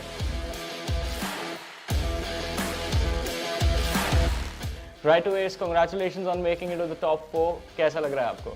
Thank you. Like अच्छा तो बहुत लग रहा है. Like we struggled in the qualifiers 1, but qualifiers 2 like sort of went, you can say, थोड़ा easy. Like I think didn't drop a single map in the qualifiers, so we are quite proud about it and excited for the main grand finals. इस बार जो velocity हमको नजर आ रही है, it's very clean performances that you have delivered. तो वो जानना चाहूँगा कि पिछले VCC से लेकर इस VCC तक आप लोगों ने कैसे figure out किया कि चलिए ये गलती हुई थी और इनको fix करते हैं, इस बार trophy जीतनी है. So for the old 2021 VCC, we had MW1 as our substitute back then. Deathmaker team में नहीं था. So the दोनों का jet का you can say gameplay थोड़ा different था. And the team environment भी different था. Like everything was sort of different. Even Mazil was playing as the fifth in the team when Vibor को हम लोग ने bench किया था. Coming back to this VCC, when the new year started, we had couple of, you can say, trial and error ki what lineup we should run for the VCC, and we came up with the current lineup and it's going smoothly now. Is there a possibility of seeing Marcel play in the finals? Unfortunately, like हम लोग ने जो अभी lineup run कर रहे हैं with Vibor, that will be our main lineup for this grand finals. So sorry for the fans who are expecting Marcel to come in the playoffs जैसे last VCC में हुआ था. It might happen अगर if like guaranteed नहीं है, but we are sticking with the lineup for now. We don't want to change the plan. Yeah. इस आपने उम्मीद तो अभी भी दे दी है वो माइट बोल के तो I think अब और ज्यादा लोग एक्साइटेड रहेंगे. 1% chance 2% chance हो सकता है. Although LF एनर्जी काफी इन्फेक्शियस है, हमें दिखता है हर राउंड के बाद if it's a good win he's going to pop up from his chair. अगर फ्रस्ट्रेशन होती है फ्रस्ट्रेशन नजर आती है चेहरे पे. क्या आप लोगों के साथ भी, क्योंकि मेरे को तो स्टूडियो में कास्ट करते टाइम होता है, I get hyped up just watching him.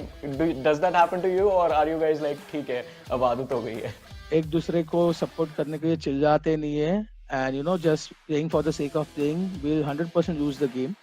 So that's one thing we noticed about our players. Like Pacho players, very emotional players. So whenever we get like the first pick or insane clutch nikala or we are winning a 2-on-2 round, anything, we just hype up everyone. So emotionally everyone is like very in the positive state and they perform way better. एक message दे दीजिए अपने fans के लिए who will be tuning in to watch you guys perform. I know कि qualifiers 1 में performance अच्छा नहीं था, but we did our best. We qualified to qualifiers 2 and showed a dominating performance दिखाया. And thank you for all the support, guys. Like keep supporting your favorite team and don't be toxic in the chat. Last वाला काफी important है. But thank you so much for joining us for this interview. बहुत मजा आया आपसे बातें करके. Good luck for your matches for the finals. Thank you. Thanks for having me.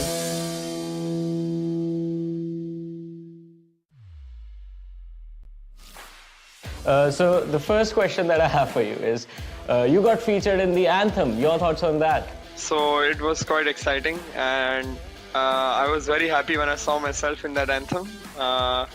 and it was fun. I was happy. I was surprised as well. I was excited. I never expected that something like this would have happened since the last VCC. But yeah, it was amazing. Do you think they got your beard right? They got my beard right, but not my hair, I guess, because I have curly hair and they got it straight. Sometimes I blow dry my hair, but it's not like it's me all the time. So yeah. Alrighty, HSB, if I was to ask you to build a fantasy team around yourself, but you can't pick players from your own region, what would that lineup look like? So I would pick, firstly I would pick Deathmaker, second I would pick Right to Ace, third I would pick Helef, and fourth I would pick Hellranger. You like to travel a lot, first of all. I mean, I think you're an avid traveler, so any sort of embarrassing moments during those travels that you would have encountered? So yeah, in the last tour we had to Spain for Red Bull Campus Clutch. Last night there was a guy, there was a Spanish guy, and he was a thief. He pickpocketed my phone from my pocket at 3 AM of the night on last night, and I figured after 4 or 5 seconds, and I turned around, he was running away. Me and my friends followed him, and we ran very fast at the middle of the night, and he got scared, so he dropped my phone on the road and he ran away. That was the most embarrassing moment of my life. One thing I want to know, one memorable moment that happened on stream. So one memorable moment that happened on stream was when I was breaking down our demo from China against Order Esports. So I was breaking down that demo where we made mistakes, how we could have fixed them, and I had the most viewership. I peaked viewership on 150, and I never have 150 viewers on my stream, so I think that was the most memorable moment. And that is just the beginning of personal success for you, HSB, because you have made waves as far as the Valorant scene in South Asia is considered, and Pakistan as well. You guys are doing quite a lot to bring your scene to the forefront of Valorant esports in South Asia, and not just South Asia, all over the world, man. Thank you so much for joining us, HSB, for this wonderful interview. Good luck for your matches in the top 4, and hopefully you guys make it, lift the trophy, and go to APAC challenges for your country. Thank you so much.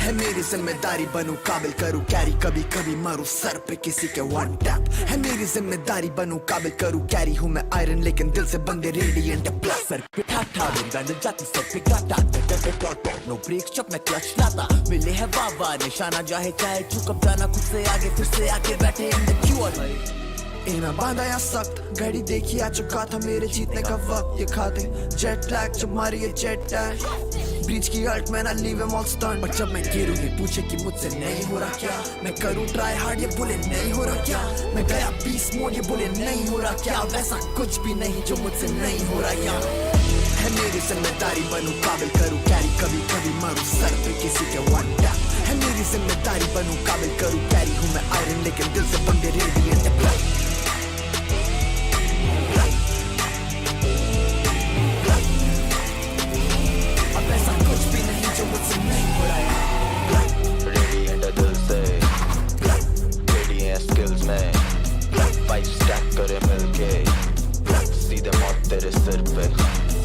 आने में लगा था वक्त पर आया मैं जब से बुरा नहीं नाम कोई आया मैं लेने तक जो करी है शक कभी देहदात वही हूँ तेज में पहले से बहुत मेरा एम बहुत सा है मेरा एम लॉक के डॉट्स है मेरा गेम मोड ऑन बहुत fire win top 5 and god's eye फिर वापस लौट आया कंसिस्टेंट और हौसला है टॉप फ्रैग पे टॉप फ्रैग मेरा क्रॉस देर सर खोलता है ये फ्लैट प्लेयर्स में बोलता है मेरे सर पे घुमा रहा है जो मेरे सर चढ़ के बोलता है जब मैं गिरूं ये पूछे कि मुझसे नहीं हो रहा क्या मैं करूं ट्राई हार्ड ये बोले नहीं हो रहा क्या मैं गया पीस मोड ये बोले नहीं हो रहा क्या वैसा कुछ भी नहीं जो मुझसे नहीं हो रहा क्या है मेरी जिम्मेदारी बनूं काबिल करूं कैरी कभी कभी मारूं सर पे किसी के वन टैप है मेरी जिम्मेदारी बनूं काबिल करूं कैरी हूं मैं आयरन लेकिन दिल से बंदे radiant blood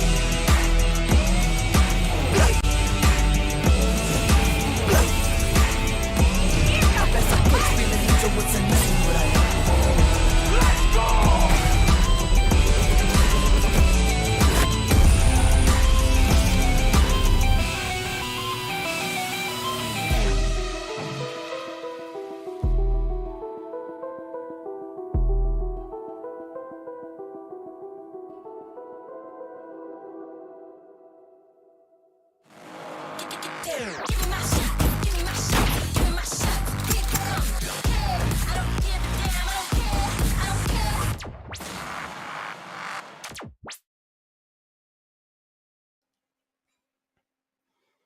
Welcome back, ladies and gentlemen, to NODWIN's Valorant Conquerors Championship. 2 best-of-3 series out today, and 2 teams that have secured their spot moving forward.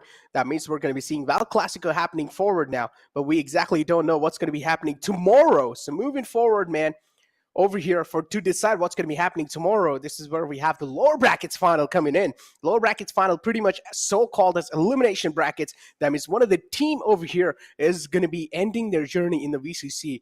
So much done, and again, as we all know, there can be 2 Alpha Titans. Yeah, exactly. The 2 Alpha Titans have already made their way to the upper bracket finals, and as you can see in the bracket, now it's going to come down to the losers of our first 2 sets today, Enigma and Team Exploit, to send one of the other out of this tournament. For both of these teams, I think a lot on the line. Their hard work throughout. These are the #1 seeds from their respective region, right? Enigma, the first team to qualify from the India qualifiers. Exploit, the #1 team qualifying from the Pakistan qualifier. So for both of these teams, now that they're in that lower bracket, a lot on the line to make sure that their form doesn't end with the qualifiers. Talking about a lot of things online. Definitely there are things online, without a doubt. Those 2 slots moving forward to represent your country in the international stage, and also we talk about the prize pool itself. So indeed, a lot of things online, and also a lot of repetition online. If you're going to be losing out over here, for example, imagine if Enigma Gaming loses. There's so many things for them to lose out, because I've seen a lot of players from Enigma Gaming making some bold statements already on their stream too. So a lot of fingers are going to be raised on them.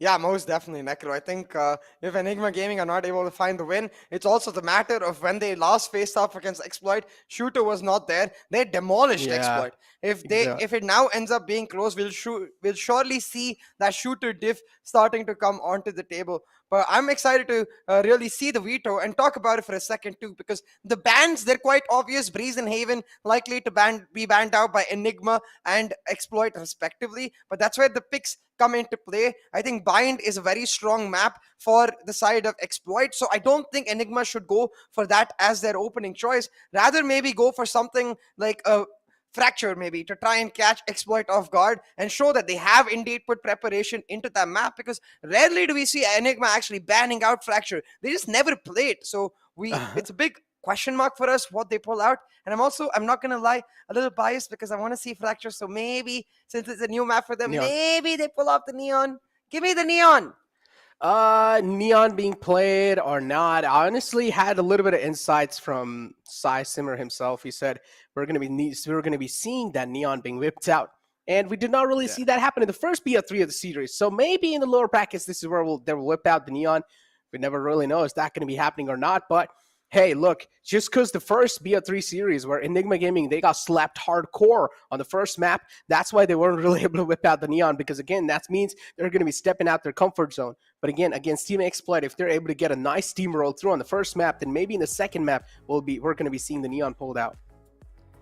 Yeah, I think it's only specific maps that the Neon will come out on, and Bind and Haven are not the maps that Enigma is likely to play it on, considering that we've got, I think for me as well, having seen Excali throughout the last week, spamming Neon on his stream, I assume it has to be maybe Split or the map of Fracture where we actually see that Neon come out. So jacket. Yeah. Sick jackets along with a sick giveaway. Make sure you go grab it at gullyactive.com.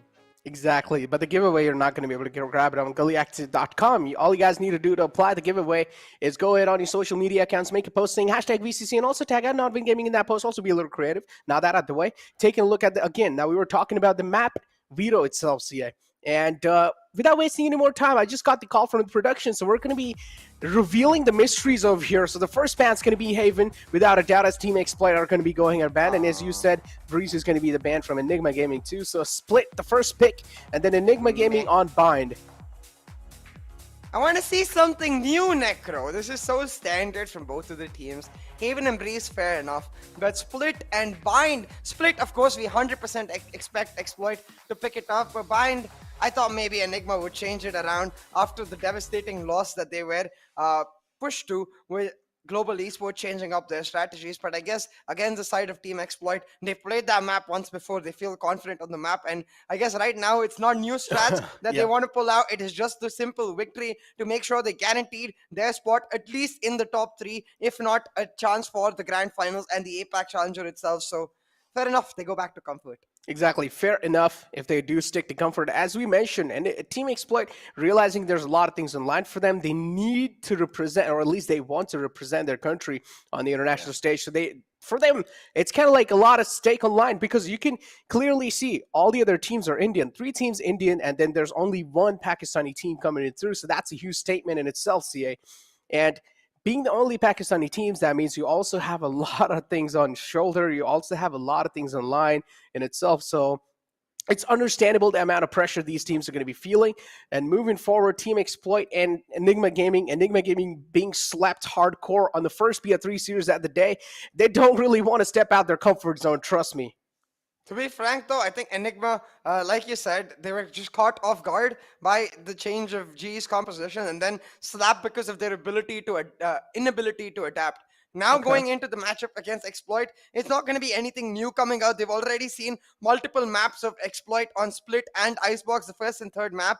And Bind is something they innately feel comfortable on. So I think this will be a case of Enigma going back to Comfort and just playing their slow playstyle, especially since that's what Exploit like to do nowadays. The systematic, methodical approach is what Enigma really feel comfortable against. So if Exploit have seen the GE versus Enigma game a lot, I think what they need to do is step up the pace the way GE did.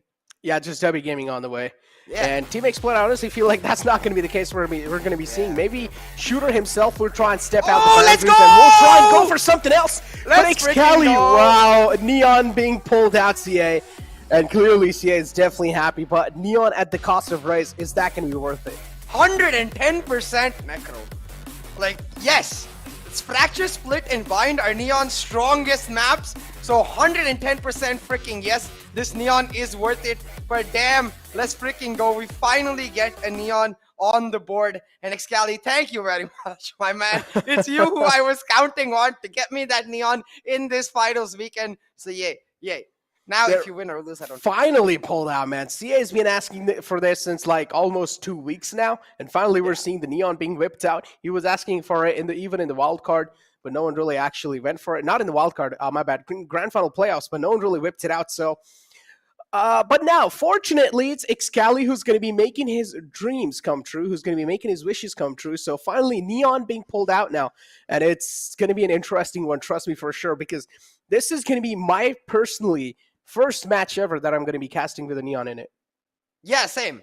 But at this point, I think I've watched a lot more Neon internationally, especially. So I'll tell you a reason why Neon is this good on the map of Split, right? A simple fact being her stun, the bounces are so damn good on Split. For example, if you're going for a B-side execute or even a B-side retake for that matter, you can clear off B backside with just a single stun. You can clear off that under heaven area as well as the behind box area with a single stun. The amount of value you're able to create with one single utility makes Neon so damn good. But we'll have to see if Excali is actually able to get the execution on that. Again, I mean, the aim's there.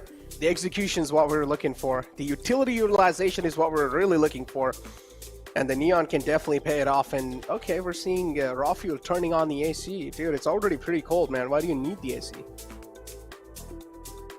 I mean, I need the AC, Necro. Yeah, not gonna lie, these days it's actually getting hot, so it's understandable why he needs the AC, because last night even I turned on my fan. But moving forward... So you were sleeping before without the fan so far? Yeah, I was, dude. It's cold. No, it's not that cold, is it? It was pretty cold in the past, but yeah, I just never really felt the need, and also wanted to save a little bit of light bill, so moving forward though, let's not focus on that. As always, we're going to be kicking things off in the pistol round, and let's find out what's going to be looking like, because I'm pretty sure pistol round, Neon should be pretty impactful with the amount of momentum or with the amount of movement she's got. So, yeah, the aggressive angle already being held. There we go. Oh, this time it's Rexy. The headshot percentage coming through. Second man's quite low, 16 HP. 4v4 on the map now, and again, my eyes are going to be a lot on the Neon right here.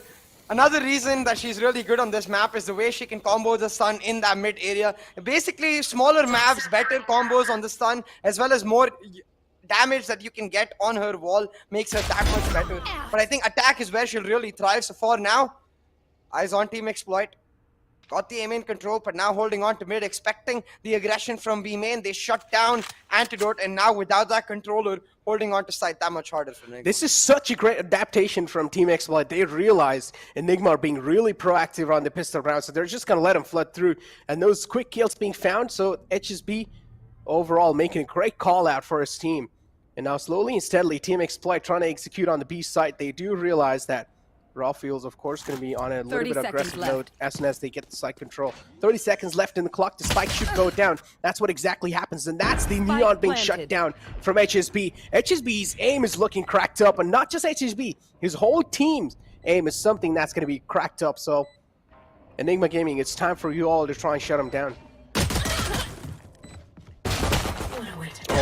Okay, back-to-back headshots! The Clutch Master has come online. The Sheriff King showing up with the ghost, and you can see Antidote be like, okay, bro, okay. What? Calm down, don't worry. It's like so much time wasted on this round just to die like that. A 4K to end things off on the pistol round, and RVK single-handedly saving his team with those taps. And he just looks so unstoppable and flawless. One enemy remaining. What? This is really hard. This is really hard to believe. What was that? You better believe it. Enigma Gaming be like, hold on, tech break. We need to check RVK's PC. It's like he just cranked up the heat to maximum, so now we need to check his PC or something. If things are all right for him or not. Decrease the AC temperature. It's getting hot in the PC room. What was that? See, like, that's something that can be one of the most, like, legendary plays. Your team's losing down bad. It's a 4-on-2 situation, and then a player just pulls off plays like that? What? And you did not even take a single bit of damage taking those duels. Yeah. Yeah. I'm just happy we got a Neon. I'm vibing to this Neon. Oh, yeah. Okay. 100% agree though. It's going to give a huge buff to Enigma Gaming as a whole. The momentum factor is going to be clutch, and at this point I think you have to remember it is just a pistol, yes, but this is the map choice of Team Exploit, and you know how much that momentum affects them in a good and a bad way. Right now though, tech break over, we get to start again, and it is just that 1-2-2 setup for the side of Exploit. Ooh, very close to there. Shooter with the key dodge though. Rexy is gonna get caught off guard if he doesn't step it up, but the stun's coming through, delays and saves Rexy's life. He's able to take out HSB instead and drop the spike carry. Oh, but that's some great shots with the classic though, CA to reply back in style. So now Xkelly left in a really uncomfortable spot, but he still has a decent amount of utilities available. Shooter misses out on those. And now it's going to be dashing back to safety. Antidote with the aggressive peek combined with Xkelly. It's going to help him out quite a lot to regain back this mid control. And there we go. Now they're just going to start to stack those bodies up. The final man, or at least the second last man's available, which is going to be Soul and Sears. And now it's all down to Shaka. Oh, okay, well, it's pretty much GG. Has the entire team got the Neon buff, or what? Everyone's just jumping around, trying to play quick and fast? Down mid. I've certainly got the Neon buff. I thought I might not have energy after 5 grueling maps, but thank you so much, Xkelly. The Neon has most definitely got me feeling it, you know? You know, Neon, I'm not really going to like specifically point out, but Neon reminds me of someone. I mean, at least her like running ability and also dashing. It reminds me of Octane. You just said you're not going to point it out and then... Okay, Octane from what? Octane is a word, CA. Fair. Reminds you of high octane fuel. Gameplay could be anything. Also a champion. And never mind. Back to this round. It is going to be the bonus from the side of Enigma Gaming. And Rafael getting caught out. I think he was trying to take out the boom bop, but come on, Rafael can't expose yourself like that. On the other side, Excali's Neon gets his first taste of action and Shaka slaps her in the face. Actually, that's the second one too, because he got slapped up before as well, so, yeah. I mean, that was the first fight. Oh, my boy. Team Exploit, what is going on? They're like, all right, Enigma Gaming, go ahead and take your own comfort spot because we're just going to hold some passive angles. We're going to play complacent. And Enigma Gaming getting caught off guard with that, but that's some nice dink to follow it up. RVK's aim is definitely looking crispy after that 4K. And it's understandable. That's going to be bumping his confidence level up to 99999. Most definitely, Necropa. At this point, in a 1v5, surely he can't pull this up as well. And yep, that's exactly the case. Shooter with a nice jiggle, shuts him down, and a flawless buy round for the side of Team Exploit will mean that they get to go on to this next round with a blossomed economy and a chance to shut down Enigma Gaming's momentum. The momentum RVK was able to help them build from the pistol.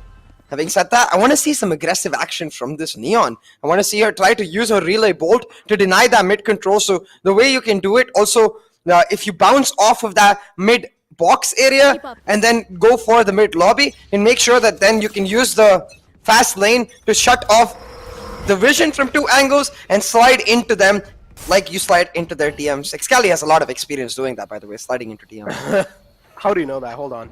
If you check his Twitter... Okay. Is the tweet Kelly? Oh, but that's the headshot with the operator. Honestly, the way you lined up that headshot, for a second I thought that's the Marshall, but he shot itself. Yeah. It was just something, boom. And I just found out that was an actual operator. Another one to follow it through. RVK, the confidence is clearly being seen, even though he's playing controller. He's playing it like he's playing the duelist, playing for the map control, and he's able to find the map control over and over again. Excali somehow, though, the Neon isn't really playing off for him. It's not really working out. I have the spike. Hold on, 4v3 on the map right now. And you can see from Enigma Gaming side, they want to play B completely on the retake, which is interesting because they haven't really got any major utility to do so. So just the confidence from Enigma, giving the call that they're just able to hold on. Anti lurking in this smoke. 30 seconds left. Doesn't know that there's a Viper on his left. The smoke should fade away very soon. It's going to be replaced by the Viper Poison Cloud instead. And this retake is hard because look at Shaka's positioning. He's going to from CT shut down Rexy, and now all of the presence towards that player. But instead, Anti trying to push in and shut down Soul. Soul hears it coming, and a bit of a collapse for Enigma Gaming. They were 4v3 in this round, but they gave away key areas. They gave away B side for free. They allowed Shaka to come through from CT. Unnecessary map control given to Exploit, and they take full advantage of it. Yeah. And Rafael left with his operator to try and make something happen. It's going to be tough for Enigma Gaming too, because we've known Team Exploit is just absolutely great on the map of Split. And they showcased a little glimpses of that even in the previous round, or in the previous matchup. So it's going to be a little tough to shut down a team like Enigma Gaming. As you mentioned, rightfully so, is that they got the early control at the start, but still just a lot of map control given to Team Exploit, and they're able to find those little loopholes. Yeah, it's a little weird, but hey, it is what it is. It is what it is. Excali, though, not able to get into the high gear. The high gear is what the signature ability of Neon is called, the slide and the run ability. He needs to get himself up in that top gear, so be able to push it off. Now you can see though, Enigma Gaming, in this round they are on the eco, while Rafael has his operator. But it's actually the small operator, the Marshall, that makes the first impact. Rexy is cracked. He is indeed cracked. And there you go, King to follow it up, and Shooter will just try and strike back with another one, and it's just Team Exploit playing back in style. Talking about the style now, it's Enigma Gaming's Neon. It's just not being activated. Excali, somewhere down line, is not able to use the Neon, and this is what we talked about. A lot of teams are just not comfortable playing on that Neon pick. And this is clearly being seen. The reason why they're not picking the Neon is because, again, normal comp games are something different, but a pro play, it's just something way different that you're not going to be playing like a comp game. So the Neon to activate herself, He has to play always on that WP factor. Shooter misses out on quite a lot of shots, but it's okay. The whiff comes through, but still a 2-on-1 situation. RBK is quite low. You do not need to give this man some clutch moments, and they won't. Yeah, just playing it safe to Exploit. A bit of a whiff from Exploit over there, but that's okay. They're able to pick up the round, and at this point, they don't care about the damage, Necro, because they've got 3 back-to-back rounds in the bag. Their economy is blossoming. They've managed to take the operator away from raw fuel, and suddenly, like you said, that Neon is just not able to find her impact. And I'd like to talk about that point for a second, because as you said, like doing it in compy is one thing. In pro play, you really need your teammates to step up around you, which is why I want to see him using some aggressive fast lanes, like set up the walls, for example, in mid, take control of a particular area, force the team to fight you in your area of choice, rather than playing it like a self-sufficient fragger the way you play a Raze maybe, because that's not what the strength of the Neon lies in. The Neon is great in combos, not by herself. Talk about the strengths. And Team Exploit, I mean, they have 3 of their ultimates up. And talk about the weakness on the side of Enigma Gaming, it's Excali for now, because the Neon pick isn't really panning out that well for them. They're just not able to use it perfectly. And Team Exploit, they're just able to exploit that fact over and over again, because it's usually Excali who's been taken out early in the game. And to be honest, considering the stats that we saw for Exploit against the side of Velocity Gaming earlier, that 38+ headshot percentage that they had, probably the worst team to play the Neon against, because they hit a lot of headshots. But talking about headshots right now, Rafiel not able to land his will give Shooter a second decent life. Yep. It'll give him a second chance, second lifeline, and I'm pretty sure Shooter is going to deliver up to the mark now. 36 HP in the hand, and he's going to connect another shot onto Excali. Talk about not being able to activate it yourself, but there we go. I think so. That's the first frag on the board for Excali. Okay, at least he's able to open the account up. And now Team Exploit over here with 2 players left alive, trying to hold the post plants off. Spots out Rafiel. A couple of shots taken, no connections being found, but Enigma Gaming, they're just able to flow through on the site. Another round in the favor of Enigma Gaming, looking absolutely flawless. And the way they got that second round, I'm telling you, Excali, as soon as he found the pick, this is where I knew that this has to be Enigma Gaming's round. Yeah, 3-3 on the board. Finally, Excali actually able to get himself on the board and find his mark. And Necro, you have to remember once again that this map is the choice of Team Exploit. Attack is where they seem to excel more often than not as compared to defense. And it's something that is going to end up hurting them in the second half if this goes evenly. Because I feel like Excali himself, he was going to be feeling a lot more comfortable on the attack than the defense. Now, as soon as I heard that go, go, go, as soon as I heard that go, go, go, my heart stopped for a second because I thought Excali was going to go, go, go, but instead just to fake to maybe scare a bit Exploit. Talk about scaring them. And Team Exploit, all 3 players in the mid. Oh, that's a nice frag from Shooter to open the fray up. That's Rexy taking out the game. Bladestorm's available in the hands of Shooter too. Try and make some difference in the game. Aggressive Peaks comes out, and well, Excali's just not able to win those duels. He needs a little bit of more better kit, I guess. Ooh. The Neon, man, I'm telling you, it's hurting quite a lot for a team like Enigma. I just feel like they're not able to make those comfortable plays as they did in the first match. Even though they lost with quite a huge difference, but still I felt like Excali was a little bit more comfortable playing that. Yeah, most definitely. It's a pick that he's been playing for a long, long time, you know, so the comfort on that race was there. But hey, it's all about innovating and changing with this Neon pick. So let's see if he actually is able to find the impact, because so far it's been just 1 round where he's able to do it. And what I'm really missing is the aggressive action. That's why I held my breath. But talking about that, let me hold on to my words for a second, because the Clutch King might be back. RVK with that glowing Champions Vandal looking for a lot, but he doesn't check his right. It's actually Soulmate from all the way down in Garage that shuts him down. But at this point, in a 1v2, I think Rafiel making the smart call, saving us up. Yeah. In 1v2, as you rightfully pointed out, 3-on-3 situation, or actually 3-4 is the scoreline, my bad. Yeah, pretty much it is the situation. 3-4 is the scoreline over here, CA. And with that round win, also Team Exploit get a round lead, which they cannot rely off of course.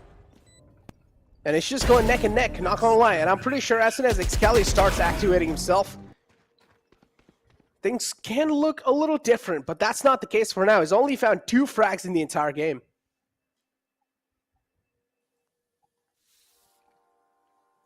Yeah. Has got his overdrive already though. I believe that's what it's called if I'm not mistaken.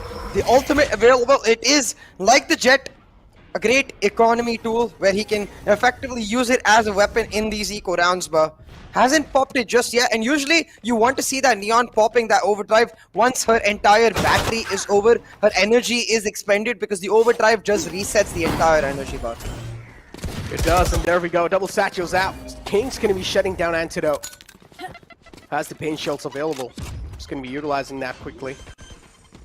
And as I mentioned, it's 3-on-4 is the scoreline. And 5-on-4 is the situation in this round. 4-minute life for Enigma Gaming, with also not really suitable weapons to work off with. Have some sheriffs in the hand, and now they're trying to connect some skulls up. Neon peeks out, a little bit of wave coming through, but it's fine. Excali is finally able to get the 3rd frag on the board. The ultimate's on the board too, CA. Let's see what these fingers can make it happen. Here we go indeed. The relay bolt's now set up. The sun's coming in. But it's actually Rafael who picks up the first one. Now the run and gun is on with this overdrive. He misses a lot, but all he needs to find is one. Takes out Shaka, and even though Shooter finds a trade, now Rexy can go for the defuse while Rafael holds on. Slaps out Shooter with that frenzy. And here we go. The Neon is finally activated. I don't know if that activated, okay. Just found one Hey, kill. he got a kill with the overdrive. Counts. Okay. Alright, counts, I guess. I honestly understand it's Even called landed the overdrive, stun. but I actually call it myself a finger gun. You know, when you were a kid, you actually used to, like, you know, point fingers and be like, yo, listen, man, I got a gun, dude. Nice. It's just that Neon Finger actually. gun.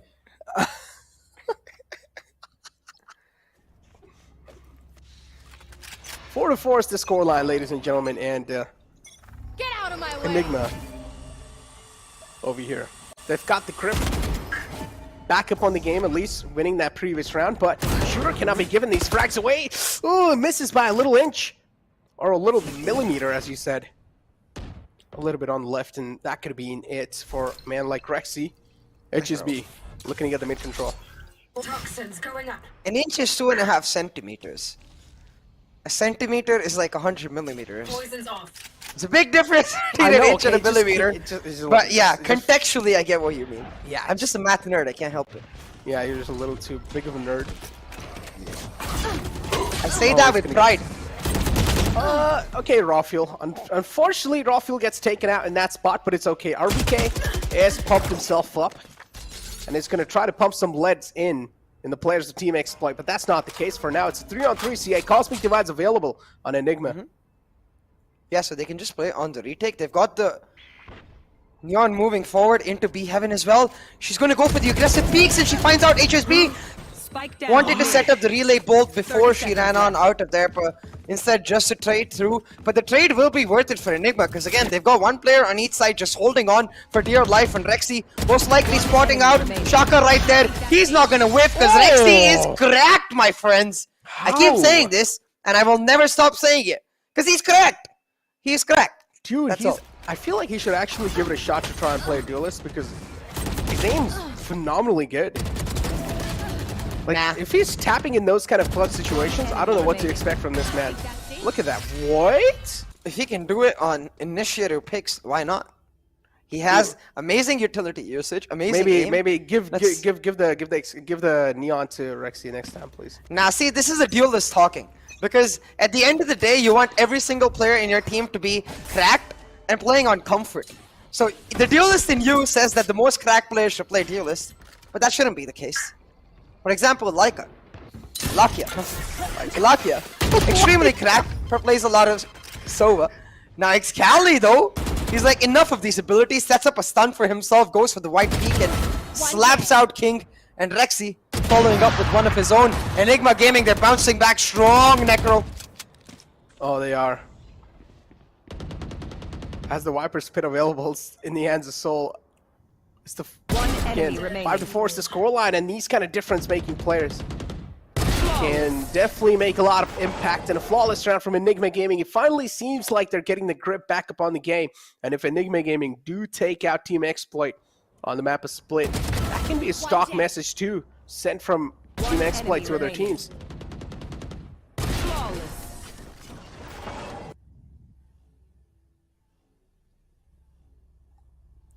6-4 on the map right now. And at this point, what is especially important for us to realize is, again, with this way the map is going, we know Enigma love playing slow. We know they love playing on the rotations. But what we don't know is how good this Neon is going to be on the attack. I think a simple example would be, if you look at Team Liquid's recent Neon on Haven, much better with SoCast on the attack than it was on the defense. But right now, Exploit, they picked up the pace, they went for the heavy burst in for the mid to be split, and they shut down Enigma. It's all down to Anti. Can he find some key frags? Well, there we go. Finds the first spot. Not going to be able to chain it through on the other, which is completely fine. Now it's 2 players alive. Excali on the Neon, who hasn't really been able to do that great so far. Maybe this can be his pop-off moment, and if it is, then maybe can be something good, but no, scratch that. That's not going to be the case for now. Rexy left in a 1-on-3 situation, has the aim to do so. It's going to be using the Seekers too, so he wants to go for this one. He wants to give it a shot, and he's going to give it all he's got. Great flash. Rexy kind of isolated in this corner. Finds first that shot, but the second one's not going to come through. It's HSB who's going to put an end to his glimmer. Rexy almost making us concerned for Exploit for a second. You know, that was when when Amaterasu found that clutch on Breeze against Exploit, and you knew the map was over right then and there. If Rexy found this clutch, I'm pretty sure you think this map is over right then and there, but no. Exploit, they will not repeat the same mistake 2 times. They don't give away too many isolated kills. Just they trade for their first player, and they're able to pick up the win and make sure that the scoreline gap is not significant. Now again, I was really hoping to get to talk a lot about the different combos Excali would do with the Neon, but so far he's played very passive. But Shooter is not playing passive, he just walks into the off. Great stun. Oh my god, Excali, how is he not able to make the difference right there? Gets shut down too, has all the advantage in the world as well. The man needed to pull out the gun, but still it's just Excali whiffing a couple of shots, and the Neon pick is kind of making him nervous. The nerves are clearly rattling. And look at Rexy, the amount of confidence he has. Even though he's getting tacked up, still peeks out. HSB on the site, the rest of the players pretty much on the site. Antidote now has landed his feet too. Full HP in the end. And it has RVK to back him up. Enigma Gaming looking really confident with the plays they're trying to make here. Antidote finds the opening, and that's all they really need. Shaka's able to shut down RVK. And King with the 3K secures the round. 6-6 on the board in this first half, Necro, and at this point, both of the teams very well matched. Despite the resurgence of Excali and Enigma with these early picks, it is Team Exploit going back to one of their most comfortable playstyles, the way they used to play back in VCC 1, just flooding into sight and overwhelming Enigma. And we had a question for Exploit. Have you watched the GE versus Enigma game? Have you realized that Enigma not necessarily as strong when answering these executes, when answering these bursts? And the answer seems to be yes, Necro. Because normally Exploit don't go for such aggressive plays. I mean, 6-6 is the half though. So Team Exploit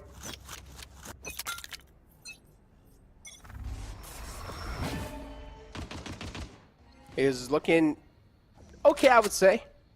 But this is getting a little too close for comfort. And Team Exploit, I mean, to showcase their dominance on this map, they should have been able to close it out. And Shooter again, wow. This man's cracked up and definitely shows that he is the shooter with the scooter. That's a buffed up scooter, man. Yeah, man. The scooter who dashes away. Okay, I like Scooter more. But talking about liking it, right now, I think Excali really needs to step up in this attacking half. Needs to find some lined up relay bolts on the stun and try to really exploit the heck out of this Neon, because on the defense he was not able to find nearly as much value as the Neon can. Still, Exploit with the man advantage. Doesn't mean much because if you remember the pistol in the first half, RVK turned it around with a 4K and he's still alive. So anything can happen.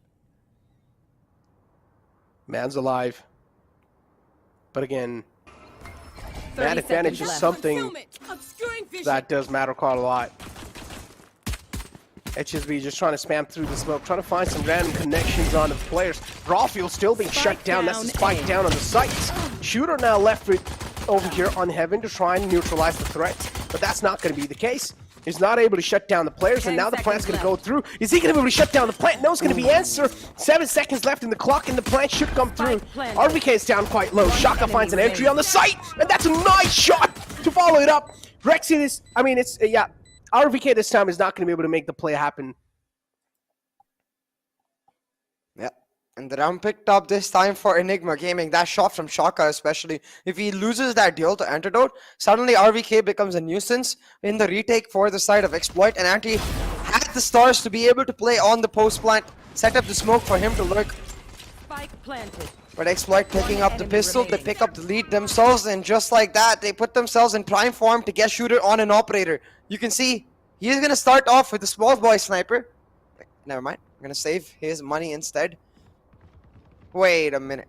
Sus. Keeps changing his mind. I'm going to wait till the clock goes down to decide. Okay, he's not going to change his mind now. Small boy sniper it is. Marshall for the anti-eco right now. Shooter building up towards the operator.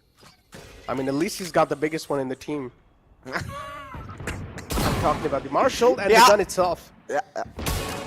Oh, misses a second too. It's okay. Just play with the Sheriff, man. You really do thrive off on that, and this is what I'm talking about. It's okay sometimes.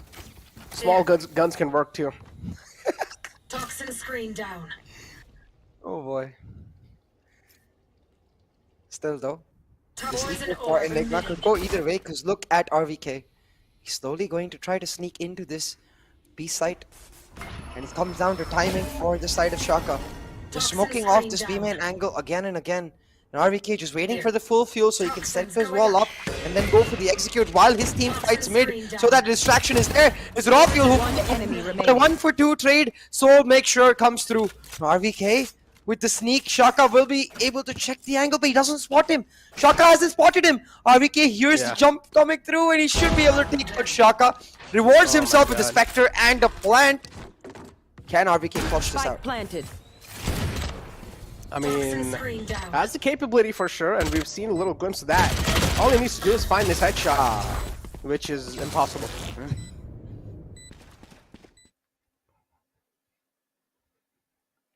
You know what? Even against Velocity Gaming, we saw Soul Knight really stepping up on this map, finding multiple rounds that he pulled off by himself, finding multi-kills in a lot of the rounds. Another reason that Protocol Sheriff is arguably better than the Ion Sheriff is that it has voice lines. You know, it feels just as good, but it has extra voice lines, so when you hit the headshot, like cranial impact. I mean, when I hit my headshots, I don't need voice lines. I create voice lines myself. Oh, I know the sounds you're creating. I'm not talking about sounds. They're talking about actual lines. She has played a couple of games with me a while ago, or at least one game. One game unrated. But even you played unrated recently. Yeah, that's what I'm saying. We played one game unrated. Oh, yeah. But that's a great stunt whatsoever. And I want to take a look at the scoreboard, and I want to find out where X Kelly is currently on the scoreboard. Because the thing is, honestly, yeah.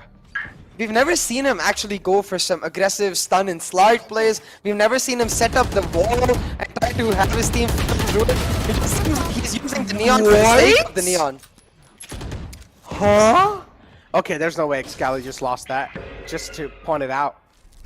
That's something that is going to be a little embarrassing for Excali to lose, because those kind of duels, even though he had all the advantage in the world and Shooter had no advantage in that peak, he's still able to get away with a pick. And that's, honestly, I feel like it's a fair trade, especially when you have such a huge amount of man number. Now it's a 3-on-4 CA. And Raw Fuel with the Vandal. Again, this is where Enigma are going to take their sweet little time. You talked about the methodical approach. You talked about the complacency from Enigma Gaming. And this is what they're going to rely on now. 30 seconds left. And the 4v3 on the map, Exploit with the advantage, but not in terms of weaponry, because Enigma been trying to flood in. Remember, this is just a bonus for the side of Team Exploit, so if Enigma actually end up losing this round, it's going to be a big loss economically as well as momentum-wise. He shuts 2 down, single-handedly pulling back round after round for Enigma Gaming. RVK is a man on a mission. But I honestly feel like, looking at how things are really looking like, Exploit should still be able to clutch this, because look at the HPs on the side of okay, well, with misses like those, then yeah, then raw fuel is going to be activated, and that's when you need to start wondering what is going on. But this duel right there, Excali, unfortunately. Like, what I don't understand, for example, in that exact situation, why he's holding the angle instead of just setting up a stun and running into shooter. Like, fight him right there. That's the strength of the Neon, because the Jet gets caught off with the stun and you can slide into her face and kill her. But I don't know. I haven't seen a single slide, have you? Me too. No, I haven't seen a single slide myself, or at least on the cam I haven't. Maybe he's done it. Nailed him. Oh, again? I feel so bad for Excali. Now, this is where I honestly feel like I feel him personally, because I've had a lot of those games where I insta-log duelist and then I just keep dying like that. And it's like, why are they hitting headshots on me? And when it comes to you guys, they're just missing shots. You know? Yeah, I don't know. I mean, I know, but I don't know. Because right now it's certainly weird. Because the question becomes, right, at this point, if the Neon wasn't prepped to a large extent, if there are no combos lined up for Excali, then why is this Neon coming along? Is this simply, I don't know. I don't want to play this game. I just wanted to make you happy. Thank you then. Thank you. Yeah, but still it's 4-3 though, CA. That's Neon being out the gate. Team Exploit, they're just looking really unstoppable on the site, but shooter! Oh my what was that? Did you see what was that? His aim actually flicked a little bit back, if I'm not wrong. I did. I was also watching Shooter's reactions, man. The lad gets so pumped up because he's so good. Spike down. You have to appreciate how what was that? Did you see that? Just the insta flick. Yeah. He actually wanted to flick onto heaven. I think he expected the player to clean drop boys. from heaven, which is why he just right flicked. But he didn't. But Shaka got his back. Get out of my way. Go to target is Here. Yeah, but nah, man. I honestly feel like it's just Excali having a little off game here. And sometimes you just can't help it. I get that, but like, think about a simple combo, right? The Viper wall plus the Sky Flash is a combo we see a lot generally. You can do the same with the Neon wall. Just set that up and then pop flash through the wall to enter. Get your team that entry at least. They're just not doing any combos whatsoever. Instead, just going for the peaks with the Neon. Does work out. He's literally gonna set up, but dodged by King. Okay, there we go. Is he gonna be able to bounce back? No. Oh, he just stunned himself. But it's okay. Raw fuel. Okay. Okay. Unfortunately, I myself am a big fan of Excali. Don't get me wrong. I love this man to death. But trust me, man. Maybe you just need a little bit of more practice with the agent. I don't think he needs practice on the agent. I think he needs practice with his team on the agent, because they aren't going for combos together. And let me reiterate this, like, Jet, Raze, these are all self-sufficient duelists. These are duelists who can very much hold their own in fights and be able to pull off combos using their own util. Neon is not that kind of agent. Neon needs setup with the team to be able to find herself at her best. Like, for example, if you're playing Neon Sky, you set up the fast lane, which is the double wall, and you have the Neon slide towards the end, and then peek out from the wall with the flash coming in from the sky. That's the simplest combo I can think of. But even that, we're not getting to see from the side of Enigma Gaming. But hey, it doesn't matter. As long as they're able to get the rounds on the board, getting this Thrifty on will give them a lot of momentum, Necro. Yeah, maybe they just need to start implementing the Neon utilities a little bit more better, and they'll need to start forming those combinations as you talked about with the other players. But yeah, it also makes sense that Excali isn't really able to find the connection, having a little off game too, with only 7 frags on the board right next to Antidote, who is the controller. Still not doing as bad. And he can try and redeem himself in the upcoming rounds or in the future rounds. Bladestorm's out, aggressive approach from the side of Team Exploit. They know how to catch a team like Enigma Gaming off guard. Flashes out to gain the info that if there's someone's peeking out on Art. Antidote now will have a huge flood to try and stop. As soon as he peeks out, there's going to be a couple of players in the front. There we go. The first peek comes through. He's able to get the first man, but the second man shooter is going to take the redemption. It's going to get the revenge back up. Rexy's got the B main control. Or actually, they've got the entire B side control, but the problem is that Team Exploit have the spike control. And I'm pretty sure they're not going to let it go away like that. Nice stuns out. And this is where Excali's stuns are being really useful. Raw fuel from the back too, dealing a lot of damage. And now Shooter is going to peek out as well. That's where he misses those shots. It's like when you hit those insane shots and Shooter misses out on some easy shots like that. I'm pretty sure I want to see his face after he missed the shot on the guy who was just standing still. But overall, nothing taken away from Enigma Gaming. Played that really well, even though they kind of messed up and realized that spike control was in the hands of Exploit. They were able to get it back. But Shooter with these two missed knives. Observers too, man, they're pretty savage. They're just rubbing the salt on the Shooter's wounds. But keep this in mind, ladies and gentlemen. Now the operator pulled out from Team Exploit. They're really hurt, and they do not want to take any more chances. That means both the duelists from the side of Enigma Gaming, they will need to now try and step it up. A lot of flashes to dodge, also the stuns as well. Follow it up. That's the operator shot missed out. Shooter, unfortunately, wasn't really ready for that kind of a peak. Excalibur will need to be really calculated with this one, and he is going to be so. So Shooter now takes a preemptive shot and instantly backs off into heaven. I do like the mature decisions being made over and over again from Team Exploit.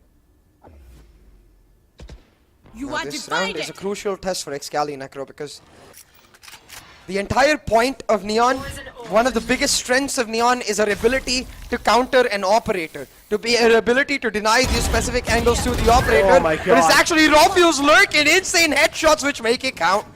2 key frags picked up, and that's the A site opened up for Enigma Gaming. That should be a comfortable round for them. The lead taken away as Exploit go for the save. Spike planted. They also get the plant down, and Rexy is now pretty much going to be playing for the post plant. 3 players from Team Exploit going for the save, but these kind of peaks, man, they're just so unaware of the fact that there might be someone lurking around, and Rawfuel single-handedly might just shut down and take the ace in his hand, and he's looking to do so, but Shooter is not going to let that happen. Shuts down his hopes and dreams and peeks away in the nick of time. Excali peeks out. There we go. We finally saw a dash coming through, CA. Yeah, finally, right? Rafuel shots right here. The correction on that crosshair, man, just absolutely nutty. Yeah. It's like he's not panicking at all. Yeah. He's taking his time.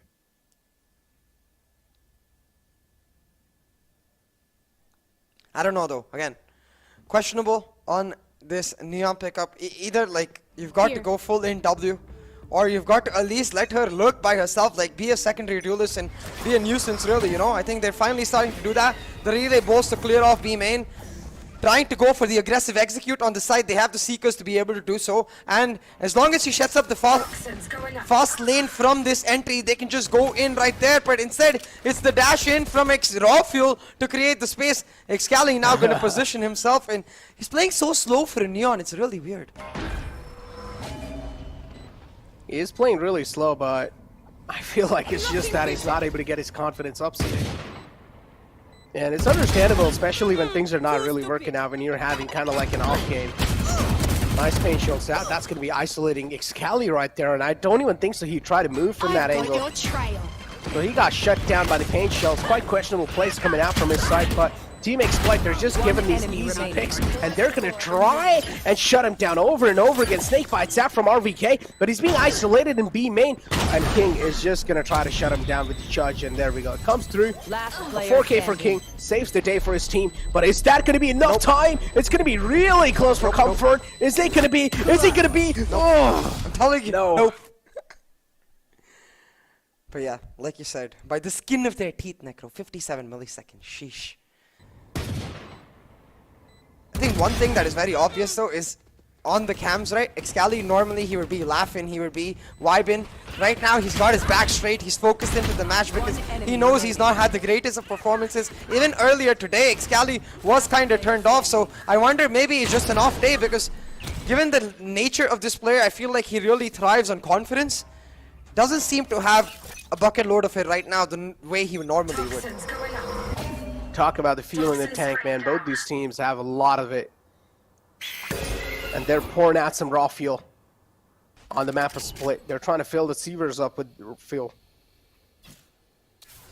Recovering it.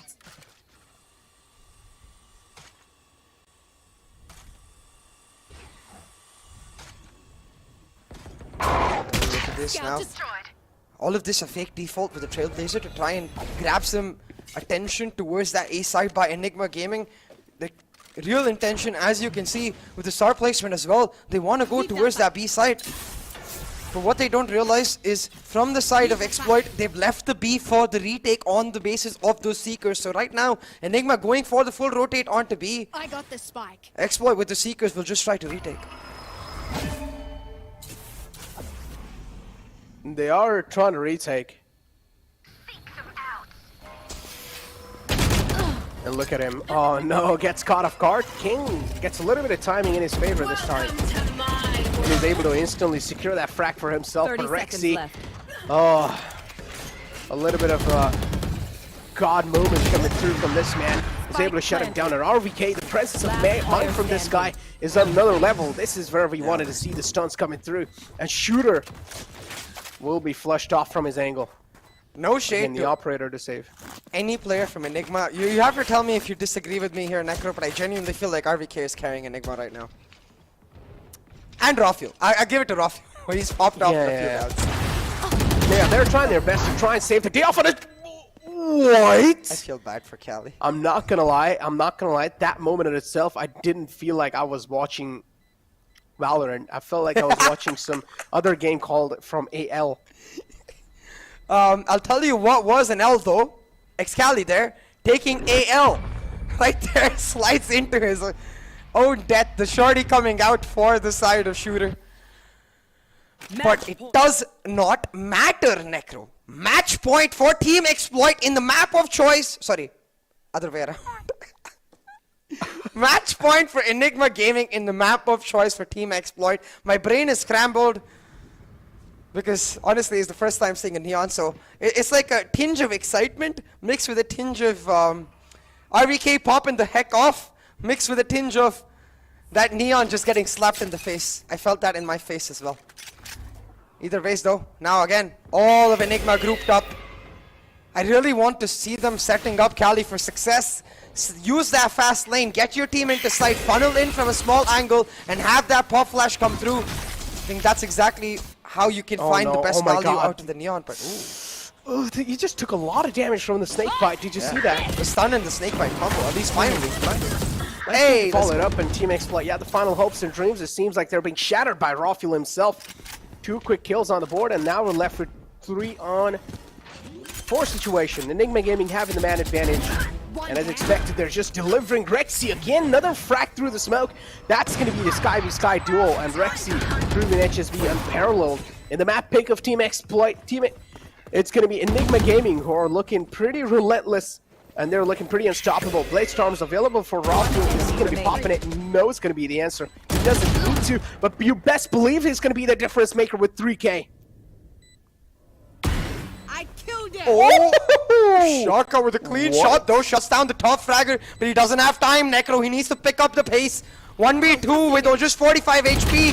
Going to try to isolate the duos, but it's his mirror that breaks his hopes and his dreams. And Exploit on the strongest map of their choice. Wasn't a dominating affair the way we saw Enigma versus Exploit the first time around, but Enigma picking up the win in Exploit's map of choice. You have to assume we're going to see a 2-0 once again the way we saw last time this matchup happened. Dude, that headshot from Shaka reminded me of one Hindi word. It's called tupli. That was a great shot. that was something that just came through. It was like, all right, what's up, dude? I'm over here on screens. You forgot to look at me? No, okay, it's fine. I'll show you my presence. But moving forward, man, Team Exploit on their own map pick and on the map is split. They have been looking next to unbeatable, but now Enigma Gaming beating them. As I said, this is going to be a stark message sent. Are we going to be seeing a 2-0 pulled out, CA? That's the expectation, right? But I think Exploit have more than often proven to us that with their backs against the wall, they're the kind of lions that roar back. So hopefully, as neutral observers, we'll be hoping that they can fight back for the pride of Pakistan. I'm pretty sure they're going to try their best. They're going to give it all they've got. But again, in the end of the day, man, if a team like Enigma Gaming is activated, unfortunately, Excali isn't really able to activate himself. He's having a bad day today, so it's understandable why Team Enigma is at least having a little bit of struggly side here. But moving it forward in the next map, if Excali is able to activate himself, then I don't know what's going to be the case for Team Exploit, because that'll just be another level of difficulty added. Yeah, and I wouldn't really blame Excali individually. I think it's a team issue overall, because like think about it like this, okay? Very simply, when you have a wall, you want to puff flash through it, or you want to set up stuns through it. For example, that relay bolt, which is the stun and the snake bite combo we saw, you can do those kind of things. They didn't do a single thing in their defensive half. This feels more like a Cali, let me play Neon and let me make it work, and that should never be the case in a professional team environment. The team really needs to rally around Cali. They've done that in other qualifiers, and when they support him, he seems to be at his best. So he really needs that support coming in from his initiators, from his controllers, to try and find the value. For example, a simple pull and fast lane combo would be able to get him into an advanced position where he's able to find the frags. But we rarely saw the fast lane, we rarely saw the wall coming up, we rarely saw Cali's Neon getting into those advanced positions. So it's a question mark for Enigma to maybe go and work on after this day and try to find some value in those combos. Talking about finding values this time, it's going to be RVK, even though playing the controller role, also being the backbone and also being the top fragger in that team. You said RVK was carrying it. That 4K at the start is what really helped him to just absolutely pop the heck off on the entire game. But on the other hand, Shooter, as always, is just going to be the top fragger on the other side. So Shooter has made quite a lot of difference. And we talked about this, CA, how when Shooter was not really present against Enigma, how Team Exploit really struggled, but now that Shooter is here, we're seeing at least things being taken a little more closer.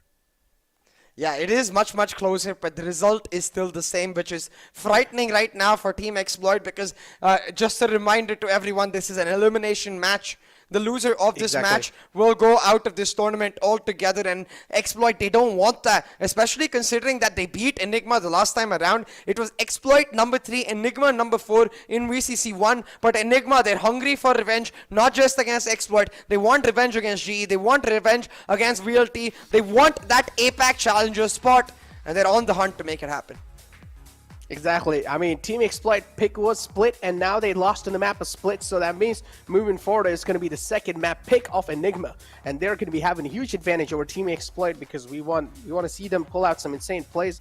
Of course, maybe a couple of anonymous card too, as we did see Excali on the Neon, but that wasn't really that difference maker. Moving forward though, taking a look at the damage stats, of course, pretty close to each other, not gonna lie. Nothing really differentiating here, and the headshot percentage too pretty much matching. Yeah, exactly. Not much of differentiation, but the headshot percentage very close, and I think that sort of told the tale of the entire matchup. And again, just to clarify what I meant by RVK and Rafuel really picking up the burden, it did feel like the team had turned off for a second, and the reason that they pumped up back again was because of those rounds that RVK and Rafuel were able to pull out of the bag. The multi-kills they were able to pull out like a rabbit out of the hat, and it did give, like we've seen this across every single team in the top 4, right? Those kind of rounds just lift the entire team up and make them really feel strong about themselves individually. So huge props to be given to RVK, because damn man, look at those highs he's able to achieve. Yeah, I mean, the pistol round itself, the first round to kick things off, and look at that, 4K, and then instantly after that, on the couple of rounds, is just looking unmatchable. But Shooter doing a great job trying to keep up the pace with RVK, but considering the fact that RVK needs a lot much more props, that he's playing on a controller role and also popping the heck off like that. And this is why now he's here showing that why he is in a team like Enigma, why he's gotten himself a slot in a team like this. Yeah, exactly. And at this point, Enigma, very happy with his pickup. He's been a very consistent player throughout this qualifiers, stepping up when his team needed him the most, and now handing it over the reins essentially to his team as they go on to bind. Cali will be a lot more comfortable on the race pickup, which is most likely to come through, and that will mean Enigma in a much more comfortable position to close it out. But having said that, I think it's going to be especially interesting getting to witness Shooter coming back with a vengeance. And you could see the way he was pumped up when he was able to pull off those multi-kills. I think he's going to be even angrier now and look to push back and find that momentum for his team. And I wanted to ask you like a little question. I mean, this is something that's really, I mean, not really that important, but did you see the sleeve? Did you see the arm, like athletic arm sleeve in the hand of RVK? Do you know the reason why he wears that? I think it's because to prevent friction, right? Because he's an elbow player rather than a wrist player. Yeah.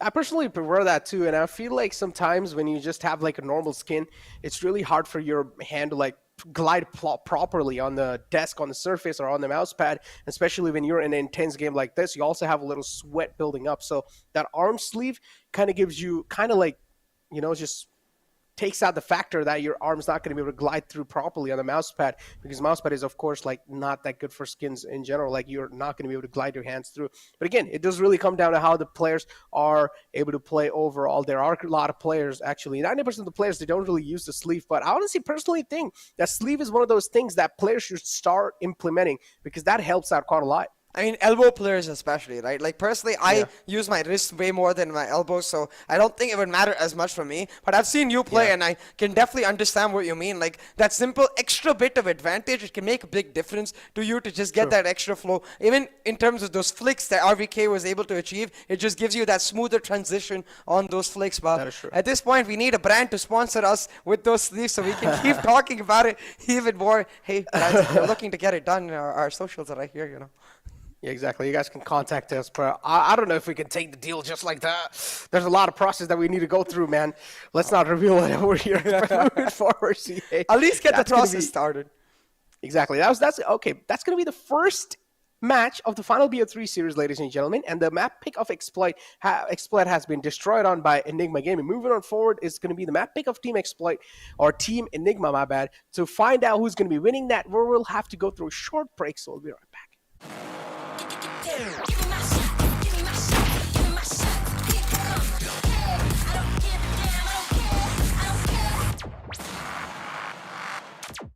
Welcome back, ladies and gentlemen, to Meet the Conquerors. We've got Antidote coming in from Enigma Gaming, one of the newest IGLs in the country, yet clearly already proven as one of the best. So with no further ado, let's hear from Antidote and let's see what he's got to say.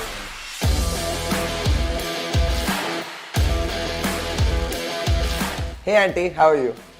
Hi CA, I'm good. How are you? I'm great, Auntie. Thanks for asking. Well, let's get straight to the questions which we're here for.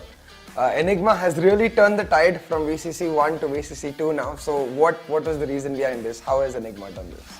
Your hard work. Like, we have been putting lots of hours in the game. The performance are only the outcome of the practice and the hard work you put behind the scenes. So I think that's the key. Talking about hard work, recently you're one of the first teams to get a coach into your lineup, YB's addition. How has that influenced your team? How has his leadership affected the results you've got going on? When he retired from Counter-Strike, and immediately I asked him, like, will you join Valorant and join my team as a coach? Back then nobody believed, because he's never played a Valorant ranked or never seen a Valorant pro match. But I believed in him because I know that the guy, like, whatever he brings in the table is insane. Like, his work ethics, that is the thing I wanted in my team, and I'm glad that he is a part of Enigma. But talking about something new coming into the team, Excali has been a firepower addition, like instantly making his mark. So what was the thought process behind getting Excali on board? In my mind, I always wanted a sixth guy, you know, a six-man roster squad. So you need those fresh legs sometimes, because players are getting fatigued, players are getting tired. So you need those fresh legs, you know, to join and play a couple of matches for you, and that's good. And also, if you have a sixth guy, or you have a six-man roster, all the 5 players are, you know, they know that if I don't perform, somebody can switch me. Previously in India, people wish to play double initiator, so why not play double duelist and play on our strengths? So yeah, that's the thought process behind making Xcali the double duelist thing, and making the composition like that. I think Rafu's impact, we saw it in VCC1, we're seeing it again in Q1 and then Grand Finals playoffs. Do you think he's starting to get the attention he deserves, or do you think he's still underrated? I think whatever attention he's getting, he deserves it. He's a star player, plus he's playing for the team. So that is the very good thing about him. I believe it's very easy to work with, and he has done an amazing job till now, and I hope he'll keep doing it. And he's young, so yeah. Do you think Velocity is currently your biggest threat to the trophy overall? I think all the three teams are very buffed, and I think we need to look out for everyone, not only Team Velocity. But on papers, if you see, and on if you see the current performance, I think yes, Velocity is the biggest threat right now. A note from you to all of these other three teams you're going to be facing later this weekend. Either we will get surprised, or either you guys will get surprised. So yeah, something new will come. Definitely. Thank you, Auntie, for making the time and coming in here talking to us. It was a pleasure talking to you. Thank you so much for having me, CA, and looking forward to the grand finals now, and looking forward to hear your casting as well.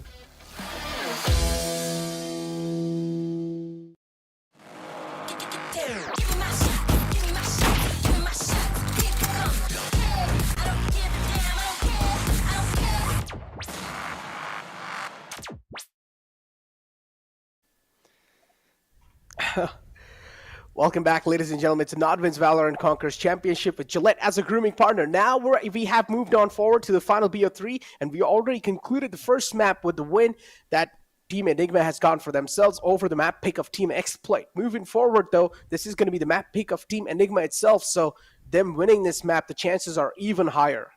Yeah, exactly, and that's where I think it gets real hard for the side of Team Exploit. They got to find all of their reserves, all of the fuel they've got left in the gas tank to push back, because right now going into bind, Enigma, they're sure to be feeling very, very comfortable. Talk about feeling comfortable, man. The other team that's not going to be feeling comfortable is Team Exploit. And what can they do to bring in that comfort factor? Now, they do have a coach themselves, and as you said, he thrives in a lot of things. He thrives in a lot of different things. He's also really good at calming players down in itself. So if you're the coach of Team Exploit, what are your words going to be, CA?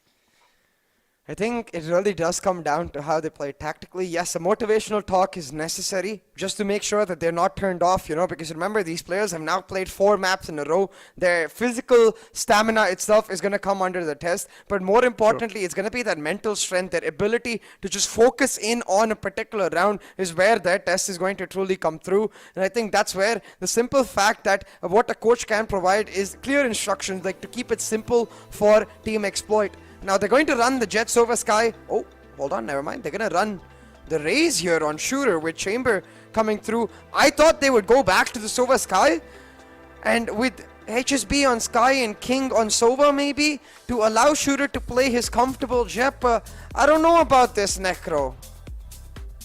I personally like it. But he can't op Shooter.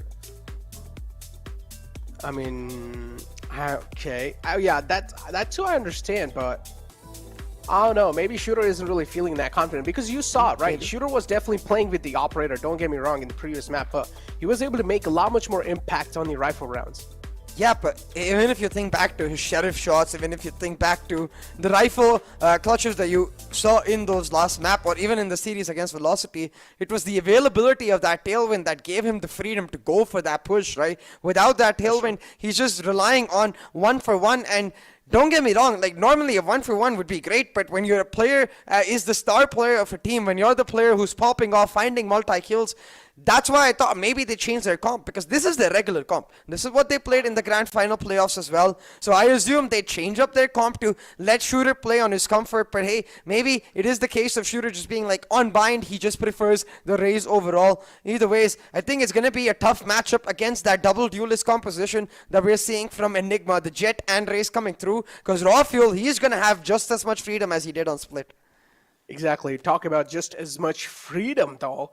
And Raw Fuel, yeah, the Jet is always going to be enabled, but I want to see what Xcali is going to bring to the table now. Him being deactivated since a long time throughout the day, that's hurting quite a lot to Enigma Gaming, but it's okay. At least their teammates are able to step it up. And him being deactivated even in the first BO3 series, that hurt them quite a lot too. So I don't know what's going to be here on the table, how the outcome's going to be looking like.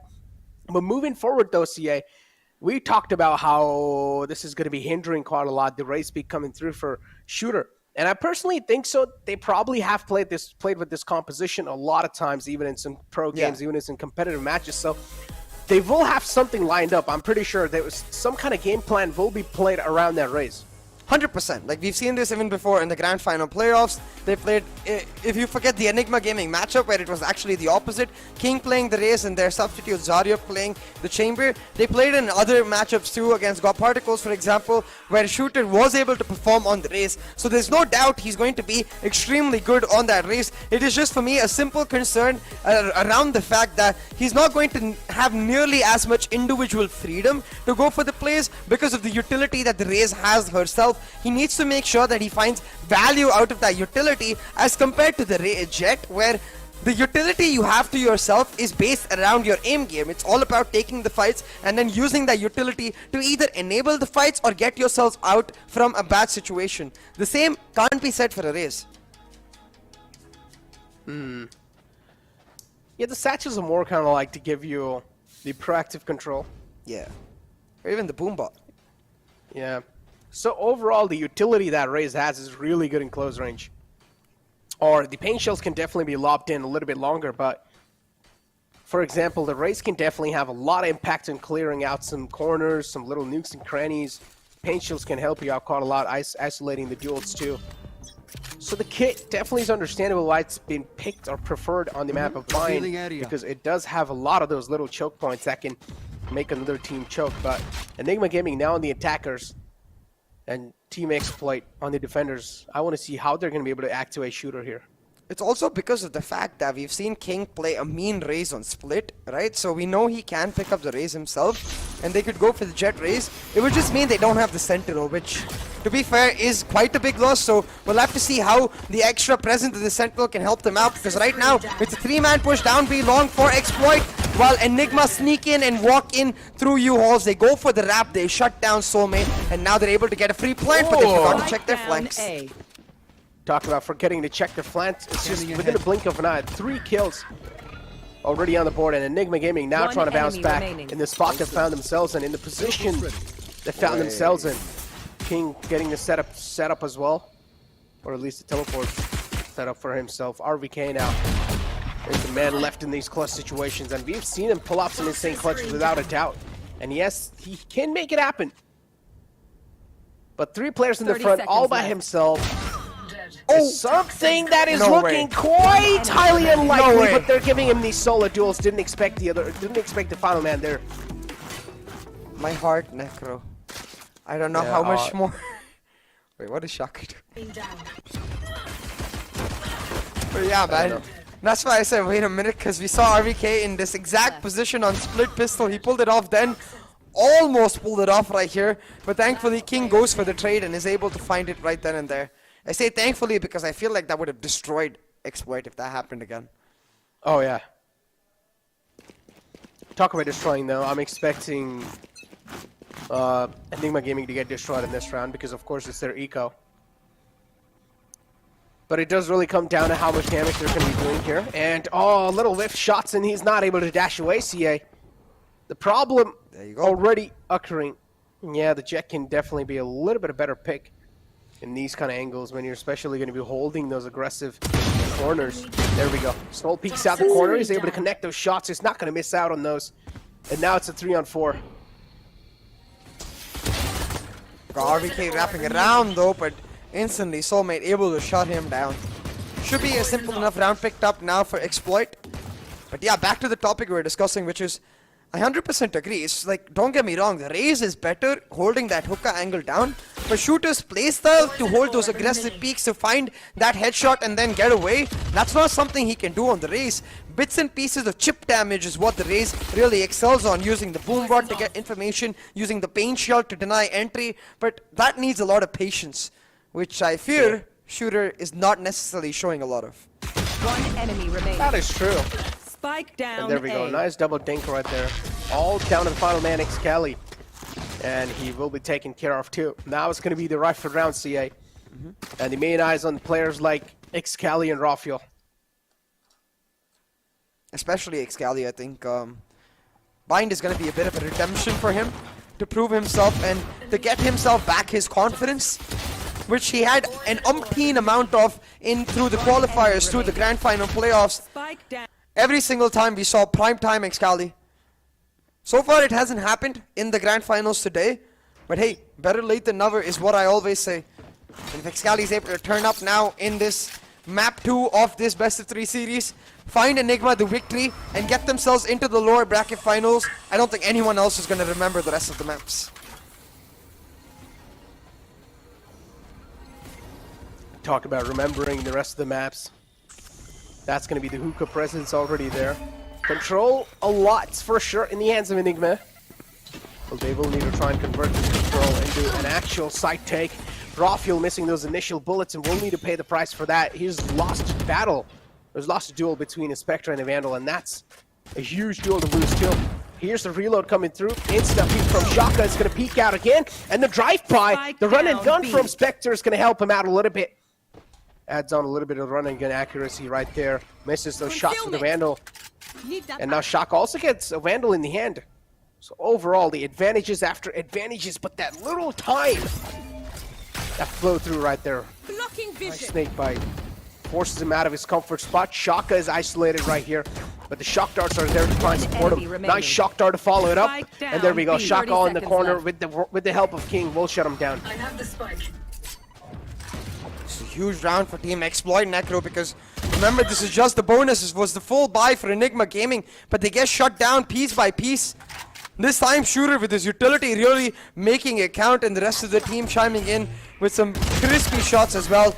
The satchels coming through. Shooter mows down RVK, and you know what? We expected Enigma to be a lot more comfortable on this map, but they're falling prey to the discipline of Exploit. For example, in this round, of course, a bit of a whip from Rafiel, don't get me wrong, but instead of just going for the hard rotate, Exploit, they make sure they fight Enigma right here, right then. Don't give them an option. Don't really allow them to react, and that's where Enigma falls prey to their own tendencies, where when things are that slowed down, they're expecting to win those duels, to then be able to think after and find a response. And I think Exploit able to take full advantage of it. Having said that, I honestly feel like the first 2 duels, if they would have won that, then the outcome would have been completely different. And as soon as they whiffed a lot of shots in the first 2, I knew that losing a battle to a Spectre with the ARs is not something that you would want to have, especially in your team. The Soul right here is trying to create some space for his team. But Enigma Gaming are going to retain it back, so again, 3-on-3 situation. Meanwhile, RVK able to sneak up using his narrow Viper wall. Take control of U-Haul, should be able to catch Shooter off guard, but he's not gonna... Oh, is he? He's gonna check the angle with ski shots, but he's able to correct in time. Yeah, exactly. It's completely alright, because now, with the entire site cleared up, Excali able to set up the plant, and RVK's Viper Spit available. They're gonna use it to cut off the entry and the retake itself. You can see the way Rexy seems to have positioned himself as well. He's gonna watch the flank, and I think he has lineups ready to make sure they're able to get off the post plant. I don't know if you noticed, he actually gave the Phantom away to RVK because you know RVK is in top form. It's in top form and right now. And Excali's really low. Yeah, and Excali's really low too. So RVK has to be the best man to use the Phantom right now. With his ultimate too, Excali's not really looking at the right place. I don't know why he's looking on left side right there. Especially when it's covered completely with the Viper's Pit. RVK finds HSB. Another one to come through, and it's going to be a 3K for RVK and a thrifty round for Enigma. Look at his face, man. Just poker face. No smiles, no emotion. RVK is just... He's ruthless, just like his agent. His cold, calculated precision from the Viper helps Enigma Gaming secure this round. But, of course, all on the back of the chaos created by the team in that 2-for-2 trade in hookah. Allowed RVK to get the push on with the help of his Viper wall and get that lurk through to shut down Shooter. Now, once again, first round picked up for Enigma Gaming. Exploit still have an amazing economy on the back of the 3 rounds they've won back to back to back, and most of their weapons in the last round were just carried over from the previous. So still not gonna hurt Exploit as much, but will put a spanner in the works of the momentum Exploit was starting to garner and give Enigma a chance to now play defaults and try to bait out the defensive utility. And that's exactly what they've done. The Viper split set up for Exploit on A main.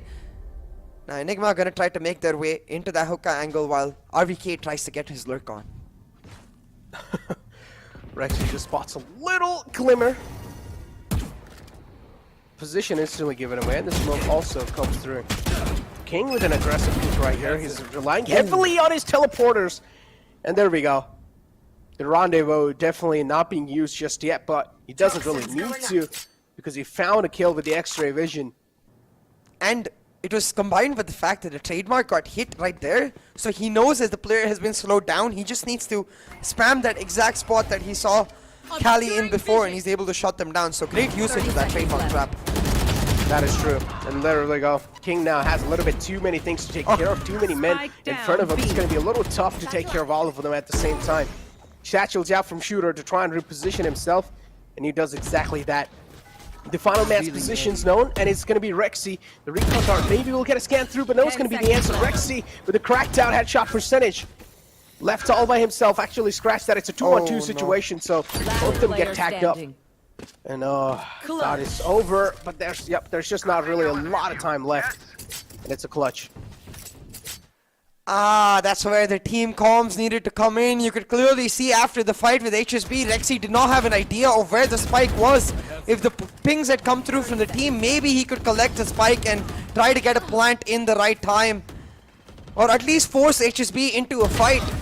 But without the spike, without the plant, HSB, you can see he just runs away and gets the down for Exploit. So that's where the team needed to ping the spike, man. Or at least tell him, spike on hookah, spike on hookah, go to window. Yeah. Get out of my way. This comms right there. Rafael, of course, is not going to be buying a rifle because he has the Blade Storms available. Interesting. We're not really seeing anything on the map. It's just the scoreboard. There we go. Finally, it's going to be the Hunter's Fury activated from the attacking side, which is going to be Enigma Gaming to try and find the entry and the first pick on the site, but it's going to be Excali and Rafael just lighting things up on the A site, making it look like a goddamn graveyard. And it's all on the back of Rexy's ult. He gets 2 key tags, uses it effectively as a recon weapon, where he's able to tell Rafael, hey, there's one player backside cubby, there's one player showers. Rafael shuts both of them down, and Enigma Gaming, after a disappointing loss in the last round, they bounce back with utmost precision. I love these combos, man. We've seen them in so many maps. Rexy using the Hunter's Fury proactively. He's always able to find a tag and help Rafael get into those advanced positions where he's then telling him, hey, you know what? That's where you need to push. That's where you need to find the value. And it just works out so well. Like, look, he tags out Soulmate right there. Not Soulmate, sorry. Tags out HSB right there and tells him he's backside cubby. So Rafael knows where he needs to have his crosshair placed. Yep, and Antidote too to follow it up on the final man. Yes, sir. 4-2 is the scoreline, ladies and gentlemen. 4 rounds in the favor of Team Exploit and 2 rounds in the favor of Enigma Gaming. A nice rendezvous set up to follow it up. Ooh, the crosser was there right on the skull, but it's Rafael's aim, who's going to be trained to perfection. Operator versus Vandal. Rafael had all the odds stacked against him, but it's okay. If you have a man like Rafael activated, all we need to do is just connect that headshot. Cosmic Divide used too from the side of Enigma Gaming now, having a huge man advantage. They were relying heavily on that Tour de Force. Tour de Force being shut down. Enigma Gaming floodgates are open, and it's going to be next to impossible to stop them.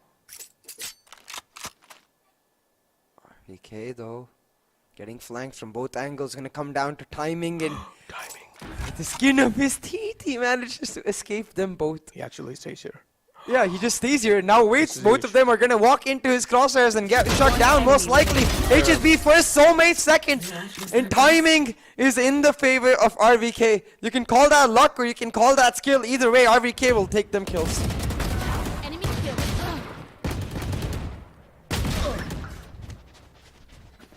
One enemy remaining. Yeah, really great flow through.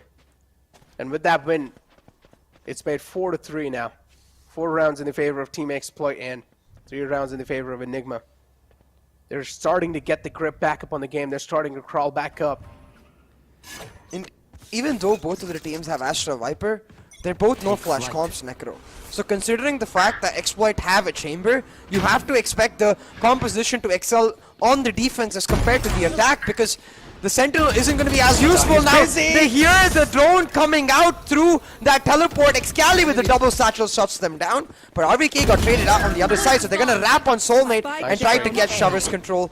And yeah, worthwhile for Enigma because yes, even though it's a 2-for-2 trade on both sides, they get the site and the plant, but King's flank will make sure an advantage for Exploit remains. That is indeed an advantage, and now Rafiel. Enigma Gaming left on a 2-on-3. They also have the showstopper available, so Team Exploit, they have a lot of utilities to work around with for the retake.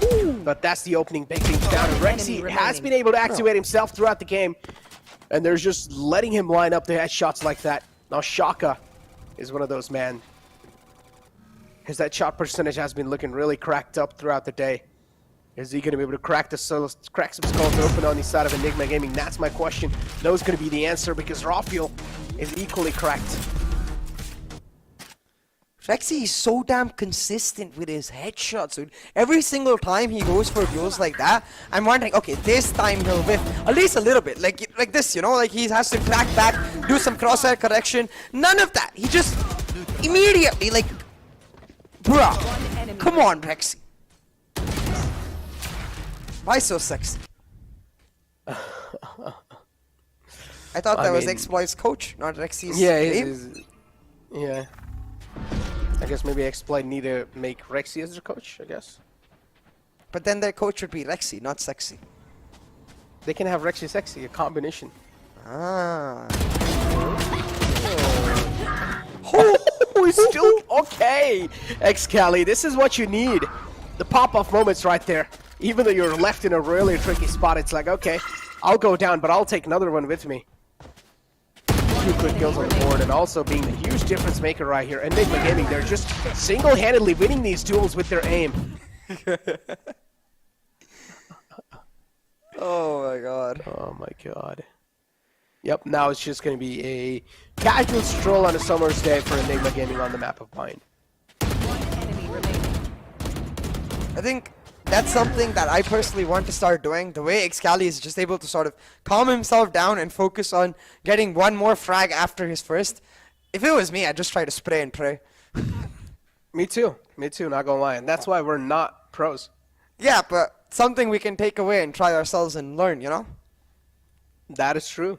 And for all of the viewers out there, for you guys as well. It's like no matter how much you really do watch these pro games, though, it really does come down to like how many hours you're going to be putting yourself in the game, because it's more kind of like you trying to control your nerves. When you're playing a game, and in moments like those, you're going to be panicking. And if you just play a lot, you're going to be put into those kind of situation a lot of times. So in the end, you're just going to get numb to those kind of feelings. Yeah, Necro, and at this point, numb is definitely one way to say it. I think it's also a lot to do with confidence. We weren't seeing Excali do this in the last map, but in this map, he seems to be a lot more confident in his team's ability to pull it out, in his ability to find those frags. And even though it's not like a beautiful scoreline right now, 6-8-4, clearly you can see his impact much stronger on this race pick on Bind as compared to how it was on the Neon and Split. Which saddens me to say that, but it's true.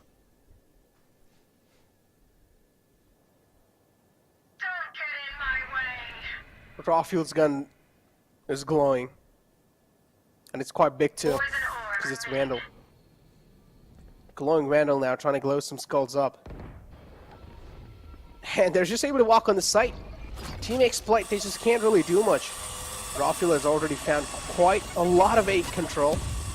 And he's going to keep walking through. Should be able to shut down a man like Shooter right here. But no is going to be the answer. Instead, it's Rafiel, okay, trying to redeem himself back up. Even though he messed up, it's okay. The rest of the players have got his back.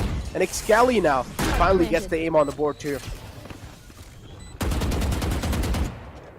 It's all about that confidence, that double frag giving Excali the confidence he needed to push through and find these openings. Now with Excali flowing as well, with RVK vibing, with Rafiel popping, it looks like Enigma Gaming, they're closing right here, right now, this map and this series. Talk about the map and the series, man. 2-on-4. And this is where Exploit are going to be needing a lot of composure, but They definitely do have that on the board, but the time's running away, so Exploit 2 are going to run away from the site. Instead going for the save, because it's understandable. 100 viewers available for HSB, and that's going to be worth it. Save on their side. Rawfuel peeks out, but a little too late to get to safety. I think Exploit also starting to panic a little. For example, like the Viper's wall you saw in that situation, it's such a weird wall. It denies your own vision. Coming into you all, it helps. The only thing it really provides is an extra bit of DK, and if you want that, you can just set up the smoke on that short angle. Because it's a really good smoke, even though the boxes were changed, still the Viper smoke on those boxes is just as good. Instead, they go for a weird Viper wall setup from CT down into U-Haul. It doesn't work out for them at all. And now a bit of panic on the faces of Exploit, you can see, as Enigma push forward with the lead. Again, a crucial reminder that this chamber composition with the Sentinel so much better on the defense than it is on the attack. But unfortunately, it's that chamber. King not able to find much value off of it. Knew that Excali was coming, but that's all he knew. Excali still pops his head, and Enigma will still get the site. They're just not able to stop these takes, and what can Team Exploit do? They need a tactical timeout desperately to try and get the crypt. There we go. Little gun barrel being spotted. Rawfuel's going to capitalize on top of it. Shaka kind of isolated, and Elbow right here also gets tagged through. Now this is where the spam's going to start to come in. Showstopper being utilized too to try and shut him down. And now Rawfuel just being as aggressive as possible in the smoke. Will be shut down by HSB. It's a 2-on-4. And Team Exploit, they cannot keep giving these rounds away like that. But they have no other choice to. Exactly, right? It's like they have no options, no choice, no say in the way they can play this map right now. HSB's forehead camp has been downgraded to just a hair cam now. And you can see his head is ruffled. And feeling the brunt of all of the nervousness that his entire team is feeling. That's a nice curvy hair though.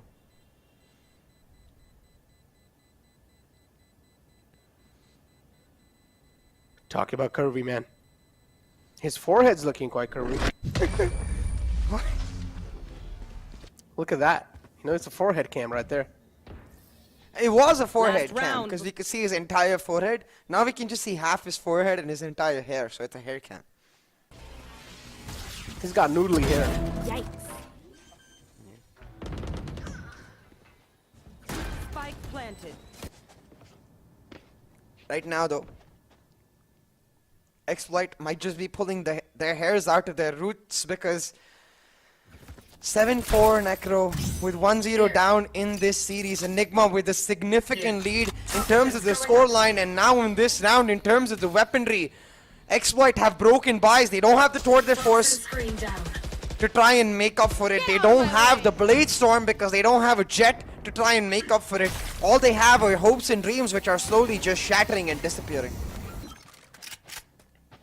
Talk about hopes and dreams shattering. It's Enigma Gaming as always, just trying to take the control, and look at this. Rawfuel has the biggest one, which is the operator. Just trying to make some difference here on the long. As always, just going to be going for those aggressive peaks. Doesn't see the first man being pulled out, and now he wants to isolate some duels or either get a little advantage with that one-way smoke. Yeah.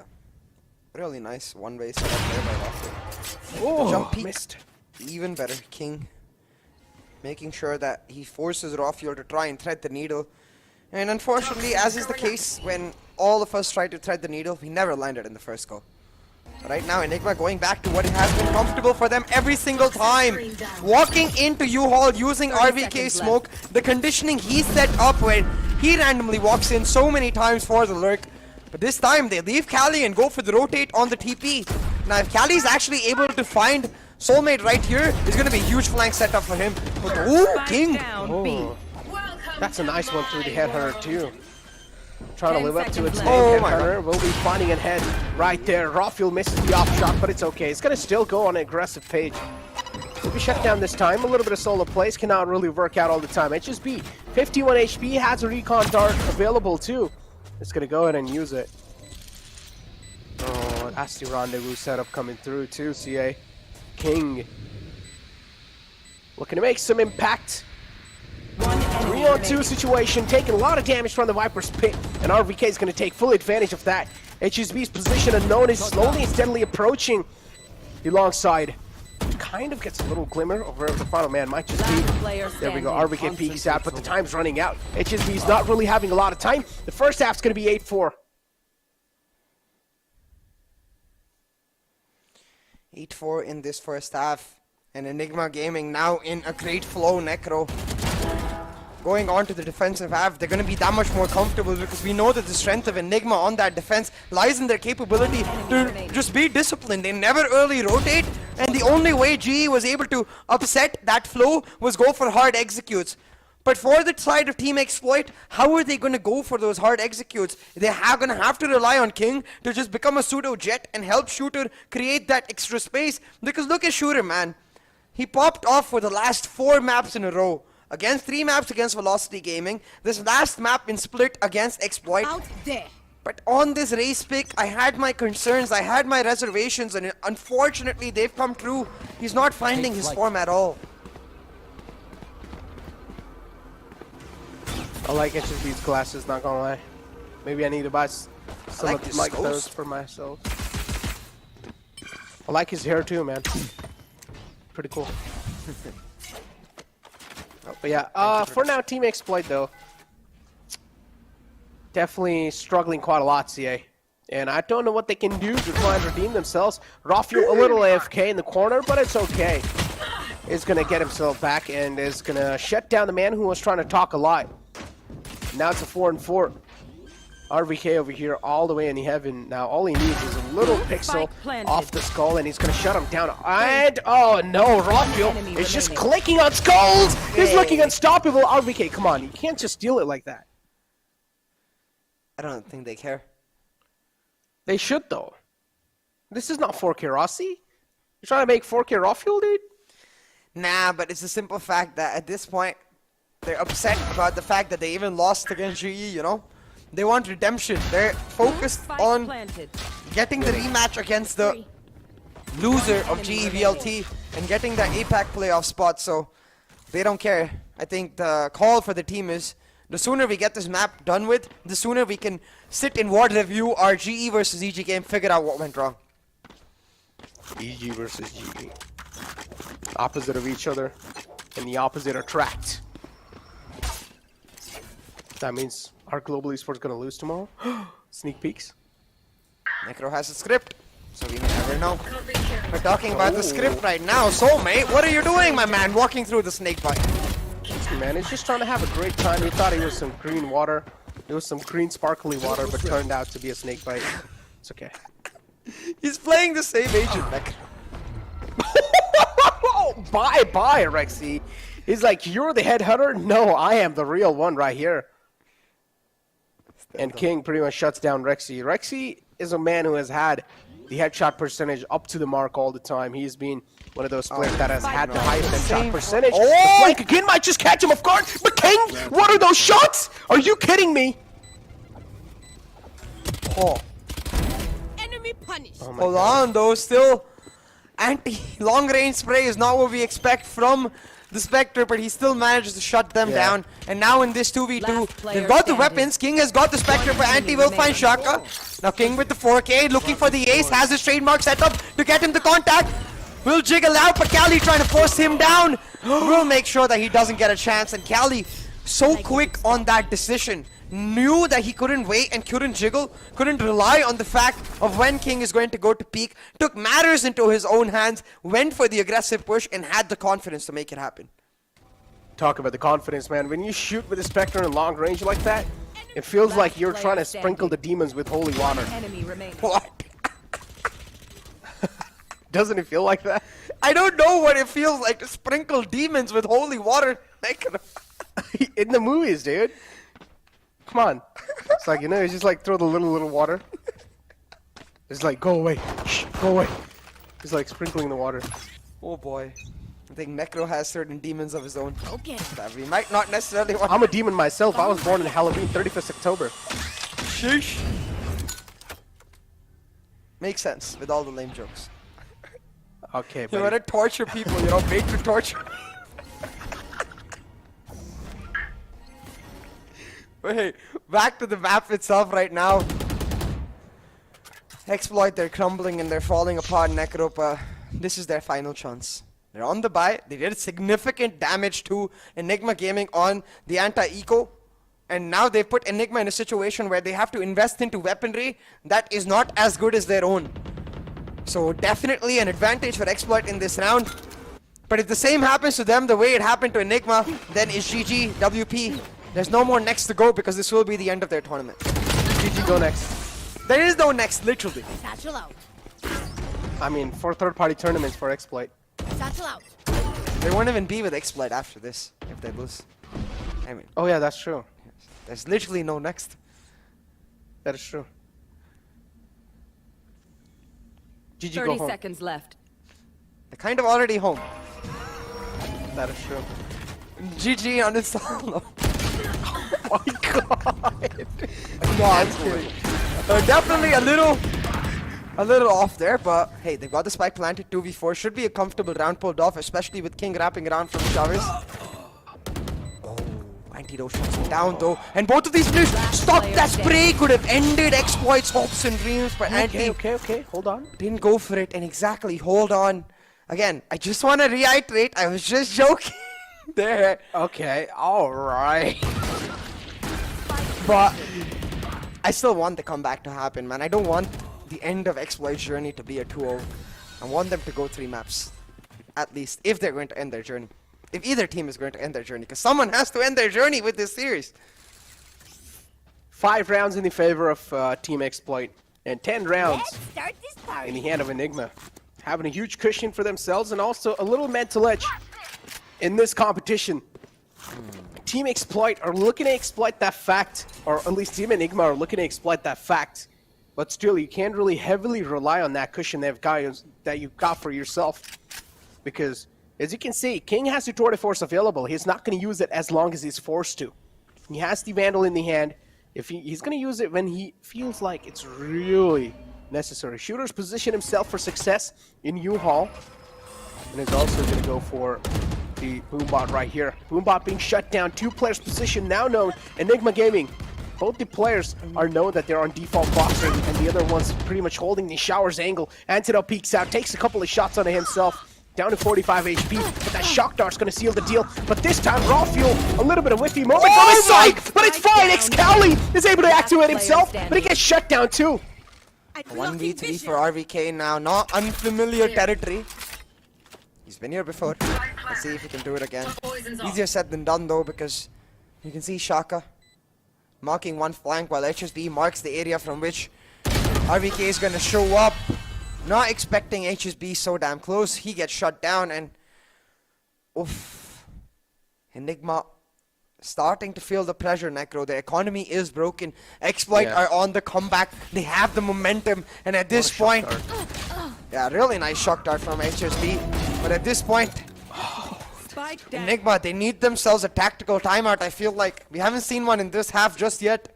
So a tactical timeout from YB could just sort of disrupt the momentum Exploit have going for themselves right now, while also calming down Enigma Gaming, force them to just play on a simple note. But some glitches right there. Yeah, but now here we go. They're quite desperate to get these peaks, and there we go. Finds a little dink through the wall, and he's going to convert it into a kill. He's not just going to let it go through with the damage.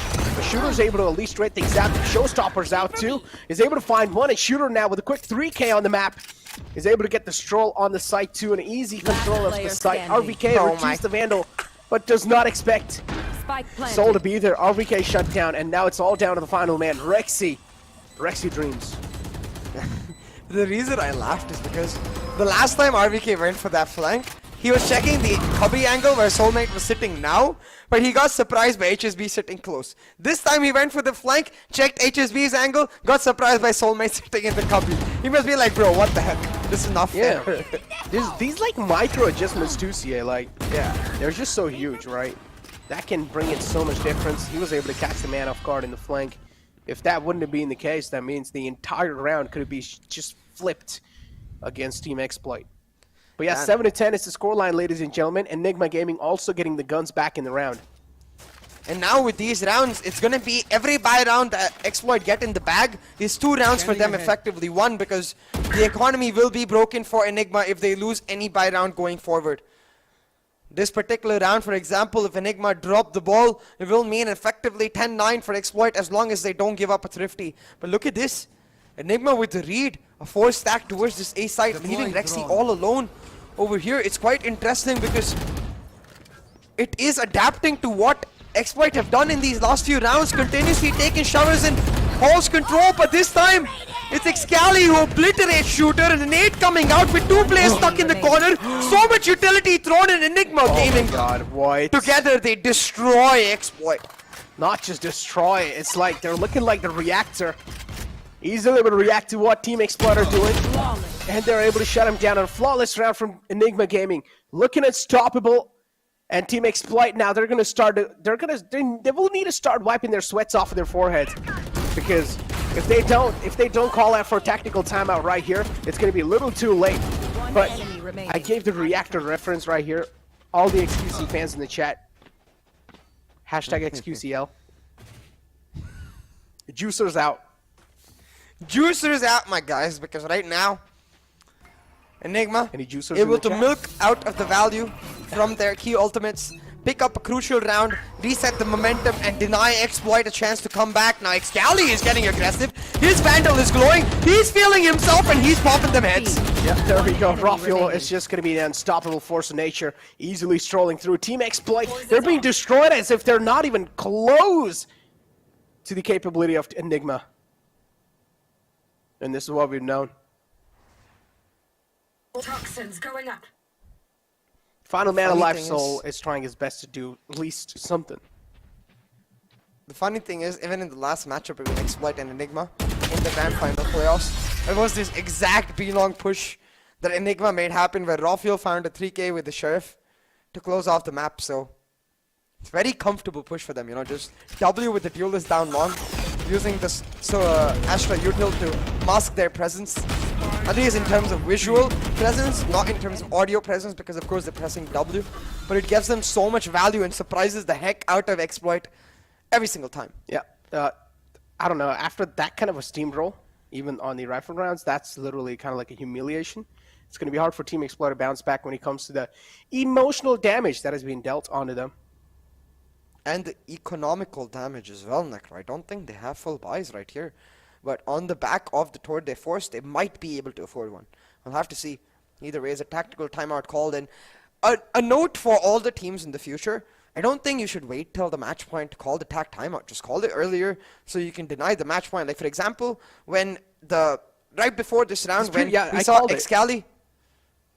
Yeah, when we saw Excali with the showstopper running rampant and all of the utility shutting down Exploit in that hookah angle, I think they should have called for a timeout right then and there to talk about how they can explore the future rounds. But this is a little too late, I feel like. But yeah, as you can see, on the back of... Oh, it's not on the back of the Tour de Force, actually. They can still afford the full buys for themselves. Albay with 4 light shields, so not exactly the greatest of buys. But they have some key ultimates available. I think they just press the W key now and hope they can trade. Man, HSB, dude. You want to play? Let's play. This man's always been saying that he at least wants to represent Pakistan in the international stage, but after losing this matchup, it's going to be all the hopes and dreams are going to be shattered. Clearly makes a lot of sense too, CA, man. A year worth of effort just for this moment right here. You tried so hard and it got so far, but in the end, it doesn't even matter. But it's still not over, though. There is still a little glimmer of hope. And if Team Exploit are able to capitalize on top of it, then maybe things can be a little different. There we go. Rawfield's aggression spotted. Shaka is really late this time on the site. And that's a great shutdown, CA. That means they're still going to be able to hold on to the edge right there. Shooter was able to flow through with another one. Exploit still fighting back strong, using those key ultimates to prolific fashion to find the value, but hold on, in this 3v5, Enigma still have a chance. Although not a greatest one, because now with Anti down as well, it's just a matter of closing out this round. Time is running out, and Enigma, they can just stick the defuse and hope Rexy can hold on for dear life, and Excali is doing exactly that. Half defuse done, they pulled out the Hunter's Fury. Excali shuts down Shooter, and suddenly the round This is doable. could go away from the side of Exploit. Excali just stick the defuse, man. Oh, he does try his best, OCA. He got it done to 50%, but a little too late to stick it again. But a valiant effort, though. Enigma Gaming are making Team Exploit sweat.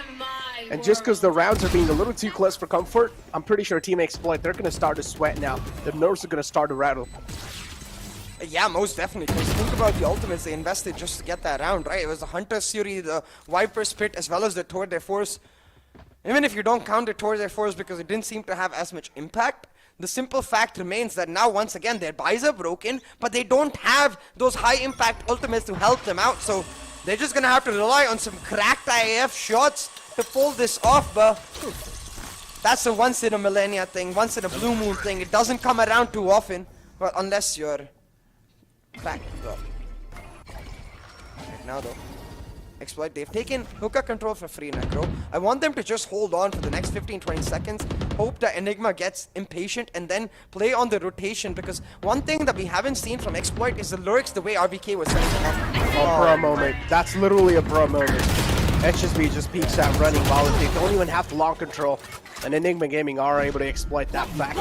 Rafael able to sneak away with a quick frag, and now they're left with a huge man advantage. And here we have again, Enigma Gaming somewhere down line, kind of struggling against Team Exploit, even though the man advantage was there. But they're just giving these solo duels where Team Exploit are able to capitalize on it. RVK over here will also need to clear out the hookah. A lot of angles to check for Solo Man. Does not look in the back. And Soul capitalizes on top of that. Recons aren't available. He's going to use it on the site. RVK left in a clutch situation. Rexy in this clutch situation. Knows that Soulmate was in the hookah angle. So uses this recon to clear outside, but doesn't know that Soulmate has gone for the full rotate. There's no gravity pull available for Shaka. Rexy just holding it down. Goes for the ninja diffuse. Tries to go for the pros. Oh my god, they're barely alive. CA. Oh, this is getting too close. What is going on? Oh, this is getting going on is we've got two top-tier teams facing off against each other, and neither willing to give it up. At this point in this 4v2, I think Enigma, they're going to be disappointed that they threw it away, you know? And if this comeback does end up happening, this is the round they'll come back on and be like, bro, we should not have lost that.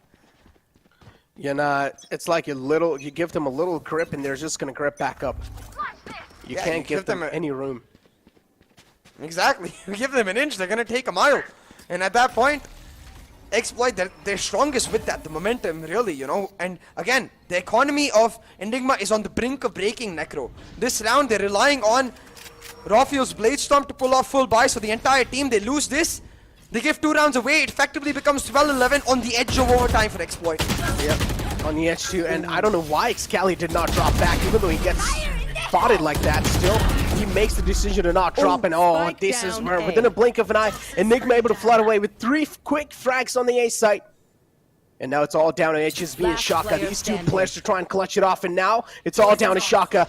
1-on-4 situations here to try and keep the hopes and dreams alive. All the Pakistan eyes on Shaka now. Cosmic Divide utilized too. A lot of utilities on his way, and he will be shut down. Finally, 13-9 is the scoreline. Enigma Gaming are going to be moving forward in the elimination brackets, and unfortunately, Team Exploit's hopes and dreams, they get shattered right here. Big congratulations to Enigma Gaming as they move on and improve on their finish from VCC 1. They finished 4th in VCC 1. Now they've guaranteed themselves at least into the top 3, but a little unfortunate that we're not going to see Team Exploit anymore. I hope they find themselves a suitable org in the near future.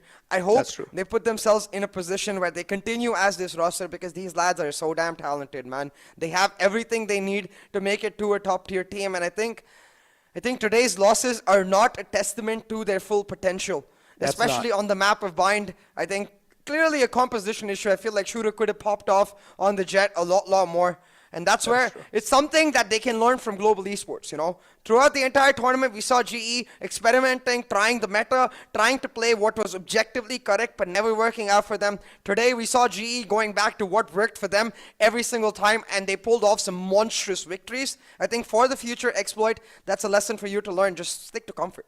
Stick to comfort, and in the end of the day, things will be paid off. Again, trying to step out the comfort here sometimes cannot work out. But hey, again, each and every single player of Team Exploit, they have a lot of caliber, and please keep on playing as you guys were playing even last year too, because there's going to be plenty of opportunities for you guys to try and represent your countries internationally. You guys have done it once, and I'm pretty sure you guys want to do it again, and you guys will make it happen. But moving forward, though, we have our top 3 teams, CA. Top 3 freaking teams. All the time, all the regions, CA, that we went through, that we personally casted together, and now we're down to like top 3 teams. There were like I don't even know, it's uncountable amount of teams that participated in here, and now we have came down to only the top 3. I'm pretty sure a lot of emotional connections for a lot of players, a lot of teams. But hey, it is what it is. You guys were able to give it a fair share of shots, and I'm pretty sure next year you guys are going to come back even stronger. But let's take a look at the scoreboard, and of course, Soulmate's going to be top fragging over here, and on the other hand, it's going to be Rafuel. Yeah, really unfortunate for the side of Team Exploit, but once again, big shout outs to Enigma Gaming.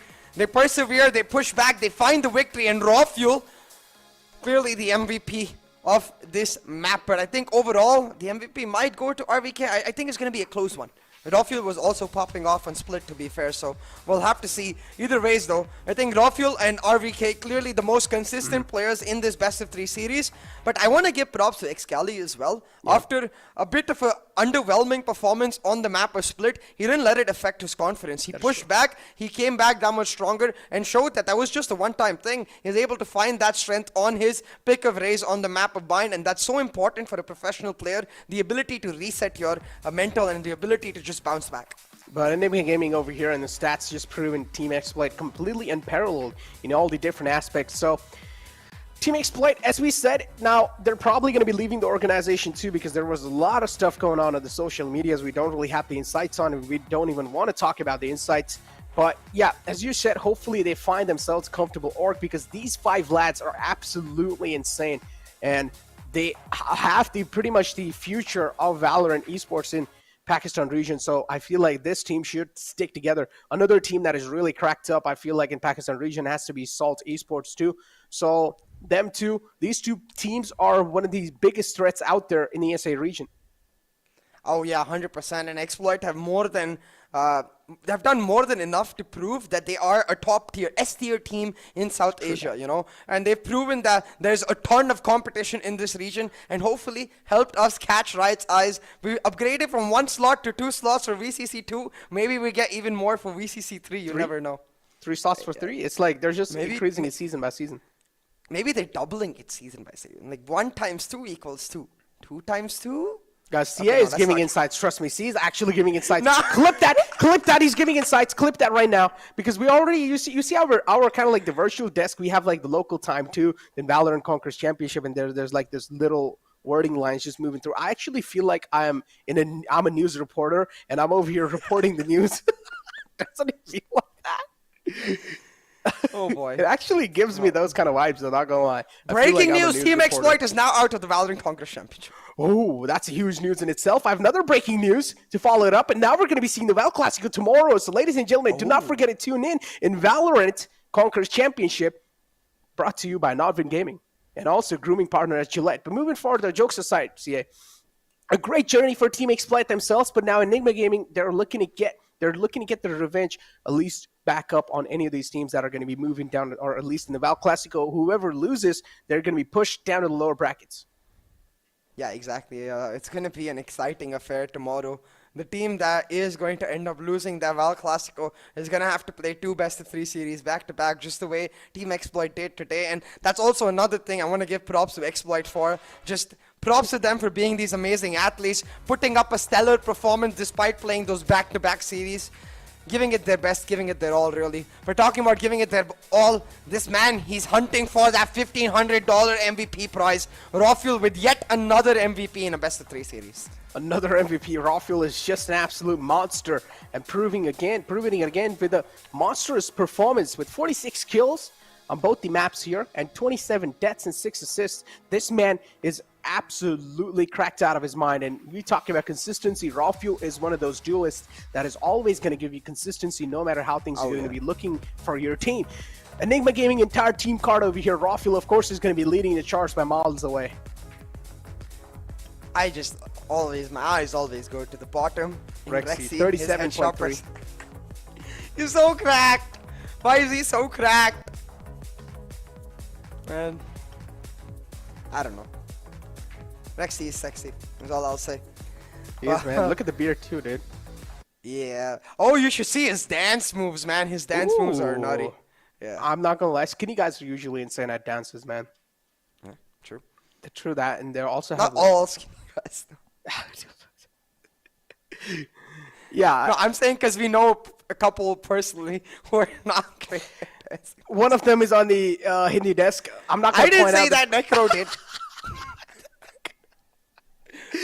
But yeah, jokes aside though, jokes actually aside, CA has been a great day of the grand finals, man.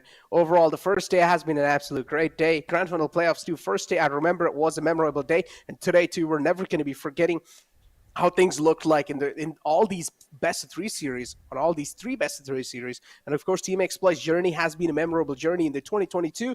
Hopefully next year they bounce back with a new name and they're actually able to get a slot for themselves in the future too. But that's not going to be something that we're going to be talking about right now, because the upcoming matchups now, Val Clasico itself, we have seen this happen in the past once in the grand final playoffs.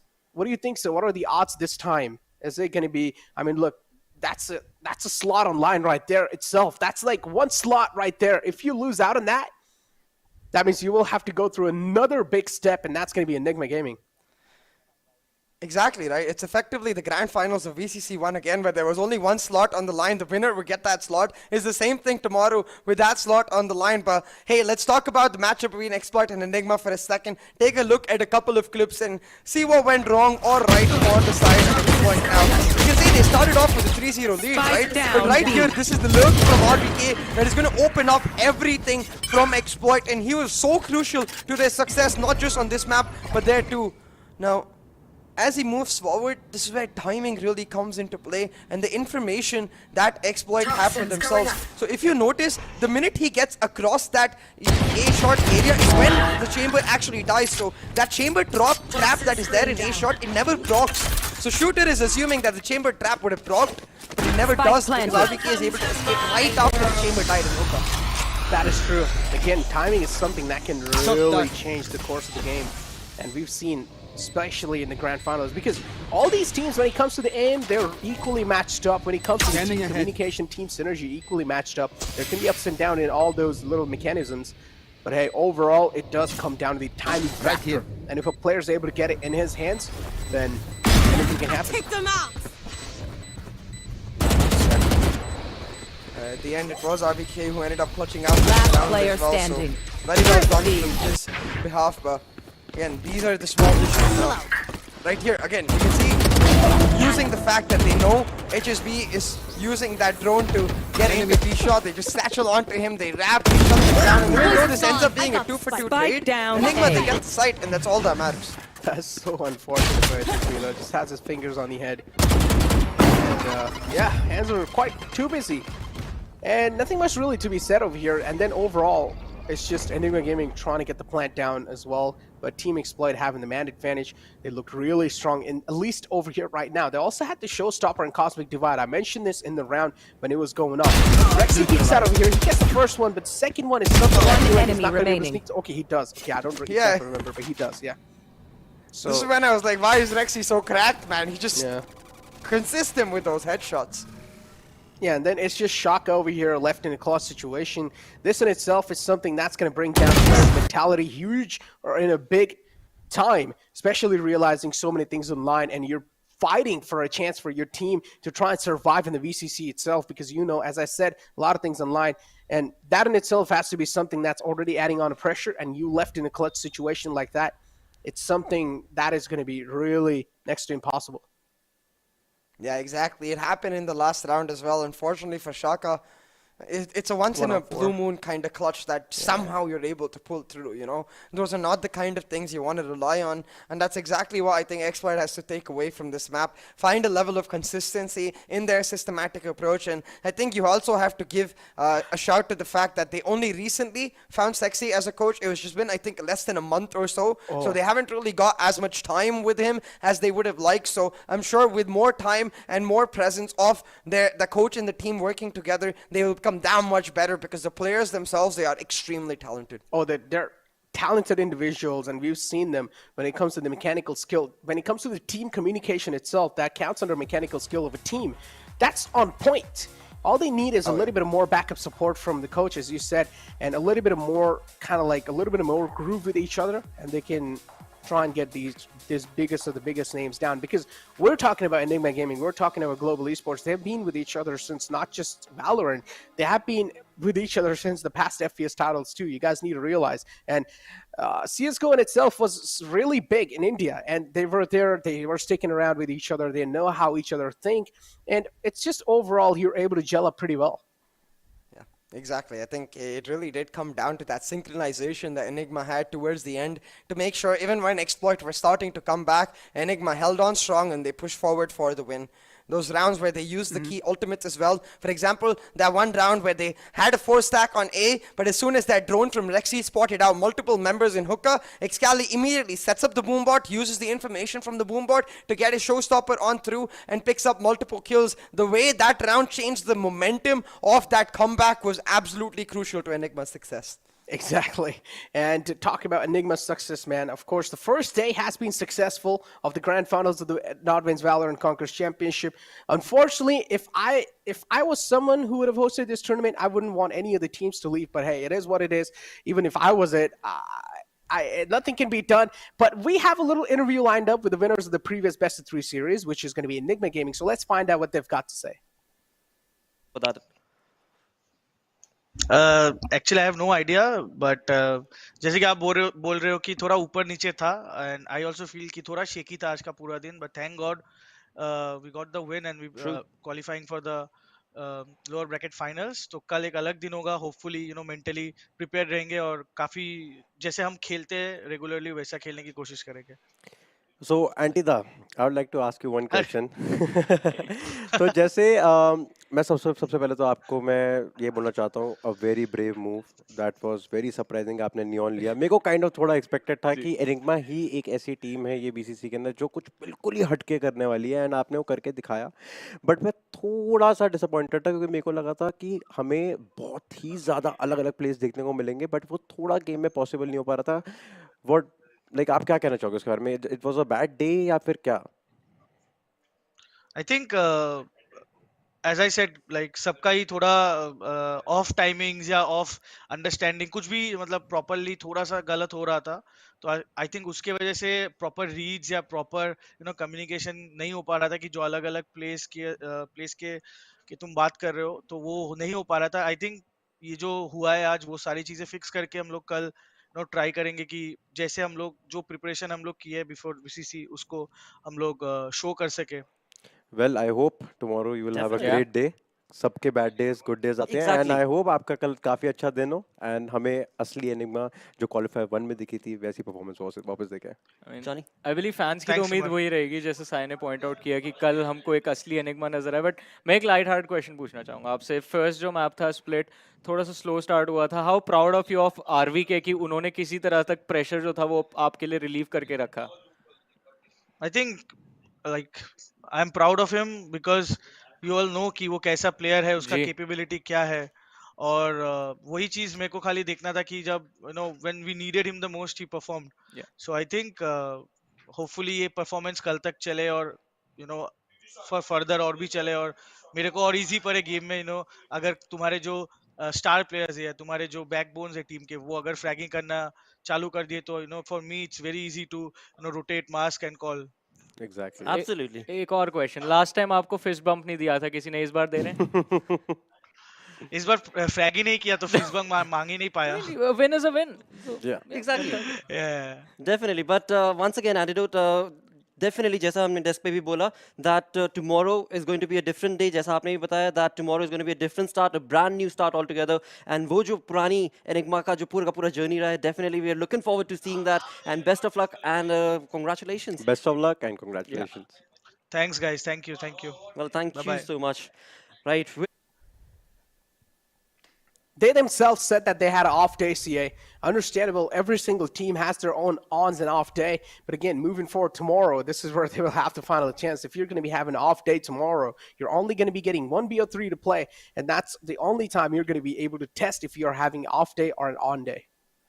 Yeah, exactly. It's going to be down to just that final battle to try and secure yourself a spot in the grand finals, and I think inherently get a spot in the APAC Challengers playoffs too. But they will get a moment to watch both of the teams before they have to do that. The Val Clasico is what we're going to get to witness first tomorrow, with GE and VLT taking on each other, and then the loser of that will have to go face Enigma Gaming in the lower bracket finals. Talking about facing them in the lower brackets finals, yeah, man. Look, tomorrow is going to be a day filled with some high roller coaster and emotions. Not going to lie. Tomorrow is going to be where one other Indian team will take a lead from the VCC too. So, of course, VCC has been having a huge Indian fan base without a doubt, and we're probably going to be seeing a lot of sad faces tomorrow. But hey, ladies and gentlemen, don't worry, man. Making it this far itself in VCC, it is quite huge. As I said, even for Team Exploit, their journey has been memorable. Every single player from Team Exploit has been an absolute impeccable player. Please keep playing how you play, because I'm pretty sure the future is bright for you guys. Oh yeah, most definitely. I think every single player from Team Exploit is one heck of a talented individual, and I don't want to see this team breaking apart or anything of that sort. I really do hope they stick together and they persevere, especially with their coach, and keep improving for the better. You know, I think that's something that we can expect from Team Exploit, because they most definitely improved as a team from VCC 1 to VCC 2, and now maybe come any VCC 3, and maybe the letters change, you never know. It might be something that we get to see new from Exploit themselves, or rather this team of 5 individuals that is Exploit. Exactly. With that all the talk, all these teams have been one of the best teams out there. Team Exploit, again, a memorable journey. I'm mentioning this over and over again because they deserve all the shout out that I'm giving over here. They have been playing absolutely phenomenally throughout. But it's time for us to conclude the day. It's time for us to conclude the day 1 of the grand finals of the Valorant Conquerors Championship. Thank you, ladies and gentlemen, for tuning in. Shout out to everybody in the chat too. Shout out to everyone. Shout out to CM, my co-caster. Shout out to myself. You guys can go ahead and follow us on our socials. Moving forward, though, it's time for us to conclude the day. And it's time for us to take a leave. So it's going to be me, Necro, and CA signing off. Sayonara.